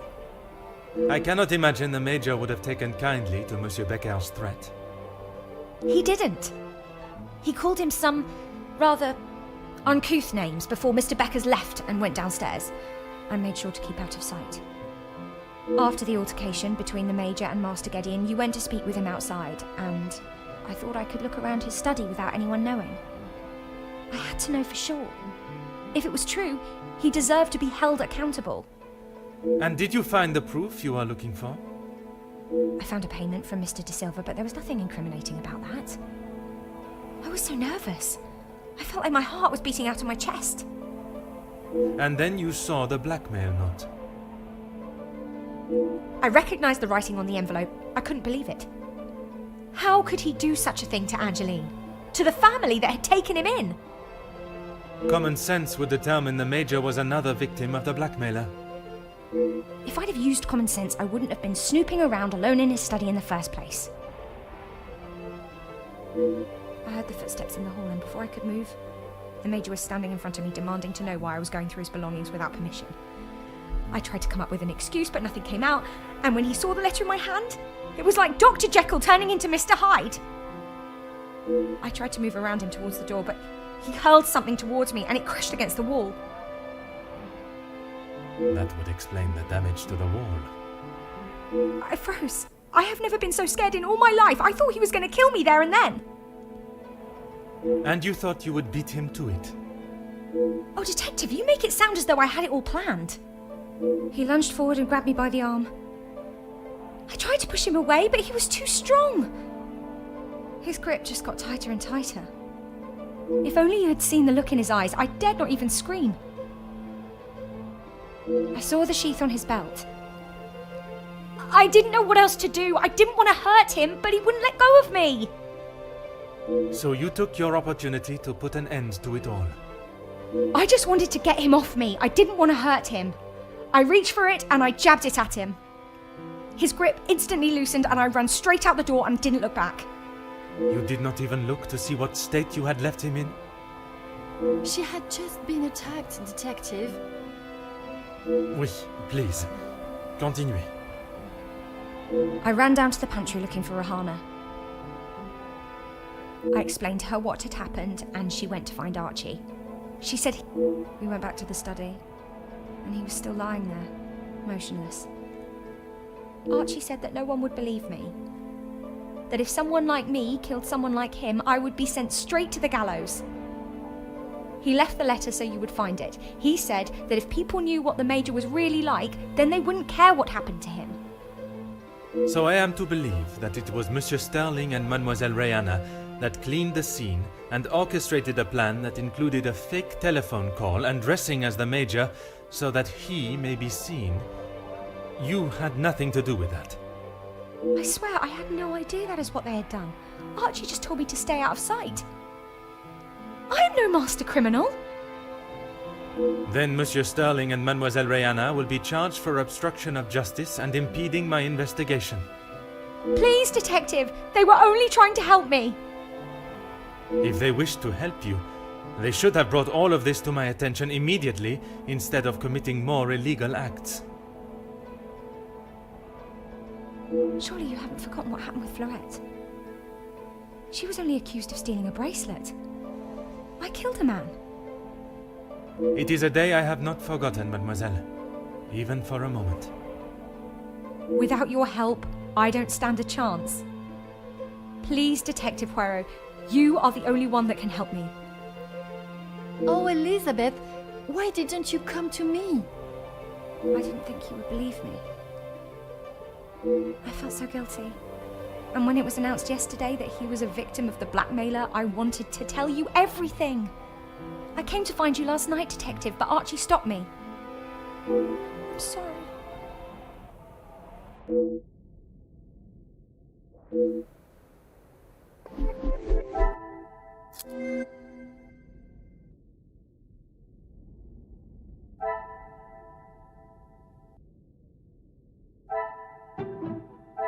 I must act on thought and... Is there some...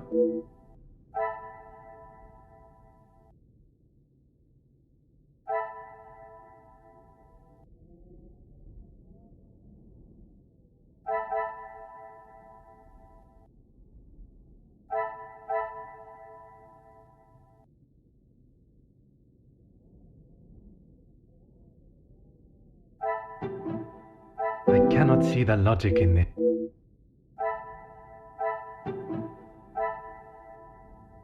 Things are beginning to become clearer.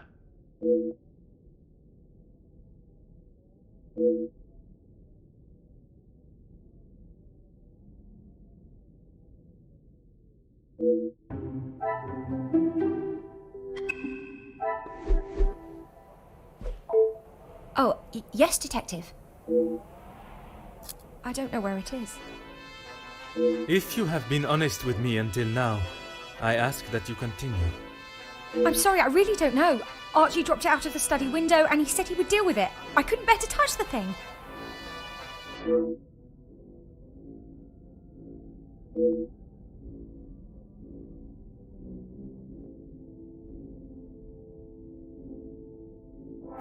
Please, I was only protecting myself. I didn't want to hurt him. He just wouldn't let me go. Oui, mademoiselle. I know.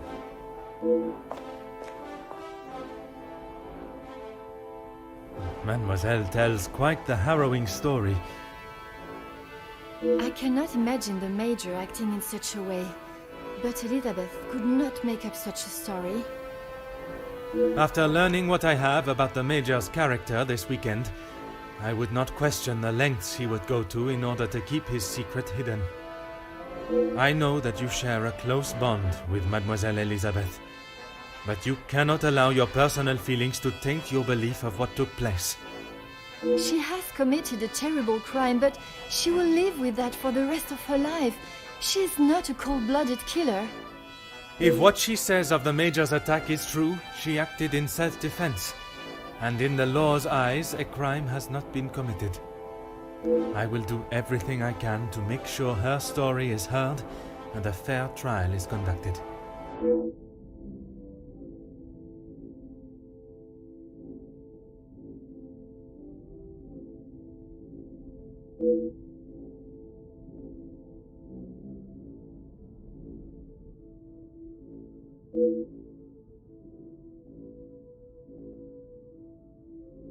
Mademoiselle, it is time I address the house. Are you sure? What will you say? What if they do not listen? I can assure you, they will. Elizabeth was right, though. She's just a servant. What if they... Mademoiselle, when Detective Poirot speaks, they will listen. Would you ask the guests to convene in the library? Of course. And what of the staff?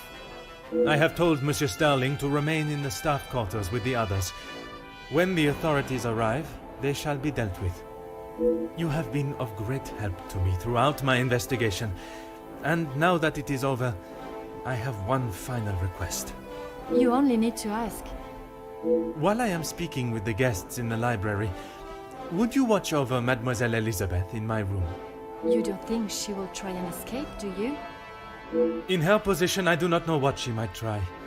But I trust with you there, any potential ideas of such a thing will be squashed.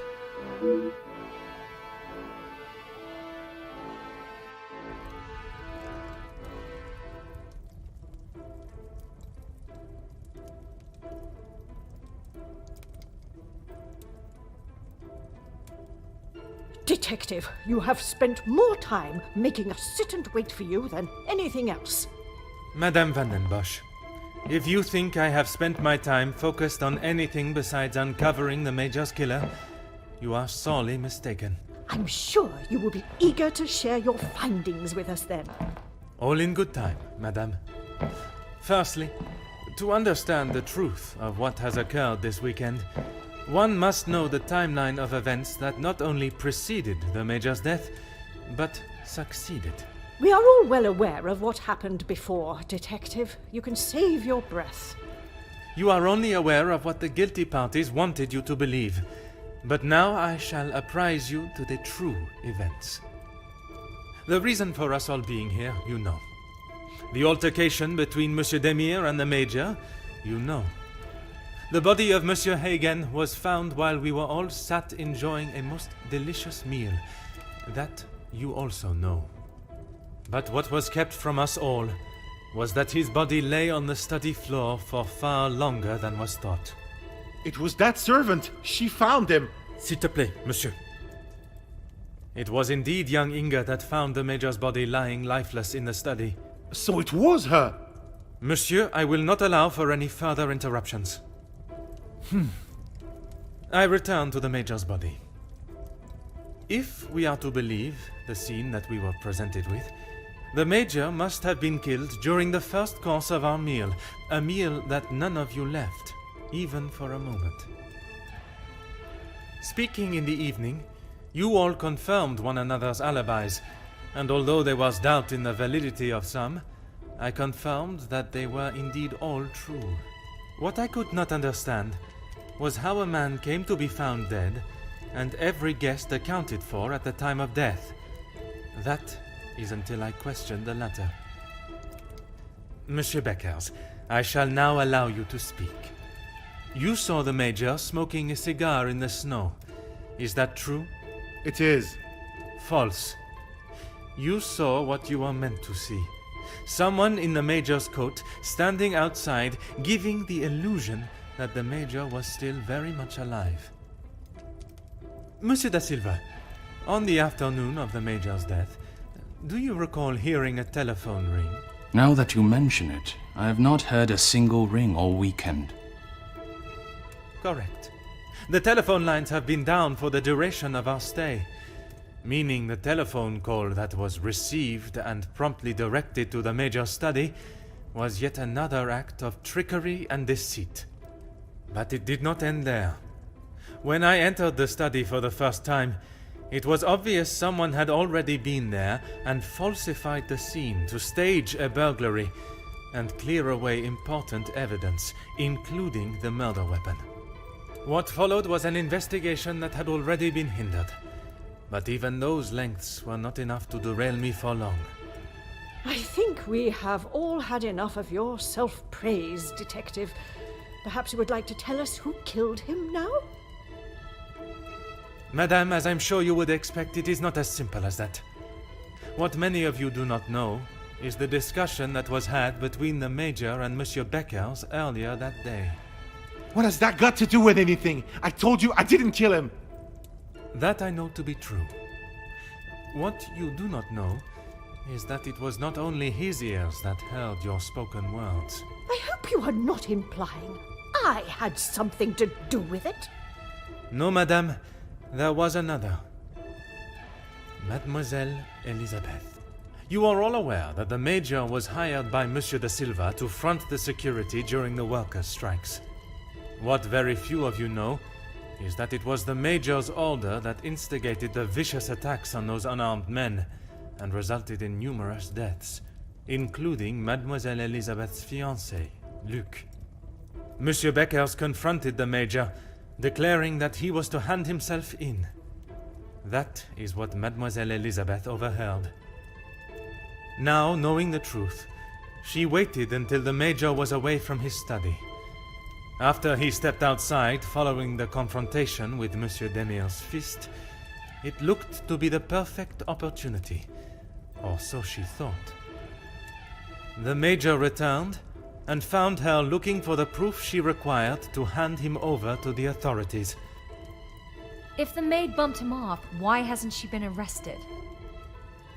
The events that followed in the study are not those of a cold-blooded murder, but one of a young girl that had no other option but to protect her own life. Sounds to me, Detective, like you have taken a shine to this young girl and would rather protest her innocence than arrest her for murder, the crime she has committed. Jeez, this is gonna make for a juicy story. Mademoiselle, I ask you this. You have seen the Major's anger before, oui? What if I have? How do you think he would have reacted if someone was to find proof that he had committed a terrible act, and that if made public, would surely result in his incarceration? Exactement. It is quite the story you have told, Detective, but all I have heard is that Elizabeth overheard a conversation blaming the Major for her fiancé's death, and she murdered him in revenge. A servant killing a man that is as revered as he was. She will face the noose. I am not denying that a man has lost his life, but it is not the crime of murder that you all believe. While the Major did not deserve to die in such a way, it was his actions towards Mademoiselle Elizabeth that drove her to defend herself in any way she could.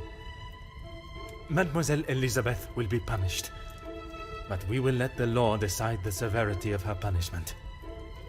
She has played you like a fiddle, Detective, acting the innocent victim. She will be arrested and hanged for her crime, like every other cold-blooded killer. Hear, hear. Give her what she deserves. The girl has got to pay for what she's done.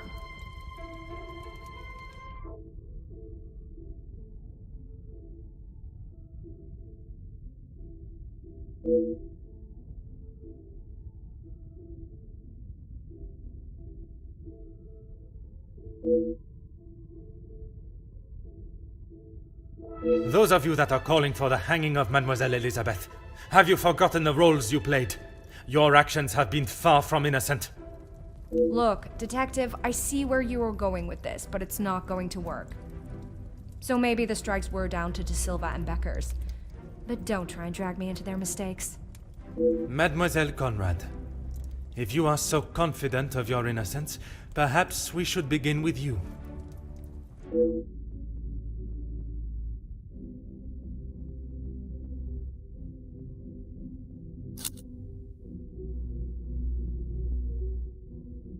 You don't need to imply it's only me that does.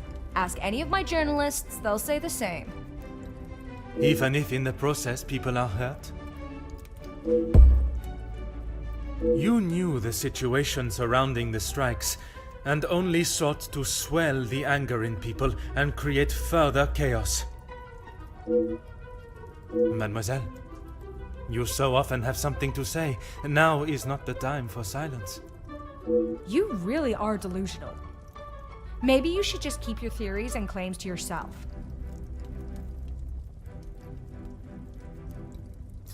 You obviously have no idea what goes on in my world.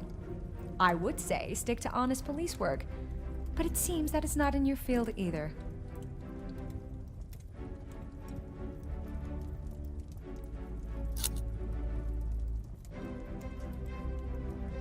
Look, it's...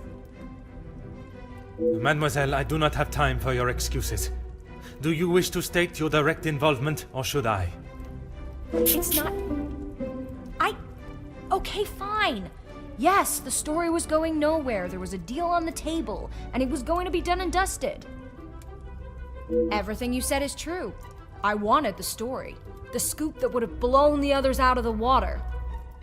I never wanted anyone to get hurt. But I can see what I did wasn't right. I didn't think you had this side in you. I can see now why Angeline asked for you personally. You're not like other cops. It's clear it's the law and doing the right thing through and through with you. If you say it was self-defense, I believe you. We can't just forget what that girl has done.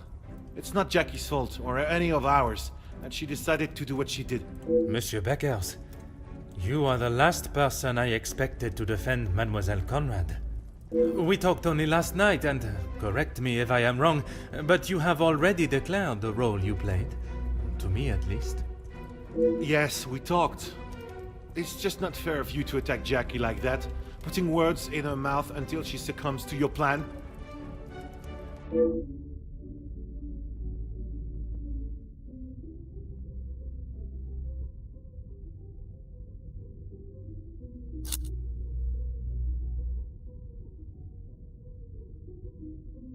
Detective, I'm afraid you're misunderstood. That is not how it was. It was not my intention for things to escalate as they did. I could not have predicted that would happen. Jackie was documenting everything to do with the strikes. She wanted our story to be heard and wanted to know how I was handling the negotiations. And they were handled by yourself? Naturally. If I cannot handle simple negotiations, I am not fit to be in the position I am in.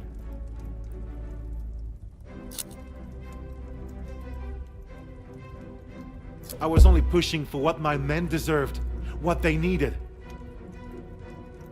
Hindsight is a wonderful thing, Detective. Surely you must know that. Nothing is ever simple, Detective. I'm sure you understand that better than anyone.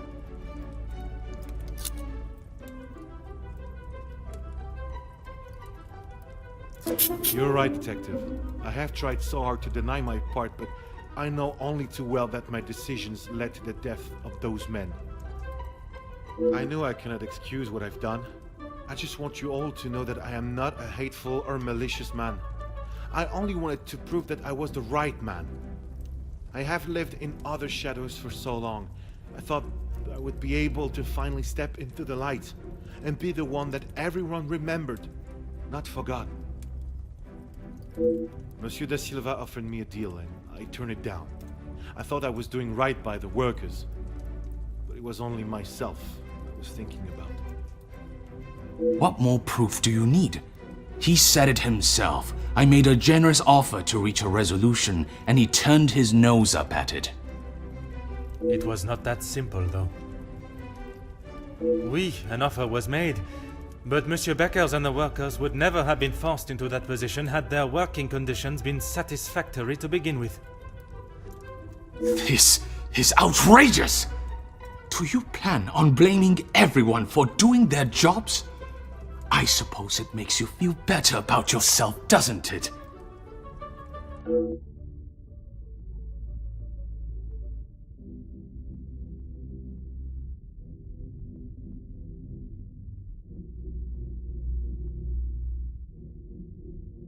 It may be a big deal to you, but I am used to workers not being happy with something. And most of the time, that unhappiness is directed at me. When you're in charge of your own factory, you'll understand. I handled the situation the best I could. If you think otherwise, maybe you have proved us all right that you aren't the great detective you claim to be.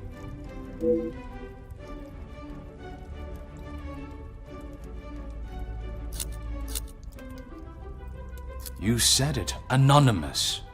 I don't know them, and it doesn't sound like they know me.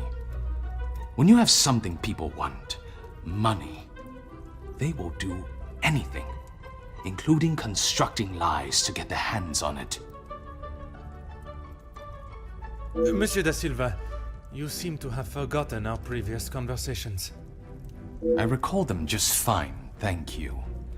A police officer trying to manipulate facts to fit his own agenda. Shocking.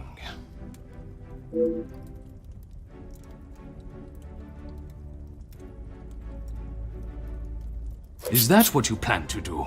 Accuse us all of something until we feel enough guilt that we agree to allow the girl to walk free?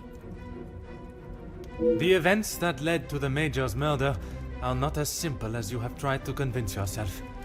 I have uncovered what initiated both the murder of your workers and of the Major. It is... Apparently anyone can become a detective now. I really don't know how you gained your title. Through order and...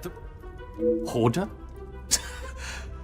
There's no order in beating down who you consider suspects until they have no other option but to admit something, guilty or not. Monsieur da Silva, you have stood steadfast, and your opinion on your involvement has not wavered. Detective, you would do well not to anger my friends. It was not my intention.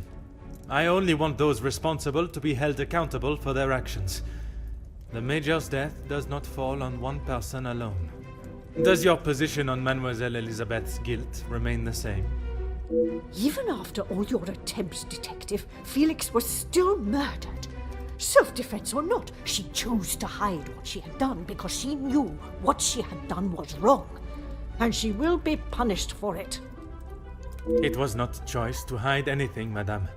If in her position, I ask, what would you have done? The Major has already furiously thrown an object at you, barely missing your head, and now has hold of your arm. I wouldn't have driven a knife into him, that I can tell you for sure.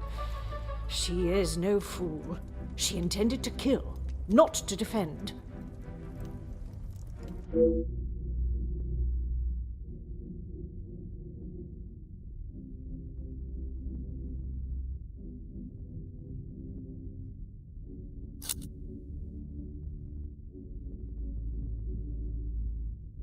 He was a passionate man.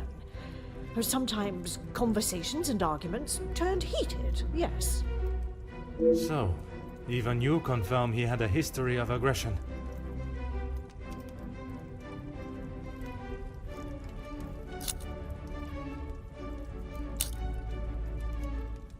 I'm sure that is none of my business.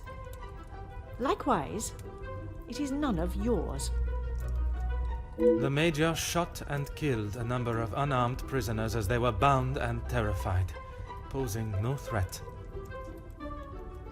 His actions are unforgivable and should not be defended by anyone. You judge him so harshly, but I return the question. What would you have done in his position? He had made mistakes. I will not deny that. In those moments when a decision had to be made, it fell to him, and he did what he saw fit.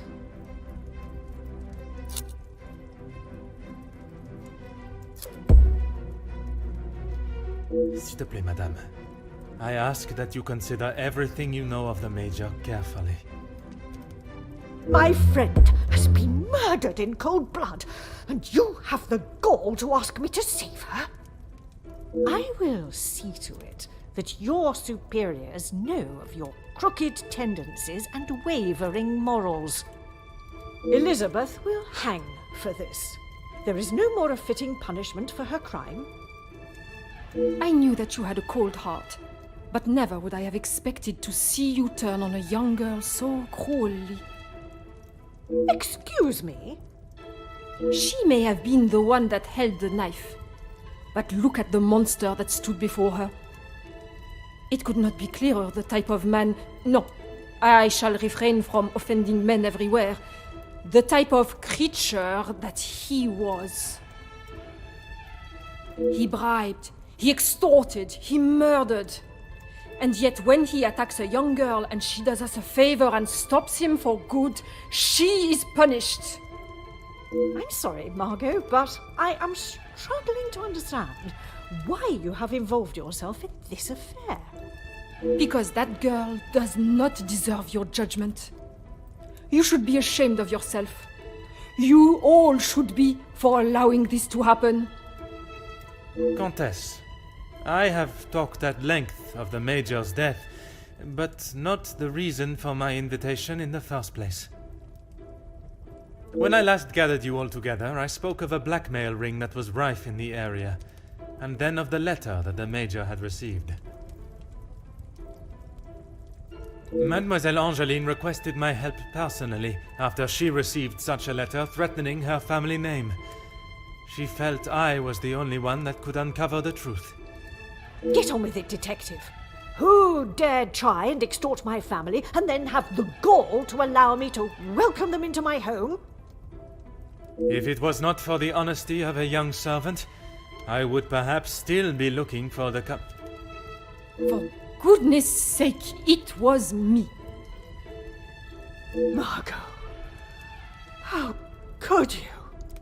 While it looked as though the Countess was helping the young women at the shelter, She was in fact only finding them positions of employment in wealthy homes to gather information on them and learn secrets that she would ultimately be able to use against them. Monsieur da Silva fell victim to her network of moles and was in turn blackmailed. It was quite the prosperous setup you had, knowing that they would not be prepared to lose their social standing if a secret was to find its way from where it had been hidden for so long. That cannot be true, Margot. How could you do such a cruel thing? That is rich, coming from you. You are one of my oldest friends. High and mighty, Madame van den Bosch.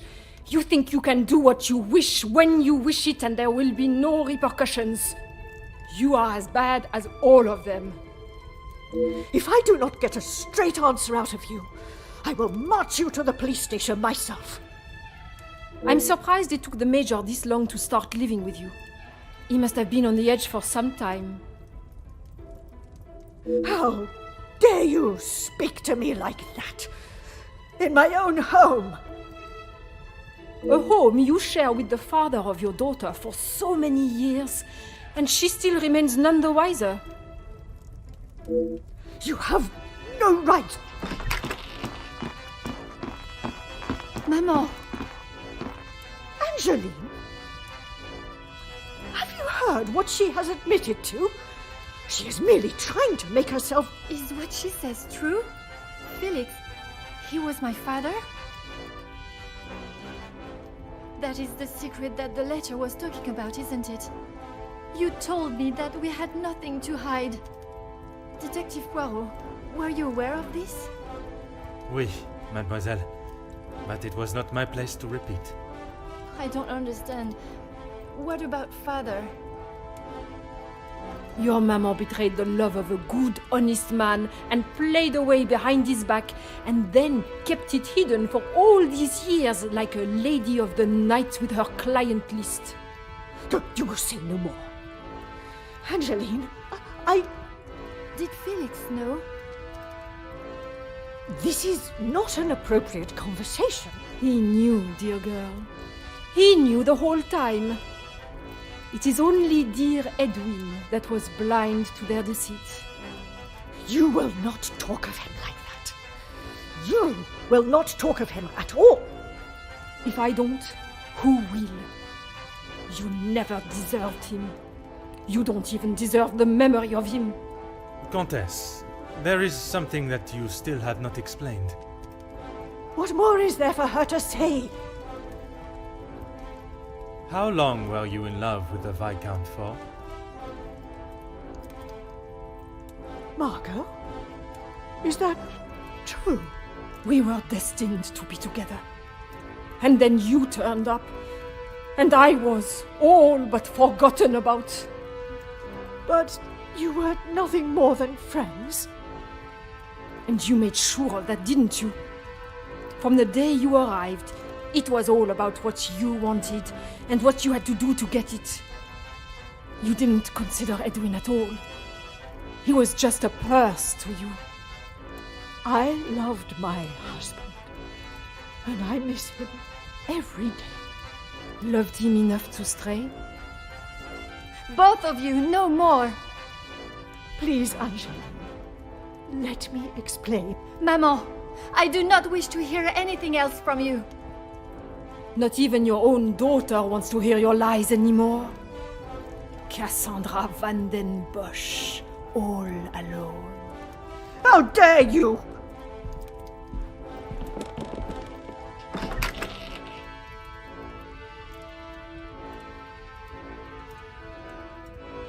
While I feel a sense of satisfaction and pride in solving both cases, there is still a part of me that is reluctant to revel in triumph. I am content with the unmasking of Comtesse de Vos as the blackmailer, and knowing that she will pay for her crimes. But it is the justice for Mademoiselle Elizabeth that worries me. She will stand in a court of law, and I can only hope that they can see she acted in self-defense. I must trust that our legal system and justice will prevail, and a fair sentencing will be given. In protecting her own life, she took the life of another, Perhaps the guilt she must live with is a greater punishment than any sentence she can receive.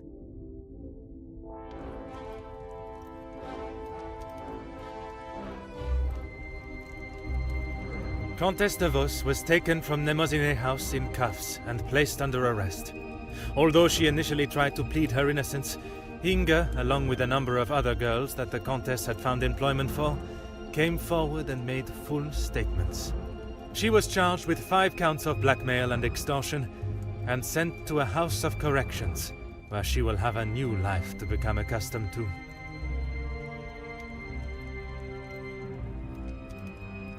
Monsieur Sterling and Mademoiselle Rihanna were also reprimanded for their participation.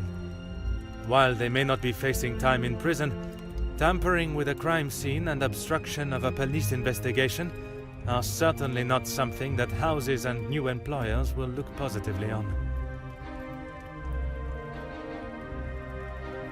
Mademoiselle Angeline finally became Madame Demire, and together they took up residence in England, where Monsieur Demire continues to support and fight for fairness and equality in London. I am happy to say that we have remained in contact, and Madame Demire has become a regular correspondent of mine, and the latest joyous news is that they are expecting a child of their own. After Madame van den Bosch's secret was revealed to the world, her position in the social hierarchy was no more, disappearing in a moment. While she still resides in Belgium, I believe she has had to adapt to a far more modest way of life. A humbling experience for her, I am sure. Madame Demire has not mentioned her maman in a single letter. After the discovery of her real father and how she had been lied to for so many years, I am not surprised if her departure from Belgium was somewhat an act of separation from her maman. Mademoiselle Conrad left Nemozinet House the same way she entered, confident in herself and audacious in her opinions. Her report of the Major's murder at the house and the surrounding blackmails became one of the most talked about stories of the year. While there were certain details of her own involvement that did not make it to print, she was really quite complimentary about the detective at the heart of the case. Monsieur da Silva tried to continue in his position as factory owner and business entrepreneur, but after his accounts and business dealings were investigated following the details of his blackmail being made public in Mademoiselle Conrad's article, his illustrious business empire began to crumble and is now facing an international corporate investigation. Monsieur Becker stepped down from his position as union leader, accepting that he was no longer fit to represent the workforce that, in his words, he had let down on a scale of unmeasurable proportion. Although he is no longer the voice of the workers, he continues to support them from behind the scenes. Monsieur Zachariah and his brother made amends, and returning to his family home, and after sobering up, he was able to find the help that he required. I understand that he is now helping fellow soldiers with similar conditions. And Mademoiselle Elizabeth. She stood before a court and was found guilty of second-degree murder. She was sentenced to time in a female correctional house on the outskirts of the city. Alone in a foreign country with no friends or family for support, it will certainly be a hard life for her there. Her mental and physical strength will surely be tested to their limits, but she could not go unpunished. Without repercussions, we would become a society of animals.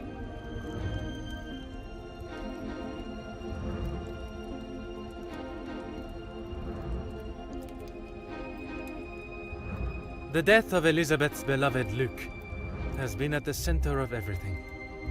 Had those in positions to help not acted with only themselves in mind, perhaps he would still be alive today, and the Major would have paid the price for his own crimes in the eyes of the law, not at the blade of a knife. The blood of Major Felix Egan will remain on Elizabeth's hands. A stain that wherever she is and whatever she may do, she will never be able to wash clean. However, it will remain as a reminder to not only her, but all of us, of what we as human beings are capable of to protect ourselves. We all have something that may be considered shameful or sinful, and it is how we deal with it that shows our true character. Those involved in the riots, the workers' deaths, and the Major's killing believed themselves to be untouchable. Whether it was from their social standing or their confidence in themselves, they learned that everyone is accountable for their actions. There is no exemption because of the suit you wear or the money in your bank account. There is no price to a man's life. It cannot be bought or traded or discarded. No man is better than another, including Detective Hercule Poirot.